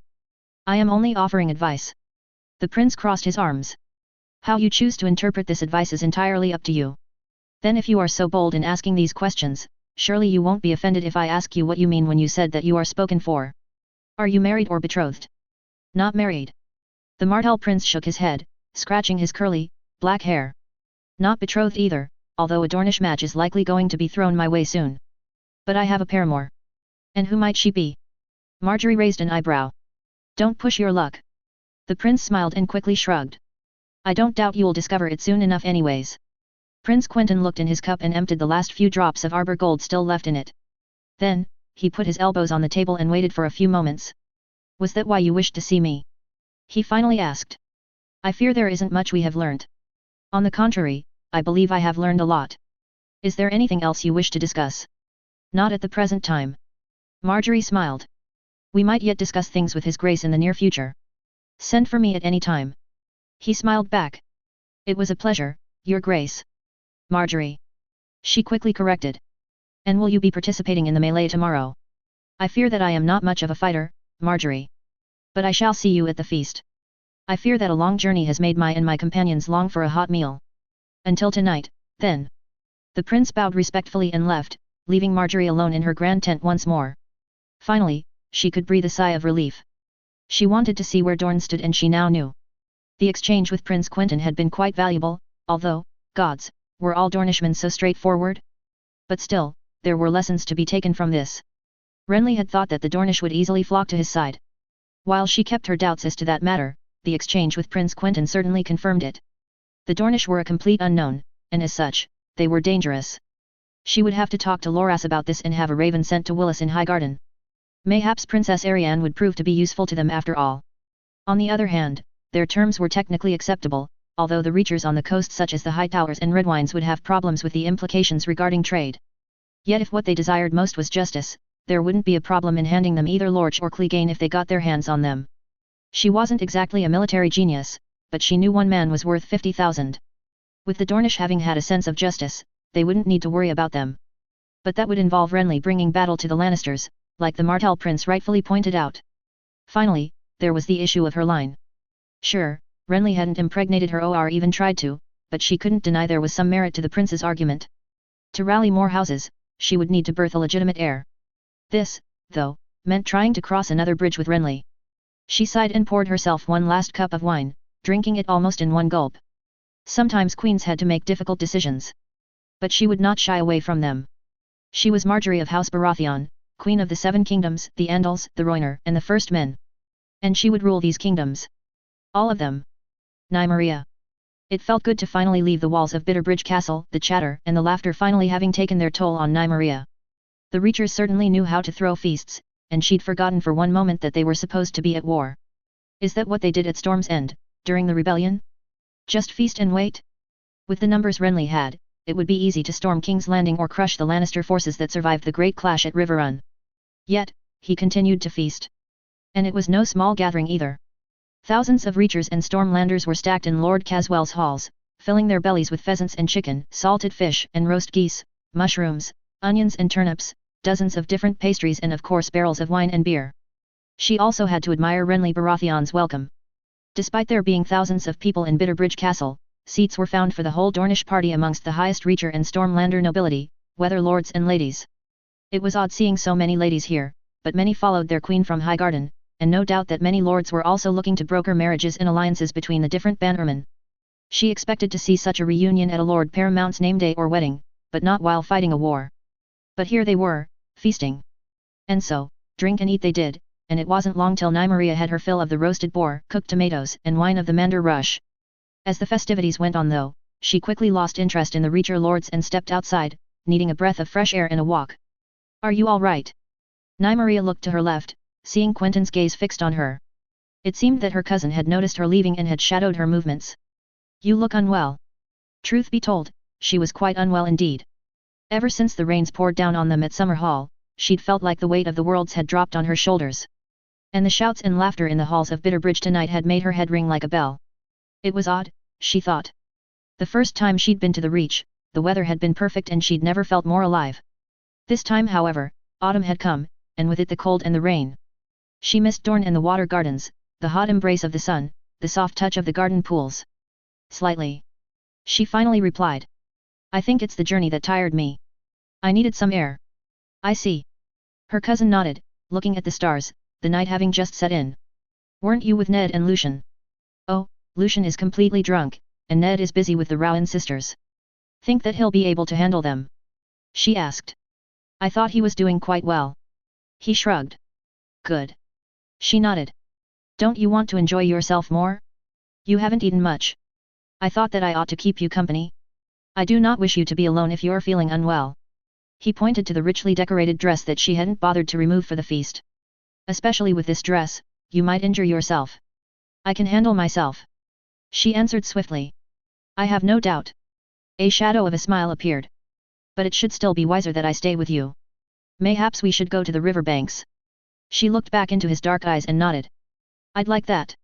The pair continued down the hundreds of tents pitched outside the castle, far from the tumultuous cacophony of the feasting men, down towards a small clearing close to the river. They spotted an oak tree, and rested on its roots, watching the river flow slowly by. She looked back at Quentyn, who slowly sat on a tree stump near the oak tree, while she stayed standing up. Her gaze stayed fixed on her cousin's face, which was still rippled with the scar Damon had given him. He looked fiercer with it, but she knew that Quentyn disliked it. And she couldn't blame him. Such a scar did ruin part of his pretty face, but it now had an aura of danger and mischief that he lacked before. And one that she cherished dearly. She never expected Quentyn to be what he was. Ariane had always demeaned him, describing him as a traitor and a scared, weak boy. But he was none of these. Quentyn loved his family dearly. He wasn't a brave warrior, nor did he claim to be, but he was far from weak or inept. A weaker man would not have survived his fights against Damon and Gerald, however weakened they may have been. A weaker man wouldn't have defied Prince Doran so brazenly. And a weaker man certainly would not have kept her interested for so long. It was curiosity that brought her to share his bed. Of course, she had hoped to deflower the young prince, but that opportunity had sailed and sunk to the bottom of the Sea of Dorne quite fast. Her confidence was high, and the prince still broke. Once. They had told each other. If she could turn back time, she would laugh at her old self. After the insults Ariane had thrown at her, she had intended to keep Quentyn close just to spite her cousin, but everything changed after the incident with Damon. She felt responsible for what happened, having perhaps put Quentyn to put his life on the line. But he never resented her for it. Not once. And as they got to know each other, she found in him the heart of a true Dornishman. One who cared about everyone, highborn or lowborn, but who also never accepted to be put down by anyone, whether they were above his station or not. He had a sharper mind than her, but it was harder for him to control his emotions than she could. So, they had taught each other. She would teach him to remain calm under difficult circumstances, the intricacies of the politics in the free cities, how to wield a spear as well as a sword, and to hit the right places. In return, he taught her much about the Seven Kingdoms, including very personal knowledge about many of their lords and ladies. He taught her about the ways in which to make medicine and heal others, and his own fears and plans. The only issue she had was how he treated Tyene, like a toy that he had used for his own benefit. But she had to eventually concede that her half-sister was planning to do exactly the same to her cousin, and would have ended up doing something really stupid. Still, she didn't approve of the methods Quentyn had used to push Tyene away. Still, though, she and Quentyn had made each other laugh and smile, and their, relationship, if she could call it that, extended beyond the bedroom in every sense. At some point, she began questioning if she could take other lovers. It was no secret that the Dornishmen were a lot more open in their ways of dealing with such things. And she had asked Quentyn if he minded. He of course told her that he didn't have a problem, and that she was free to do whatever she liked. She did take his word for it, but every moment in bed with another felt like a sting to her own pride. And likewise, every time that she heard that her cousin had taken someone else, she either felt resentment towards him for doing so, or wished harm upon the aforementioned woman, or man for that matter. But she was a Dornish bastard. A sand snake. And snakes were not allowed to feel anything. They were not weak and she wouldn't give in to her darkest fear. To get attached to him. She pushed these thoughts out of her mind as her cousin finally broke the silence. I miss Dorne. He said, catching her off guard. You do? Nymeria reacted in surprise. I thought you would be happy to see more of the world. I am, but... He trailed on. You know it's when you are finally far away that you start missing home the most. I thought that this trip was going to be an opportunity to see more of the world, but now I miss the laughter and cheers of the water gardens, the sweet summer breeze and the smell of oranges and lemons, the sound of the waves crashing and the warm embrace of the garden's pools. Every word he spoke made her wish that she had never left Dorne and stayed at the garden's paradise. But she went anyways. Not because Quentyn asked or because she wanted to see the Reach again. But because, she wanted to. I miss Dorne too. She confessed. I miss the warmth, the feeling of the sun kissing my skin and the smell of spices in the markets. He smiled. I hope we can come back, soon. His voice echoed of sadness. But we have a duty to do. Nymeria nodded somberly. The impossible task that Prince Doran had given his son. To kill the Tyrell Baratheon alliance. None of them spoke after that, each happy to just let the moment linger on while the noise died out in the distance. She finally rested her head on one of the oak tree's branches, and looked at her cousin. Have you been able to find out what happened at Riverrun? She asked, getting back to the matter at hand. I've talked to several lords and knights. Quent replied, picking a small leaf from the ground.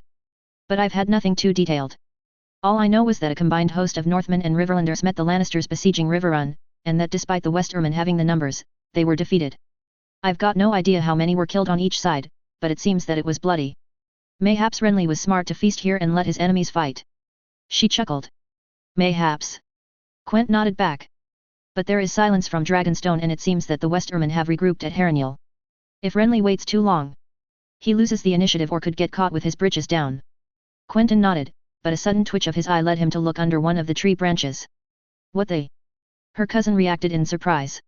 What is it? She made to rise, concerned as what was happening, but her fears were quickly put to rest. Look at who I found spying on us. Quentyn showed her the last thing that she expected to see. His tree frog. The same frog that they'd left in the camp when heading to the kingly feast. Didn't we leave him at our tent? How in the seven hells did you get here? Quentyn brought the animal to his face, but it seemed that this had no effect on the green creature, who didn't even let out a croak. Her cousin quickly let it rest on one of the oak branches and shook his head. Sometimes I don't understand Achilles at all. Only sometimes. She raised an eyebrow and laughed.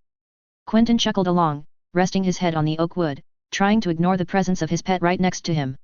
You never told me how the meeting with the Queen went. Nymeria said, her eyes filled with curiosity. It had been a few hours since that meeting happened, and her cousin had not said a word about it to her or his group. Not well, I'm afraid. Quentyn frowned. I think I might have bottled it. How so? She asked. Did you concede some terms? No, nothing of the sort. He blushed. I went for some arbor gold. Nymeria let out a heartfelt laugh. And let me guess, you weren't used to it. She teased. You're absolutely right. He looked down, ashamed. I didn't think it would be this rough, yet by the end of our meeting, I feel like I'd said things that were out of place. Did you insult her? She asked, eyes intent on knowing what exactly had transpired.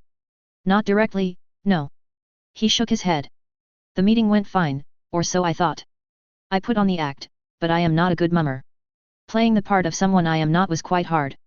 Especially inebriated as you were. But this wasn't critical, I'm sure the Reachers underestimated you regardless. Probably. He shrugged. As you say, the Reachers would always underestimate us. I did tell her that acquiring medicine would be impossible until we had produced enough to keep everyone in Dorne healthy. And did she react by saying the small folks' lives didn't matter? Not quite. Surprising. Indeed, I also thought that the Reachers would scoff at their small folk like they were less than dirt, but she did understand my point. She did however, in no uncertain terms, threaten me with withholding grain shipments from the Reach. We can just import more from the free cities. She raised an eyebrow. Except you wanted to distance yourself from them. I don't enjoy buying grain from fields where hundreds of slaves are worked to death. If we don't and the Reachers make good on their promise, I don't think you'll have a choice. To be fair, I don't think the Reachers will make good on their threat either. They will have a lot of surpluses from the summer harvests and numerous smaller houses will still be willing to trade with us for gold to replenish the gold they have emptied from their pockets in the past years. Quentyn shook his head, placing the leaf in the still waters of the Mander. But I did remind them that their position in this alliance was highly beneficial for them. I did ask for them to give us something in return for our spears. You made a promise in your father's name. Nymeria slightly panicked, knowing the implications of such an act. Technically my father said to try and stall by any means necessary, which includes this sort of situation. He explained, but shook his head once more. No. I didn't make any promises, but I did encourage them to give us some of what we demand. Either one of our enemies, or relax their tariffs on Dornish goods. I didn't promise we would support them should we do so. Wait till they hear you gave plenty of gold to Dragonstone. She chuckled. I think they might reconsider your terms.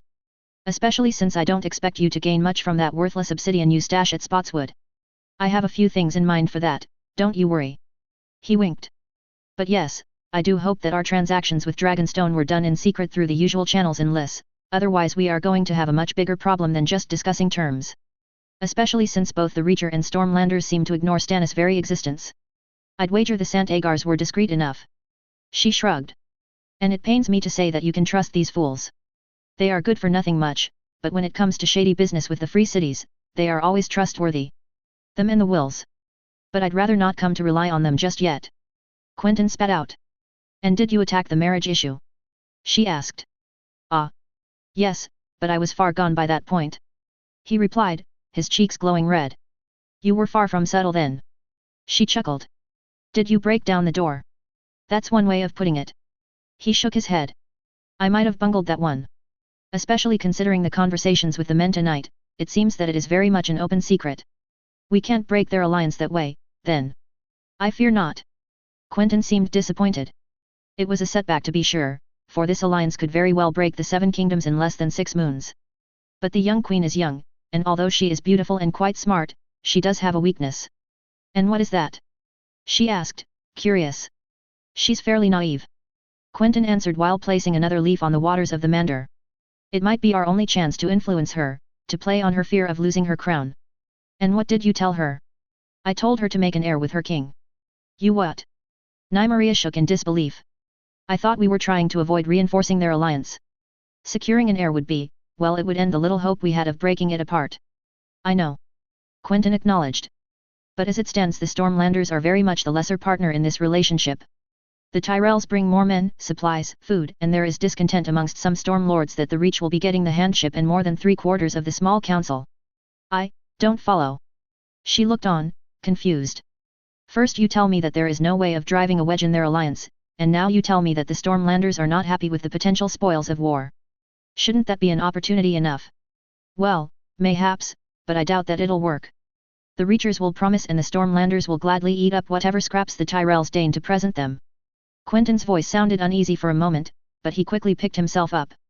What I am worried about is the Queen's ambition. If she fails to get an heir, then the Tyrells could switch their support to someone more appropriate. And there is a king who needs to secure an alliance.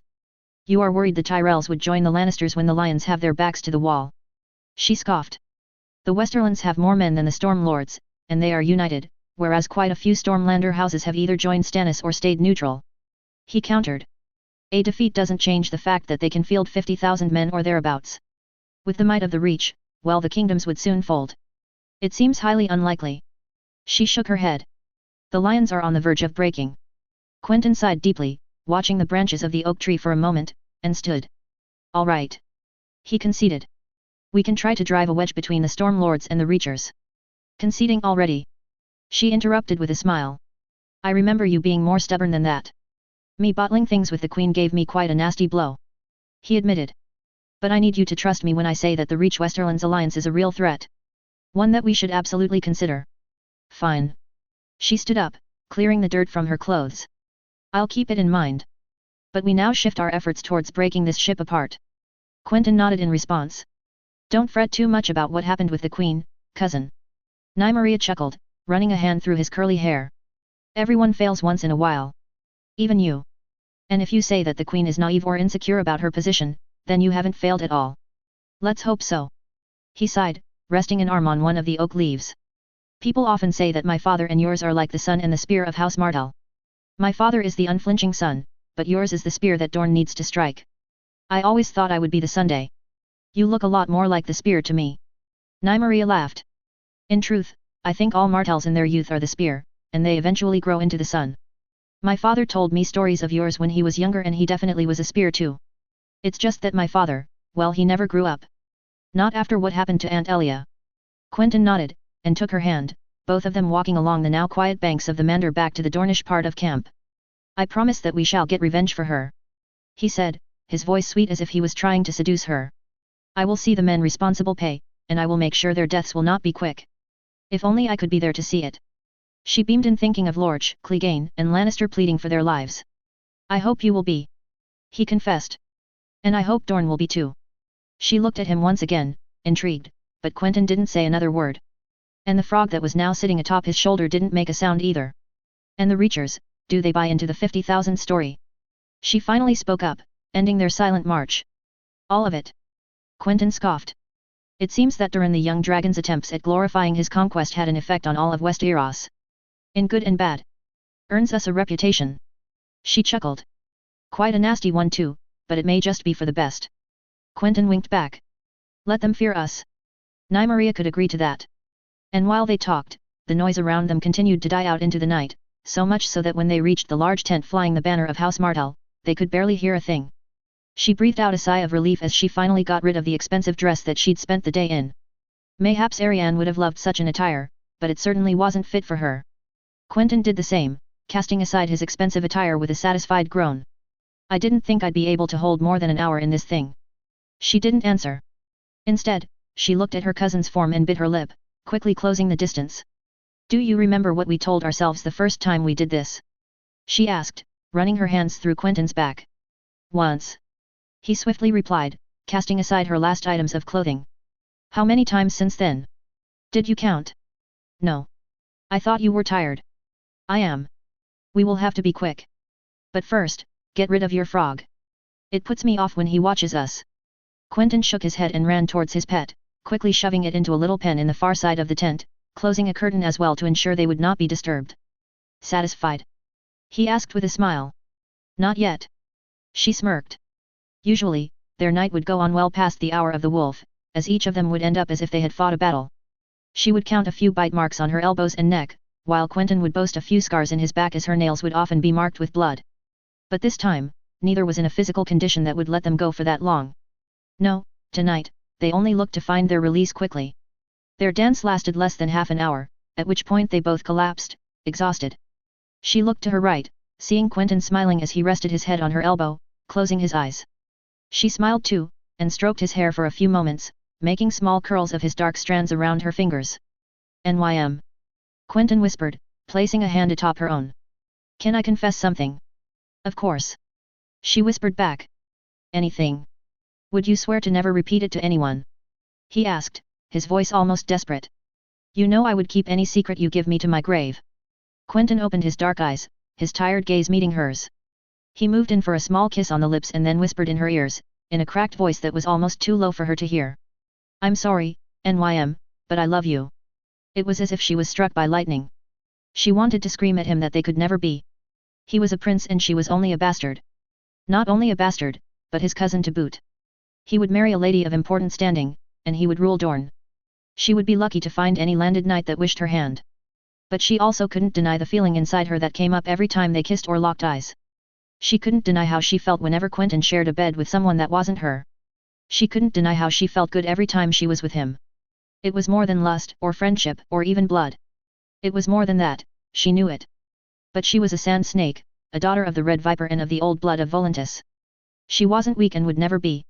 Yet for the first time since she was a babe, a tear ran down her cheek. Why? Why did it have to be him?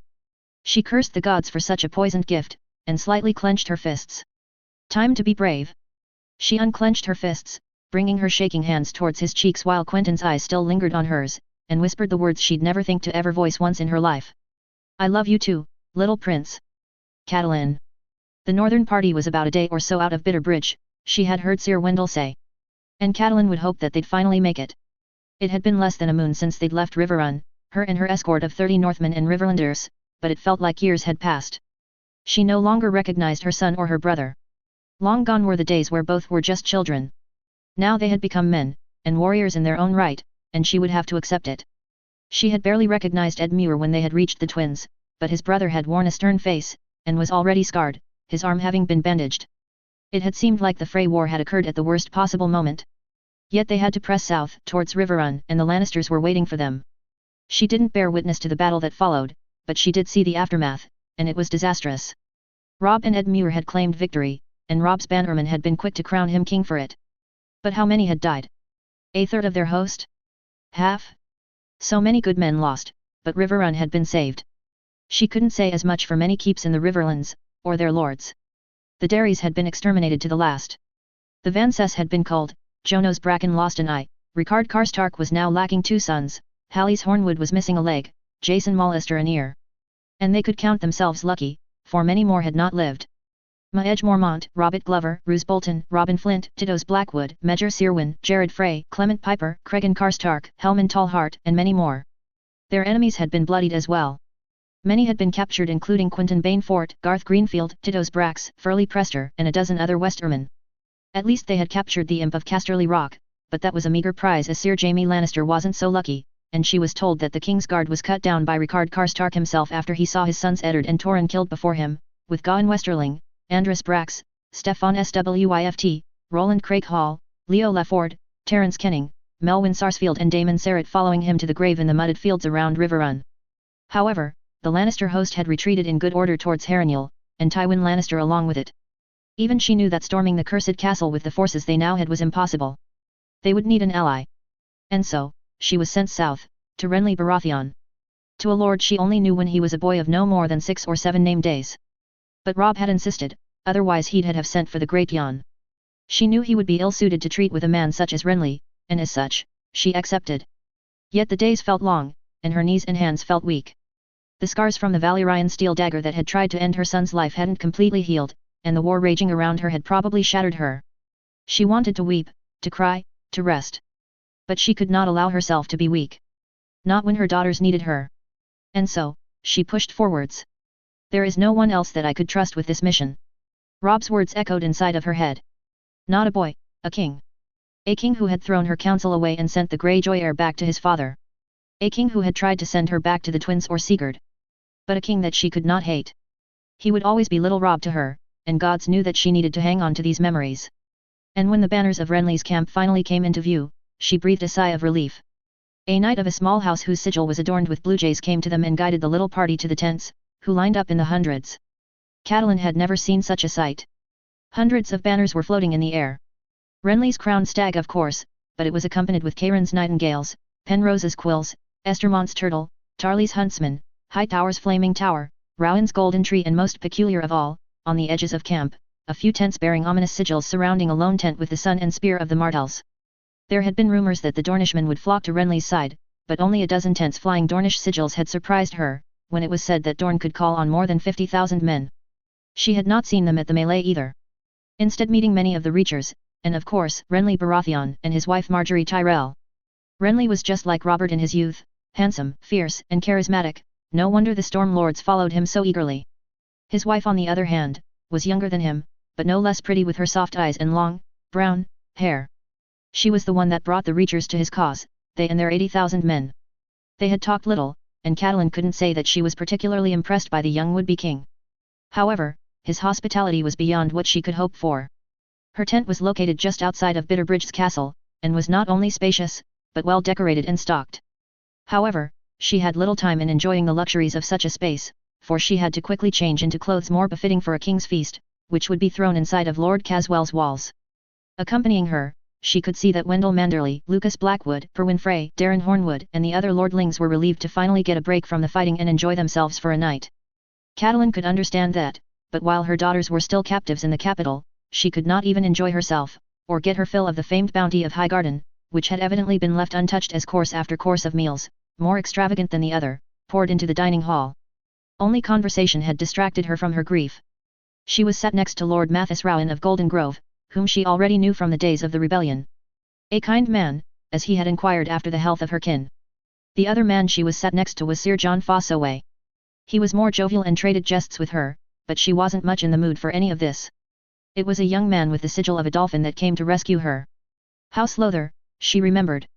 Are you all right, my lady? He inquired, while Catelyn felt her head spin. Do you need some air? I would much like this, yes. She confessed. I am sorry, my lords, the travels have worn me down. The men looked at each other and shared a look of confusion. However, she had already made up her mind and left them. Would you like to walk with me, my lady? The young knight asked. You don't seem to be completely well.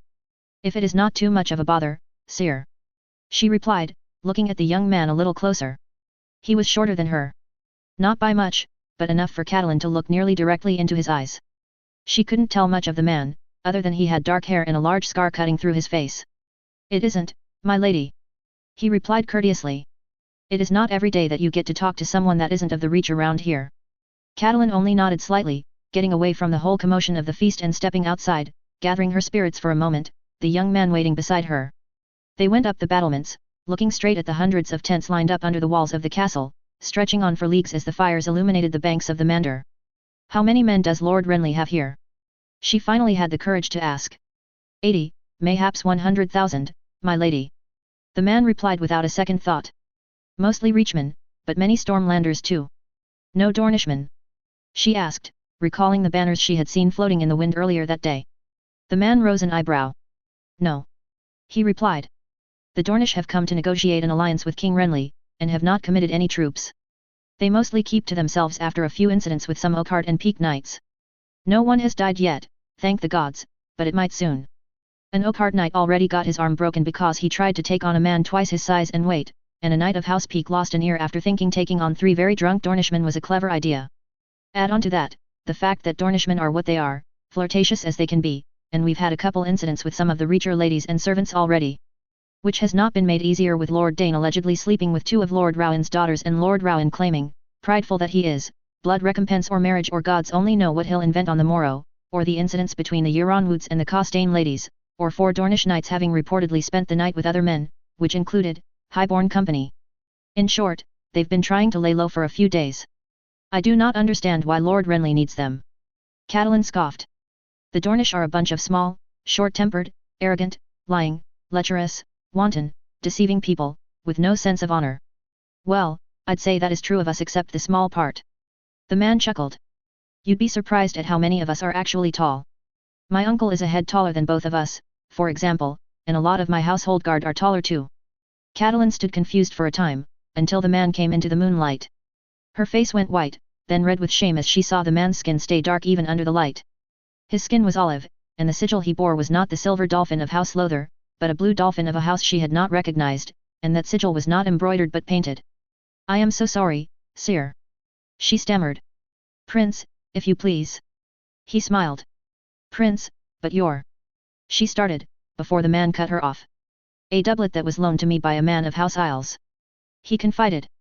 My other one is still wet and drying at our tent, and unfortunately only my sword bears the colors of my house. And you know about Dornishmen and how picky the Reachers can be about carrying anything sharper than a nail to a feast.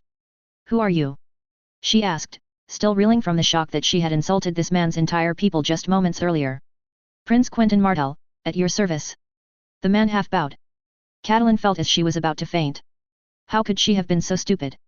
The man had olive skin and spoke with an unmistakable Dornish accent. Was she really that tired? She needed a seat. Do not fret, my lady. He tried to comfort her while she sat down on a small rampart's edge. I have heard a lot worse in these recent times. And I didn't mean to cause you any distress. No, I am sorry, my prince. She stammered. I should be the one apologizing. I was rude and that is unforgivable of me. It is understandable, my lady. He continued, sitting down next to her. Your husband was unjustly killed recently, your son who was but a boy a few weeks ago is now a king, and your daughters are still hostages in the capital. I can understand that you are distressed. I. She meant to speak, but no words came out. How did he know? Speaking of your husband, I must bring my heartfelt condolences. He said, his tone sincere. I did not know him personally, but I did exchange a few letters with him, he did seem like a good man. You wrote to my husband? She asked, surprised. Ned hadn't told her of any correspondence with the young prince. Yes, it was mostly trivial. Trade agreements and the like. Nothing serious. He nodded. In Dorne, the Starks are not very well respected since the rebellion. In truth, not a lot of houses are. To us, they are still one of those responsible for Elias' death and those of thousands on the Trident. They didn't have a choice. I agree, my lady. He nodded. What should your husband have done? Give his head to the Mad King? I cannot fault him for having risen in revolt. Anyone would have. My feud is with the Lannisters and their dogs, they are the only ones who need to pay. It seems we both have the same goal. And it seems you now know the pain we felt when Elia and her children were unjustly murdered and we received no justice. He spoke softly. I find it ironic, but you and I are not much different. Have you lost your wife, my prince? She asked, defiantly, your father? Your mother? Are your daughters held hostage in your enemy's hands? I mean no disrespect, my prince, but you and I are very different. I have not lost my wife, for I do not have any, my lady. He pointed out. I have a woman that I love, and thank the gods, I have not lost her. My father, he decided to sell me to the Euronwoods when I was a boy barely old enough to walk for a mistake his brother made, and then did not talk to me unless he needed something. My mother. The young prince wiped a lone tear from his face. My mother isn't dead, but she very well could be. I do not have any memories of her, for my father and her had their differences after I was sent to Euronwood. She left not long after my youngest brother was born, and I never saw her after my 6th name day. She returned to the free cities, where she is today. I'm sorry. Catelyn instinctively said. I know how it feels to grow without a mother. I lost my mother around the age when you lost yours. As for my siblings, well, I had not seen my little brother until a few months ago. And my sister, well, it's complicated. He shook his head. I fear our family is not as tightly knit as yours, my lady, but although I have no daughters or family members in my enemy's hands, I do have cousins whom I will never get to know, for they have been slain and butchered nearly 5 and 10 years ago. The Princess Rhaenys and little Prince Aegon. She nodded somberly. And Princess Elia. It was nightmarish. I could not believe that they would have harmed a little girl and her mother. And my husband, he was troubled by it. He would refuse to speak of it, for he saw their bodies, and I think it marked him. Indeed, when news had come about what had happened to the children and Princess Elia, she had been horrified along with everyone else. However, if time had wiped that memory from her, it surely had not wiped it from the Dornish, and who could blame them? She remembered the dairies and the burnt villages in the Riverlands.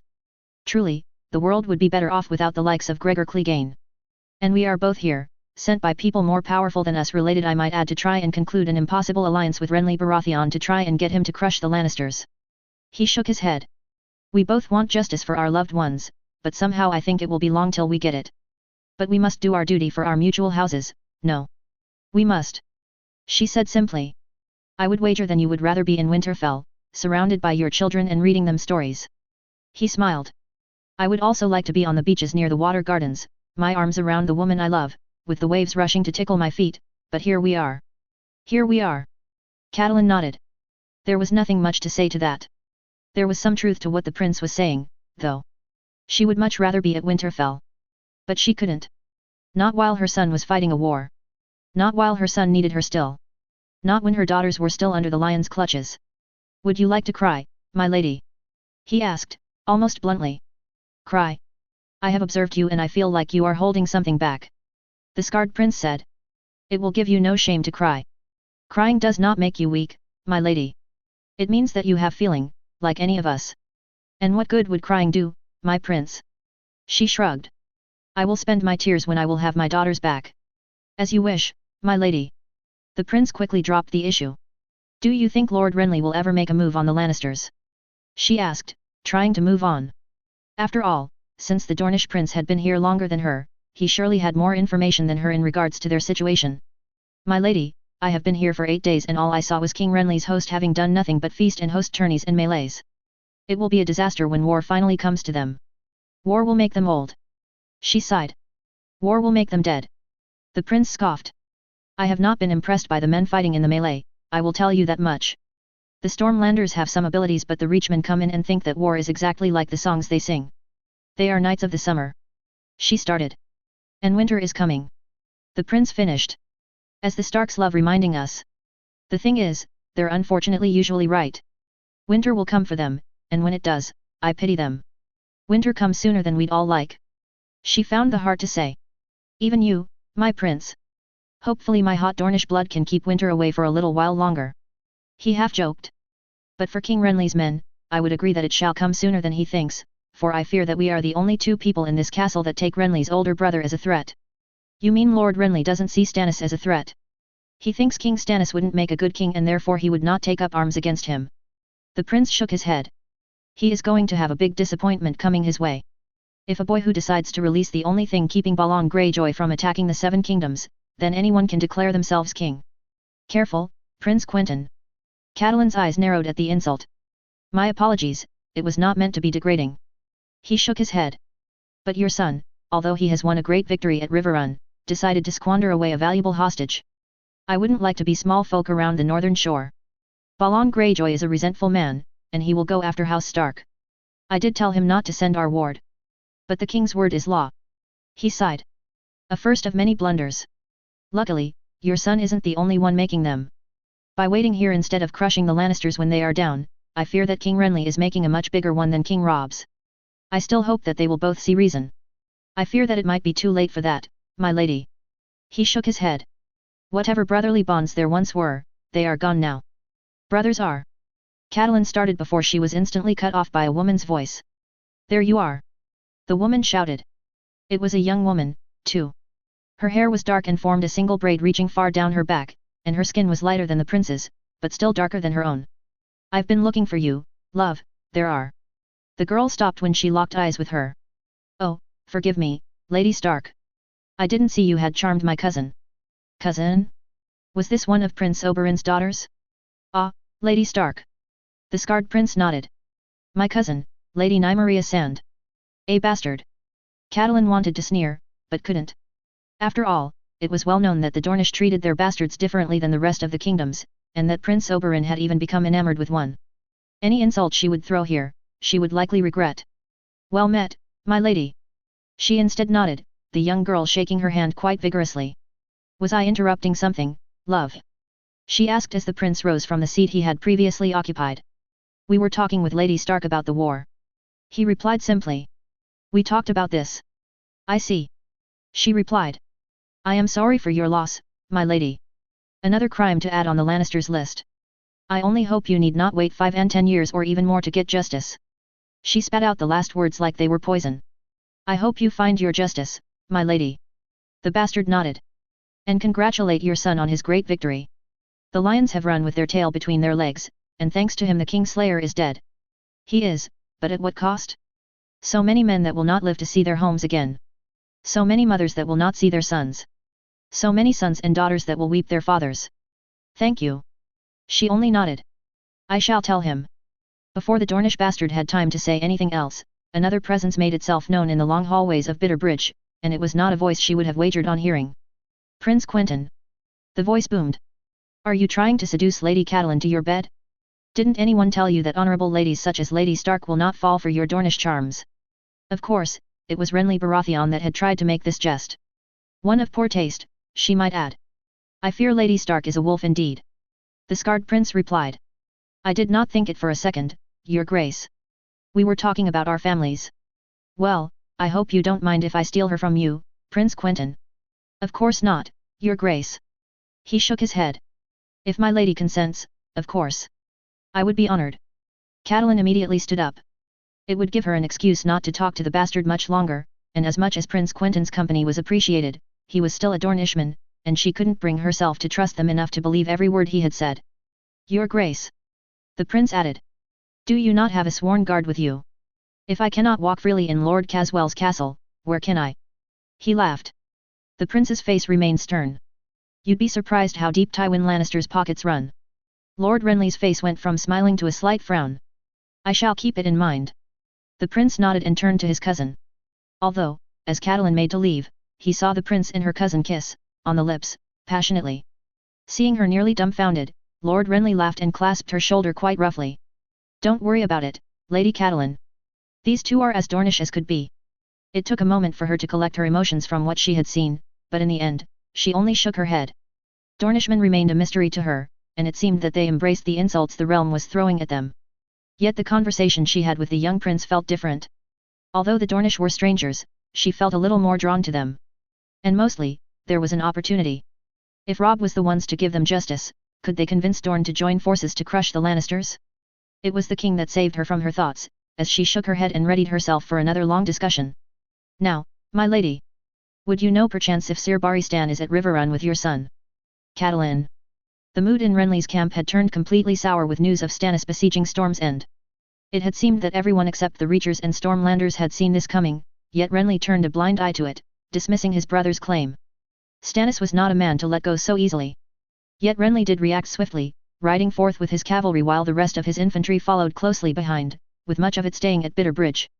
As such, she rode with her northern party along with Renly's cavalry, following the Rose Road, then to Fontaine, through the Kingswood towards Fellwood, and finally to the south and Storm's End. The mood had quickly fallen in Renly's camp, but it had stayed high with her travelling companions. Never in her wildest dreams did she think to ride with a Dornish host towards Storm's End, but neither did she think she would have to accompany her son to war or witness him be crowned king. And if she was honest, the Dornishmen were much better company than expected. Although it was certainly hard to adjust to their bluntness and sometimes extreme straightforwardness, they weren't what she had been told about them, and never acted with a complete lack of respect or dignity towards her or her party. She was surprised to discover that the Dornish did abide by the faith, when she had thought that they had forsaken it for the Rhoynish gods or Lyseni gods of love, and had written as much to Bran and Rickon in her last letter. Only a sizable minority of the Dornish people still follow the Rhoynish gods. Sir Gillian Corgyle had told her. The orphans of the green blood, namely. But while the Rhoynar brought their customs and pride with them, the Andals kept their gods, and slowly, the Rhoynar converted to the faith. Although the Dornish faith is much different from yours, my lady, for its laws were interpreted and changed in order to fit the traditions of the Rhoynar. Sunspear's September is one of the largest in the kingdoms, and hundreds come to worship there. A knight from House Cassian, one of the small lower nobility houses along the Green Blood, told her. It is true that the traditions dictated by the faith in the other kingdoms vary from ours, but it does not affect our belief in the seven heavens and the seven hells. Nearly all Dornishmen swear by the seven-pointed star, marriages are celebrated by a septon of the faith, and Sunspear's septon has a place at Sunspear's grand court along the nobility and a representative of the small folk or the orphans. A large part of why Dorne decided to stand against the invaders despite the devastation the dragons inflicted during the conquest was, in part, indirectly due to the faith. Sir Cletus Euronwood had told her as well. When Aegon Targaryen came to Dorne for the second time, after the widow lover's stupid stunt with Orys and his host, he burnt down Euronwood. Many of the small folk sought refuge in Euronwood's September, which at the time was located in the upper parts of the city, nowhere near any troops. With Aegon crowned by the faith, they had thought that he would spare the September. Unfortunately, the dragon had no concern with the faith, and Euronwood's September was burned along with the hundreds of men, women, and children in it. After that, every single able-bodied person in Euronwood's lands promised to fight to the death against the Targaryens, lest the dragons rule over a pile of corpses. And indeed, many knights of the Dornish party held faith-like trinkets and held evening prayers where they would ask for the well-being of their families in Dorne. She would sometimes join them, but did still feel as an outsider, as the prayers were short, never lasting long. There were still many things that she could not understand or fully adapt to, though. The women in their camp for one. Catelyn knew that women of certain professions would often follow army hosts, but the Dornish had several warrior women in their party. Although, there too, she was surprised to see that the tales were not true. Not all Dornish women fought. She only counted 20 in the 200-strong host. That was something she would have to ask about, as well, with the Dornish welcoming her and those of her party who wished to join to their supper, just like tonight. She found a few Dornishmen around a large fire, and, seeing her, beckoned her to come and sit down with them. It seemed like the prince was in discussion with his squire, Lord Dane. "Do I have to marry one of them?" the Dane boy asked his audience, seemingly afraid. It didn't take long for her to know what they were talking about. The young Dane had been found abed with two of Lord Rowan's daughters, in quite an obscene position too, if the rumors of the Reachers were to be believed. The Dornish didn't deny it, and of course played it off as Lord Rowan overreacting. "Not unless you want to." The prince shrugged. "Do you want to?" "I don't think so." The Dane boy shuddered. "I'm too young to marry." "Shame." The prince chuckled. An alliance with the Rowans would have been beneficial and... "Quentyn." Sir Gillian Corgyle hissed while the other laughed. "You're scaring the lad." "Sorry," was the prince's answer, but his sly smile made it clear that he wasn't sincere. It was during these few days that she got increasingly confused the man in front of her, the heir to Dorne. She had heard tales, one more unbelievable than the other, which made him seem like a boy who didn't truly exist. Yet the scarred man was standing there, in front of her, listening to one of the big Euronwood's night stories. He was certainly shorter than she imagined, and had some intriguing features. His close relationship with his bastard cousin aside, he was always polite and respectful to her or anyone in her party, and had apparently ordered everyone in the Dornish host to treat them with the utmost respect. He was smart and well-versed in the history of Westeros too, knowing houses of the north even she didn't know in such detail despite living there for 5 and 10 years, and he kept a book of drawing he had made about their travels which he was keen to show her. "How else can I remember the ruins of Summer Hall, the walls of Stonehelm or the birds flying above us on the Rose Road?" he had mused. The young prince had a thing for wild animals, and many had told him that he had paid a hefty sum for specimens reaching from as far away as Sotho Rios. She hadn't had a chance to see his skill at arms, but the whispers she had gathered pointed to the prince having slain at least another knight already. Perhaps, that is where he got the scar that cracked along his face? It certainly made him look menacing. There was something more to him, though.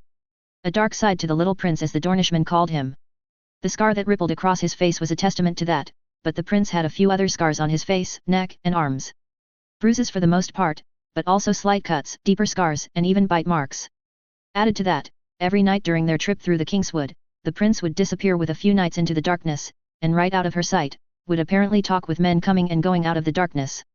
His maester was mysterious, an old man with a mischievous eye, who didn't answer to the name of maester, and was apparently kicked from the citadel for having dealt with magic.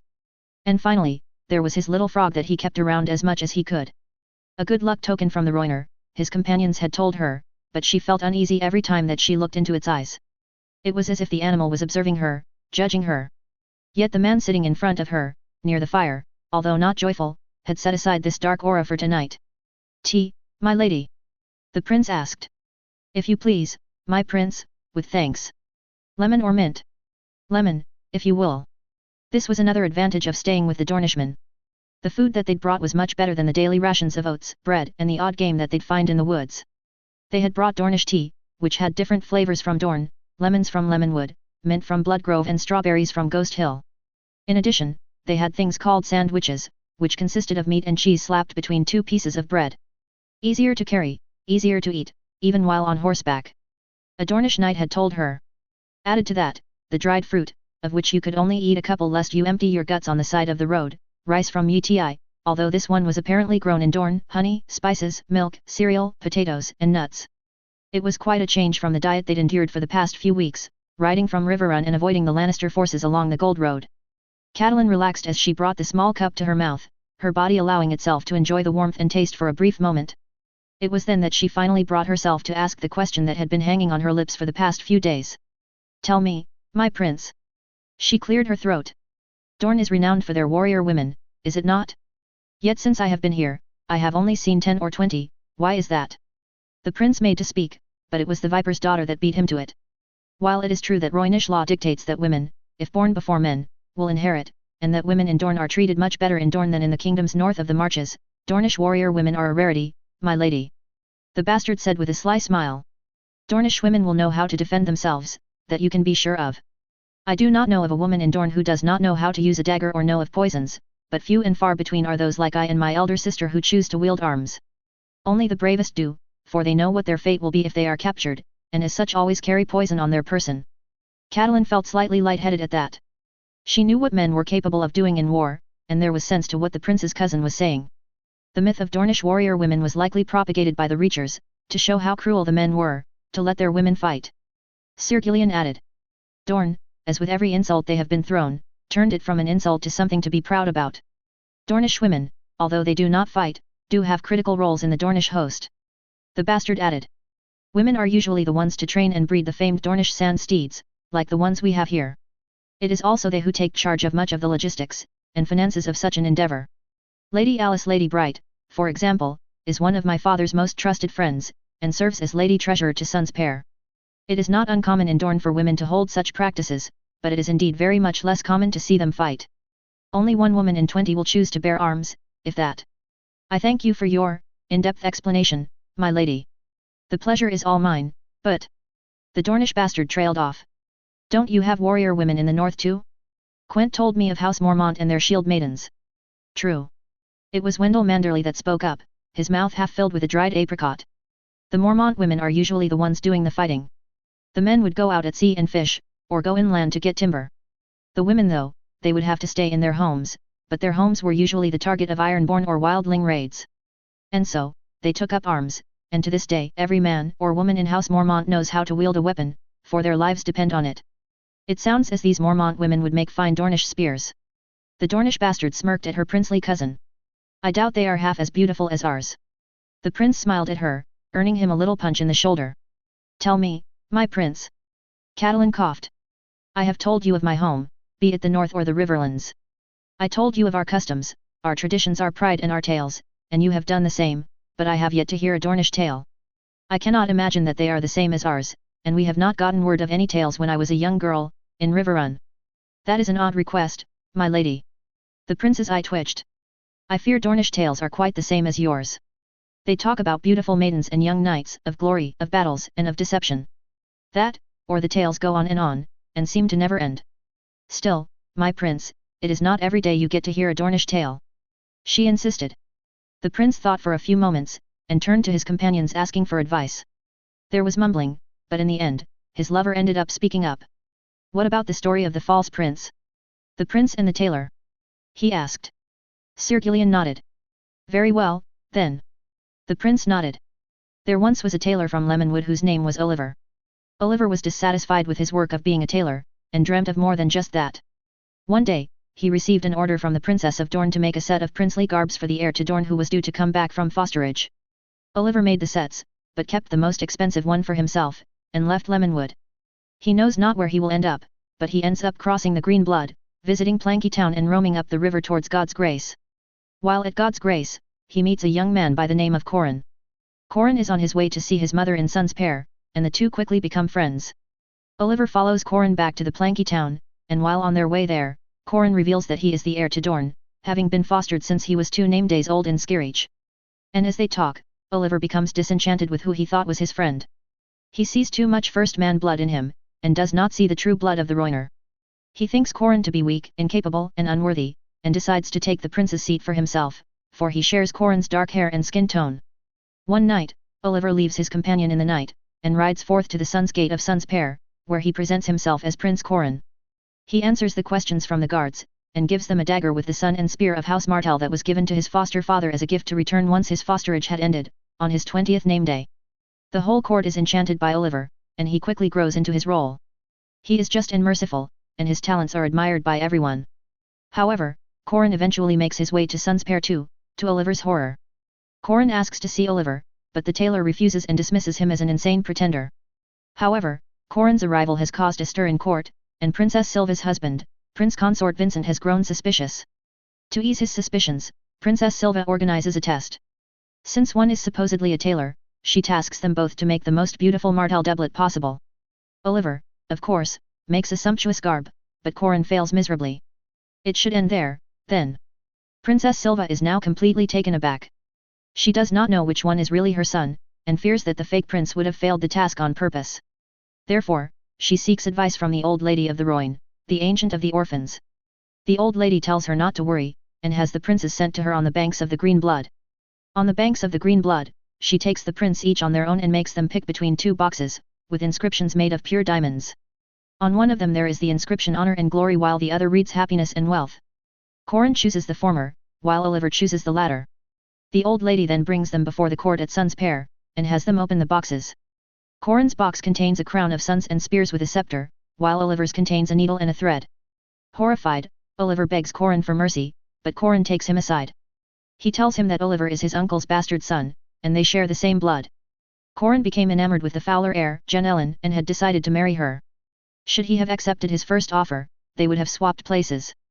But Oliver was arrogant, and now Quentyn is sad because although he thinks Jen Ellen will accept to become his wife, that she will have to leave her place as heir in her family that she loves too. As such, Quentyn does not punish Oliver, and instead exiles him to Myr. Oliver is devastated, of course, and considers jumping off of the ship to make things right. However, once in Myr, he decides to start anew and sells the diamond box to open his own shop, using the needle and thread he received from the old lady. To his surprise, he discovers that the needle and thread are magical, and that the needle never breaks and even sews whenever he sleeps, and the thread never ends. Thanks to the old lady, Oliver achieves the wealth and happiness he always craved, even if he did not become a prince. A touching tale, but the princess should have punished Oliver harder. Catelyn frowned. No mother who just saw her child spurned by another would have let him get out with no consequences. I dislike the tale, too, but for other reasons. The prince replied. I dislike it because of the boxes. The choice Oliver made wasn't wrong. Why would happiness and wealth be the wrong choice? Admittedly, honor and glory are fine, but what is the point when you cannot share it with someone you love? When you cannot bring yourself to live a happy life, sharing your wealth with the ones you need. There was no wrong choice in what the old lady proposed them. It's but a tale. The Dornish bastard smile. Tales don't need to make sense. I agree. Sir Gillian also nodded. And in my opinion, the choice reflected what both of them desired, not necessarily what a prince of Dorne would want to uphold as their own values. Because the real prince chose honor and glory, it was under it that the crown lay. Not because it was the wrong choice, but that's because of who the real prince was. Tales are open to interpretation, that's what makes them so fun to read and hear, no? Catelyn asked, handing her empty teacup to the cordial heir. I am thankful for your company tonight, but we will be riding hard tomorrow, and I fear that I need to rest. My bones are not that young anymore. Good night, my lady. The Dornishman waved, staying a bit longer in the cold. They reached Storm's End 2 days later, and soon a parley was organized between Renly and Stannis. She of course arrived first, dire wolf banner floating in the air near Durin's massive keep. The Dornish were soon to follow, with the sun and spear of the Martells being quite an odd sight in these regions.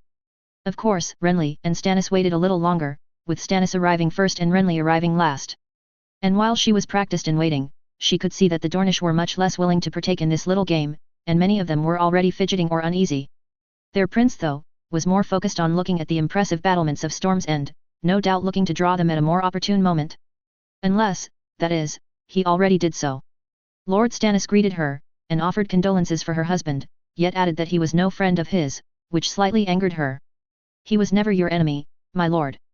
It was Lord Eddard who broke the siege here, when you were besieged by the Tyrells. At my brother's command. Lord Stannis pointed out. He did his duty, I will not deny it. Have I ever done less? I should have been Robert's hand. That was your brother's doing. Ned never wanted it. Yet he took it all the same. Still, I give you my word that there will be justice for his murder. Another king that is quick to promise heads he does not possess. Prince Quentyn chuckled loudly besides her, resuming her thoughts quite well. Prince Quentyn, I did not expect you to find you here, either. Lord Stannis turned his head ever so slightly. Just doing my duty for my house, your grace. The prince shrugged. I'm sure you can understand. Duty to what, Prince Quentyn? He asked. Dorne is part of the Seven Kingdoms, yet I find you with my traitor brother. Shouldn't you be at my side, instead of his? I am no less at his side than I am on yours, your grace. The prince answered simply. I was tasked to seek which king would give us justice, and it so happens that your brother was the first one I met. He had a way with words, this one. He called Lord Stannis, your grace, just like he did Renly. The Dornish were truly on no one's side yet, and it seemed like they would only be on whose side gave them their vengeance. What happened to your kin was a terrible crime, one that shames House Baratheon. Lord Stannis admitted. I shall rectify that mistake when I bring the traitorous, incestuous Lannisters to heel. Catelyn remembered the letter that Prince Quentyn had shown her, signed by Stannis Baratheon, which revealed that Robert's supposed children by the Queen were actually bastards born from a relation between Cersei Lannister and her brother, Jaime, the Kingsguard, who now lay on the fields of Riverrun. Would Cersei even have been so mad? But it had made sense, with all that happened. She didn't make out what Prince Quentyn answered to Lord Stannis, too deep in her thoughts, but she did make out what Prince Quentyn whispered. And you, Stannis Baratheon, stood as master of ships for longer than Renly was master of laws, and you stood aside and did nothing when we asked for justice. Like the others. Your brother promised us both the same you offered. She finally spoke again. But truth be told, and speaking only for myself, I wish to have my daughters back. If I find your children when I take the city, I shall send them to you. Stannis' tone implied nothing good. And so, they bickered, about why Stannis hadn't taken the capital, and went here instead. About how Robb had been crowned king in the north, and was looking to make friends, not enemies. King have no friends. Stannis had answered bluntly. Only subjects and enemies. It was Renly in his shining armor that saved her, taking to the field himself, with Brienne of Tarth to carry his banner.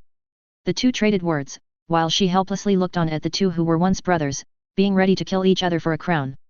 At her side, she could see the scarred prince was growing uneasy, and reached for his pouch, bringing out the frog that had been hiding there. Listen, Achilles, I know the red woman looks scary. He spoke to him, as if it understood him. And she scares me too, but you are going to have to stop moving around your pouch all the time, otherwise I am going to go mad with you pushing around my chest all the time. The frog croaked once before pouncing back into the prince's cloak. By then, the two were already talking about battle. Catelyn tried to calm them down and make them see reason. There was a common foe to be beaten. The whole realm denies your claim, brother. Renly laughed openly. Old men, unborn children in their mother's wombs. They deny it in Dorne, and they deny it at the Wall. No one wants you for their king. Sorry. They do not seem to deny it in Dorne, considering they funded quite a bit of my fleet. Stannis scoffed. Did you not, Prince Quentyn? Renly's face turned towards the prince, whose face had turned quite red. Well, we had trade agreements, your grace. I hardly consider that funding your fleet. He tried to defend himself, albeit not very convincingly. What you do with our gold is not of our concern. It looked as if Renly was slapped in the face, but Prince Quentyn quickly regained his composure. However, you are a bit too quick in thinking Dorne would bend the knee to you, your grace. The prince straightened up. The last time we bent the knee to a king who burned his enemies alive, it did not go very well. Especially since you went after the faith. Catelyn's face went white. What? She looked to Lord Stannis, whose face concealed any emotion. It was necessary. Stannis shrugged. Burning a September was necessary. Quentyn scoffed. The last time someone tried to do that in Dorne, it did not go over very well. And these men had dragons. Tell me, your grace, why in the Seven Hells did you decide to burn down the September of the Conqueror? So that Lightbringer might be forged and Azor Ahai may be reborn in salt and smoke. The Red Priestess answered for him. He will be the light that brings the dawn, and the false gods burned so that our healer could forge the hero that will save the realms of men. If only you knew. Prince Quentyn whispered. She did not hear the rest as she stood there, horrified. Stannis had burned a September. And the statues of the gods. He would find no friends in the Riverlands, that he could be sure of. You burned your gods. Catelyn finally made out. I stopped worshipping these gods, then they sank the wind proud in the bay and made me watch helplessly as my parents drowned beneath my feet. They have done nothing for me. The Red God, however, he has shown me signs. Of my destiny, of my fate. He has given me power. Lord Stannis continued, stoic as ever as he just shrugged one of the greatest abominable acts he could have committed. You can bend the knee or be destroyed. I will not burn your septs, for they are not mine to burn, but I shall give you the torches should you want them. Catelyn stood dumbfounded, while it seemed Renly's escort was seething with rage. Despite this, Renly remained calm and continued his tirade about how Stannis should bend the knee to him. Too shocked by what she had heard, she collected her emotions and her wits for a moment. But did she really want to, anymore? She was sent here to negotiate an alliance between her son and Renly, not between the Baratheon brothers. And although she desperately wanted them to form a common front against the Lannisters for the time being, did she really want an alliance with a man who burned the sacred house of the gods? It turns out that she didn't have to make that choice. Sir Archibald inquired of her well-being, and noticed that Lord Stannis had left the field. It had all been for naught. The Baratheon brothers would kill each other and soak the Stormlands with blood, while Robb and Ed Muir, and their broken host, tried to face the lions alone. And even though the Dornish seemed quite eager to wet their swords with Lannister blood, there were still the Red Mountains and Dornish marches between them and any road to King's Landing. She felt very tired as they headed back towards camp, where she took part in Renly's war council. Of course, Rowan advised caution and Tarly advised to finish Renly as soon as possible. It had seemed like Renly had chosen the huntsman's option. My lord. She said aloud.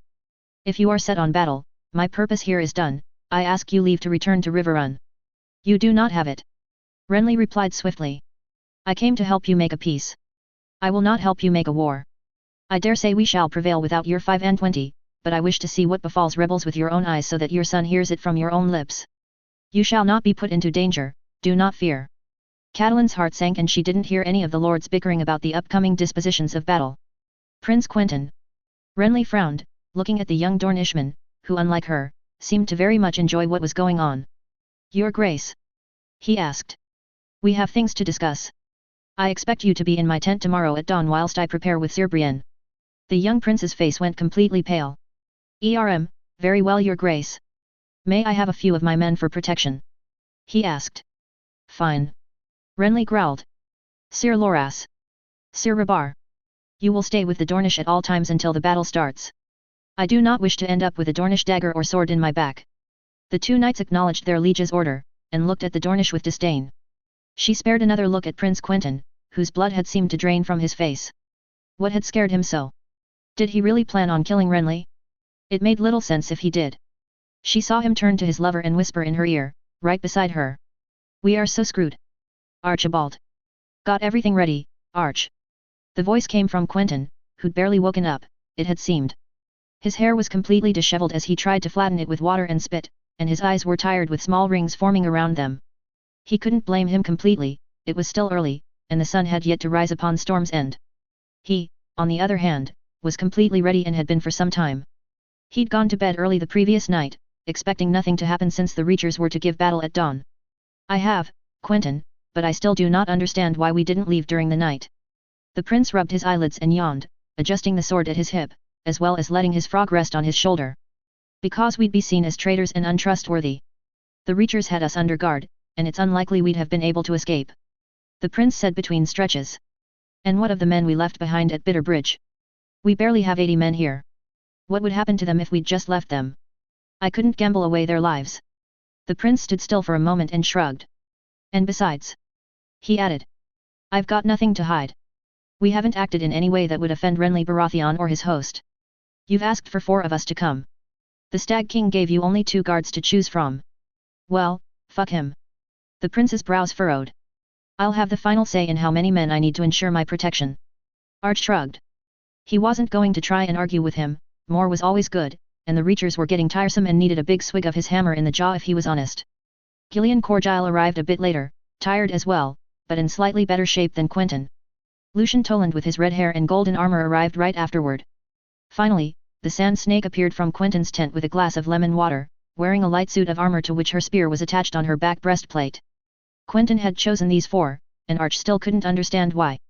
He was an obvious choice of course, but neither Gillian nor the snake were particularly strong at arms.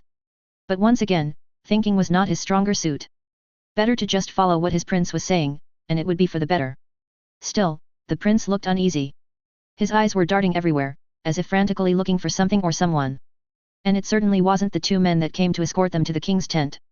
Prince Quentyn. One of them frowned. His Grace said that you could bring 2 guards, not 4. Well, Sir Loras. I couldn't care less. Quentyn frowned. I'm taking these 4 whether you like it or not.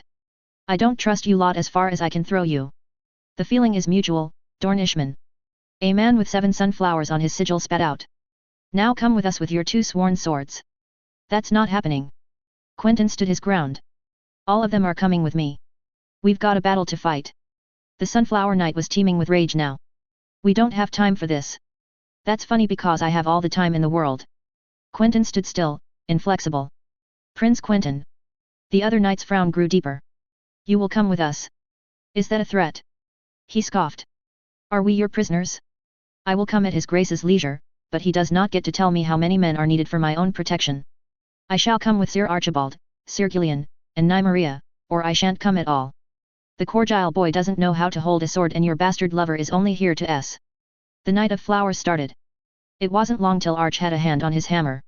Looking around, he saw that both Gillian and Lucian had their hands on their swords while the snake was grinning from ear to ear, still sipping her water. Quentyn on the other hand made a gesture for Arch to stand down. Shame, the Tyrell boy needed to be taught some manners, and what better way to do that than to cave his chest in with his hammer. Careful Sir Loras. Quentyn warned, interrupting the Tyrell boy.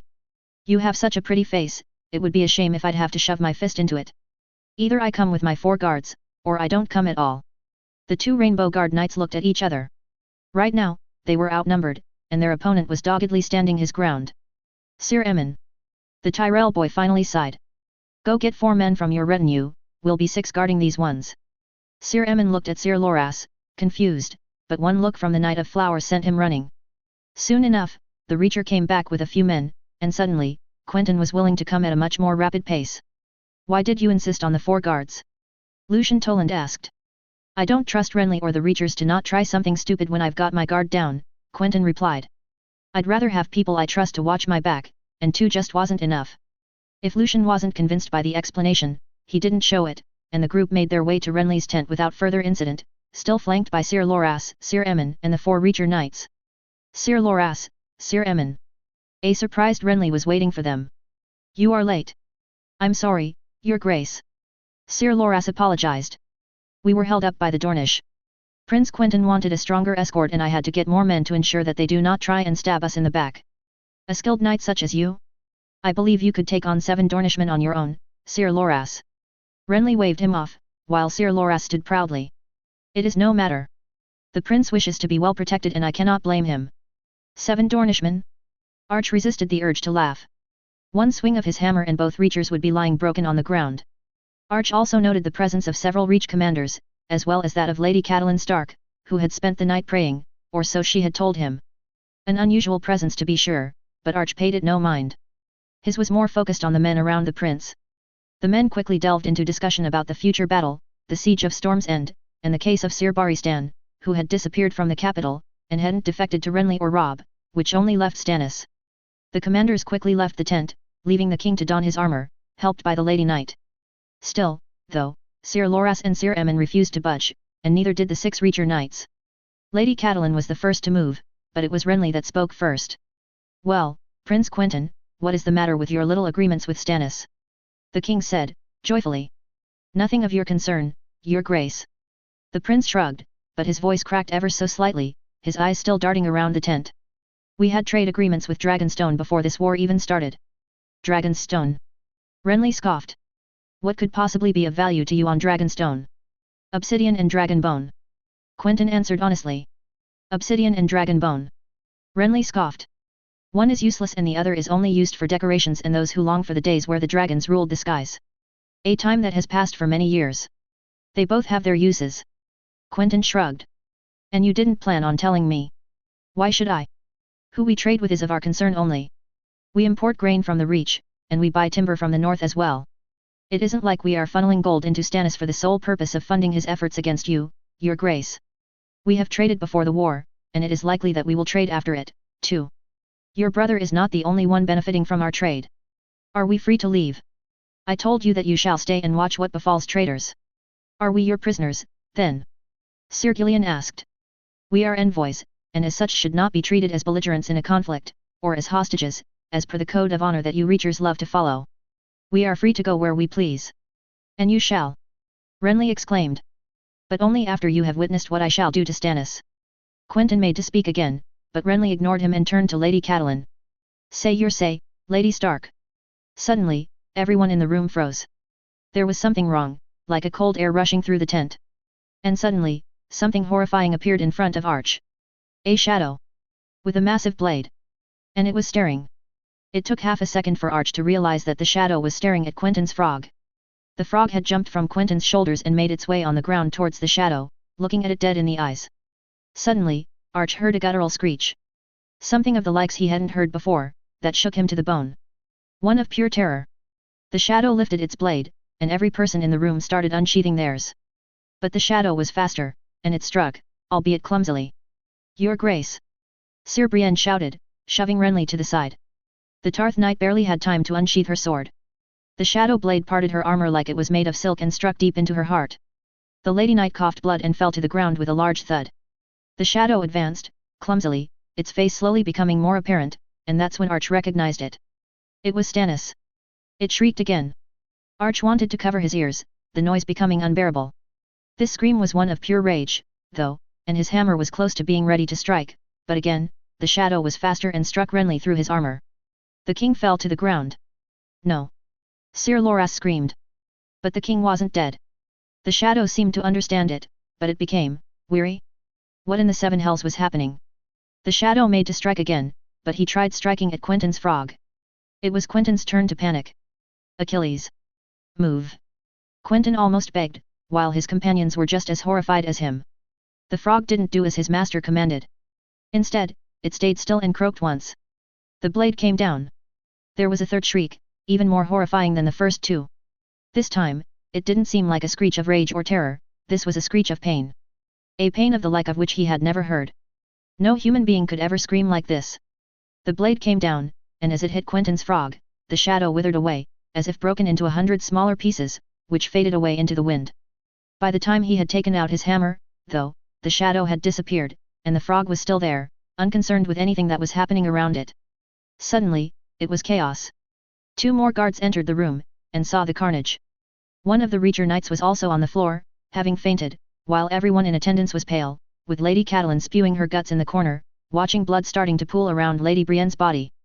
Quentyn's eyes darted to the snake, who sent him a reassuring glance, with both of them breathing a sigh of relief. Sir Loras was the first one to react, rushing to his king's side in tears. Quentyn was quick to follow, with Arch right behind him. The prince quickly looked down on Renly Baratheon. The king was a mess. His armor had been pierced through and through, and he was losing heaps of blood rapidly. He's breathing. Quentyn whispered to Arch. He's still alive, we can save him. Quentyn made to take off his armor and reached in his doublet, but Sir Loras quickly drew his sword and pointed it at the prince. Get back, you filthy Dornishman! He screamed with tears in his eyes. You would look to harm Renly? You would strike him when he is already down, you swine! Instinctively, Arch readied his hammer. You fool, I'm trying to keep him alive. Quentyn shouted back. The love of your life is still alive, but he's not going to be for long if you don't let me fucking help him. In the meantime, a few men had entered the tent, and looked to Sir Aemon. The man was also as white as a sheet and kept repeating the same phrase. Kinslayer. Kinslayer. Kinslayer. Stannis did this. Another man cried out. Foul magic. Blood magic. Were the words of another. Gillian. Quentyn shouted over the commotion caused by the eruption of more than a few men inside the tent. Get Qyburn. Now. The heir to Sandstone quickly nodded and rushed out, pushing everyone away whilst he did so. However, Sir Loras still had his sword pointed at Quentyn's face. Don't be stupid, Sir Loras. Quentyn begged. We don't have much time. Help me take off his armor and treat his wound, or he's going to bleed out in front of your eyes. The Tyrell boy hesitated for what seemed like an eternity, allowing for Nym and Lucian to come closer along with Sir Emin and a few other lords who had just entered the tent. Finally, Sir Loras sheathed his sword. Whether he trusted Quentyn or not was irrelevant, Arch thought. He had to save his king first. The pair quickly took off Renly's armor and vest. And, it was messy to say the least. The king had received a wound in the middle of the chest, and it was gaping on both sides. He was losing a lot of blood. Shit. Quentyn whispered as he pulled out bandages from his doublet. The prince quickly shoved the bandages on Renly's chest wound and had water from the pint on Renly's table poured all over it. The stink from the rotting flesh made Arch want to look away, but the prince needed him. Do we have powder? Quentyn asked. I have some spare. Lucian gave him a few. It wasn't much, not for a wound that size, but it would have to do. The prince quickly poured the powder over the wound, causing Renly to wince in pain. That was good news. It meant the king was still alive. And it was enough for the prince's maester or healer to arrive. The old man looked at the king in shock, and he asked. What in the seven hells did that? Magic. Arch replied. A shadowed blade. Interesting. The maester showed no emotion and started patching whatever he could. Are we trying to keep him alive? If looks could kill, then Loras Tyrell would have ripped that man apart. Now is not the time for jests, Qyburn. The prince frowned. Get to work. The wound is deep. The maester sighed. Do your best. Quentyn replied, trying to shove Sir Loras off of the king's body. Sir Loras! Quentyn screamed, the Tyrell boy's arms still trying to attach themselves to his king's. Let Qyburn work. You have done all you could. He needs me. The boy pleaded. I agree, but he also needs you to let my healer do his work for him to live. Do you hear me, Sir Loras? Why, yes. The boy stammered while several lords were already discussing what happened with Lady Stark and Sir Emin. Arch spared a look for Sir Brienne, whose body was attended to by several Stormlanders. Unfortunately for her, there was nothing to be done. The blade had slammed into her heart, and she likely had died instantly. Her father would mayhaps take solace in the fact that she likely had died so that her king could live. The Stormlanders were a proud folk after all, and there was no greater death than that to save your king. Meanwhile Nymeria, Lucian and Gillian approached Quentyn, who was desperately trying to clean Renly's blood off of his hands. The snake rushed to his side and kissed him square on the lips for a brief moment, but with a slight frown on her face. I'm glad you're all fine. Quentyn whispered as she broke the short moment. And I'm glad you're still in one piece too. The snake nodded. But what in the seven hells is your frog made of? I don't know. Quentyn stammered. It's just a good luck charm, nothing else. I am as clueless as you are. The prince picked up his frog, and looked at it. It seemed as if the frog hadn't experienced anything at all, since it was just staring blankly at Quentyn, quickly hopping onto his shoulder. It just made the shadow shatter like glass. Lucian gulped. And that shadow, it had Stannis' face on it. It was him. Don't ask me how, but it was him. That Red Priestess. Lord Mathis Rowan, who had come to witness the scene, proposed from behind them. She was at the parley, and rumors come from the east of such foul magics. It has to be. A knight of House Hightower said from behind. Who else could summon a shadow out of thin air? Heretic, Oathbreaker, and Kinslayer. A knight of House Moraigen spat out. I'll be damned if I ever followed such a man. Arch couldn't agree more with him. Stannis had already admitted to burning down Seps, and he had just killed someone with foul magic, and tried to have his brother killed. At the end of the moon's turn, there would be no one, from Sunspear to the Wall, that wouldn't know of what transpired here. Whether they would believe it, that was another story. Arch could scarcely have believed it if it was told to him in a tale. And yet, he had witnessed it with his own eyes. A loud groan pulled him out of his reverie, as every single eye in the room turned to the king, who was being helped up by Quentyn's healer. His belly was red with blood and white with bandages, but he was alive. Or at least Arch thought he was. I need a bed, milk of the poppy, a dozen bandages, and for at least half of the people here to get the fuck out so I can work. The healer yelled. Yet, no one heard him, all eyes being on the king's mouth. The proud stag said nothing for a while, humming what seemed like a children's tune. Then, all of a sudden, his voice cleared and tears rolled down his face. Brother. The king's tears flowed freely. Brother, brother, why? The king passed out again, but it seemed as though it was still breathing. Arch looked around, and all he saw were determined faces. There will be battle today. Randall Tarley said with clenched fists. And we shall avenge our king. Mathis Rowan raged. Death to the Kinslayer. Chanted Richard Moraigen. Death to the traitor. Sir Loras chanted, raising his sword into the air, his voice filled with pure rage. Death to the Kinslayer. Death to the traitor. Avenge Renly. Avenge the crowned stag. chanted the crowd that had gathered around the tent. Archie's eyes crossed with that of Lady Catilin's. Both seemed to be equally amazed and horrified at what was happening. It would seem that there would be a battle today, but it would be very different from the one he had planned on seeing earlier today. It seemed that there would be little quarter given from Renly's followers. The would-be king. Stannis stood atop of the hill, at the chosen hour. It was a hill he knew well. He would go fly proudwing along its ridges, watching as the hawk spread its wings and soared above the fortress of the Durandons. These were simpler times, times before the rebellion when he could be free of the burdens that his brothers had placed on him. But now Proudwing was gone, and so were these joyful times. He had to do his duty. To his brother, to his house, and to his people. With Robert dead and his children born of incest, it was on his head that the crown belonged. And yet, only House Seaworth of the Stormlands had joined his side, along with a few houses from the Crownlands. He would see their loyalty rewarded. What he wouldn't tolerate, though, were the treasonous houses that had aligned with his brother, Renly. But they would bend the knee, in time. He knew most of the lords on Renly's side, and they would flock to him should his treasonous brother die, and the Florents would bring some of the Reach's support. His wife had told him that her uncles Alistair and Axel would flock to him should he get rid of Renly, something he didn't wholeheartedly believe, but something that Celis was absolutely categorical about. But this still left the case of his treasonous little brother.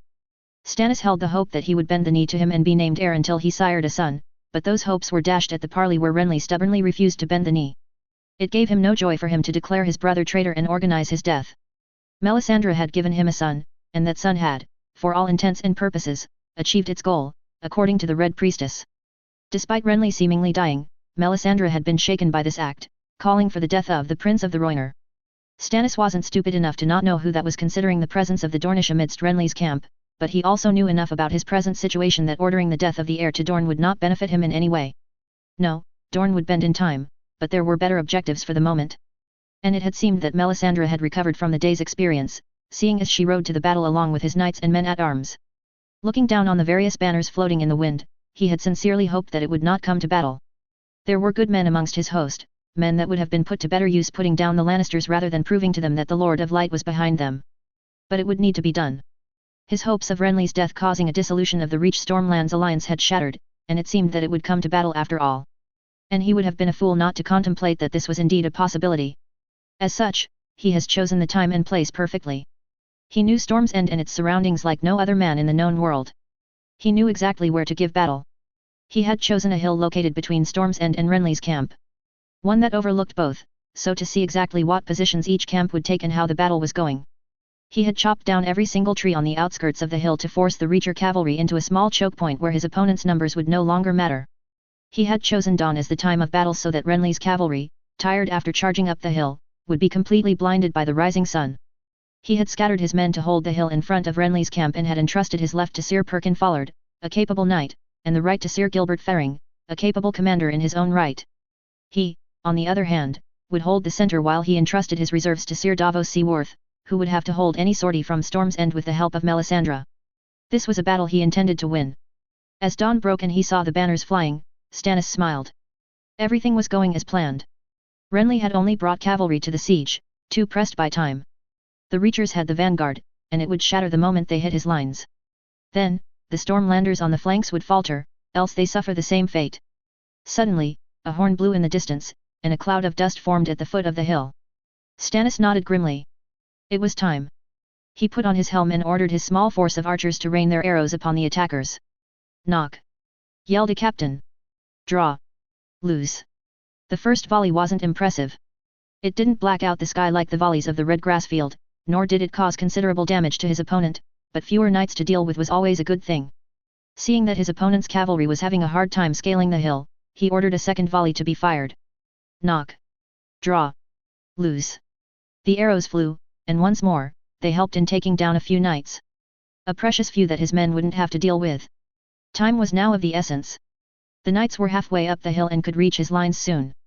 Nevertheless, there would still be time for a third volley, which he immediately ordered. Knock! Draw! Lose! The arrows rained down upon the Reachers yet again, and this time Stannis saw the banners of Houses Hunt and Norcross fall from the charge. A few less knights, a few less men. However, the knights would soon be upon them, and as such, Stannis ordered his archers back. Archers, withdraw! He yelled. They did as told, quickly hurrying back to the small woods atop the hill, while some would reinforce Davos' reserves to keep Sir Courtenay Penrose from trying to pincer them. Soon, the unnerving sound of thousands of knights charging became clearer, until he could hear his enemies' voices as clear as day. Kinslayer! Kinslayer! For Renly and the Crowned Stag. The shock was brutal. The Reacher cavalry's charge was been completely destroyed by Stannis' men, with dying horses littering the hill. Yet, they kept coming. Some horses eventually broke through the first line, sweeping into Stannis' lines, but were also brutally cut down, having lost support from their peers. Men fell to his left. Men fell to his right. He shook his head. What had been their plan? To simply charge and hope that the sun would stop blinding them? Hold the line! He shouted, unsheathing his flaming sword, Lightbringer! Stannis! Stannis! Shouted his men, reinvigorated as another wave of horses came crashing in, more violently even than the first. This time, though a few horses had managed to break Stannis' line, and headed straight for him. A knight of House Graceford threw a spear at him, wounding his horse, and forcing him to start fighting on foot. The knight raised his sword and charged at Stannis, yelling some incomprehensible words. The fool wasn't skilled enough. It only took a few swings for Stannis to shove his sword into the poor bastard's exposed neck. Looking back at his line, he saw his men struggle with another wave of horses that had broken through. Enraged, he took his sword, plunged it into a man bearing the colors of House Tyrell, and bellowed. True men of the crown! Force them back! This is our hill! Ours is the fury! Ours is the fury! Chanted his men. This had reinvigorated them again. His line kept holding while his few knights helped deal with the few that came through. The smell of dead Reacher horses and men alike started filling the air, with his armor starting to look crimson as he continued cutting down men around him. Suddenly a young knight charged at him with tremendous speed. Kinslayer! The knight clad in Tyrell colors roared. You will die! For Renly! Stannis didn't bother responding and focused in the knight's direction. The poor lad had lost his helm and had long, brown hair. Staring for a moment into the boy's golden eyes, he could only see one thing: hate. And it is with all of that hate that the knight charged into him, forcing him on the defensive. Every blow that the knight dealt, he could feel himself losing ground or balance. Stannis tried to stand his ground, to fight back, but it was no use. The boy in front of him was more skilled than him. And he was fueled by anger. His sword wasn't anything more than a minor hindrance for the young knight, who ignored the flames coming out of Lightbringer and only focused on hacking Stannis to pieces. He needed to find an opening, and quick. However, the knight's blows were quick, leaving no room for Stannis to hit an exposed area. But he had to. His life depended on it. You tried to kill your own brother. The knight yelled. You burnt the home of the gods. You and your flaming sword and gods can burn in the seven hells where you belong. Tried? No, Renly was dead. He had to be. I will end you. The knight screamed. Stannis tried to parry the next strike, but lost his footing on a knight's body and fell to the ground, losing a grip on his sword. Die. The knight raised his sword for the kill, while Stannis desperately searched for his. No. It couldn't end like this. Melisandre had promised him victory. She had seen it in the flames. It couldn't end now. But he wouldn't shy away from death. He would remain defiant till the end. He turned back, facing the young knight, and found that his mouth was full of blood, and the sword that had been raised to slay him was now lying on the ground. Another sword had cut through his neck. Renly. The young knight managed to gargle, spitting blood, before falling to the ground. Behind him, another lord stood, his blade drenched in blood, as he extended a hand to help Stannis up. Not finding his sword, he had to settle for the fallen knight's one. A richly decorated sword, with the pommel decorated with golden roses. The man before him was tall and had also lost his helm. His silver blonde hair flowed freely above his neck, with half of his face drenched in blood. If he didn't know better, he would have mistaken him for a Targaryen. Lord Montfort. He nodded. I owe you a debt. None of that now, your grace. The Valyrian lord shouted. Sir Gilbert is having trouble on the right. The Stormlanders are close to breaking through. Stannis nodded and was about to motion for him to get Sir Davos and have him direct some of his forces to help Sir Gilbert. Unfortunately, a wall of flame appeared in the distance, at his back. Sir Courtenay was attempting to ride out. He would be sorely disappointed at the welcoming party he would receive. But this also meant that he had no reserves left. Hold the center, Lord Valyrian, I will assist Sir Gilbert. But, your grace.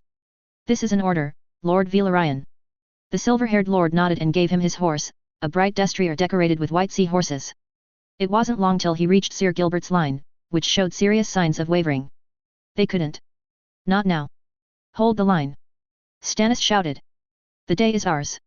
However, his men only grunted, and all he heard was the Stormlanders' battle cries. Quentyn's lair. Renly brings the storm. Fools! Renly is dead, and you will be soon if you don't stop this madness. Yet, the Stormlanders' line suddenly began to crack, and men started looking behind them. Suddenly, they were in a full rout, with chants emerging from afar. Swift and true! Swift and true! Betrayal! The Stormlanders chanted. The Florents have turned cloak. Before Sir Gilbert's line, he saw the Stormlanders being slaughtered by mounted knights of House Florent. One by one, they were cut down, the knights of his wife's house acting like a hammer upon Sir Gilbert's anvil. The knights then made their way through the line at Stannis' request. A tall knight with a horse decorated with the arms of House Florent rushed to Stannis and raised his helm. It was Alistair Florent, the proud lord of Brightwater Keep. Your Grace, Brightwater Keep and House Florent are yours to command. He nodded. We have come to serve the true king of Westeros. Lord Florent, your arrival is appreciated. Stannis nodded back. Have some of your men reinforce Sir Gilbert and then come with me and hold the center. I have left my men for too long. As you wish, your grace. Stannis urged his mount forward, Lord Alistair and a few of his knights close behind him. On top of Lord Valyrian's mount, he could see that although the Florents had joined him, the battle was far from over. His left had been alleviated a lot of pressure, but his opponents had reserves and the Stormlanders hadn't broken as expected. Worse, a few knights led by banners of House Moraigen were trying to flank his left through the woods, and another cavalry charge was being hurried up the hill. Quickly, Stannis went to reinforce his center before the line broke. A good thing, as more and more horses kept breaking through, his line shattering bit by bit. He and Alistair Florent helped contain the Reachers slipping through his men, whose hate and eagerness seemed to double once they had spotted him and Lord Florent. The Florents have turned cloak. A knight of House Hightower shouted before being cut down by one of Stannis' men-at-arms. It wasn't long till the word would have reached the bottom of the hill. And no word from his left, still. However, there still was no breach. The flower of the Reach's cavalry was dying before his very eyes, horses falling and men crying out in pain and terror as Stannis' men cut them down the moment they hit the ground. The day is ours. They will stop charging. But he could see that this will not last. The Florents gave him precious men but his were dying too, and unlike his opponents, he could hardly replace them with fresh troops. Not with Sir Davos holding off against Sir Courtenay. Then, a shudder went through his spine. Renly King! Renly King! Came a shout. But that shout was closer than the others. And it was not uttered by a single man, no. It was shouted by at least a dozen. Stannis turned his head to the left and saw something horrifying. The left had fallen apart and the Reachers and Stormlanders were now exploiting this breach to the fullest. Form a line! Form a line! Stannis shouted, to no avail. He needed to push back these knights as soon as possible, lest the battle turn against him. Quickly, he rose his sword and shouted. Follow me, men! Victory is at hand. Urging his horse forward, he slammed into the incoming knight, knocking him clean off of his horse. Another jabbed at him, but he managed to disarm him before turning to a third and shoving his sword in the gap of his opponent's helm. Yet, men were dying all around him. And not only his enemies but his too. Everywhere, bodies were falling, and soon enough, Lord Valyrian's beautiful destrier was slammed into by a spear and sent Stannis hurtling towards the ground a second time. Renly King! Renly King! Shouted the knights charging at him. He brought down a knight with a rainbow cloak, recognizing his sigil of that of House Caron, another traitorous house. Forgotten your vows, Sir Bryce? He asked. Join me and I shall not attaint you as a traitor. Bold words coming from a heretic in a kin's lair. The Caron knights stood and charged forwards, their steel clashing. That's Sir Loras' sword. Sir Bryce angrily roared. He didn't need it anymore. Stannis simply replied. Sir Bryce raised his sword and tried pushing forwards, but he wasn't half of what the Tyrell knight was. Stannis easily parried his swing, and shoved his own sword into Sir Bryce's sword arm, cutting it clean off where the armor stopped. The day is mine, Sir Bryce. Stannis launched at his enemy, raising his sword for the kill. You would have done well to take my offer. Sir Bryce Caron laughed, blood running from his stump. Look around you, kin's lair. Sir Bryce taunted, before losing consciousness. And look he did. Suddenly, everything seemed to come crashing down. His men hadn't formed a line, and more men were spilling from the gap in his left. Knights came in with fresh horses and continued slamming into his men, who fell one by one. He saw Lord Alistair being unhorsed and slaughtered by vengeful Reachers. He saw his centre slowly break as they had trouble holding back both the attacks from the left and the front. He saw banners of Golden Grove and Hornhill cutting through his line like it was made of butter. And suddenly, Stannis Baratheon, first of his name, realized that the impossible had happened. He had lost. Everything he did it for naught. Dragonstone, Renly, he did it for nothing. But there was one thing left fighting for. One more little thing. And suddenly, he felt his forces rise tenfold. He ran towards his center, massacring every man foolish enough to come in his way.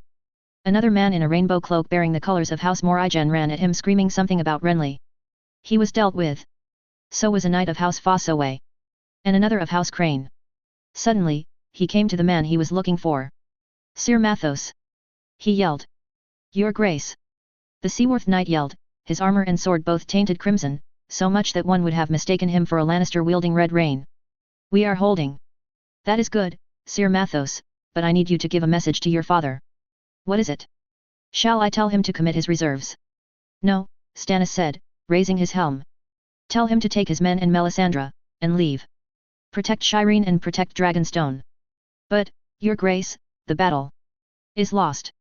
It's lost, Sir Mathos, now go. That's an order. The knight looked shocked but nodded anyway. He quickly saddled one of the few horses left alive in this butchery and left towards where Sir Davos was holding. He could only hope he too was not overrun. Meanwhile, Stannis put his helm on one last time, and took out the Tyrell boy's sword, soaked in the blood of Reachers, Stormlanders and Crownlanders alike, for one last dance. Slowly, he dispatched the knights that came to challenge him one by one. One by one they fell. And he stood. The Lord of Light was with him. And hope was rekindled. He was Azor Ahai, the chosen one, the one that would bring the dawn. However, a sharp pain in his stomach kept him from advancing further. Turning around, he saw that a knight of House Grandison had struck him in the chest.